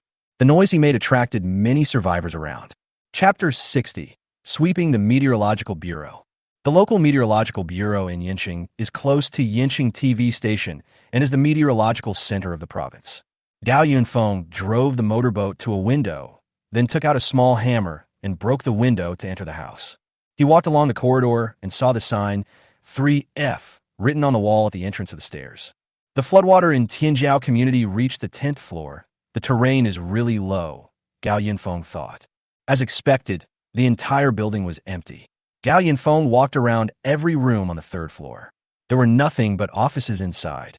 He held the printer and absorbed everything he could in the room, including tables, chairs, computers, and air conditioners. After all, even a mosquito leg is still meat. After the 3rd floor was completely searched, Gao Yunfeng went up to the 4th floor. The decoration of the 4th floor was more magnificent than that of the 3rd floor. When Gao Yunfeng found the weather monitoring room by following the house number and pushed the door in, the situation inside was somewhat as he expected. Most of the equipment in the monitoring room had been moved out, leaving only some data that had not been taken away in time and a few scattered computers. It looked like the people here evacuated in a hurry. Gao Yunfeng walked into the house and put the printer on a table. Then he took out his mobile phone and pointed the camera into the house. All the important things have been taken away. Can we still find anything useful? Gao Yunfeng asked. The companion then suggested, Master, let me connect to the computer in this room. Gao Yunfeng took out a tablet from his bag and connected it to the printer's Bluetooth. He had just found a lot of electrical appliances downstairs, and he used them as raw materials to print a generator. He started the generator and then found a power strip to power one of the computers. The computer turned on, and a password box popped up on the startup page. But this did not bother Gao Yunfeng. He took out a data cable, connected the computer and the mobile phone together, and a code popped up on the computer interface immediately. And then he successfully entered the computer desktop. Next, Gao Yunfeng pulled out a chair and sat in front of the computer, watching his companion open the program in the computer and crack it. Page after page of code popped up on the computer, making Gao Yunfeng sigh. High technology is easy to use. Master, Please insert Zhong Sun's USB drive into the host computer. Gao Yunfeng did as he was told, and then a transferring message popped up on the computer screen. Gao Yunfeng asked curiously, "Is it done?" The companion replied, "The core computer responsible for receiving the official satellite has been dismantled, and now there is no network, and I have no way to connect to the core host." Just when Gao Yunfeng thought the matter was over, he unexpectedly changed the subject. "But I have copied all the weather monitoring systems and data in this computer. If we get satellite data in the future, we can print a satellite and launch it." Gao Yunfeng nodded slightly after hearing this. "That's fine." After a while, Peibin copied all the useful information and data in the computer to the USB drive, and then it called up a program. "Master, there is something worth noting." Gao Yunfeng leaned forward and found that the software opened was the internal work communication software of the Meteorological Bureau. The companion used some tricks to open the account of the owner of the computer, and then found these when checking the chat history in his account. On December 30th, 2035, the day before the end of the world, an announcement was released in the Meteorological Bureau's workgroup. Before this announcement, someone had already reported that there would be heavy rain on the 31st. The announcement said that the Weather Bureau should downplay the news of the heavy rain, which meant that it was just a heavy rain that would not last long. Then, the superiors ordered the Meteorological Bureau to start sorting out equipment in preparation for relocation, and issued a holiday notice to all staff. The so-called holiday notice is nothing more than an excuse to lay off the employees. However, in the chat group of the Meteorological Bureau staff, many people were puzzled by the superiors' actions. Many people were discussing whether something big was going to happen. One of them mentioned that the leadership seemed to be packing up these 2 days, and some colleagues with outstanding abilities seemed to be transferred in new work addresses first, and others were given an early holiday to go home for New Year's Day. Although the announcement did not state the relocation address of the equipment, Peixiang still found the keyword Nanchang District from dozens of group chats. Gao Yunfeng raised his eyebrows slightly. In the previous life, the official survivor base was in Dongqing District. Could it be that the authorities have more than one survivor base in Yanqing? But if you think about it carefully, that makes sense. After all, the number of survivors that a base can accommodate is very limited. Although the authorities gave priority to preserving equipment and talents before the Doomsday, they only began to lend a helping hand to other survivors after all the facilities and order of the base were stabilized. In that case, they really need to build several more bases. However, Gao Yunfeng would never go to the official base again in this life. Since he already had such a comfortable Doomsday fortress, why would he go to the base to squeeze into the bunk beds in the large room with dozens of people? Moreover, in the Doomsday, any order is prone to deterioration, and the official is no exception. Now that he knew about this, Gao Yunfeng would be careful. If he went out in the future, he would try to stay away from the official base to avoid being targeted. After making sure that there was nothing valuable in the computer, Gao Yunfeng demolished the room into a bare house. After coming out of the Meteorological Bureau, Gao Yunfeng asked his companion to sort out the large and small steel mills and hardware factories in Yanqing, and then organize the most convenient route to expect the harvest along the way. However, when he drove his motorboat onto the street, he found that there were many more boats on the street. As soon as Gao Yunfeng's motorboat came out, it attracted countless people's attention. However, he didn't care about the shining eyes of others. He was just curious about how so many people came out in such a short time when the area was so dead just now.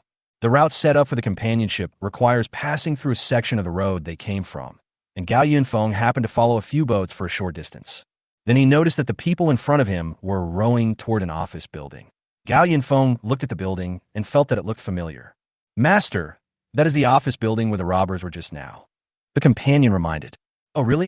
Gao Yunfeng watched the person in front of him happily climbed into the office building through the broken window. It was not until someone carried a box of supplies out of the building that he suddenly realized what was going on. It seems that Gao Yunfeng has killed this group of people, and the people around him rushed over to divide the things when they saw it. Gao Yunfeng parked his motorboat on the street and watched the show with great interest. More and more people gathered around him, and some of them wanted to take advantage of Gao Yunfeng. However, Gao Yunfeng pulled out the gun from his waist and weighed it in his hand, and no one dared to approach him easily. There were too many people and too little food, so those who couldn't grab supplies had to turn their attention to the corpses floating in the water. "Quick, pick it up first. It's still fresh." Gao Yunfeng shook his head helplessly and prepared to leave. But at this moment, A slowly approaching speedboat attracted Gao Yunfeng's attention. Others came here anxiously to scramble for food, but this speedboat just went straight forward without stopping at all. Gao Yunfeng took a closer look and saw two people lying on the boat, who looked like patients. Chapter 61 City, $0 Shopping. Gao Yunfeng looked at the people on the speedboat and couldn't help feeling a little confused. There are three grown men on the boat, a woman and a child lying on the boat. What are they going to do? Although Gao Yunfeng is curious, he will not meddle in other people's affairs. Why should he care so much about other people when his own life is already difficult? When the speedboat passed in front of Gao Yunfeng, he clearly felt the burning gazes of the three men on the boat. He was a little unhappy. Gao Yunfeng quietly placed his finger on the trigger. He suspected that these people wanted to use women and children to confuse the viewer and might have bad intentions. If the three men dared to take action, he would make them the freshest ghosts in the water. Unexpectedly, when the speedboat was several meters away from Gao Yunfeng's motorboat, one of the men on the boat noticed Gao Yunfeng's vigilant gaze and suddenly smiled, nodded to him, and said, "Hello, hello. What? Are there still people so enthusiastic now?" However, just when he was wondering, the man opposite him suddenly shouted at him, "Behind you!" A small boat came silently behind Gao Yunfeng. A middle-aged man on the boat was holding a hatchet and ready to attack Gao Yunfeng. Bang! Gao Yunfeng didn't even turn his head. He raised his hand and shot the middle-aged man in the head. The man's head tilted and he fell on the boat. The other accomplices on the boat were frightened by the shot, and after they recovered, they immediately rowed away. But this was a street, not an open area. Where could they escape?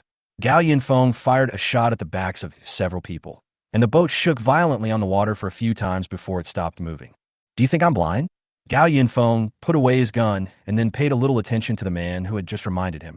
Although his clothes were covered in stains and his face was covered in beard, the man looked about the same age as Gao Yunfeng, but his eyes seemed much calmer than most of his peers. Gao Yunfeng's shots shocked everyone around him. He was too lazy to pay attention to others and restarted the motorboat and sped away. His first stop was a hardware company 3 kilometers away. The companion happened to have browsed the company's information, so it said to Gao Yunfeng, "Master, this company specializes in factory equipment accessories. I found its profile on a social platform. The company has a warehouse on the roof." Gao Yunfeng nodded slightly, parked the motorboat, and went upstairs. After walking up a few steps along the stairs, Gao Yunfeng smelled a very strong odor. He frowned and continued to walk upstairs.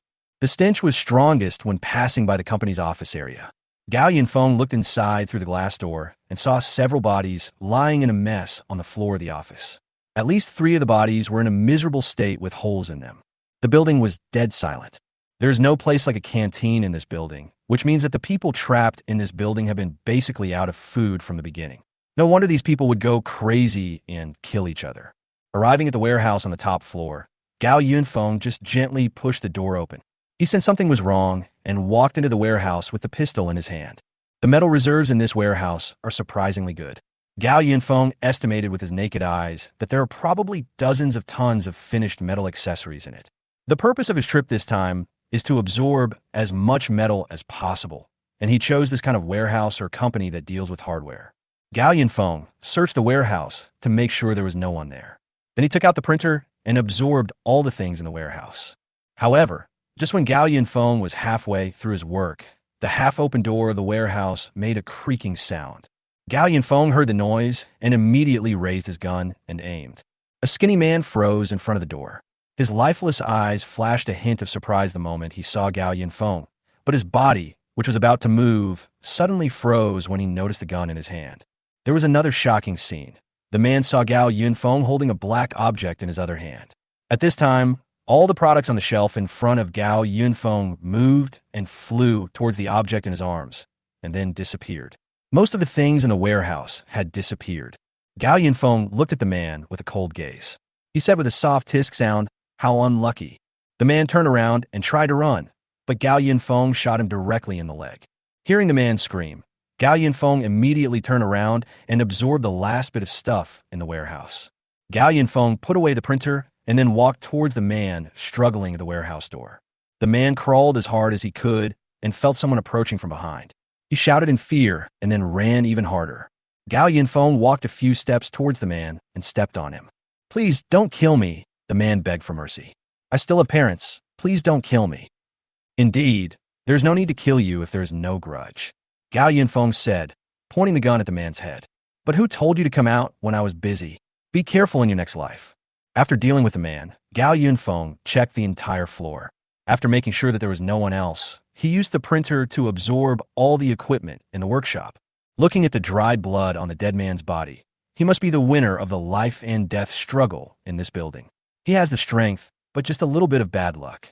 He drove his motorboat back on the road, and along the way, Gao Yunfeng found 2 warehouses storing hardware products.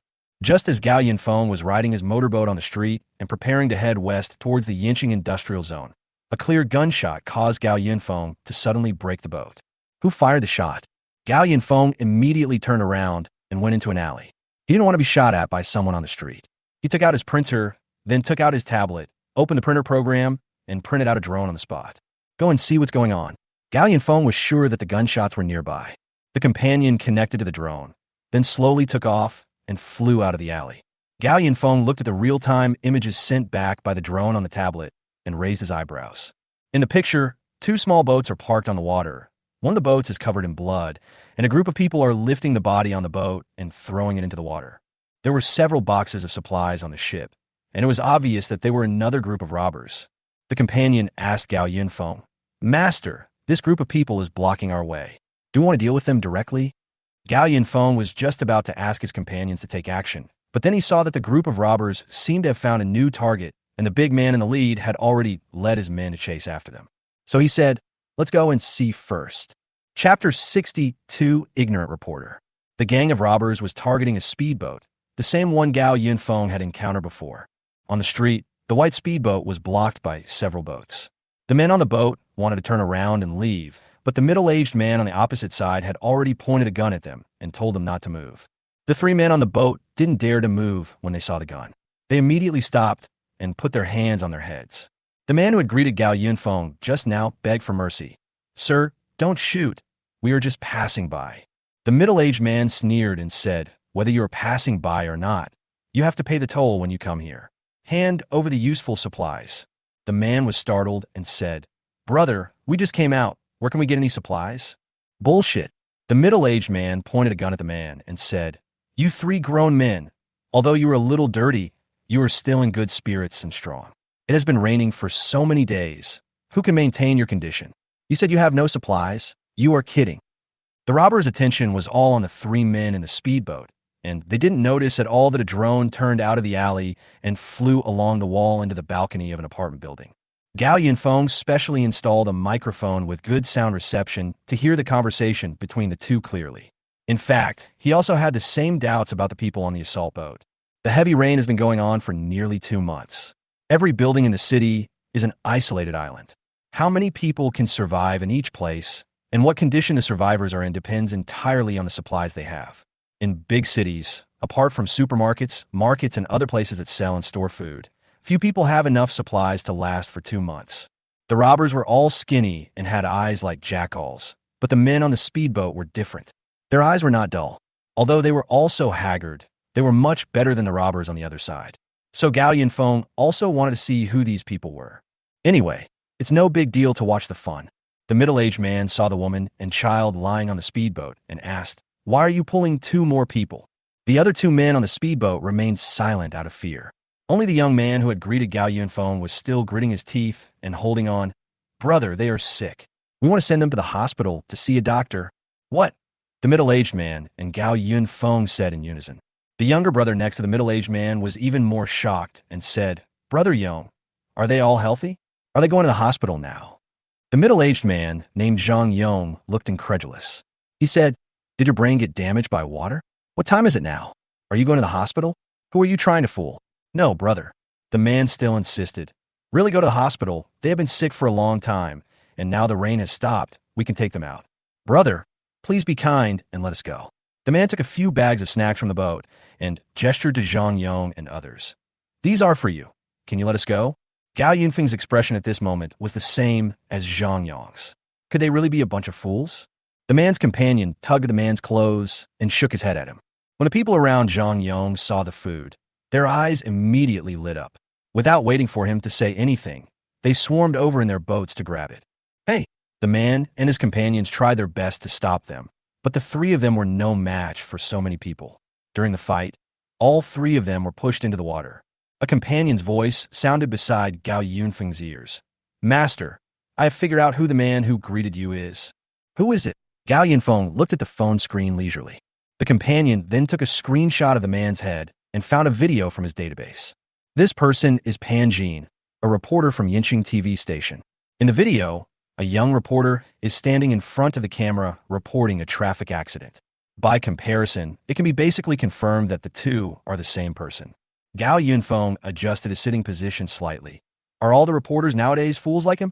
In the video, Pan Jin and his companions were struggling in the water.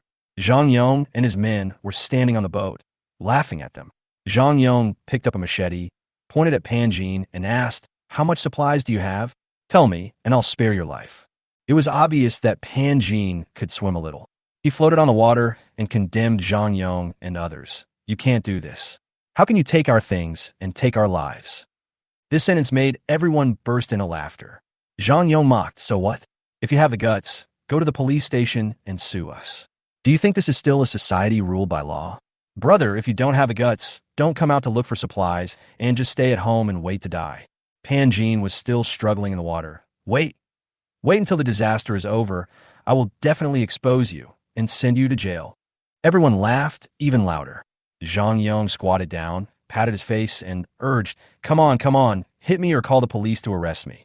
Let me tell you, kid, turn right, and the police station is 2 kilometers ahead. It's our territory now. Just swim over there if you have the guts." Police station? Gao Yunfeng finally figured it out. No wonder the robbers had guns. It turned out that they had robbed the police station. Wait, the gang that made its fortune by robbing the police station? Gao Yunfeng had a familiar feeling. He checked the time and found that he had been delayed for nearly 10 minutes. The drama ends here. Gao Yunfeng was about to leave, but Zhang Yong and his gang blocked his way again. So, a company gets started. At the same time, Pan Jin was still chattering in the water. "Fuck you, why are you so talkative?" Zhang Yong was tired of listening to him, so he ordered his men to move the boat closer. Then he picked up a machete and sneered, "Since there are no supplies, you can just die." A large splash of water appeared around Pan Yong, and he then realized that the robbers had thrown the women and children on the boat into the water. At this tense moment, Zhang Yong vaguely heard a buzzing sound. "What's that sound?" Zhang Yong looked up, but there was no movement around him. He wondered, where did the bees come from? At this time, Zhang Yong finally noticed that there seemed to be a black object floating on the balcony of an apartment building diagonally in front of him. Like a drone, thump, thump, thump. The modified submachine gun at the bottom of the drone immediately fired at the people on the boat. For a moment, the street was filled with thick blood mist. The robbers were shot and fell down before they could even express their exclamations. One by one, like diving teams with 0 points, they fell into the water to fry fish. It took less than half a minute from firing the gun to putting it away. The water was bright red, and Zhang Yong couldn't help but emerge from the water. He looked around in surprise and found that all the people on the boats with him were dead. What is going on? He was extremely scared and climbed onto the boat with both hands, trying to escape. At this time, the sound of an engine came from far away, and Zhang Yong was splashed with blood again. He lay on the side of the boat and turned his head fearfully and found that there was a motorboat parked next to him. The muzzle of Gao Yunfeng's gun was already against Zhang Yong's forehead, and the smile on his lips was harder to suppress than an AK. Good afternoon. Chapter 63 Discovery, Small Arm Group. Zhang Yong was almost scared to death when he saw the black muzzle of the gun. He no longer had the arrogant spirit he had just now. He asked tremblingly, "Brother, who are you?" Gao Yunfeng laughed and replied, "A passing motorcyclist. Remember this for me." Next to them, Pan Jin and a few others were frantically rescuing the woman and child who had just been thrown into the water. Gao Yunfeng turned his attention back to Zhang Yong and asked him, "You said that the streets near the police station are your territory now." Zhang Yong was stunned. He didn't understand what Gao Yunfeng meant, but he kept nodding to save his life. "Who is your boss?" Gao Yunfeng leaned closer and stared at Zhang Yong with an extremely vicious look. Before Zhang Yong could answer, he said a name first. "Is it Wang Yongjua?" Zhang Yong was very surprised. You know our boss?" "Old acquaintance," Gao Yunfeng said casually. "That's great." Zhang Yong relaxed a little and said quickly, "Brother, we are a family. I am the most capable general under the boss. We are one family, one family.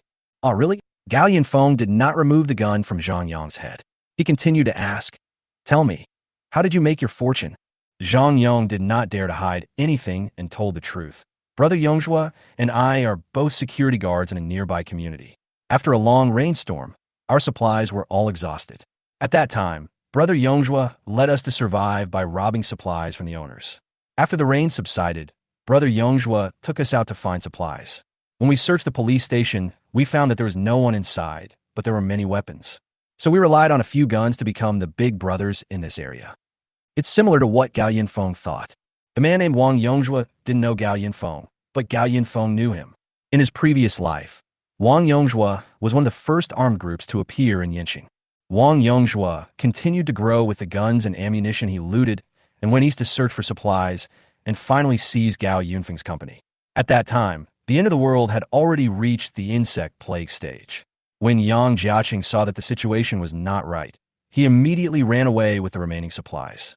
Others who stayed in the company and did not have time to leave were captured by Wang Yongzhua and taken back as inventory.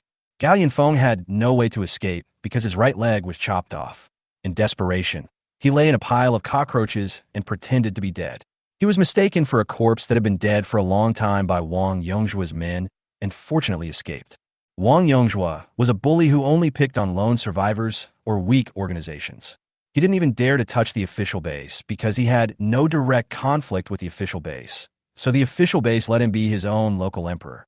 Gao Yunfeng never heard of Wang Yongzhua again after he was lucky enough to enter the base. Unfortunately, he ran into this group of people again. Pan Jin and the others were also startled when they heard the conversation between the two. Their already nervous hearts were about to jump out of their bodies. Gao Yunfeng was in the same group with these robbers. Would they kill them all? No. Then who killed so many people just now? Gao Yunfeng slowly removed the gun from Zhang Yong's head, put the gun back, and then said, "I'm sorry, brother. It was a misunderstanding." "Oh, misunderstanding. Zhang Yong nodded and bowed to Gao Yunfeng while soaking in the water. He said this, but his heart was already racing. Killing so many of my people is a misunderstanding. But Zhang Yong was angry but dared not say anything. The drone that killed more than a dozen people in an instant was quietly suspended in the air. If he dared to move or say something wrong, the drone might sink him to the bottom in the next second. Zhang Yong's voice was still trembling. He asked Gao Yunfeng, "Brother, how about we go back and sit down? I'll take you to meet our boss, and you two old acquaintances can have a good chat." "Sure, let's do it in the evening. I have something else to do." Gao Yunfeng agreed without hesitation. "Okay." Zhang Yong nodded. Gao Yunfeng's direct attitude made him feel a little more relaxed. He climbed onto the boat using his hands and feet, and then said to Gao Yunfeng respectfully, "Brother, I'll go back first. I'll go back and report to you, brother. I'll wait for you in the Jincheng community in front tonight." "Okay." Gao Yunfeng also asked Zhang Yong with concern, "Do you want me to give you a ride?" No, don't bother." The second half of Zhang Yong's sentence was still stuck in his throat, and the next second a series of gunshots rang out, and his chest was instantly shot through. "You." Zhang Yong's eyes were full of astonishment and surprise. He stared at Gao Yunfeng, then fell backwards and fell into the water with a splash. Gao Yunfeng glanced at the place where Zhang Yong fell into the water and said, "Look, isn't it faster for me to take you away?"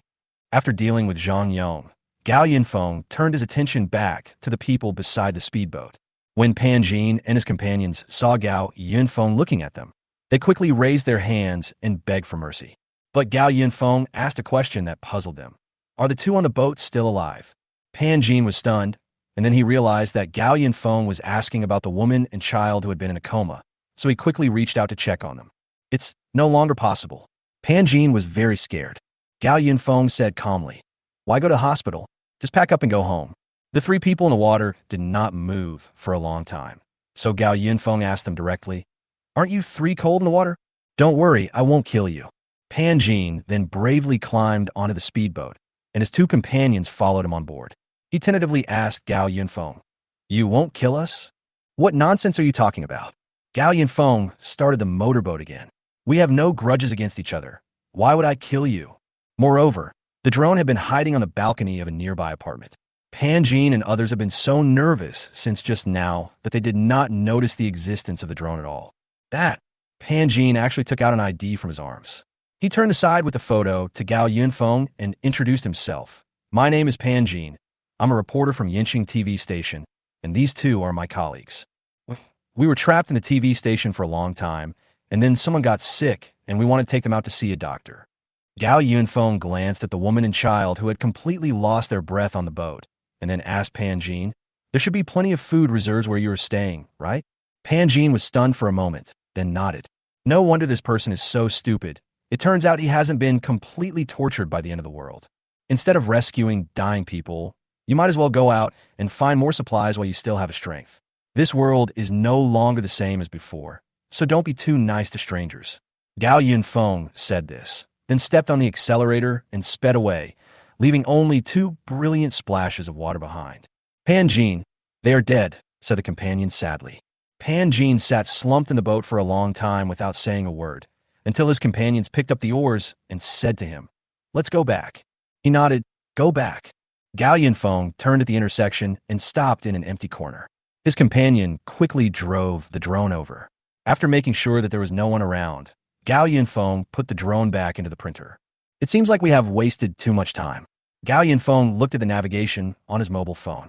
There were still many target addresses waiting for him to acquire, and there were also several steel mills in the suburbs, which are the focus of this trip. The schedule for the past 2 days is quite full. Gao Yunfeng immediately followed the navigation to the next destination. He expected to collect enough steel by tomorrow evening, and then find time to return to the city center. After all, the primary goal must be completed first.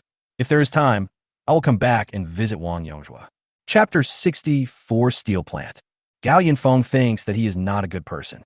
The difference between him and those people in the apocalypse who abandon their humanity in order to survive is that he will not kill people indiscriminately. Just like he didn't kill Pan Jin, he simply didn't want to waste bullets, and he and Pan Jin didn't know each other, and there was no hatred between the two. Gao Yunfeng would only kill 2 types of people. One is the one who actively troubles him. The other is the one who knows his most critical secret. Of course, the latter does not include Zhong Sun now. Gao Yunfeng followed the navigation and circled Yinqing halfway, looting several hardware warehouses, machine processing plants, etc. Before the looting, he would ask his companion to search for living people nearby, and if there were any, they would be driven away directly.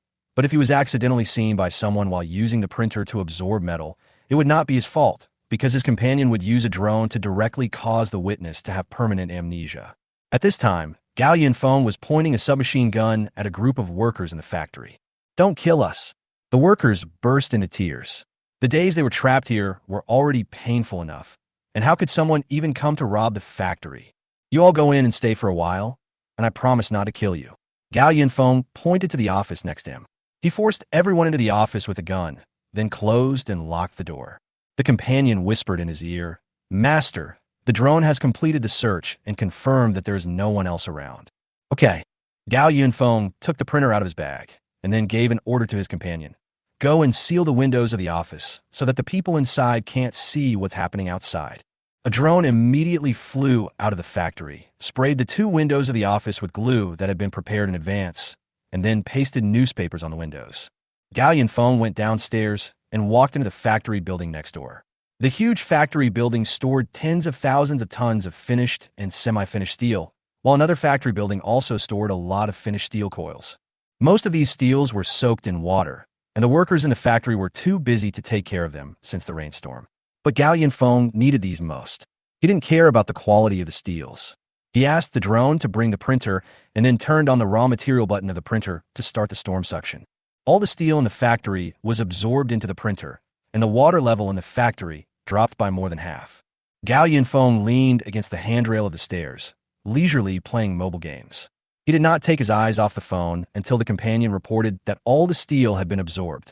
The factory building that had just stored a large amount of steel was now empty, and even the large machines and equipment in the production workshop had been cleaned out. The workers might be shocked, but they couldn't guess what method Gao Yunfeng used to clear the entire factory in one go. Moreover, Gao Yunfeng wore a helmet and a mask throughout the whole process, so they couldn't see Gao Yunfeng's appearance. Done, call it day, next one. Gao Yunfeng called the drone back. Before leaving, he printed some extra food and left it here. After all, if you take someone's things, you have to show some appreciation. Gao Yunfeng asked his companion to unlock the office, and then he set off to the next place. The motorboat sped through the night. Gao Yunfeng looked at the small red flag at the navigation endpoint and stopped when there was still 1 kilometer to go. The next place is the largest steel refinery in Yinqing, which is also the fattest sheep among Gao Yunfeng's targets this time. Gao Yunfeng had been here once before the end of the world to the steel plant owned by Mr. Wang. When it was still quite a distance away from the steel refinery, Gao Yunfeng felt that the motorboat seemed a bit heavy, and there seemed to be no sound of it cutting through the water when it was moving. Only then did he realize that the accumulated water nearby had almost receded, and the bottom of the motorboat was almost reaching the ground. No wonder it couldn't start.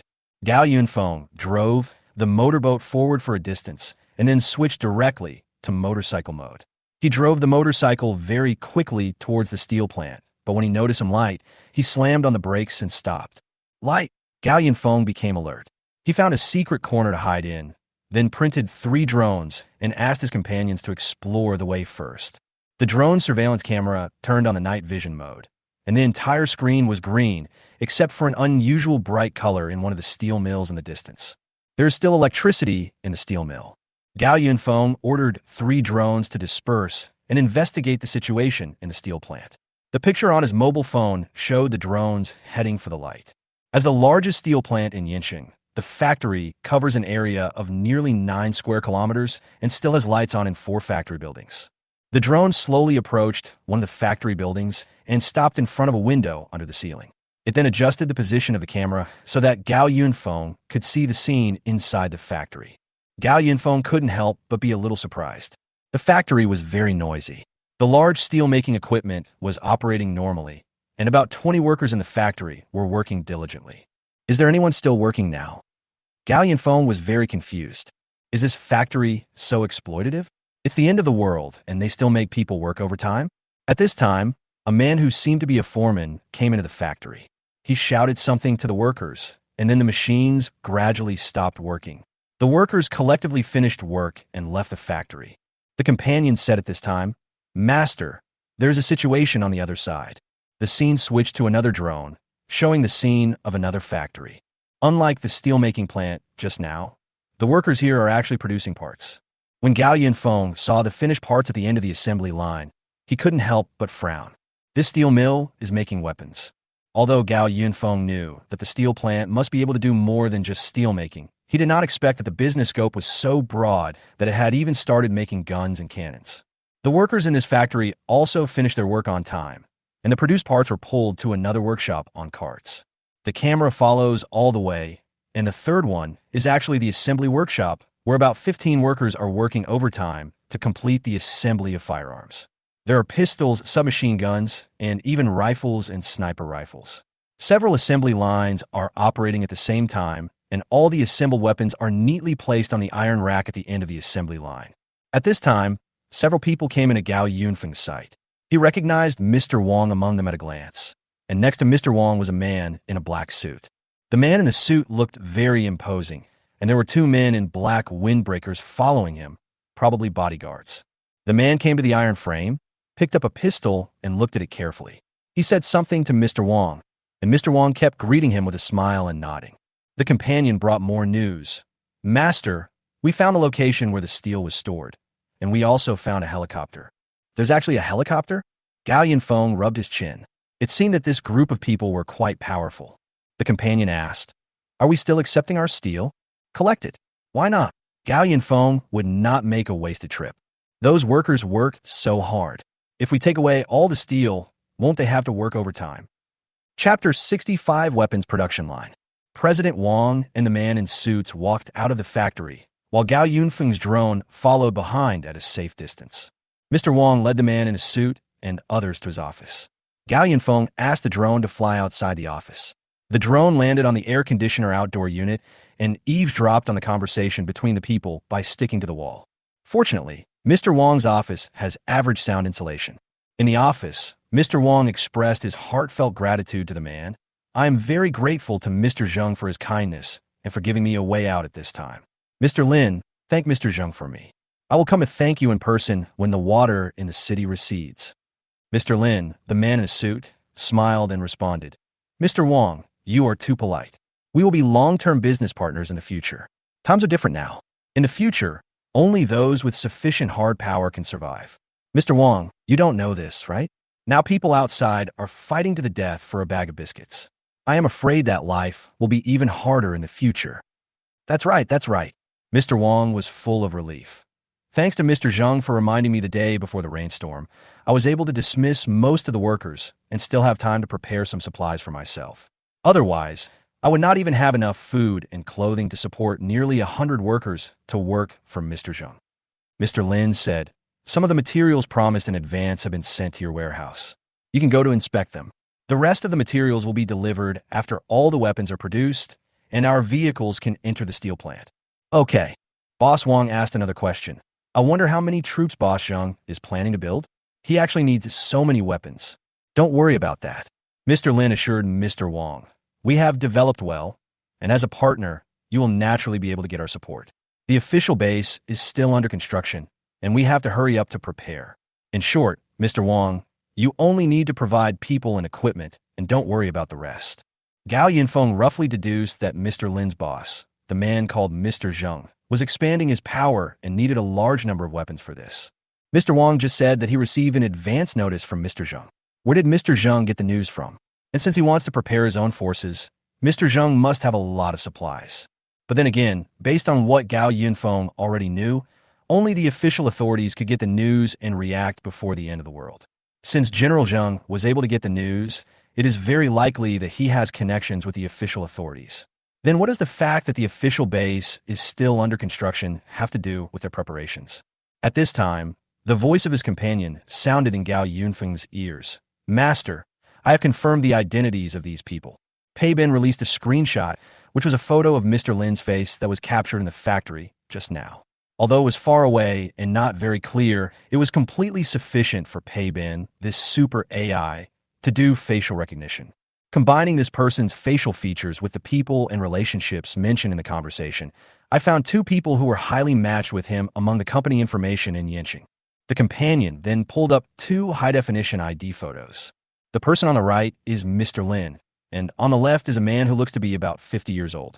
The companion began to introduce. The one on the left is Zheng Jingguang, the chairman of Yanqing Guangjing Group. The one on the right is Lin Jintao, his secretary. Guangjing Group? Gao Yunfeng remembered that it was a very famous technology company in China.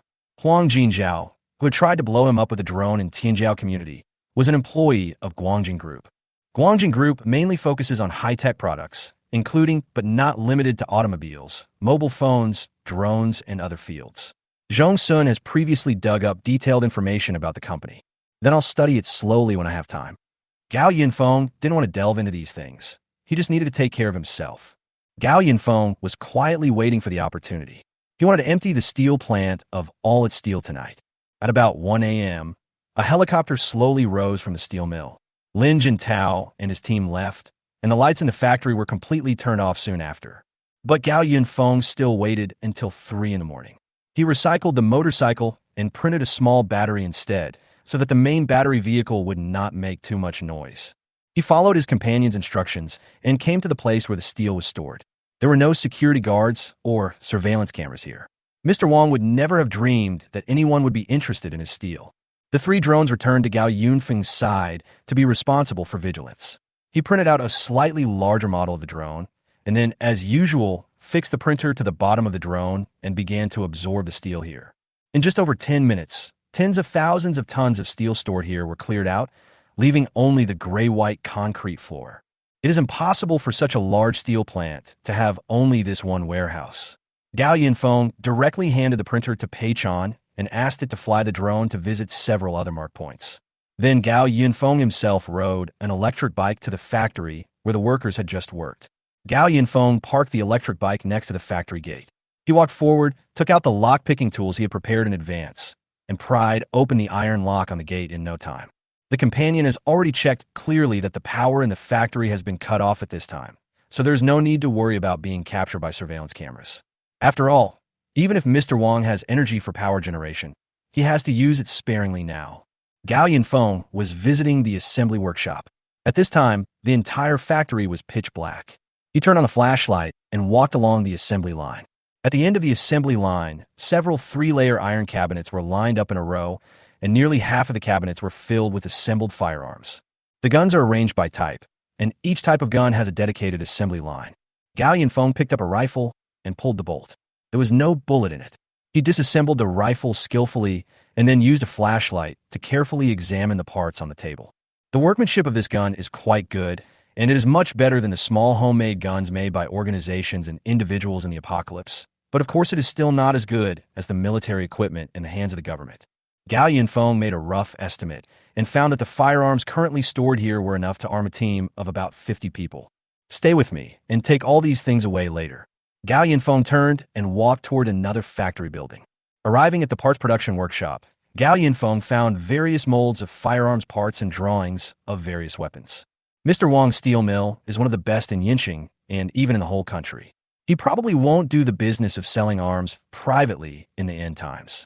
Therefore, the molds, drawings, and other items of these weapon parts can only be provided to him by Lin Jintao. Mr. Wang is responsible for production, and the Guangjing Group, represented by Lin Jintao, uses it to build its own power. This deal is a huge profit for both parties. However, they unfortunately met Gao Yunfeng. Gao Yunfeng was not targeting anyone, but since he was already here, he couldn't make a wasted trip. Chapter 66 returned to the city center. A few days later, the helicopter of Guangjing Group came to the steel plant again. As soon as Lin Jintao got off the helicopter, he saw Mr. Wang and others looking panicked. After a conversation, Lin Jintao looked at Mr. Wang in confusion. What? What does disappear mean?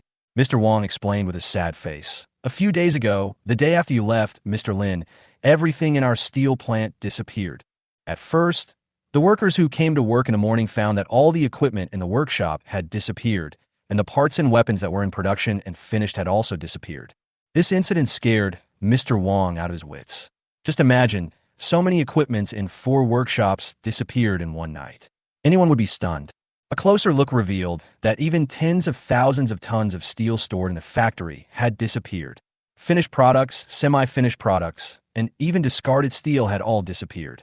Lin Jintao looked at Mr. Wang in disbelief, but looking at him and the group of workers behind him, he didn't seem to be lying. When Lin Jintao arrived at the factory, he was completely stunned. There really is nothing left. What's going on? Lin Jintao asked Mr. Wang. Mr. Wang burst into tears. I didn't know. It became like this in one night. Where are our guns? Mr. Wang said truthfully. There's still a few left. The batch we assembled and stored in the East warehouse is still fine, but the ones that were assembled that night but had not yet been stored in the warehouse are all gone. There is such a thing. Lin Jintao was amazed. Do you know who did this? Mr. Wang shook his head. Who could move so many things in one night without making any noise? It was unbelievable. Lin Jintao looked at Mr. Wang with suspicion, but he thought it was unlikely. After all, the cooperation between Mr. Wang and Guangjing Group would be of great benefit to both parties. Mr. Wang was counting on the steel in his hands to exchange for daily necessities from Guangjing Group. Then who did this? At this time, Mr. Wang leaned forward a little and reported to Lin Jintao. Mr. Lin, after the incident, we also tried to remedy the situation. I sent people to nearby small factories and workshops to move all the equipment and materials that could be used. But a very strange thing happened. It turned out that when Mr. Wang sent people to search for equipment in nearby small factories, they found that all the equipment in these places had been moved out. It took a group of people 2 days to finally pull a few barely usable equipment from some remote small factories. Lin Jintao's pupils trembled when he heard this. Who could move so many machines and equipment? In other words, who had such a great demand at this time? Could it be? Lin Jintao hurriedly got up and went back. He said to Mr. Wang, "Leave this matter to us to investigate. We will send someone to count the remaining weapons in your hands later. Mr. Wang, I definitely can't give you so many supplies now. I will exchange the corresponding amount of supplies for the weapons you have. Let's go back in time." The next day, Gao Yunfeng slept until dusk. Last night, he took away all of Wang's 4 still-running factories and almost all of the steel. It was almost 6 a.m. when he left. So Gao Yunfeng took the opportunity to go to a nearby small factory and plundered some supplies. Near noon, he found an empty hotel nearby to rest for a while. Gao Yunfeng lifted the quilt, and he seemed to feel that the weather was not as cold as yesterday. It seems to have warmed up a bit. The tablet on the bedside table lit up at the right time and said, "Master, The temperature is now 10 degrees, and it is expected to continue to rise in the next few days. It should continue to rise, Gao Yunfeng thought. In the next few days, the sunlight will become stronger and stronger, and the temperature will gradually reach above 30 degrees, and even reach nearly 50 degrees at the highest. The accumulated water in the city will disappear within a few days, and the next disaster will follow. As the water receded and the temperature rose, countless bodies that had been soaking in the water finally saw the light of day. But a large number of bacteria and germs grew, and the plague broke out. In the previous life, the entire Yinqing became a real city of death during this period of time. Rotting corpses full of maggots were everywhere, and every corner of the city exuded a strong stench of corpses. If you were not careful, you would be infected with the plague and die painfully. However, this was not the end. Along with the plague, there was also an insect plague. Cockroaches were the main force. They gradually occupied Yinqing after the environment gradually warmed up. The dead bodies everywhere created countless cockroaches carrying deadly germs. Of course, not only cockroaches, but flies and rats also became the rulers of the city. Gao Yunfeng climbed up to the top floor of the hotel, and he found that the water level had dropped a lot today. He took out his tablet to check the raw material reserves of the printer. The steel collected during this trip was very considerable, which could support his squandering for quite some time. At sunset, Gao Yunfeng packed up and prepared to return. The companion reminded, "Master, you said you were going to visit someone." "I know." Gao Yunfeng was flipping through the printer list. He spent most of the time looking at the military equipment column, wanting to choose an armed helicopter. But Gao Yunfeng paused and asked his companion, "Was the Guangjing group also in the center of Yinqing last night?" "Don't worry, Master," the companion said. "Although it is in the city center, that place is about 12 kilometers away from the location of the meteorological bureau we went to yesterday, and it is uncertain whether that address is still in use. I suggest that we try to keep a low profile this time and not attract too much attention." "That's true. However," Gao Yunfeng complained, "it's as if the motorboat I drove before was not eye-catching." The companion explained, "In this case, it is best not to reveal too much information about us in front of outsiders. A motorboat does not mean much. The most likely thing is that people will think that we are a group of people with a little bit of material reserves. And since the other party has the ability to exchange materials for a large number of weapons, then we are not so conspicuous driving a small motorboat." Pei's words made sense. In the end times, it was normal for two small gangs to have a fight. But if Gao Yunfeng used so many hot weapons in the city, how could he not be noticed? It's not that Gao Yunfeng is afraid of trouble. If he was afraid, he wouldn't have attracted so much hatred in Tianjiao community. With the printer, he even has the confidence to confront some big forces. It's just that I don't know the other party's strength yet, and there's no deep hatred, so it's better not to expose myself in front of the other party for the time being. As for the fact that he took so many weapons that were ordered by others, if you don't tell me, and I don't tell me, then who would know? The account from the previous life still needs to be settled with Wang Yongzhua, so it's better to keep a low profile. However, Gao Yunfeng was thinking about one thing all the time on the way. If there really was such a strong civilian force, would the entire Yinqing have been in a chaotic situation of multiple armed separatist regimes in the previous life? Chapter 67, Jinsheng Community. It is said that there cannot be two tigers in one mountain, and naturally a city will not allow too many organizations and forces to exist at the same time. In his previous life, when Gao Yunfeng was working as a maintenance worker at the survivor base, he heard someone mention it when he was helping the outbound reconnaissance team repair their equipment. At that time, there were about a dozen armed forces of similar strength in the entire Yinqing, each of which occupied a part of the territory and survived on the supplies in the territory. Everyone wanted to expand their power, but it was too difficult to implement in practice. Everyone wants to swallow up other forces, but they don't have the ability to do so, so on the surface everyone is still in a stalemate. The situation only changed later when people with special abilities began to appear.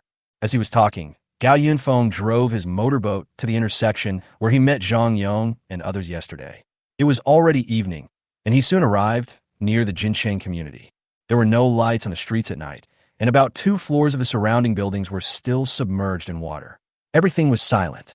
The main entrance of Jinsheng community was about 200 meters in front of Gao Yunfeng. At this time, Gao Yunfeng parked the motorboat next to an office building.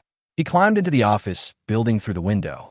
After making sure that there was no one in the building, he took out the printer and tablet with peace of mind. Gao Yunfeng printed 5 drones in one go from the printer. It must be said that drones are really easy to use. They are small and highly maneuverable and can be loaded with different weapons according to needs.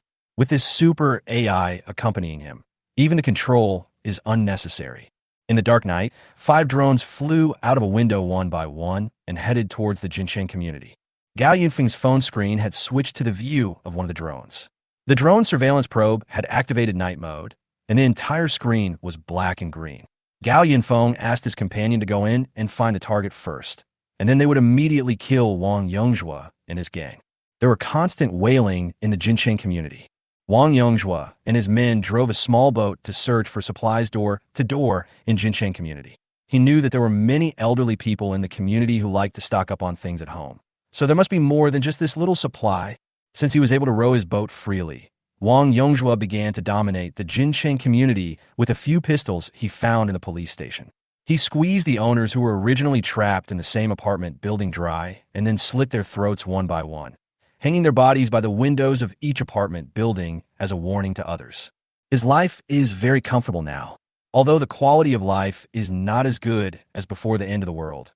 At least Wang Yongzhua can stand up straight and live a dignified life.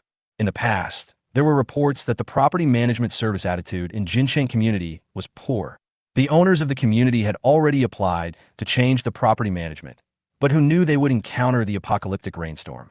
As the captain of the security team in the residential area, Wang Yongzhua was usually subjected to various troubles from the owners.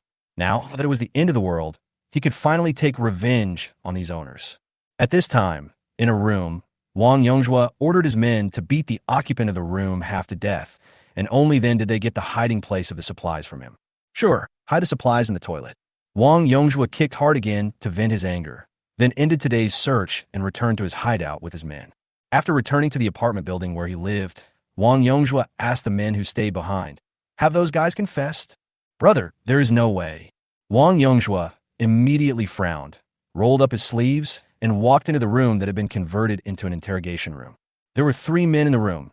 2 of them were tied to chairs and beaten black and blue, while the other was hung up and seemed to be dead. Wang Yongzhua took a baton from his men and started beating one of the bearded men. "Did you do it? Tell me or not." The man was beaten to a pulp, and he cried, "I didn't do it. What are you talking about? Why don't you confess?" Wang Yongzhua hit him with a few more sticks. Wang Yongzhua was asking about Zhang Yong. Yesterday, Zhang Yong went out with a group of brothers and never came back.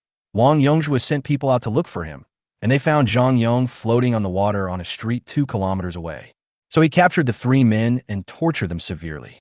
But anyone with a discerning eye knew that Zhang Yong's death was definitely not caused by these few people. They had no guns, no ships to look for supplies, and they were all weak office workers. How could they have killed Zhang Yong and the dozen people he brought with him? It was just that these 3 people had offended Wang Yongzhua before, and he just found a reason to arrest them and beat them up. After venting his anger, Wang Yongzhua walked out of the room with ease. His men came forward and asked him, "Brother Wang, what about Brother Yong and the others? What can we do? Can we find out who did it?"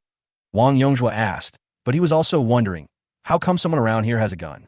It's not the small pistol in Wang Yongzhua's hand, but a submachine gun with a fast-firing rate and a lot of bullets. There were at least 5 or 6 bullet holes on the bodies of Zhang Yong and others. Who was so extravagant as to use a submachine gun to shoot at them? The more he thought about it, the more difficult it seemed. Wang Yongzhua shook his head and said, "If there's a well-equipped gang like this nearby, we won't be able to defeat them." The subordinate asked again, "Then we won't avenge Brother Yong? You have to find out who did it first." Wang Yongzhua rolled his eyes at him and said, "But we still have to report it. They killed more than a dozen of our brothers. We can't just let it go like this. Wait until we evacuate here, and then we'll come back to settle the score with these people. In the next 2 days, we will hurry up and plunder all the supplies nearby and then evacuate." The subordinate was puzzled. "Brother Wang, where are we going?" Wang Yongzhua laughed meaningfully, attracting the attention of several of his men. He lit a cigarette and revealed something. "If we won't live well in this chaotic world, we must first be strong enough, and secondly, we must have a strong backer. To tell you the truth, do you remember the helicopter that came 2 days ago? Do you know who those people were? They were from Guangjing Group." The subordinate was even more confused after hearing this. "What's the matter?" Wang Yongzhua patted his man on the head and said, "You are so stupid. Wasn't the guy in a suit on the plane looking for me? Guess what? He is preparing his own troops and wants us to come over. Everyone exclaimed, but someone asked, "What are you asking us to do?" "To be thugs." That's about right. At that time, we were on the payroll and were regular employees of Guanjing. Wang Yongjua said with an increasingly uncontrollable smile on his face. Isn't that still working for someone else? So what? Wang Yongjua saw through it.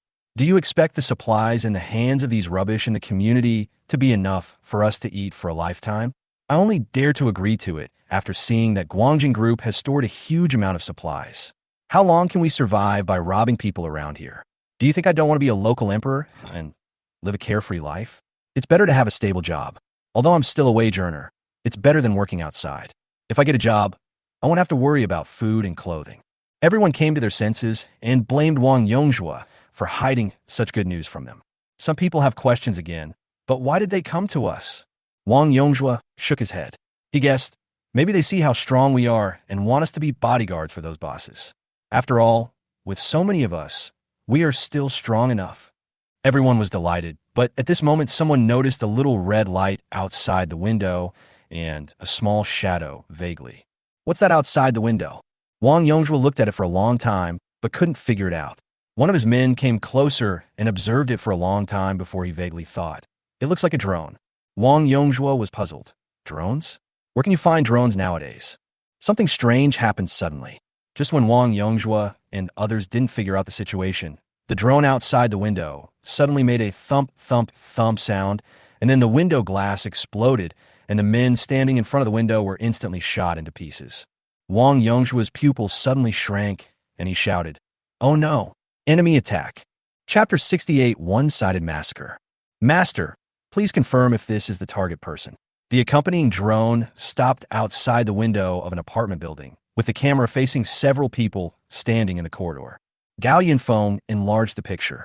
Among the group of people standing by the window chatting, only one person was holding a candle, but the candlelight was just enough for Gao Yunfeng to see the faces of those people clearly. Gao Yunfeng recognized the pockmarked uncle lighting a cigarette as Wang Yongjua. Although he had only seen him once in his previous life, Gao Yunfeng could remember that face as soon as he saw it. There were many armed men in the apartment building, and they were divided into groups, seemingly responsible for the security of the apartment building. Some of them had pistols on their waists. Gao Yunfeng was now more certain that this was the lair of Wang Yongjua and his men. Gao Yunfeng's drone had been pointed at them for a long time, but they didn't even notice it. Wang Yongjua seemed to have talked about something that interested them very much, which made Gao Yunfeng frown. "What gossip are you talking about?" He picked up the tablet and opened the drone operating system, then asked his companion to hand over the control of the drone to him. "Change to manual operation. Let me do it all." Gao Yunfeng piloted the drone slowly towards the window, and Wang Yongjua and others who were standing in front of the window, chatting, finally noticed something unusual. Without waiting for them to react, Gao Yunfeng controlled the drone to shoot at the people inside. The glass shattered, and the person standing in front of the window was shot through. Wang Yongjua retreated quickly when he saw that something was wrong. "Can you escape?" Gao Yunfeng's bullets were chasing Wang Yongjua's figure. At this time, his operation page was similar to a shooting game on mobile phones. His left hand controlled the direction, and his right hand controlled the firing. Gao Yunfeng thought that the accuracy should be high enough, but Wang Yongjua still flashed into the corner at an extremely fast speed.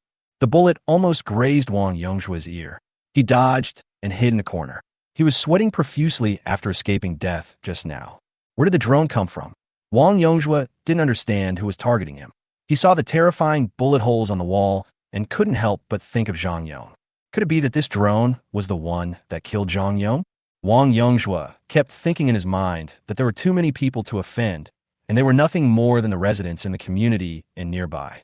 However, as a security guard who had worked here for many years, he knew that most of the residents around him were office workers with no ability and only knew how to make money and show off their superiority in front of them. How could they mobilize drones equipped with guns to deal with him? And even if we wanted to deal with him, why wouldn't we have done it long ago? Wang Yongjua couldn't figure out who could use drones so powerfully now. By the way, Guangjing Group, didn't it start out by relying on high-tech products? But this shouldn't be the case. The man named Lin came to him with his men 2 days ago and said they wanted to cooperate. How could he come on his life? Just when Wang Yongjua was puzzled, Gao Yunfeng had already driven in a drone. At this time, the apartment building was in chaos. When Wang Yongshua's people heard the gunshot, their first reaction was that their boss had shot and killed someone again. But after thinking about it carefully, it didn't make sense. How could a pistol have such a fast firing rate? Just as the younger brothers were trying to rush to the floor where Wang Yongzhua was, the other drones outside the window began to take action. All of a sudden, the 5 submachine guns of 5 drones fired at the same time. All the windows in the corridor of the apartment building were shattered, and many people were shot through by bullets before they could react. It must be said that Pei's accuracy is much higher than Gao Yunfeng's. It's like opening a lock, and every shot is locked on everyone in sight. Some people want to shoot back, but Pei's reaction is faster than them. A chase was taking place in the apartment building. For drones were chasing and killing people in the building, leaving corpses everywhere they went. On the other hand, Gao Yunfeng was driving a drone slowly towards the corner where Wang Yongzhua was hiding. At this time, he noticed that the drone's bomb capacity was 5. Gao Yunfeng let out a light tisk. If he had known earlier, he would have aimed at Wang Yongzhua first.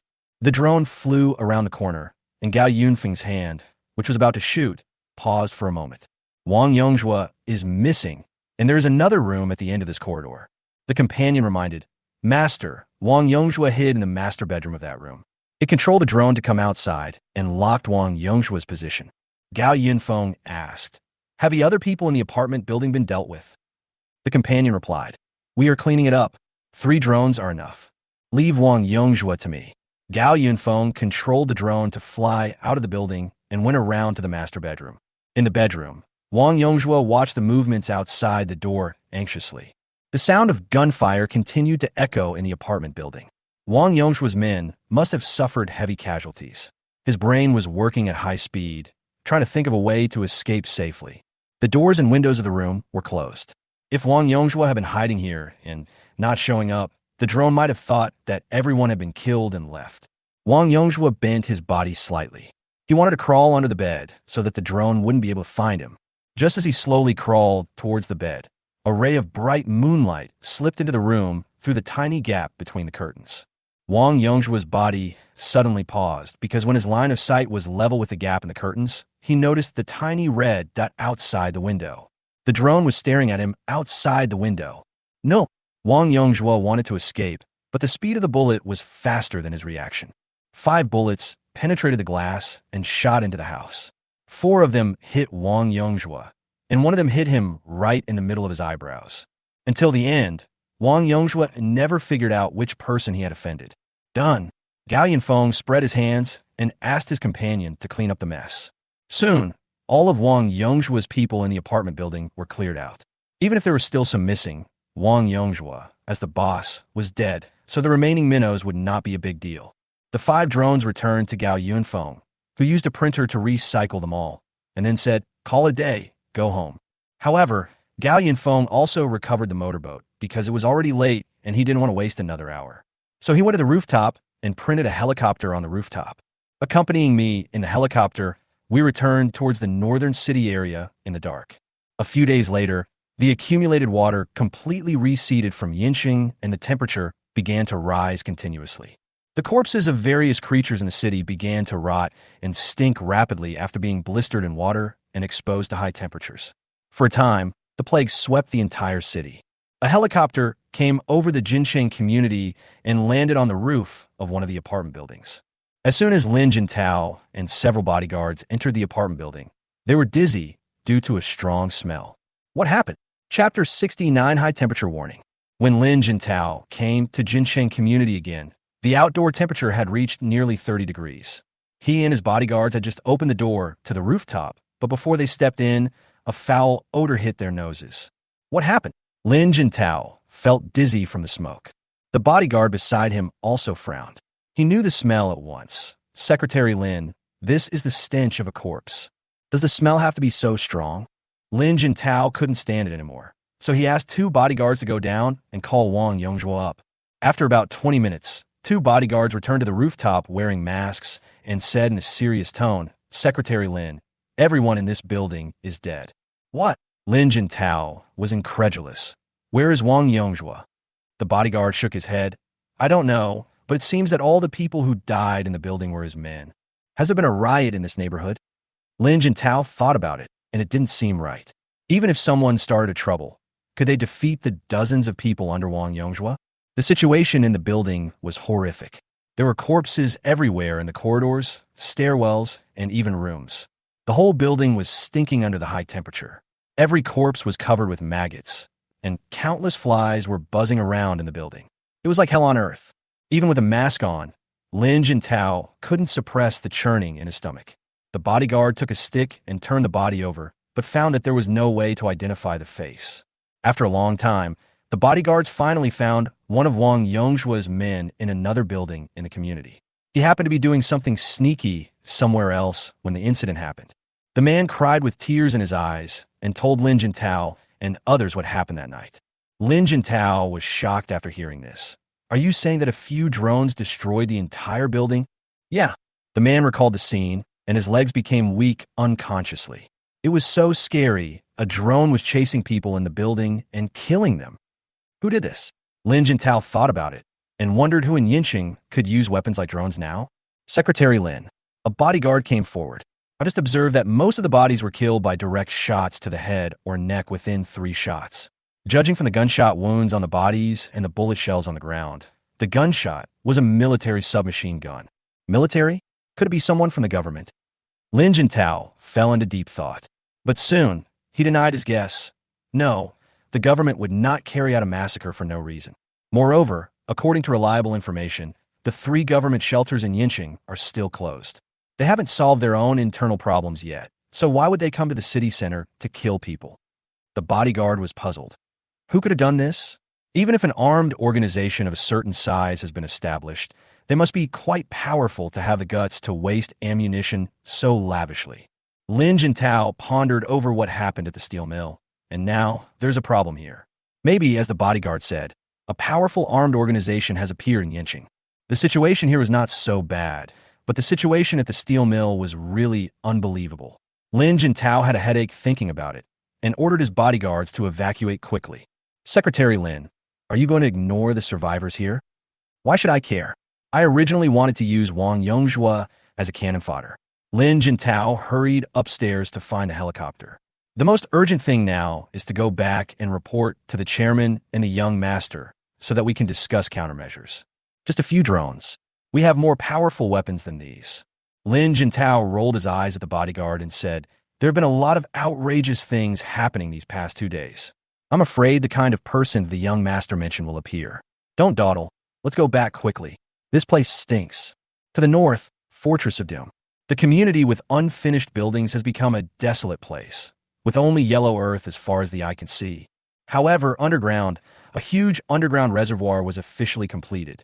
The printer was placed on the edge of the reservoir and was continuously spraying pure water into the pool. When the water level reached the highest water level, the printer immediately stopped working. Later, a 4-wheeled cart came and extended a robotic arm to take the printer away.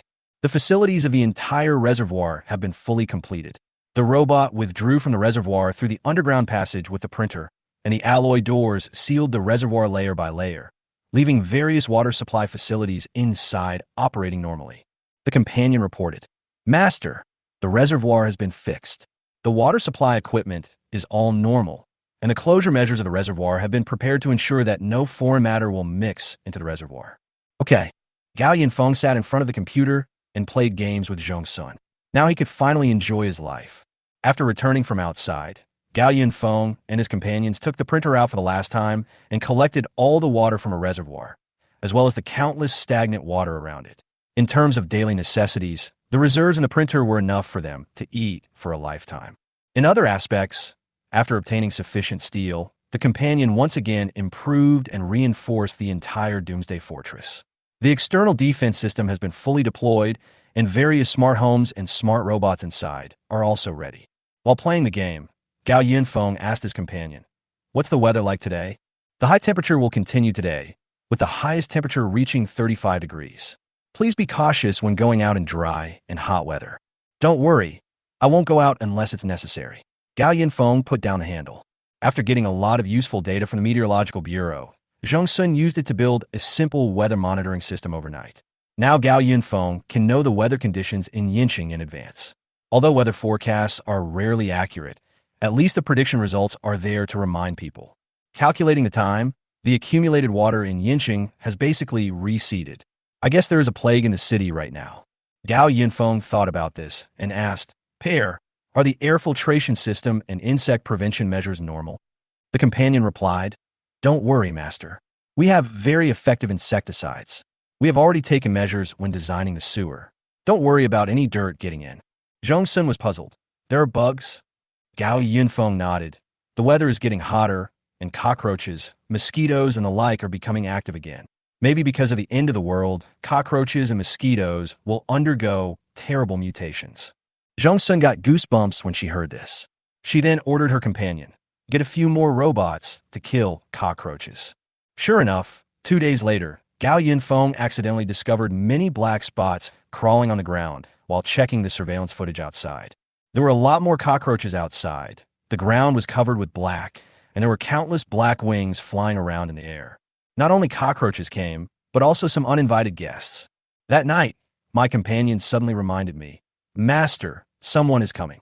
Chapter 70, The First Visitors. Indoors, the air conditioner kept the room at a comfortable temperature. Gao Yunfeng received the message of company just after he finished taking a shower. He called up the surveillance video, and his companion immediately switched to the corresponding perspective. Gao Yunfeng installed 360-degree high-definition surveillance cameras around the perimeter of the Doomsday fortress. The camera at the left rear captured several figures flashing across the screen. There was no light outside, but Gao Yunfeng's surveillance cameras all had night vision capabilities.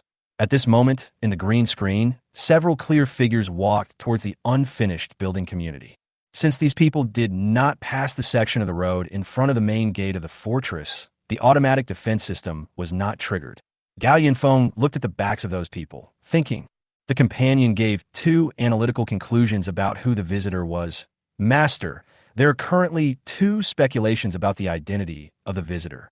One possibility is that the recent plague and insect infestation in the city has made the survivors panic, so they decided to take refuge in sparsely populated areas. However, this would lead to problems such as difficulty in finding a place to stay and a shortage of supplies. In addition, the news about this piece of land has been widely circulated on the internet, and everyone knows that this is an uninhabited wasteland, so the first possibility is very small. Second, the people here have a purpose. Master, you once purchased a large amount of supplies before the end of the world, and you order people to deliver the supplies to this place. Someone knows that supplies are stored here, so the possibility of coming here is very high. Gao Yunfeng nodded deeply. After all, the temporary warehouse where he stored the printed materials was right in the area of the unfinished building community. Most of the people who could come here knew that he had a warehouse there. At that time, he bought the food of the entire mall from a mall manager named Luo Rong, and the news spread like wildfire in the neighborhood. But unfortunately, those people were destined to return empty-handed, as Gao Yunfeng had already recovered the temporary warehouse and the supplies inside. Companion, what do you think we should do now? The companion gave an analysis without any hesitation. Observe the situation. If those people can't find the supplies and leave wisely, then there is no need for us to expose ourselves, and everyone will be happy. If the enemy notices our situation after failing to find the supplies, we can take appropriate defensive measures depending on the situation. If the enemy has the intention of coveting our fortress, I can shoot him directly. Okay. Gao Yunfeng asked his companion to take full responsibility for the matter. By the way, I don't know what happened to Luo Rong after that. Gao Yunfeng emptied the entire shopping mall, and Luo Rong didn't have such a huge amount of materials to develop his own power in this life. If Luo Rong was among those people outside, then Gao Yunfeng would have to send him to death. After all, Luo Rong was the murderer who killed Gao Yunfeng in his previous life. At that time, Luo Rong had awakened his supernatural powers. He led his team and the insiders in the survivors' base to completely capture the base. Gao Yunfeng was affected and died in the explosion. Luo Rong probably hasn't awakened his superpowers yet, so Gao Yunfeng has 10,000 ways to kill him. Of course, even if he has superpowers, Gao Yunfeng can still blow him to ashes with a large number of heavy firepower weapons. In the surveillance video, the figures gradually turned into particles smaller than the countless black dots on the ground. After a few minutes, the people finally turned back. Several people passed by Gao Yunfeng's Doomsday fortress. Gao Yunfeng found a picture from the surveillance and saw the general appearance of several people. Although it was not very clear, Gao Yunfeng was sure that Luo Rong was not inside. Gao Yunfeng did not deliberately cause trouble for Luo Rong when he was in Tianjiao community. He had read on the internet that during the heavy rain, more than 1,000 people were forced to stay in the mall where Luo Rong worked. He did not think that the supplies on the shelf alone could sustain 2,000 people for 2 months. Maybe Luo Rong had died during the heavy rain because he ran out of supplies. When Gao Yunfeng thought of this, he suddenly felt relieved. He opened the printer program and asked his companion to deal with the matters outside. He looked at the scanning function in the printer program and thought about it. Obviously, after a long thunderstorm, the printer had stored a lot of electricity and had not developed any new functions. Although it is not completely absent, the printer's scanning function has a selective scanning function after thunderstorm. Basically, after scanning an object, the printer will not only copy and print it directly, but also analyze the various properties of the object and modify it in the program before printing. During these days, Gao Yunfeng scanned weapons, furniture, and other things, but when he used them, he found that the scanning function seemed to be not much different from normal printing objects. Gao Yunfeng turned on a TV series and then scanned and printed out the items in it with a printer. It was a belt-like thing, and Gao Yunfeng felt it was a toy in his hand. He put it on his waist with a try-it attitude, and then put a small prop in it. Gummy candy. Eat the candy. Bounce gummies burst. Nothing happened, it was just a toy that glowed and made sounds. Gao Yunfeng threw the toy halfway in disappointment, and he simply rewatched the superhero movie again.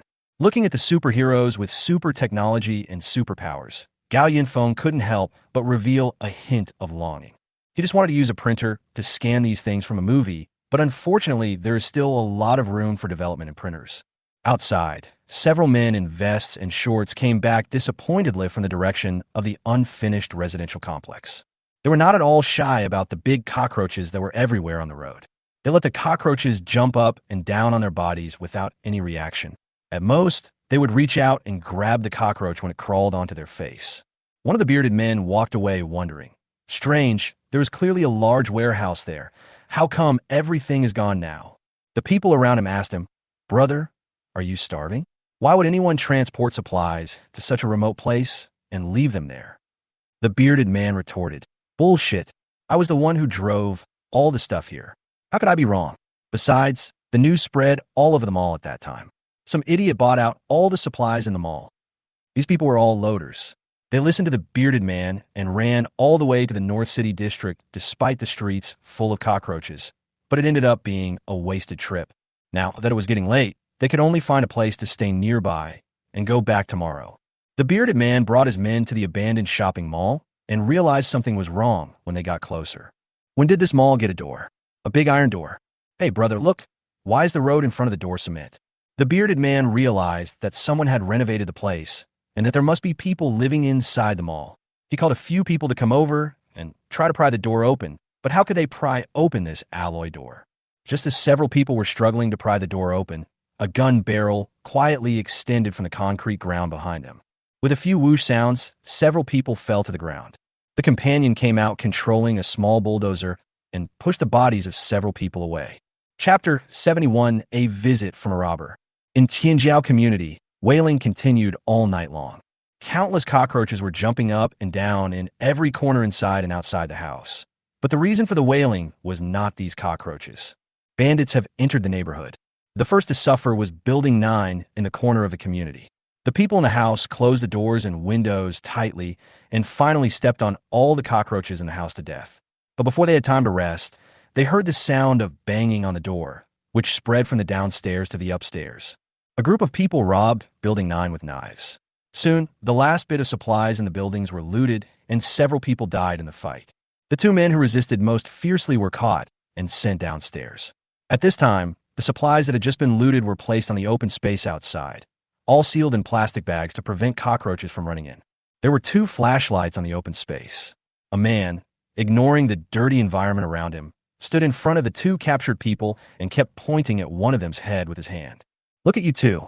You two were big bosses before, after all. Why don't you store more supplies at home? And you're the strongest person in this building. You must have taken a lot of supplies from Li Jiyuan's house, right? Why are the people in this building squandering Li Jiyuan's inheritance so quickly after getting a share? Damn, that's all they have." At this time, a man ran over. He was wearing the same red work clothes as the people around him, including the man who had just spoken. Brother Rong, Building 10 has been taken. That building is even poorer. It's full of old guys who can't make any money out of it. The man turned around, and the flashlight shone on his body, and the words XX Shopping Mall could be vaguely seen on his chest. Gao Yunfeng was wrong. Luo Rong was not dead. Not only was he not dead, but he also led a large group of people into the Tianjiao community. Hey, Brother Rong, what a great harvest. A woman squeezed in from behind the flashlight. Although she was thin, she was in better shape than those people who were so hungry that their chests were sticking to their backs. She was wearing a hot short skirt, and her hair was combed neatly to make herself look more attractive. Luo Rong was not very happy. He waved his hand and said, "What a good harvest. This is not even enough for us brothers to fill our teeth." Oh, these are just from one building. There are more than 20 apartment buildings in Tianjiao community. It will be enough for us to survive for a while if we search them all. The woman came close to Luo Rong and whispered to him. Mr. Lin from the 17th floor of Building 12 and Mr. Zhao from the 14th floor of Building 21. The woman mentioned many people and their locations in succession. Mr. Lin runs a restaurant and has stockpiled a lot of supplies like Li Jiwen. And Mr. Zhao, he has robbed everything in the entire building. Luo Rong gradually became excited after hearing this. He pointed at the woman and sighed. I never thought that, Lu Ting. You checked the household registration of the entire community, right? You know so much. No way, Lu Ting said shyly. Before, I was popular and could chat with the bosses in the community. Luo Rong chuckled and pointed out directly. Come on, you are popular, right? You just stick to anyone who is rich. No one who fishes is as good at casting a net as you. Luo Rong picked up a machete and walked up to the two captured men. He raised the machete and shouted to the people around him who were wearing the same work clothes. Brothers, we are struggling to survive in this end times, and everyone has become a close family. Now someone has brutally killed our family. What should we do? Kill them. Make them into skewers. The people around raised their right fists in indignation, determined to tear the two men kneeling on the ground into pieces. Okay, Luo Rong immediately announced. Things have already happened. Our dead relatives will become the driving force for our survival. We must uphold their will and live on with strength. After that, he raised his knife and directly chopped off a man's head. The other kneeling man was so frightened that he begged for mercy, but Luo Rong kicked him away and then cut off his head with a knife. Blood spattered on Luo Rong's body, blending into his bright red shopping mall work clothes. He pointed at the two bodies on the ground and shouted to one of his subordinates, "Drag these two back and feed our livestock." Everyone else continued to search for supplies in other apartment buildings. After everyone else left, Luo Rong ordered two more people to move all the supplies onto the cart that had been prepared in advance. Lu Ting came up and said excitedly, "Brother Rong, since we have gained something good tonight, can we go back and have dinner? I haven't had a full meal in a long time." Luo Rong comforted her. "Wait until we have cleaned out the community, and then we'll go back and have a celebration party." He took out 2 bags of bread from his arms and handed them to Lu Ting so that she could fill her stomach first. Screams soon rang out again in the community. Luo Rong watched his subordinates move the supplies onto the carts bit by bit and sighed. This is not a long-term solution. I have about 100 people under my command, and they can't survive for a few days with just these few supplies. Unfortunately, the big fish I wanted to catch has already escaped. When Lu Ting heard this, she cursed again. Damn Gao Yunfeng. He actually ran away without a word. He had so many supplies, and it would be a waste if he ate them all by himself. Yes, Gao Yunfeng emptied out all the edibles in the mall at that time. If it weren't for him, would Luo Rong have come out in the middle of the night to look for supplies? Fortunately, Luo Rong was smart. As a shopping mall manager for many years, he would never leave the shelves empty. After Gao Yunfeng bought all the food, he rushed to purchase a large amount of supplies overnight. Unexpectedly, this move saved his life. It was raining heavily at the time, and more than 1,000 people were trapped in the mall. At first, everyone was able to stay calm, but as time went on, problems inevitably arose. Seeing so many people trapped in the mall, the first thing Luo Rong did was to raise the prices of food in the mall. However, although he thought he had made a fortune again, he soon realized the problem. The rain seemed like it wouldn't stop. So before everyone went crazy, he gathered all the employees in the mall together and decided to take the initiative to close the warehouse and strengthen security. All supplies were only for the use of mall employees. God knows how Luo Rong managed to hold back 1,000 people. But unfortunately, the rainstorm submerged most of the shopping mall, and Luo Rong also lost some supplies. So after the rainstorm stopped and the water receded, he immediately led people out to look for supplies. It was at this time that Luo Rong ran into Lu Ting. Lu Ting led Luo Rong into the community, and then this scene tonight appeared. Lu Ting was still mumbling. She asked Luo Rong, "Brother Rong, where do you think Gao Yunfeng will go?" In fact, Luo Rong could roughly guess. Now money has become waste paper. Only supplies are the most important. If that guy moves, he will most likely move to the place where he stores the most supplies, that wasteland in the northern city. Lu Ting's eyes rolled around, and she suggested, "Brother Rong, why don't we go find Gao Yunfeng and steal his supplies?" Chapter 72, Someone Covets My Territory. Lu Ting's suggestion made Luo Rong sneer. He said, "The water receded only 2 days ago, and we haven't searched all the places around us yet. Is it necessary to go so far? Besides, the address Gao Yunfeng gave me is in that unfinished development zone. It used to take an hour to drive there. After the heavy rain, most of the cars were soaked in water and couldn't be driven. Let's solve our survival problem nearby first." Lu Ting had her own opinion. "You can't say that, Brother Rong. You have to know that there is return only if there is investment, and high risk is often accompanied by high returns. You said that Gao Yunfeng has stored a lot of supplies there, so if we find a way to go over and kill Gao Yunfeng, won't the supplies belong to us? Kill it. Kill one for me to see." Luo Rong pointed at her head. "You said it's high risk. Didn't Gao Yunfeng have a lot of weapons? In front of hot weapons, wouldn't all of us be his living targets? Don't think of harming me. I'm the one who saved your life, but he was the one I was looking for.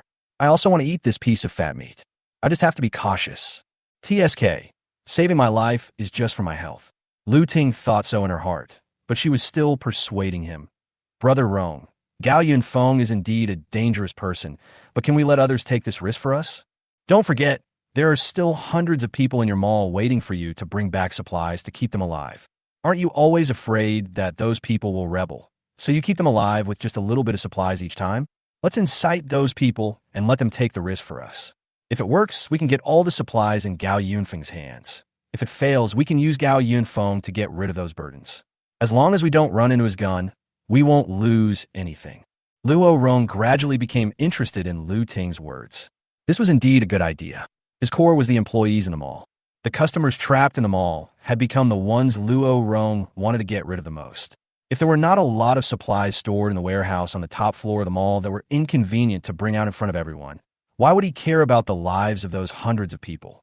Seeing Luo Rong thinking, Lu Ting knew that half of the plan was already done, so she continued, "As for how to get there, let's go to the nearby parking lot on the upper floors. There must be cars that can be used. Let's ask 2 people to check the situation. If there is no problem, we can take action. How about that?" The sun was scorching, and a mist was rising outside the Doomsday Fortress.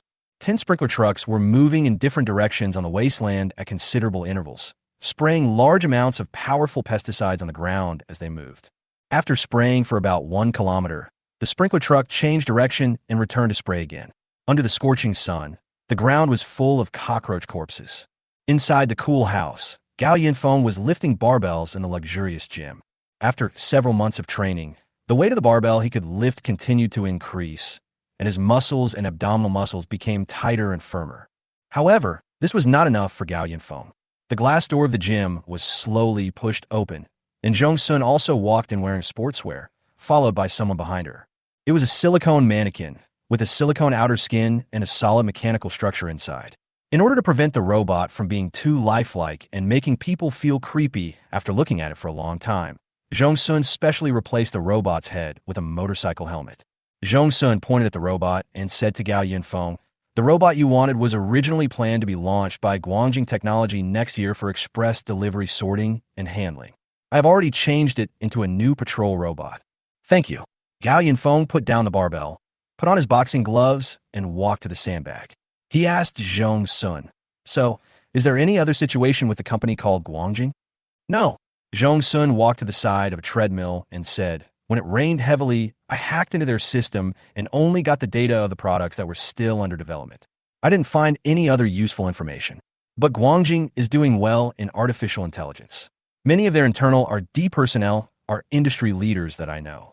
In the early stage of heavy rain, Zhong Sun hacked into Guangjing's internal corporate system, but he didn't expect to find any information about the end of the world. However, Zhong Sun quickly gave a guess. Maybe they have their own private communication methods. A large company like theirs would specifically separate it from the public system. It's normal that I can't find it. Gao Yunfeng nodded slightly, then shouted to the robot, "Stay with me. Take a few steps and have a look."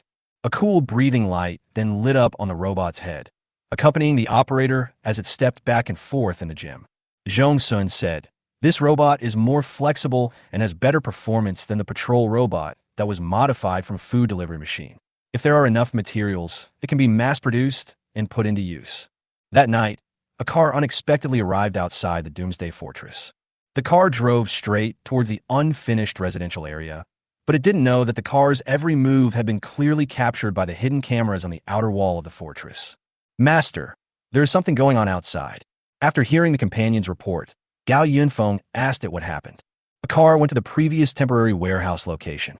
Gao Yunfeng said, "Oh," and then asked, "Have you dealt with it?"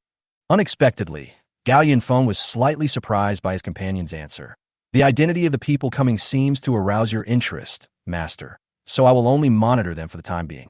Gao Yunfeng said, "Oh, and let's show the surveillance footage." Peiban immediately released the surveillance video. When the camera captured the car, Peiban had already dispatched a new patrol robot. Compared with the fixed perspective of the surveillance camera, the robot's mobile perspective more clearly saw the car parked at the location of the temporary warehouse where Gao Yunfeng had printed. Two people got out of the car and seemed confused by the wasteland in front of them. The robot stood on the left side of the two men, keeping a distance of about 100 meters. In the dark night, with only the illumination of car lights, the two men did not notice the robot standing not far away. The companion used his night vision to analyze the clothes of the two people. When one of them turned around in front of the car headlights, the companion accurately captured the words XX Shopping Mall on that person's clothes. The companion said, "I inferred that this group of people is related to Luo Rong, the mall manager you mentioned who needs attention. So I haven't dealt with them for the time being. Master, it's up to you to decide on the solution next." Chapter 73. Someone is here to explore the way. The companion zoomed in on the image and identified the words on the two people's clothes. In fact, Gao Yunfeng didn't need to look at the logo on the clothes. Just by looking at the red work clothes, he had already guessed that it was the work clothes of the shopping mall where Luo Rong worked.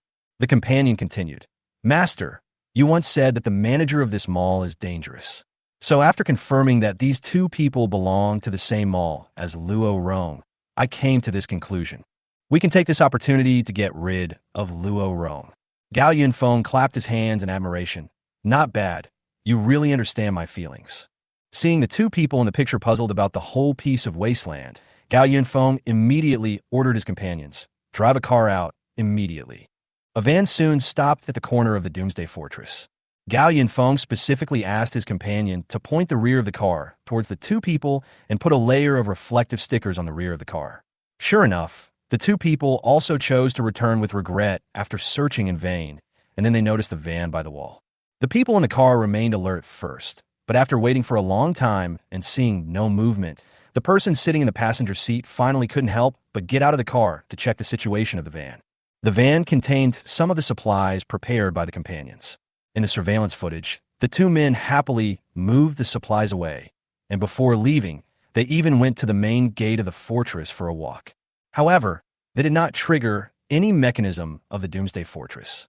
The two people realized that this alloy iron door was unusual, so they quickly got in the car and left. Companion analysis. Those two people didn't have any weapons that could shake the Doomsday Fortress, so we let them hang around in front of the main gate. If they are really a gang, they will definitely come again after getting their way this time. That's right, Gao Yunfeng admitted directly. The fact that they came all the way here to look for supplies means that the people in the mall are still alive, which means that Luo Rong is likely still alive as well. Let them go. They will soon bring their large group here, and then we can entertain them all. Unexpectedly, the fortress was built not long ago, and already some familiar forces had come to the door. Gao Yunfeng immediately prepared to mass-produce patrol robots, and then he could just sit back and watch the mountains of corpses and seas of blood outside. In the early hours of the morning, the car heading to the northern city district returned to Tianjiao community. At this time, the Tianjiao community had been occupied by Luo Rong and others. 1/3 of the apartment buildings were looted overnight, and several bodies thrown from the upper floors were lying on the open space in the community. The other apartment buildings in the community that had not been robbed remained silent.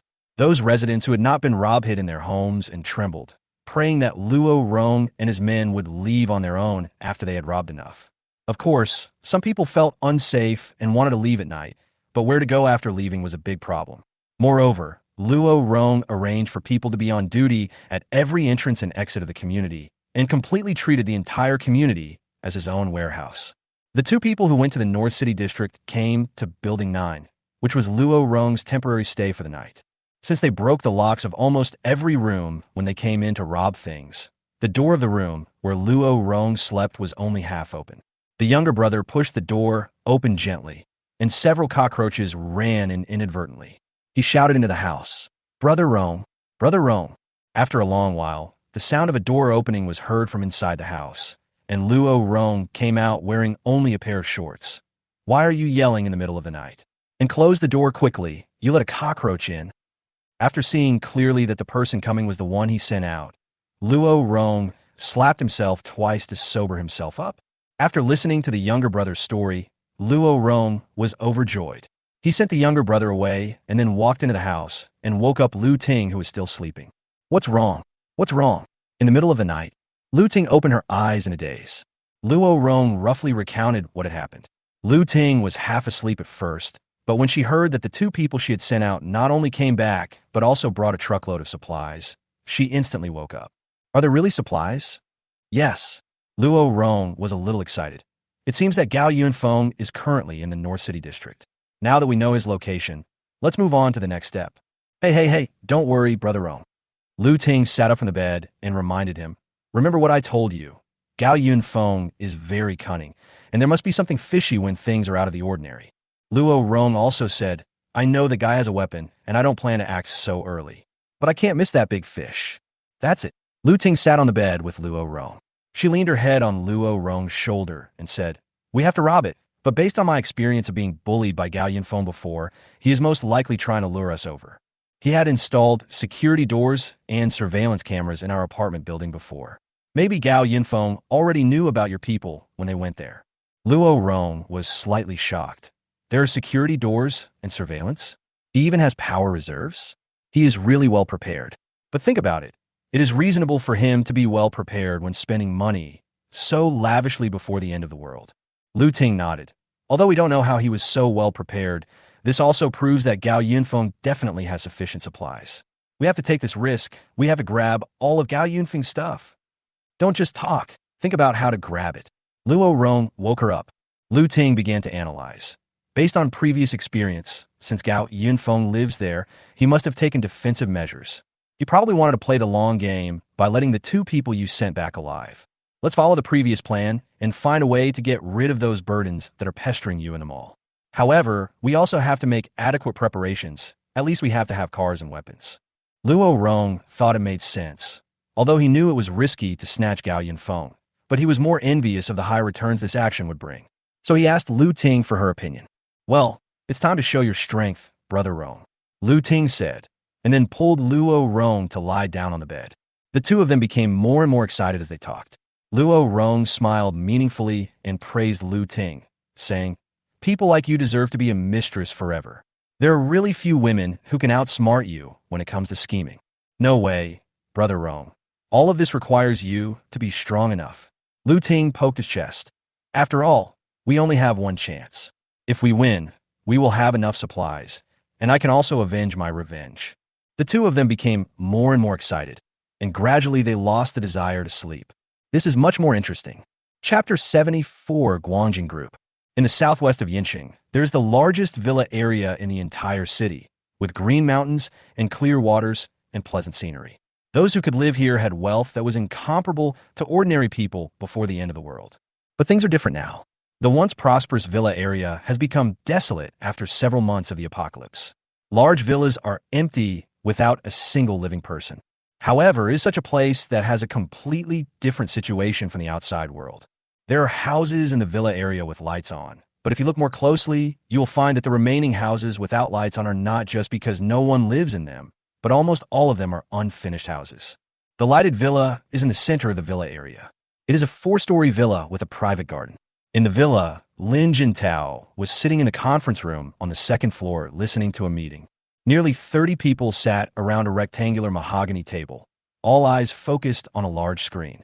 Except for a few people, including Lin Jintao, who were wearing neat suits. The rest of the people present were all wearing specially made black combat uniforms. A bearded man was giving a detailed report to the crowd on a large screen. After nearly half a month of investigation by our special forces, we found that there are now 40 small groups in Yinqing that have reached a certain scale and can be absorbed. On the screen, Yinqing's city map shows 40 red dots, irregularly distributed throughout the city, mainly concentrated in densely populated residential areas, factories, shopping malls, and other places.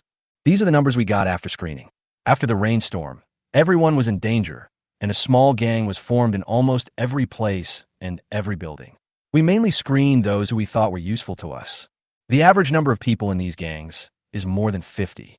They all have certain combat capabilities and can serve as the vanguard of our future operations. These 40 small groups were contacted by us during our investigation and are willing to cooperate with us. In any possible armed operations in the future, we can consider calling on these outsourced personnel as soon as possible. Everyone nodded after hearing this, and only one man said, "Zhang Jun, give me the mouse." The man who had just spoken then handed over the mouse in his hand. "Master, according to your instructions, the names of the leaders of each small gang are marked on it." The man sitting at the head of the table slid his mouse to zoom in on the map, and a name would appear on each red dot where the cursor was placed. Everyone in the seats was silent, staring at the big screen quietly. Mr. Zheng browsed for 20 minutes before he stopped the mouse and said to Zhang Jun, "Keep selecting.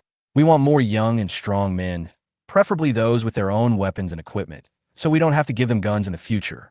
Most importantly, they need to be obedient and loyal to us if we give them a little favor." Zhang Jun nodded in agreement, but who knew that the man changed the subject, pointed at a few red dots with his mouse, and said, "I don't need these people. Get rid of them." "Master, this..." Zhang Jun wanted to ask the reason, but looking at the man's stern face, he changed his words and said, "What a waste of bullets. I don't want these guys to live. Stop talking nonsense and kill them all." Zhang Jun was stunned, and so were the others. Do these people have a grudge against this young Master Zheng? You have to know that Zheng Qiruan had just returned from studying abroad when he encountered the end of the world. How could he have the time to get into trouble with others? But no one dared to object. Even Zhang Jun agreed repeatedly. After all, it was Zheng Qiruan who obtained the official first-hand intelligence and led the entire group to establish a base in advance. Jing Tao. Hearing Zheng Qiruan calling him, Lin Jintao hurriedly responded. Zheng Qiruan asked, "How is the investigation of Mr. Wang's steel plant going?" Lin Jintao replied, "Report to the young master, there's progress." After Mr. Wang lost tens of thousands of tons of steel, he rushed to other places to make up for the loss. However, since the equipment was also lost, the production progress was slow. In addition, on the way to collect steel, we also encountered several factories that had lost steel. According to the workers in the factory, a man wearing a helmet and a mask broke into the factory and drove them all into a room and locked them up. When they came out, all the steel in the factory was gone. Currently, there are a total of 6 factories that have had the same experience. Other people in the meeting room were discussing the matter, but Zheng Qiruan showed great interest. How could he take away so many things in such a short time? Interesting. Let's keep investigating. But then again, I'm more interested in the guy who killed all the people in Jinsheng community. "Master, I really have no idea about that," Lin Jintao said helplessly. "Except for us and the authorities, there is no organization in the whole Yinqing that is strong enough to use drones to kill people. It's not that we can't find them, but you didn't look hard enough." Zheng Qiruan straightened his sitting posture a little. "I originally thought highly of Wang Yongshua's gang. They are very ruthless when killing people. They will be good thugs in the future. That's why I asked you to follow them in person. It's not that we don't have people in Guangjing, but we should not use our own people unless it's absolutely necessary. Give some small favors to those little dogs outside to work for us. We can stockpile supplies, but our core strength is limited. Try not to lose any." Zheng Qiruan said as he looked at the floor plan of Yinqing again. "There's a guy named Zhao in the city center who seems to be a good candidate. Let's give him the opportunity to go on the first mission." Zhang Jun glanced at the screen and said, "Master, this Zhao Hongyu has a few homemade guns, but he doesn't have many people under him." Zheng Qiruan replied, "It doesn't matter. We will attack the official grain depot in a few days and let them be cannon fodder to attract attention. We will still be the ones doing the main work." But Zhang Jun said, "But Zhao Hongyu doesn't seem to have time recently." "Why?" "A few days ago, I heard him say that he seemed to be working with someone, saying that he was going to rob someone's supplies." Zhang Jun recalled, "It seemed that he was working with a man named Luo Rong." "Who is this Luo Rong?" "They're from a nearby shopping mall. They have a few people under their command, but their overall quality is not as high as other small groups, so we ignored them." Zheng Churuan frowned slightly. "Who are we robbing? Is it necessary for two gangs to cooperate to do it? Forget it. Ask him if he can do it. We will act in 3 days. If he is not available, we can find someone else. We must make full use of all the available people in the city. It is a waste to keep so many resources in the hands of the government. Let's stab them before they notice our presence. I won't allow anyone stronger than us to exist in Yinqing. I want our Guangjing group to be the only one in charge in Yinqing." Chapter 75 Visitors. A small four-wheeled vehicle slowly drove into Gao Yunfeng's room. Gao Yunfeng picked up the printer on the vehicle and put it back on the table. Accompanying report. "Master, the fortress has been completely improved." Gao Yunfeng responded, then went out, got on his mobility scooter, and drove around the Doomsday Fortress. In addition to the daily living area, the entire first floor has been newly renovated. Large areas of vacant rooms have been converted into various entertainment and leisure rooms and storage rooms. There's a long railroad on each side that runs through the entire floor. If Gao Yunfeng needs anything, his companions can directly load the things he needs on the train on the rails and deliver them quickly. What he stored were some pre-printed guns and ammunition. Gao Yunfeng specially built a shooting range for daily accuracy practice. Although he has been able to use a gun for a long time, his accuracy is still a little poor. He took the elevator down to the second floor below ground and turned on the lights of the entire floor. There were several tanks parked in the huge parking lot. Gao Yunfeng printed out all the military equipment that Zhong Sun had obtained, and there was a tank of each type in the parking lot. In addition, there were various armored vehicles and off-road vehicles, all lined up on both sides of Gao Yunfeng, parked neatly, with even the front of each vehicle flush. "Master, the army you requested is also ready." Gao Yunfeng followed his companion's instructions and looked. At the other end of the parking lot, 100 new patrol robots were lined up neatly in the open space, silently. The robots were designed to resemble human figures, and their silver metallic color looked particularly majestic and imposing under the light. The companion remotely activated all the robots, and the heads of the 100 robots immediately lit up with colorful breathing lights. Each robot is exactly the same, except for the weapons and numbers they are equipped with. It is expected that they will all be reasonably arranged in various corners of the Doomsday Fortress to perform security work from now on. The companion added, "Master, the helicopters and fighter jets you requested have been prepared on the 3rd floor. We have one of each model we have." Gao Yunfeng was very satisfied. "Now I wonder who dares to pick a fight with me." And it turns out it really happened. That night, Gao Yunfeng was eating hot pot and watching TV with Zhong Sun, but his companion suddenly informed him that someone was coming outside. And it's a large group. As the weather has been hot for several days, the highest outdoor temperature during the day has reached over 40 degrees, so people in the city have tacitly adjusted the time to go out to look for supplies at night. At night, the lifeless outside world began to have a hint of life. The companion discovered through surveillance that there was a strong beam of high beam in the distance. After analyzing the image, it found a large truck about 2 kilometers away. As the light continued to shake, the companion discovered that there were several cars following the truck. Gao Yunfeng looked at the ray of light on the screen and couldn't help wondering, why did those people stop there? The cars stopped 2 kilometers away and stayed there for a long time. The companion asked, "Master, do you need me to send a robot to take care of them all?" But Gao Yunfeng said, "Let's see what the situation is first. If he doesn't provoke us, we won't take the initiative to fight him. But it's obvious that they have come with such a large force to this wasteland in the middle of the night with ill intentions." Sure enough, after about 10 minutes, the dots of white light in the screen suddenly moved, and then 2 parallel rays of light broke away from the team and moved towards the direction of the Doomsday Fortress. It was not until the car got closer that Gao Yunfeng realized it was actually a bus. The bus drove straight towards the Doomsday Fortress. Gao Yunfeng didn't even frown, and he didn't even stop eating the chopsticks in his hand. "A company, stop it." Just as the white bus was gradually getting bigger in the picture and was about to arrive in front of the fortress along the cement road in front of the fortress, The body of the bus suddenly shook, then slid forward for several meters, and finally stopped. The wide cement road in front of the fortress is full of mechanisms. The companions just raised the speed bumps hidden underground, and steel nails were installed on the metal speed bumps. The bus eventually had a flat tire and stalled completely in front of the fort's main entrance. Then, a group of ragged people got off the car. They were all so thin that they looked like dried bones.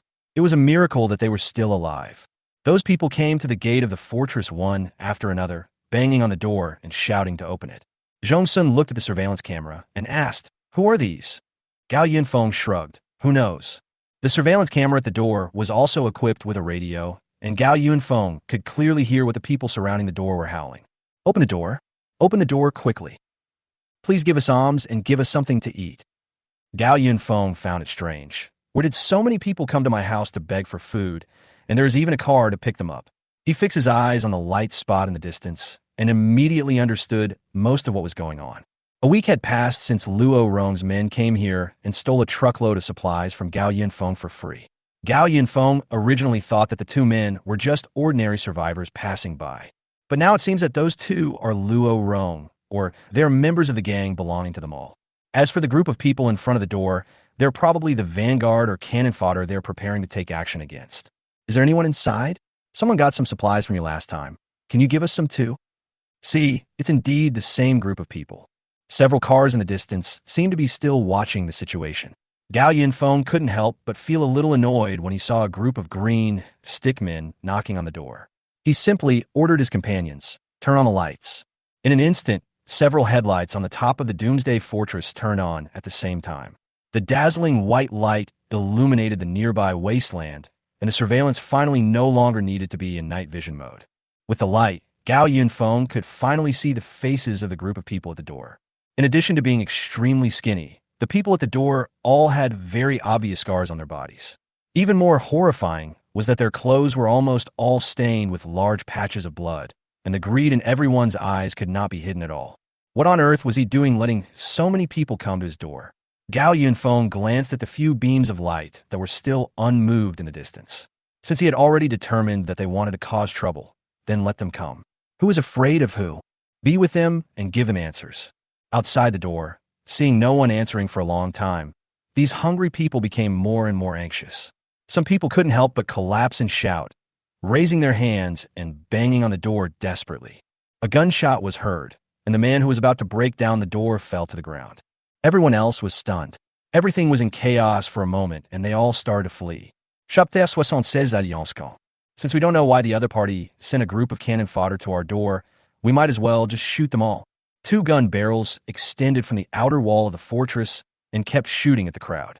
Those who were gradually getting angry in front of the gate just now all lost their temper and began to flee in all directions, wailing. However, with such a large open space in front of the gate, they were completely sitting ducks. In just a short while, they all fell in a pool of blood. Gao Yunfeng shook his head. "I really don't understand why we let these people in." Zhongsun quietly put down the bowl and chopsticks, turned around, and walked into the room. "The scene is a bit too. I'm full. You could take your time to deal with it."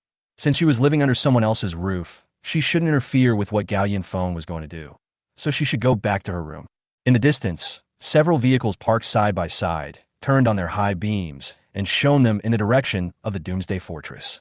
When the headlights above the fortress turned on, the wasteland in front was completely illuminated, which also scared the people in the cars. Lu Ting stood next to a car and exclaimed, "Gao Yunfeng actually installed such a big lamp." On the other side of the car, Luo Rong was holding a telescope and observing the situation in front of the main gate of the fortress. Thanks to Gao Yunfeng's headlights, he clearly saw several gun barrels sticking out from the outer wall of the abandoned shopping mall, killing all the people surrounding the gate in less than a minute. Luo Rong had heard Lu Ting emphasize this many times, but he still couldn't help being a little shocked when he saw it with his own eyes. Thinking about the fact that Gao Yunfeng bought all the supplies in the mall from him, Luo Rong knew that Gao Yunfeng must have learned about the end of the world from somewhere in advance and was prepared for it. But now it seems that this preparation is a bit too thorough. I guess that abandoned shopping mall has been transformed by Gao Yunfeng. So how are they going to fight? Fortunately, Luo Rong sent a group of cannon fodder to test Gao Yunfeng's background first. Otherwise, he would be the one to die if he rushed forward blindly. Those who were sent there by bus were the people who were trapped in the mall during the previous rainstorm. After realizing the situation was not good, Luo Rong immediately gathered all the trustworthy employees in the mall to seal up all the supplies. In order to prevent those nearly 2,000 people from going crazy and attacking him, he not only announced that the mall had no supplies, but also put actual evidence to put the blame on Gao Yunfeng. He locked the supplies in a warehouse on the top floor, and after 2 months of fighting, only a few hundred people were left. Luo Rong thought that he would find an opportunity to kill the remaining people in this operation, because he didn't dare to take out the supplies locked in the warehouse easily because of these people. The large truck that came along this time was carrying the remaining several hundred people. Luo Rong watched the main entrance of the mall return to calm, turned to look at the people in the other car and asked, "Brother Hongyu, is this okay?" It's a bit unexpected, but it's not a big problem. The person who answered was a man in his 30s next to another car. The man's name was Zhao Hongyu, and he was the boss of a construction site near Tianjiao community.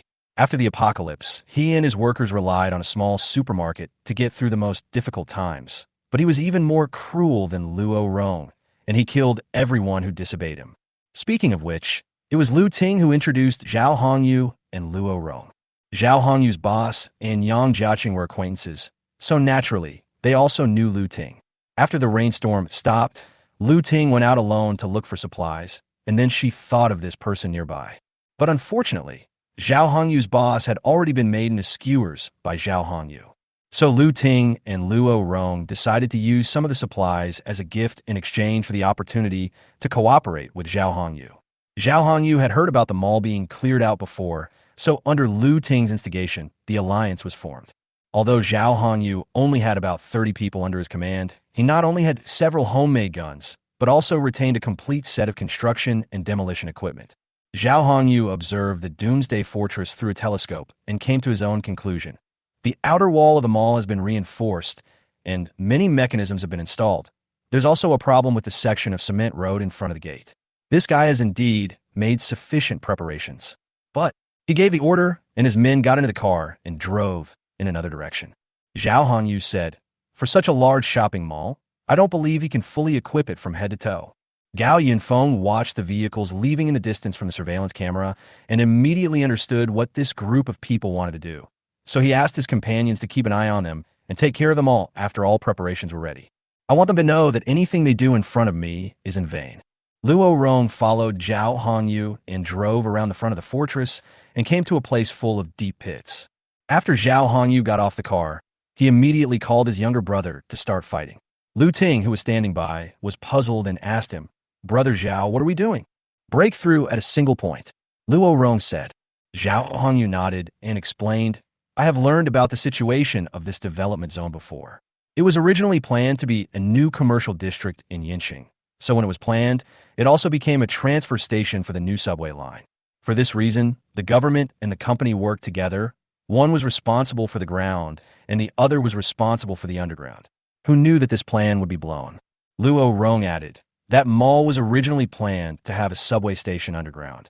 So as long as we find a previously built subway line, we can go directly to the underground of the mall." Lu Ting was overjoyed. "Then Gao Yunfeng is dead now. But why is there only a bunch of deep pits left in this area that was originally an office building?" Zhao Hongyu was a little confused, but Gao Yunfeng's big fish made him eager to make a move. Tonight, he was determined to take over Gao Yunfeng's entire shopping mall. Luo Rong came to the rear of the truck and ordered someone to open the truck compartment. The carriage was densely packed with people, and everyone had a similar expression to the previous group of people, distracted and numb. "Everyone," Luo Rong said to the people in the carriage, "we have arrived at our destination now. The supplies we distributed to you last time were given by the person who currently lives here. He has all the supplies in our mall, but now he has hidden everything by himself, leaving us to suffer outside. So what should we do? Grab it. He is so selfish. Those supplies belong to us." Luo Rong showed a barely perceptible smile. He asked everyone to get out of the car and follow the instructions of Zhao Hongyu and others. "Now, we need to find a way to enter the basement of the abandoned mall, so please follow the construction team's instructions. We will then distribute materials reasonably to everyone according to their labor contribution. Okay, let's get to work." Chapitre 77 Underground Passage. A week has passed since the people sent by Luo Rong brought back the news. During this week, Luo Rong and others have been preparing to capture Gao Yunfeng's shelter. Among the vehicles traveling together were two long trailers, pulling a drilling rig and an excavator. Zhao Hongyu also had several large construction machines that could be used normally. Zhao Hongyu found a plan for the area from somewhere, and his eyes kept jumping back and forth between the mall and the plan. Finally, he marked out an area and asked his men to drive two machines to dig. While Zhao Hongyu was working on the construction, Luo Rong's hundreds of people were also busy. Luo Rong got a lot of props and distributed one to each person, which were basically cold weapons such as kitchen knives and baseball bats.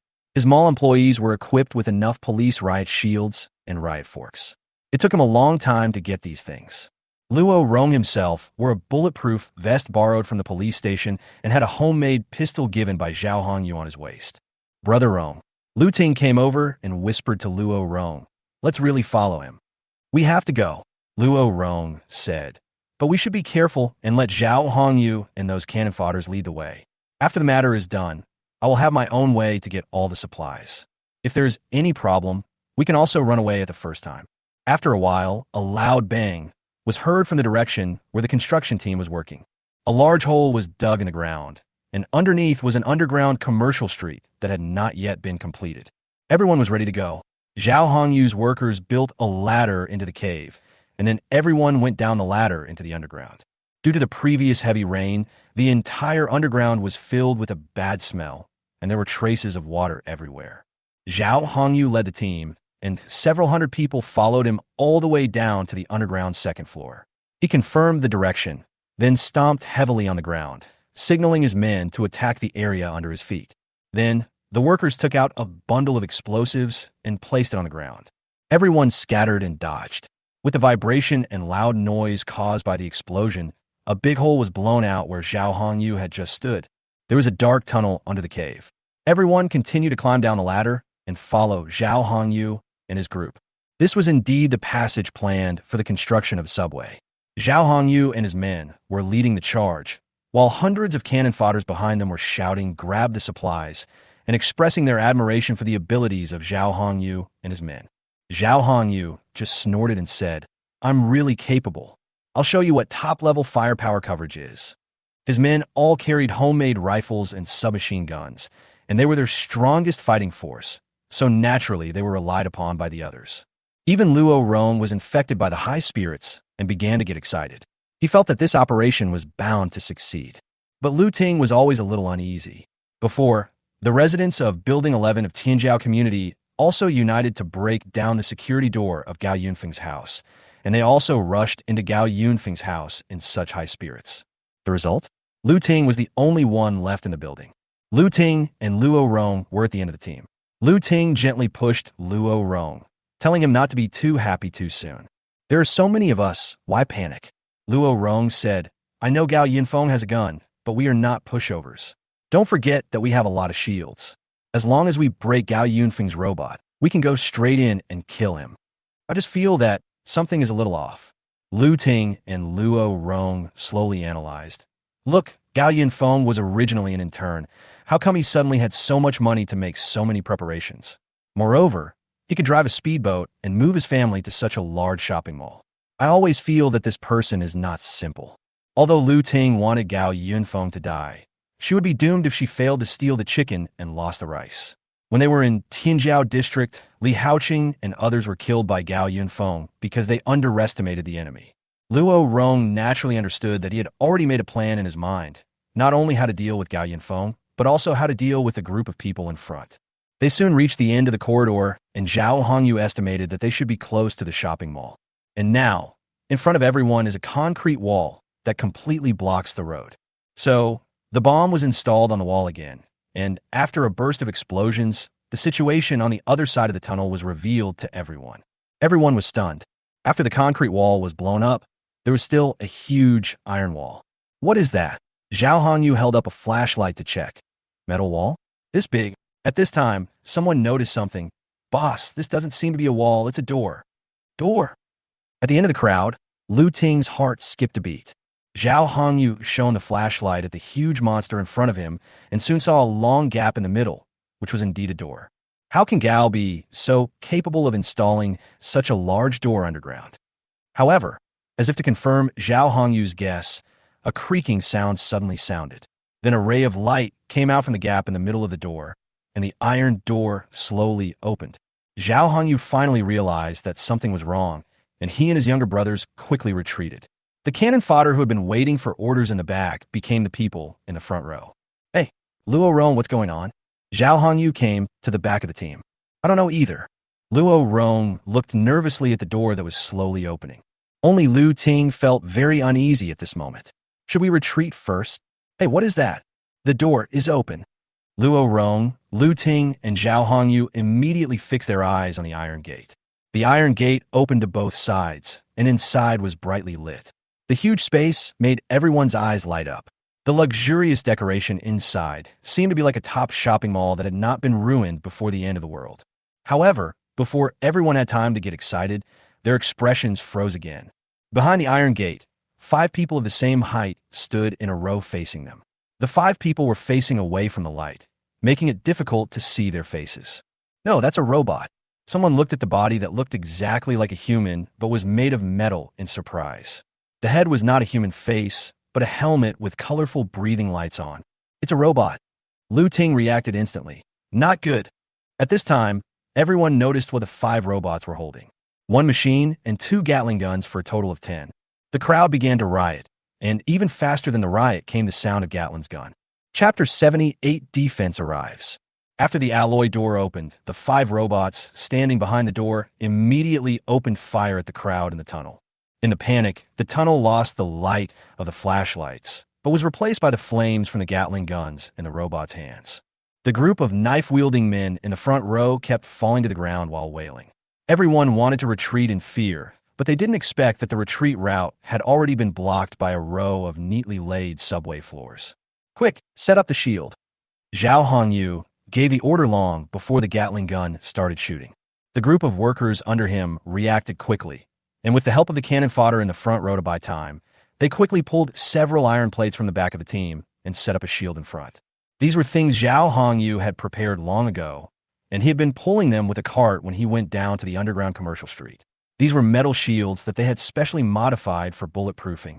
More than a dozen workers lined up in a row and held the iron shields firmly in place, and they did not move at all no matter how hard the people in front of them hit them. Now, the cannon fodders finally knew what they were here for. From the very beginning, Luo Rong and others had intended to let them die. The screams of hundreds of people seemed so insignificant in the continuous machine gun fire. They shouted and called for help in despair and cursed to the people behind the iron shields. Soon, the screams gradually stopped, but Gatling's voice continued. There were corpses lying everywhere between the iron shield and the alloy gate. Zhao Hongyu and others hid behind the shield and listened to the whizzing sound of bullets and the collision sounds of bullets hitting the iron shield.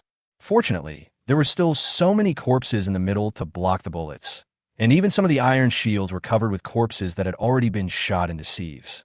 Zhao Hongyu said angrily, "Let's see how many bullets you have to fight us." Lu Ting told them all the known information about Gao Yinfeng. So although the iron shields made by Zhao Hongyu were not portable, they were enough to withstand the direct impact of bullets and bombs. At the back of the crowd, Lu Ting squatted on the ground in fear. She tugged at Luo Rong's sleeve and said to him, "Brother Rong, it's time for us to leave." Luo Rong saw Gao Yunfeng's powerful firepower and couldn't help but panic, so he half-crouched and slowly moved back. "Let's retreat to a safe place first and let them fight first." In this tense atmosphere, no one noticed that Luo Rong and Lu Ting had already slipped away. The strafing continued for about 3 minutes before gradually weakening. Zhao Hongyu immediately realized that his opportunity had come. "Ah, the barrel is overheated. Load me with bombs." Zhao Hongyu shouted, and several workers behind him came forward holding homemade crossbows loaded with their homemade explosives. "Put!" Zhao Hongyu gave an order, and when the gunfire completely stopped, tiny gaps suddenly opened up between the previously airtight iron shields. Several workers wearing bulletproof vests and bulletproof helmets fired explosive crossbows at the light source in front of them. A series of explosions were heard in the tunnel, and the force of the explosions even shook the walls and the ground. A huge flame engulfed the front, accompanied by the sound of rubble collapsing. A part of the tunnel in front of the iron shield collapsed, and a large amount of rubble buried the corpses on the ground, blocking most of the light in front. The tunnel became completely quiet. Zhao Hongyu sneered and said sarcastically, "What does it matter if the firepower is strong? If it can't penetrate my shield, isn't it useless?" At this time, one of his men asked, "Boss, part of the road is blocked. What should we do now?" Zhao Hongyu waved his hand. "What should we do? Send someone to scout the way." His men immediately turned their guns behind them. The hundreds of cannon fodders brought by Luo Rong were not all killed in this tunnel at once. When the mutation occurred, quite a few of them successfully hid behind the iron shields. "You go and take a look at the situation." Zhao Hongyu's men forced them with guns. These people were naturally very unhappy. Who wanted to die there? They retreated one after another. But they never expected that Luo Rong's men would block the end of the team, each holding a riot shield and a riot fork to block their retreat. "Go over there quickly, do you hear me?" A large group of people were caught in the middle, stuck in a dilemma. They cried and begged, but the forces on both sides continued to pressure them. Finally, someone collapsed and raised his weapon to try to fight his way out. Zhao Hongyu and his men were not polite at all. They raised their guns and shot at the crowd, while Luo Rong's men raised their riot shields to avoid accidental injuries.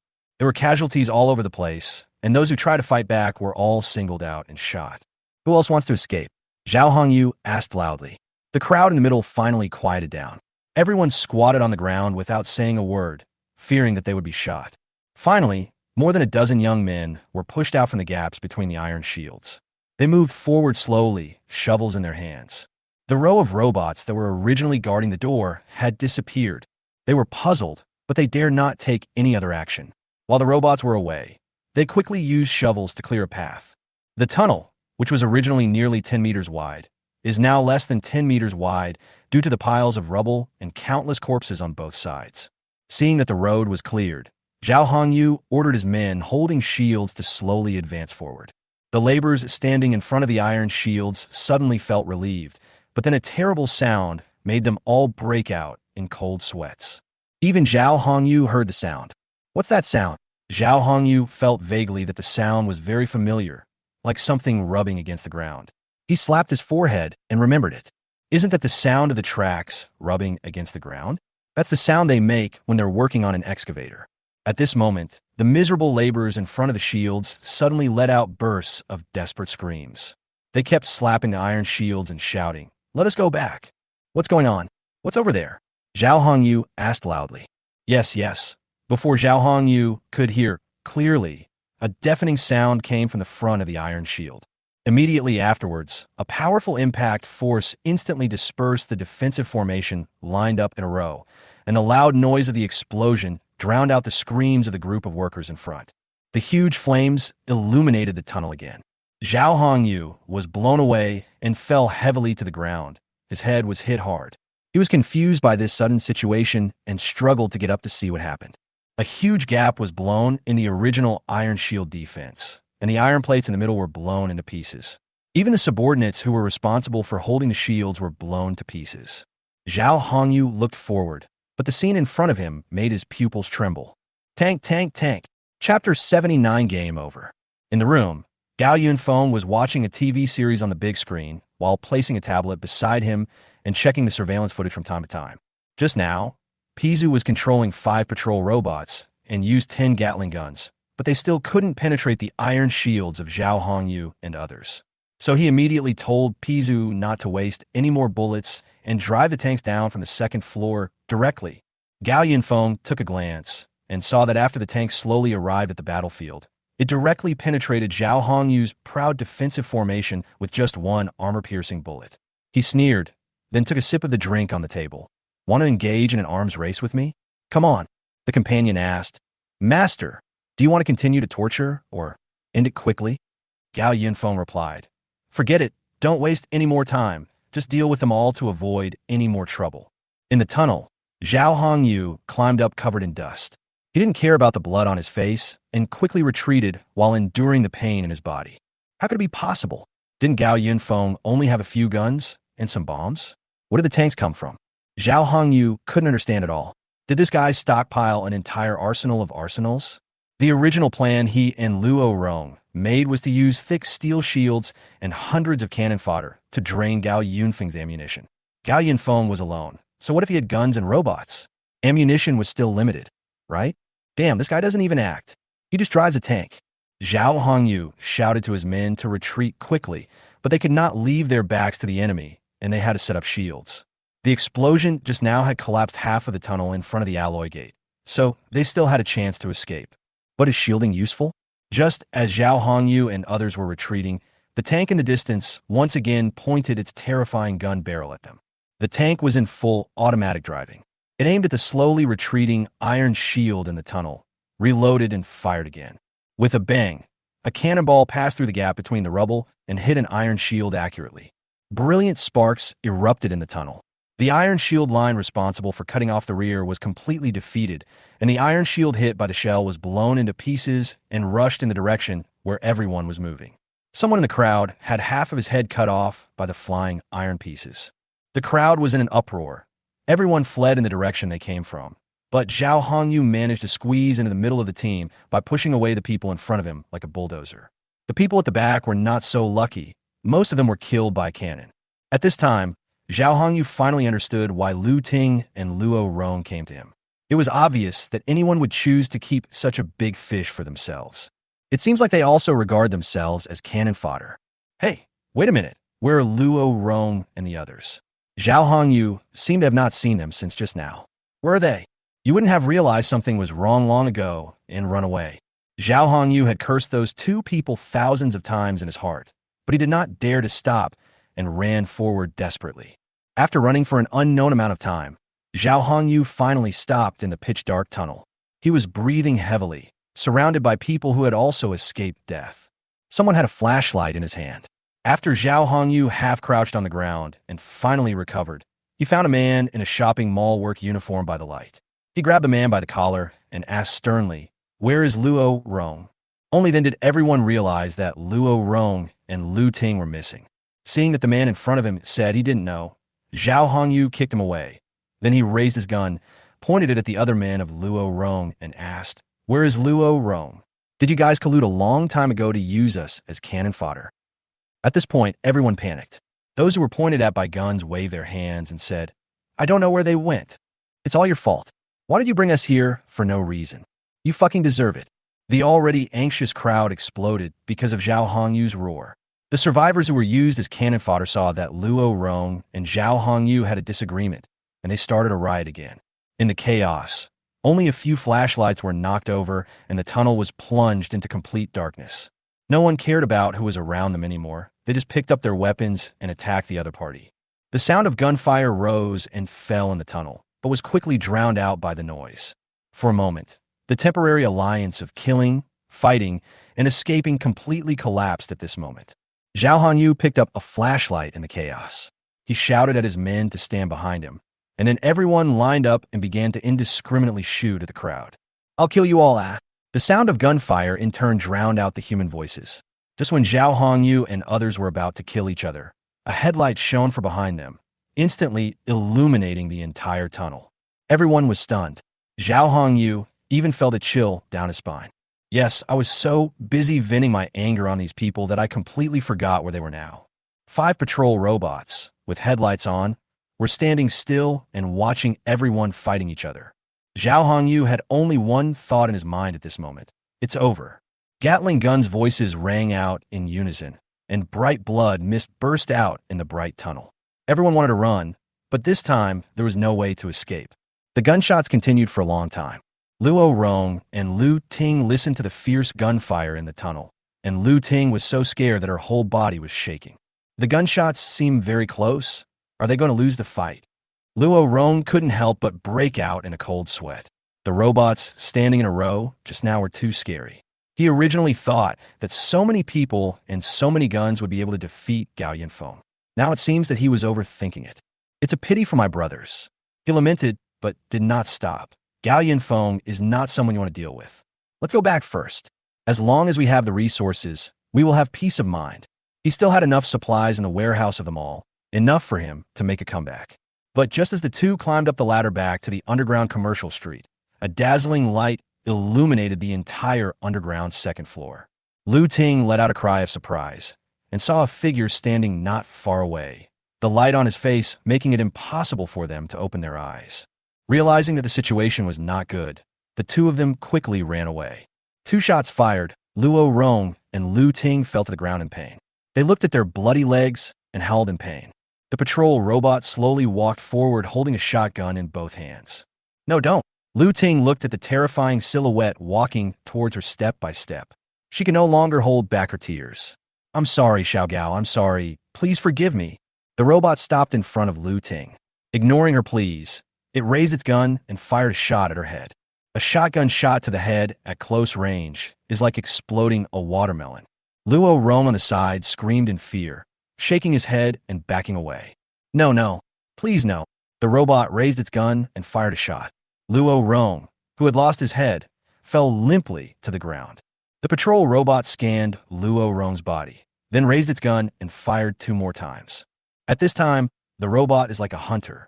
It jumps down the tunnel and continues to hunt other fish that have escaped the net. Chapter 80, Exploring the Port. Looking at the surveillance footage on the tablet showing Luo Rong being shot in the head by a shotgun, Gao Yunfeng felt extremely happy. Like Fong Tang, Luo Rong died suddenly before he could awaken his superpowers. The gunfire in the tunnel stopped completely. The patrol robot stood on the pile of corpses and checked carefully to make sure there were no more survivors. Gao Yunfeng stretched his body and ordered, "A company, pick up all their equipment and restore some blood for me. Please help me clean up the bodies. Thank you for your hard work." "Yes, master." It was getting late, so Gao Yunfeng finished his instructions and packed up to go to bed.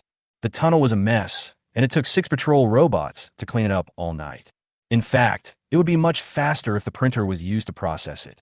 Once the absorption button was turned on, all the corpses would be cleared with one click, and the tunnel would be cleaned up completely. But Gao Yunfeng didn't want to do this. He thought it was creepy to have so many corpses in the print list.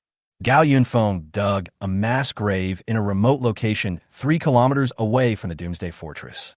He took all the bodies away, threw them into the grave, and buried them all, completely erasing all traces of the hundreds of people who had been there. Everything returned to calm. During the day, the temperature outside remained around 40 degrees. At night, the survivors would go out in groups to look for supplies and fight for them. But these had nothing to do with Gao Yunfeng, who lived a very happy life in his Doomsday Fortress. That afternoon, Gao Yunfeng suddenly packed up his things. Zhong Sun saw him and asked him, "Going out again?" Gao Yunfeng nodded. "Go out and get some more supplies. A few days ago, I used up a lot of the stock in the printer while improving the fortress, and I also had a fight with Luo Rong and others. It's time to go out again and stock up some steel. The most important thing is that the temperature has dropped slightly today, according to monitoring." At noon, the outdoor temperature dropped to 37 degrees. Gao Yunfeng immediately realized that this high temperature was almost over. The temperature would gradually drop in the next few days until it reached the average winter temperature. Then, the extreme cold would come. Correspondingly, the superpowers should be appearing soon. At this time, taking advantage of the gap before the end of the world switches to the next stage, Gao Yunfeng wants to take the opportunity to go out and stock up on supplies. He asked his companion to plan the trip. Gao Yunfeng was only going out for one night and was expected to be back before noon the next day. This time he was going to the eastern coast, where there was a huge port. Gao Yunfeng had been there in his previous life. There were a large number of ships parked at the port. Since they were all made of steel, it would be a pity to leave them there and wait for them to be scrapped. After packing up his things and taking his printer, Gao Yunfeng took the elevator to the 3rd floor. The lights on the 3rd floor came on, and what came into view were rows of neatly parked planes. Gao Yunfeng picked a smaller helicopter. Then he boarded the helicopter and started the plane immediately. The ceiling above the helicopter began to make muffled sounds, and the ceiling began to open from the middle to both sides. The 3rd floor was a huge helipad. After enough space was opened in the ceiling, the helicopter slowly took off. After rising out of the ceiling, it adjusted its direction and headed towards the eastern part of Yinxing, facing the sunlight. The sun had not yet set when they arrived at the eastern coast.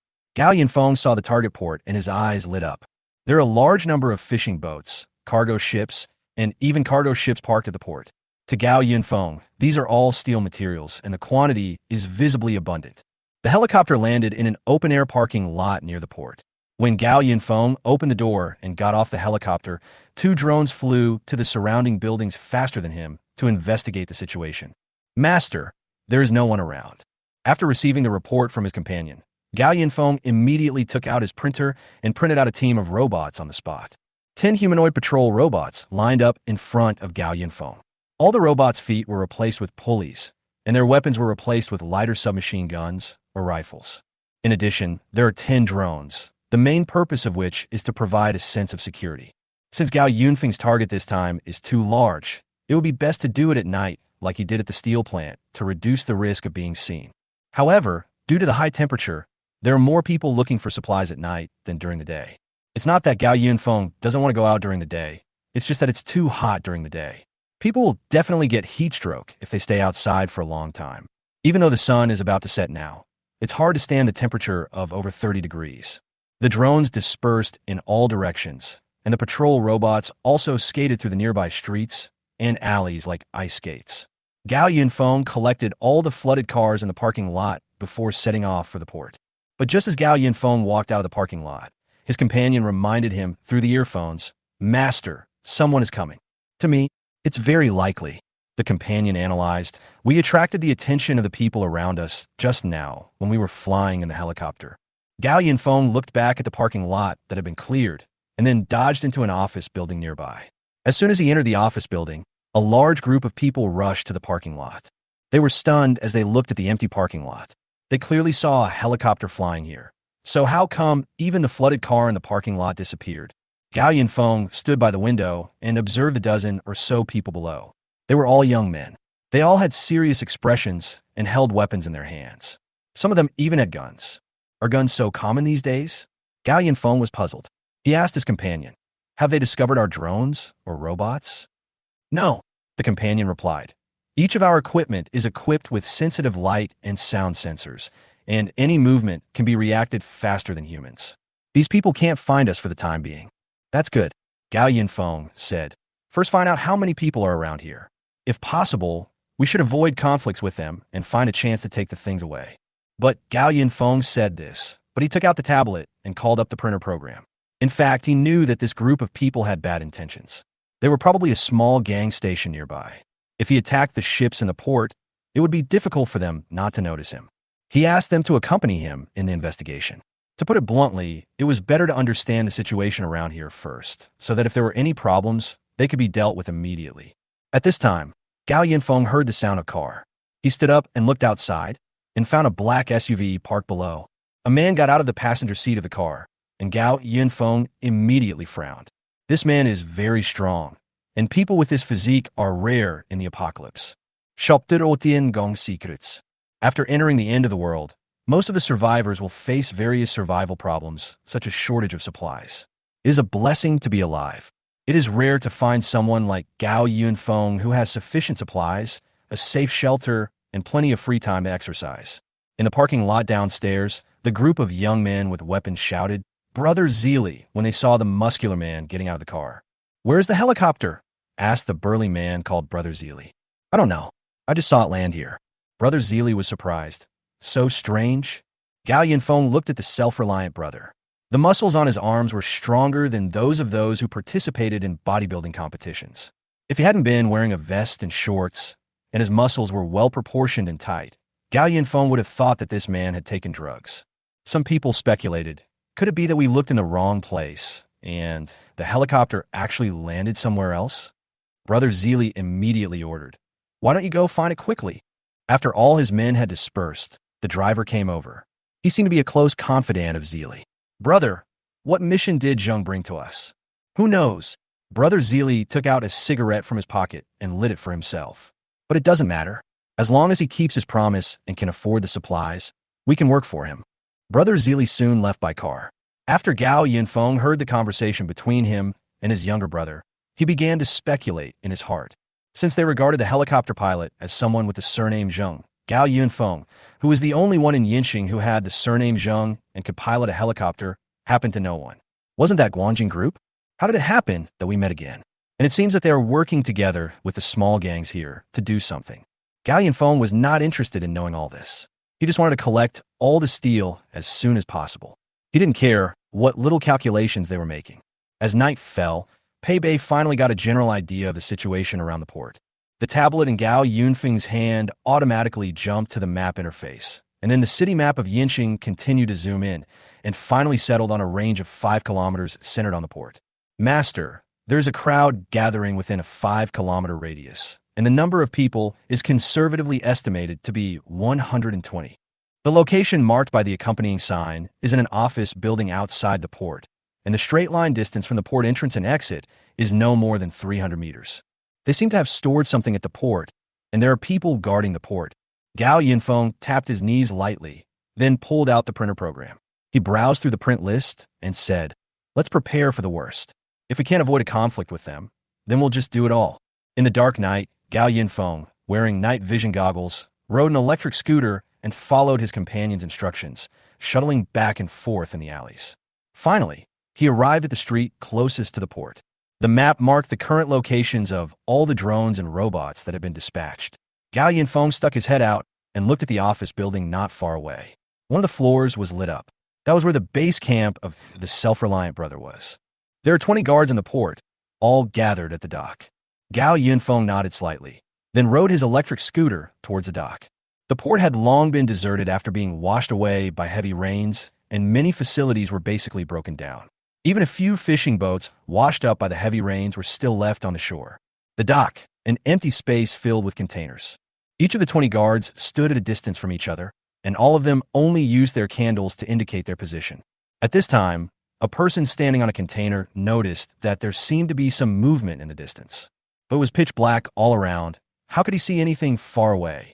But the man felt strange. He could still see the shadows of the messy ships on the sea with the moonlight, but for some reason, those shadows seemed to disappear one by one. Just as the man frowned in confusion, he felt a sharp pain in his neck again. What the hell? Strangely, everyone present felt the pain in their neck at the same time. What's wrong with my neck? It might be mosquitoes. There are so many mosquitoes outside in this awful weather.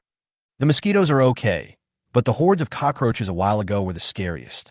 Fortunately, there are fewer cockroaches now, and it's not as hot as it was a few days ago. Just when everyone was joking around, someone suddenly tilted his head and fell down without any warning. What's wrong? The others just let out a cry of surprise, but they also fell down without any warning. In less than 10 seconds, all 20 guards on the dock were lying on the ground. Gao Yunfeng rode his electric scooter to the dock. With the help of night vision goggles, he looked at the people lying on the ground and couldn't help but sigh. This improved anesthetic needle is really useful. There were several drones following behind him, and in the distance there was another drone with a printer hanging from it, working at full speed to absorb all the ships on the road. Gao Yunfeng came to a container, took out the lock-picking tools, pried open the lock on the container in a few seconds, and then opened the door of the container. Gao Yunfeng was shocked by what was in the container. He took off the night vision goggles on his head and instead let a drone come in to help him light up. This place is filled with supplies. Gao Yunfeng took a quick look and found that instant noodles, canned food, pre-made meal packs, etc. were all hard currency in the apocalypse. Where did these people get so many things?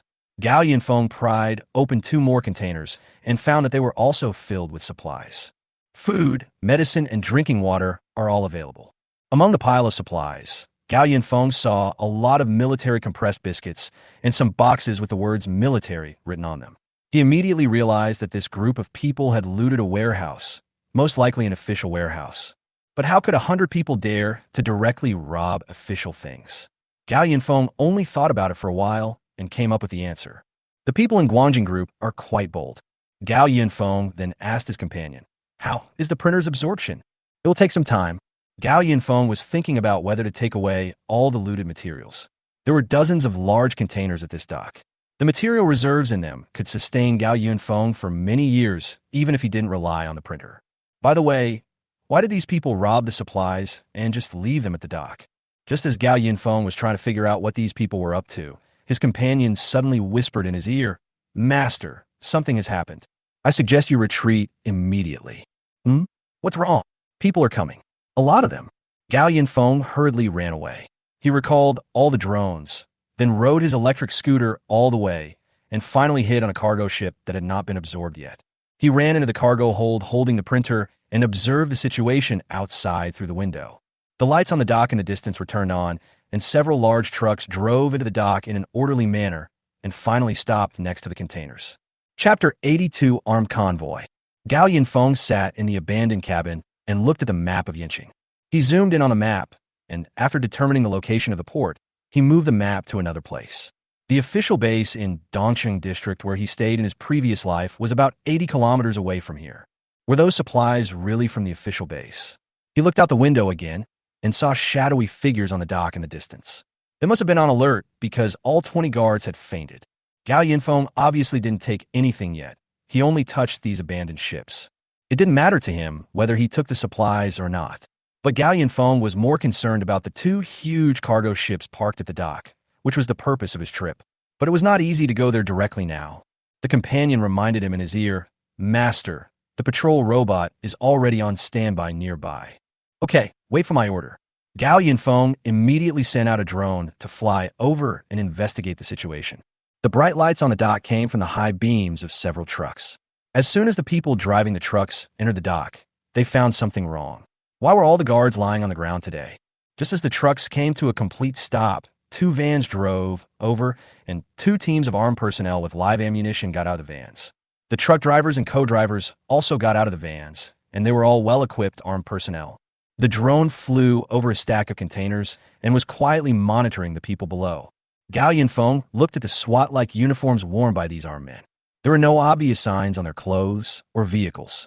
However, based on the information Gao Yinfeng had heard before, it was not difficult to infer that this group of people were most likely from Guanjing Group. When did a listed company start building such a team? At the dock, everyone got off the bus and immediately went on alert. It was only after a long time that someone finally went to check on the guards. "Captain, they all just fainted." A sturdy man in the crowd gave an order, asking everyone to check the status of the supplies immediately. The man was standing outside the range of light, and his face could not be seen clearly from the drone's perspective, but Gao Yinfeng always felt that he had heard this voice somewhere before. Just as the group of armed men opened the containers and checked them one by one, a familiar SUV drove into the dock. It was Brother Zili. Comparing the two people's outlines, it is not difficult to find that Brother Zili is more muscular than the man who seems to be the captain. The captain asked, "Wang Zili, what happened here?" "This." Wang Zili was stunned for a moment as he saw all his men lying on the ground. "I don't know why all 20 of them fell down." "Captain, someone noticed something unusual. There are needle holes on their necks. They were probably given anesthesia injections." Wang Zili was puzzled. "Anesthetic needle? What's going on here?" After checking the container, others returned and reported. "Report, the materials in the container are intact." "Report, the locks of several containers have been pried open." Afterwards, Wang Zili and others rushed to the pried open container. Gao Yinfeng checked the raw material reserves for the printer and found that there was enough steel, but he still couldn't bear to part with the two cargo ships. "It's not even 9 o'clock yet. Let's wait and see." In the surveillance footage, a group of people were seen walking out of a container. They all stood there, seemingly puzzled as to why nothing was lost. The captain was puzzled. "Nothing is missing." Wang Zili speculated. "Captain Zhang, could it be that someone didn't have time to take action, and then you came and scared them away?" Captain Zhang glanced at Wang Zili, who immediately waved his hand. "Don't think too much. It's definitely not me. If I want to take it, I wouldn't let my men lie on the ground and pretend to be dead. Besides, our long-term cooperation will bring greater benefits. I don't need to make trouble with you for this. But it was indeed your fault in this matter." Wang Zili was indeed right. Seeing that there was really no loss, Captain Zhang simply reprimanded him and waved his hand to order his men to load the cargo. Gao Yinfeng watched these people start to load the containers onto the truck and then recalled the drone. Gao Yinfeng did not intend to take these supplies. He would wait until these people left and then come out to clean up the entire port. Gao Yinfeng waited on the boat until the early morning and only came out after the last car left the dock. The port returned to silence. Gao Yinfeng walked slowly to the dock, and the drone behind him was equipped with a printer and continued to absorb the ships on the water and all the nearby equipment. After the entire port was cleared, Gao Yinfeng could go back to live his life. Suddenly, the companion said, "Master, those people have turned back." "Why did you turn back?" Gao Yinfeng was puzzled. Hadn't all the supplies on the dock been moved away? They didn't drive, they came back in several groups. The companions quickly analyzed the conclusion. All the supplies have been moved away, and their target is us. She actually noticed him. Gao Yinfeng immediately took the printer back and then put on a mask. "Just take your things away. I'm sorry if you have to come back to trouble me." Gao Yunfeng thought to himself, and then took out a pair of sunglasses. On the empty dock, a group of people with rifles suddenly rushed out from all directions. Their rifles were equipped with flashlights, and when all the lights from the people gathered on the figure on the open ground, the muzzles of the guns were also aimed at the lonely figure. Don't move. Under the light, a man wearing a helmet, mask, and sunglasses slowly raised his hands. Finally, we caught you. Captain Zhang walked out from behind the lights. At this time, more and more people joined the encirclement with weapons in hand, and even Wang Zili sent out his own men. Captain Zhang raised his eyebrows slightly. The man in front of him covered his face tightly, but he looked like a very strong man. Captain Zhang looked at him and said, "You were the one who knocked out the guard and pried open the container, right? You didn't have time to take the supplies because our convoy arrived, right? Also, although our supplies are not missing, other things are missing from the port. Where are the ships that were docked in the port? I heard that a helicopter came here this afternoon, but disappeared after landing. You did it, right? It just so happens that we lost a large number of weapons and steel not long ago, and they disappeared in the same way as the ships in the port. I guess you know something, right?" At this time, a deep voice sounded, and Gao Yunfeng asked him coldly, "You are Zhang Jun, right?" Zhang Jun frowned. "Do you know me?" Chapter 83. Walking into a trap. No wonder Gao Yunfeng felt that Captain Zhang's voice sounded familiar. It turned out to be Zhang Jun. Then he and Zhang Jun are indeed quite familiar with each other. Zhang Jun was a retired soldier. It was said that before the end of the world, he was responsible for escorting money transporters in a security company. In the previous life, as the end of the world continued to escalate, the military strength of the official base was also constantly reduced. In order to fill the vacancies, they began to recruit men in the base. Because of his status, Zhang Jun quickly returned to the army and continued to make military achievements. At that time, Zhang Jun was mainly responsible for leading the team on field missions, and he would find Gao Yunfeng whenever there was equipment that needed repair. But who would have thought that when the official base was invaded, Zhang Jun actually led his men to rebel? With internal and external troubles, the situation at the base was extremely critical. Now it seems that Zhang Jun has always been a traitor, and he has been looking for an opportunity to seize power and usurp the throne. Gao Yunfeng sneered twice and said to Zhang Jun, "I know you. I have seen you many times when I was withdrawing money from the bank." Zhang Jun just raised his head slightly when he heard this. He knew his previous job, and it seemed that he really knew him. "But you know me, but I don't know you. That's not fair." Zhang Jun took 2 steps forward and said, "Why don't you take off your mask so we can talk slowly? Well, it turns out you like chatting with people like this." Gao Yunfeng pointed at the people around him. Zhang Jun paused and asked Gao Yunfeng, "So, the steel and weapons lost from the steel mill some time ago, as well as most of the equipment and materials lost from the surrounding hardware warehouses and factories, were taken by you, right?" "Yeah." Gao Yunfeng laughed. "You make it sound so easy, but those things don't sound so light. I stole so many things by myself. Is that true?" "I can't believe it either, but this is the truth." Zhang Jun began to pace back and forth. "Even if you don't admit it, what about those missing ships? I want to know how you could take away so many things at once. Did you use some kind of tool or some special ability?" Gao Yunfeng said, "Oh," meaningfully, and then said, "What do you think?" But Zhang Jun didn't want to continue talking with Gao Yunfeng. He waved his hand, and the people around him received the instruction and started to approach Gao Yunfeng. "There will be plenty of time to talk to you later. Just get it." The man in the center of the encirclement still stood there motionless, and even stretched himself. An armed man behind him slowly walked behind him, then twisted his hands behind his back to try to control him. Weird. The armed man seemed to have exerted great strength, but Gao Yunfeng's hands were still tightly pressed against his body. Seeing this, the others also rushed forward and held Gao Yunfeng tightly. However, 4 or 5 big men grabbed him and pushed him to the ground, but for some reason they couldn't move the man in front of them at all.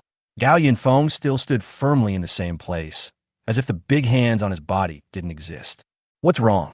Try harder. Haven't you eaten?" Gao Yunfeng smiled. Zhang Jun was puzzled.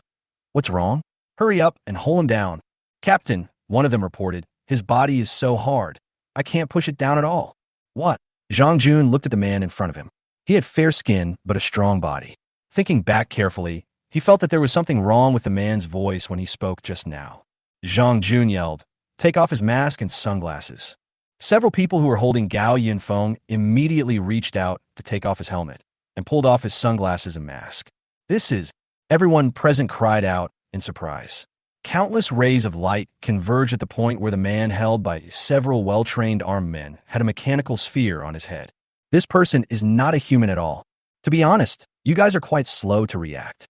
Gao Yunfeng's voice came from the robot's head. At this time, someone finally realized that there was a sound outlet on the robot's head, and there seemed to be a speaker inside. Zhang Jun reacted the moment he saw the robot. He retreated and shouted, "There's an ambush!" Gao Yunfeng's voice was chillingly cold in the robot speaker. It's too late. The robot quickly raised its right fist and smashed it hard on the face of the person in front of it. The punch disfigured the man beyond recognition, and blood gushed out of his nose. The others reacted quickly and let go of the robots and scattered around. But the robot snatched the rifle from the fallen man and began firing at the crowd. For a moment, the sound of fatal gunfire resounded throughout the entire dock. The people around wanted to turn around and fight back, but after they turned around and fired, they remembered that the person in front of them was a robot. Less than a minute later, there were already several bodies lying on the dock. As for Gao Yunfeng, after learning that someone was coming, he slipped directly into the cargo ship docked at the pier. At this time, he was standing on the deck and watching the commotion below. A company. Gao Yunfeng began to give orders. The hunt has begun. Fortunately, there were still a lot of empty containers piled up on the dock, which gave Zhang Jun and others a place to hide. I seem to have seen that robot somewhere before. Zhang Jun couldn't remember it for a moment. He was very angry now. Damn it, my Special Forces members. These are all very valuable talents. Wang Zili at the side said to him, "Captain Zhang, let's think about what to do first." Zhang Jun remained calm. "What can we do? Robots are still controlled by humans after all. Find that guy and kill him. Where can you find such a large port?" As soon as Wang Zili finished speaking, countless gunshots rang out around him. Did the others have a fight with the robot? No, judging from the sound. It seemed like a melee broke out. At this time, on the dock, Wang Zili's men and Zhang Jun's Special Forces members scattered and found shelters. But before they had time to think of countermeasures, gunshots rang out behind some of them, and then several people fell to the ground. A robot that was obviously different from the previous one appeared out of nowhere and attacked them. The robot was holding a rifle and shuttling back and forth between countless containers at an extremely fast speed. After shooting at a group of people, the robot would escape and go around behind another group of people and shoot again. Soon someone discovered that there was more than one robot. They had no idea how many robots there were at the dock, but as soon as they aimed their guns at the robot in front of them, another robot would appear from the container behind them or above them and shoot them in the head. For a moment, all the men under Zhang Jun and Wang Ziling were in a disadvantageous position. Zhang Jun and Wang Zili came to a warehouse at this time. A robot just slid past them, but Zhang Jun keenly heard the sound of pulleys behind them, like someone skating on the concrete floor in roller skates. "Wang Zili," Zhang Jun called him, "it's time for you to get serious." "What?" Wang Zili turned around and looked at him. "Is it true that I beat a robot?" Chapter 84, Strange Counterattack. Zhang Jun's voice rang out over the intercoms of the Special Forces.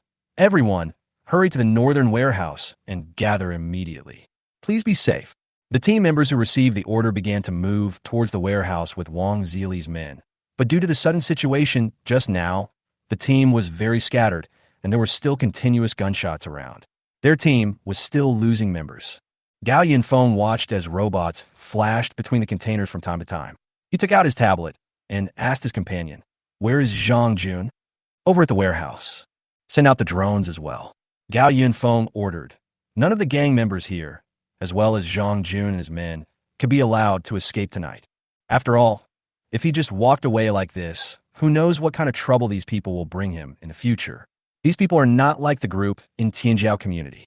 Gao Yunfeng is not in a hurry to kill them because he knows that those people can't run away and they are not really threatening.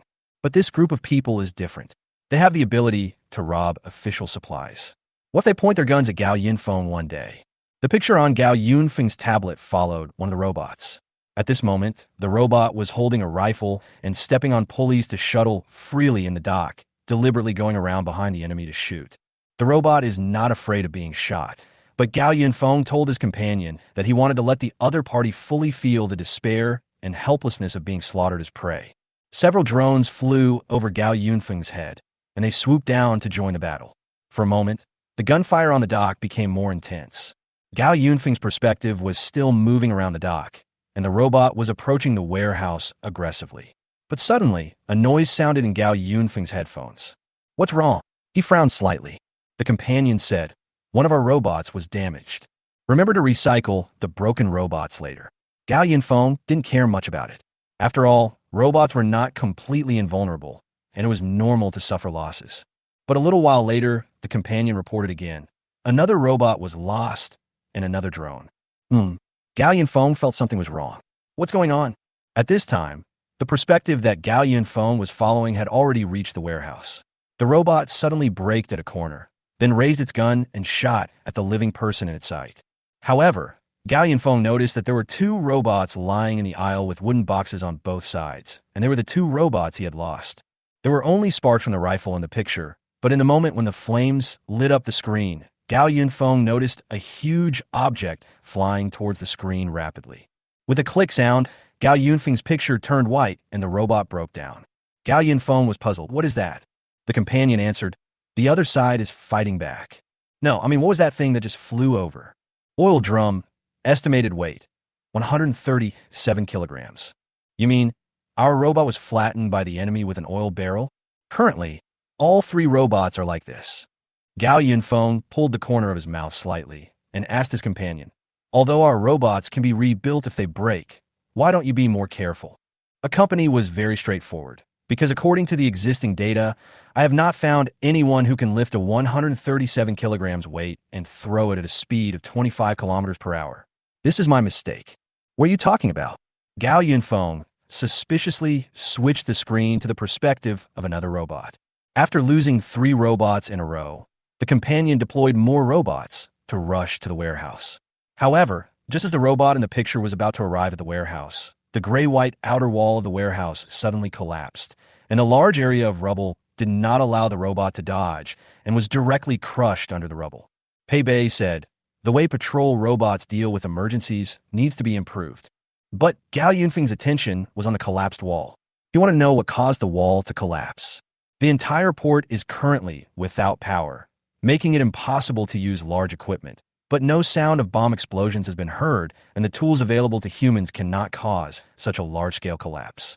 Then again, the extreme cold is almost here. Gao Yunfeng was thoughtful. If you think about it from another angle, it makes sense. Probably, Gao Yunfeng saw the first person with superpowers in this life. The robot that was crushed by the rubble was facing the warehouse. Gao Yunfeng immediately asked his companion to turn on the robot's night vision mode. In the bright background, a figure suddenly leaped up and smashed straight at him. The huge fist fell, and the robot's perspective was completely interrupted. Gao Yunfeng was not mistaken. It was indeed a person. This is going to be fun. Gao Yunfeng's mouth curled up slowly, and he took out the printer from his backpack and looked through the printer program. He collected all kinds of weapons information and built a super Doomsday fortress, all of which were to serve these awakened superpowers. Now that one has finally appeared, Gao Yunfeng has to fight them seriously. The companion reminded, Master, someone has boarded this freighter. We have been discovered. Don't panic. Gao Yunfeng's attention was still on the tablet in his hand. He spoke calmly and his movements were orderly. I'm not the kind of person who would easily reveal my flaws just because I lost some equipment. After receiving Gao Yunfeng's order, the remaining robots and drones were transferred to the warehouse. When the drone approached the warehouse, several wooden boxes flew out of the warehouse and hit the drone in the sky.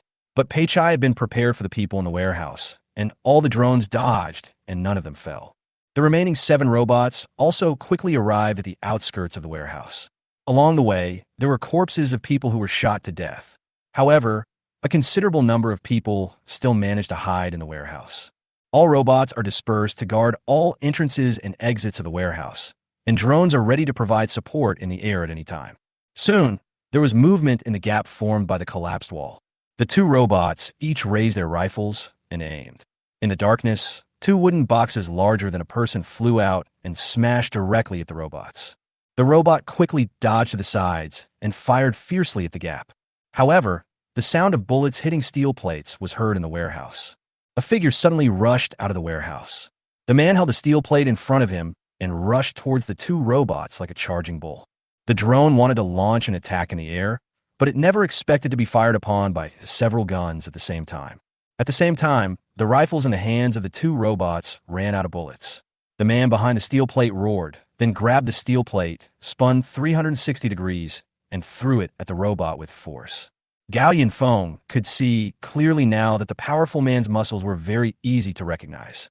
Wang Zili was furious, and he was hunching his back and glaring at the drone in front of him. Chapter 85, Powerful Brick Flying. The drones turned on their bottom lights one after another. In the dark night, Wang Zili's burly figure was particularly clear.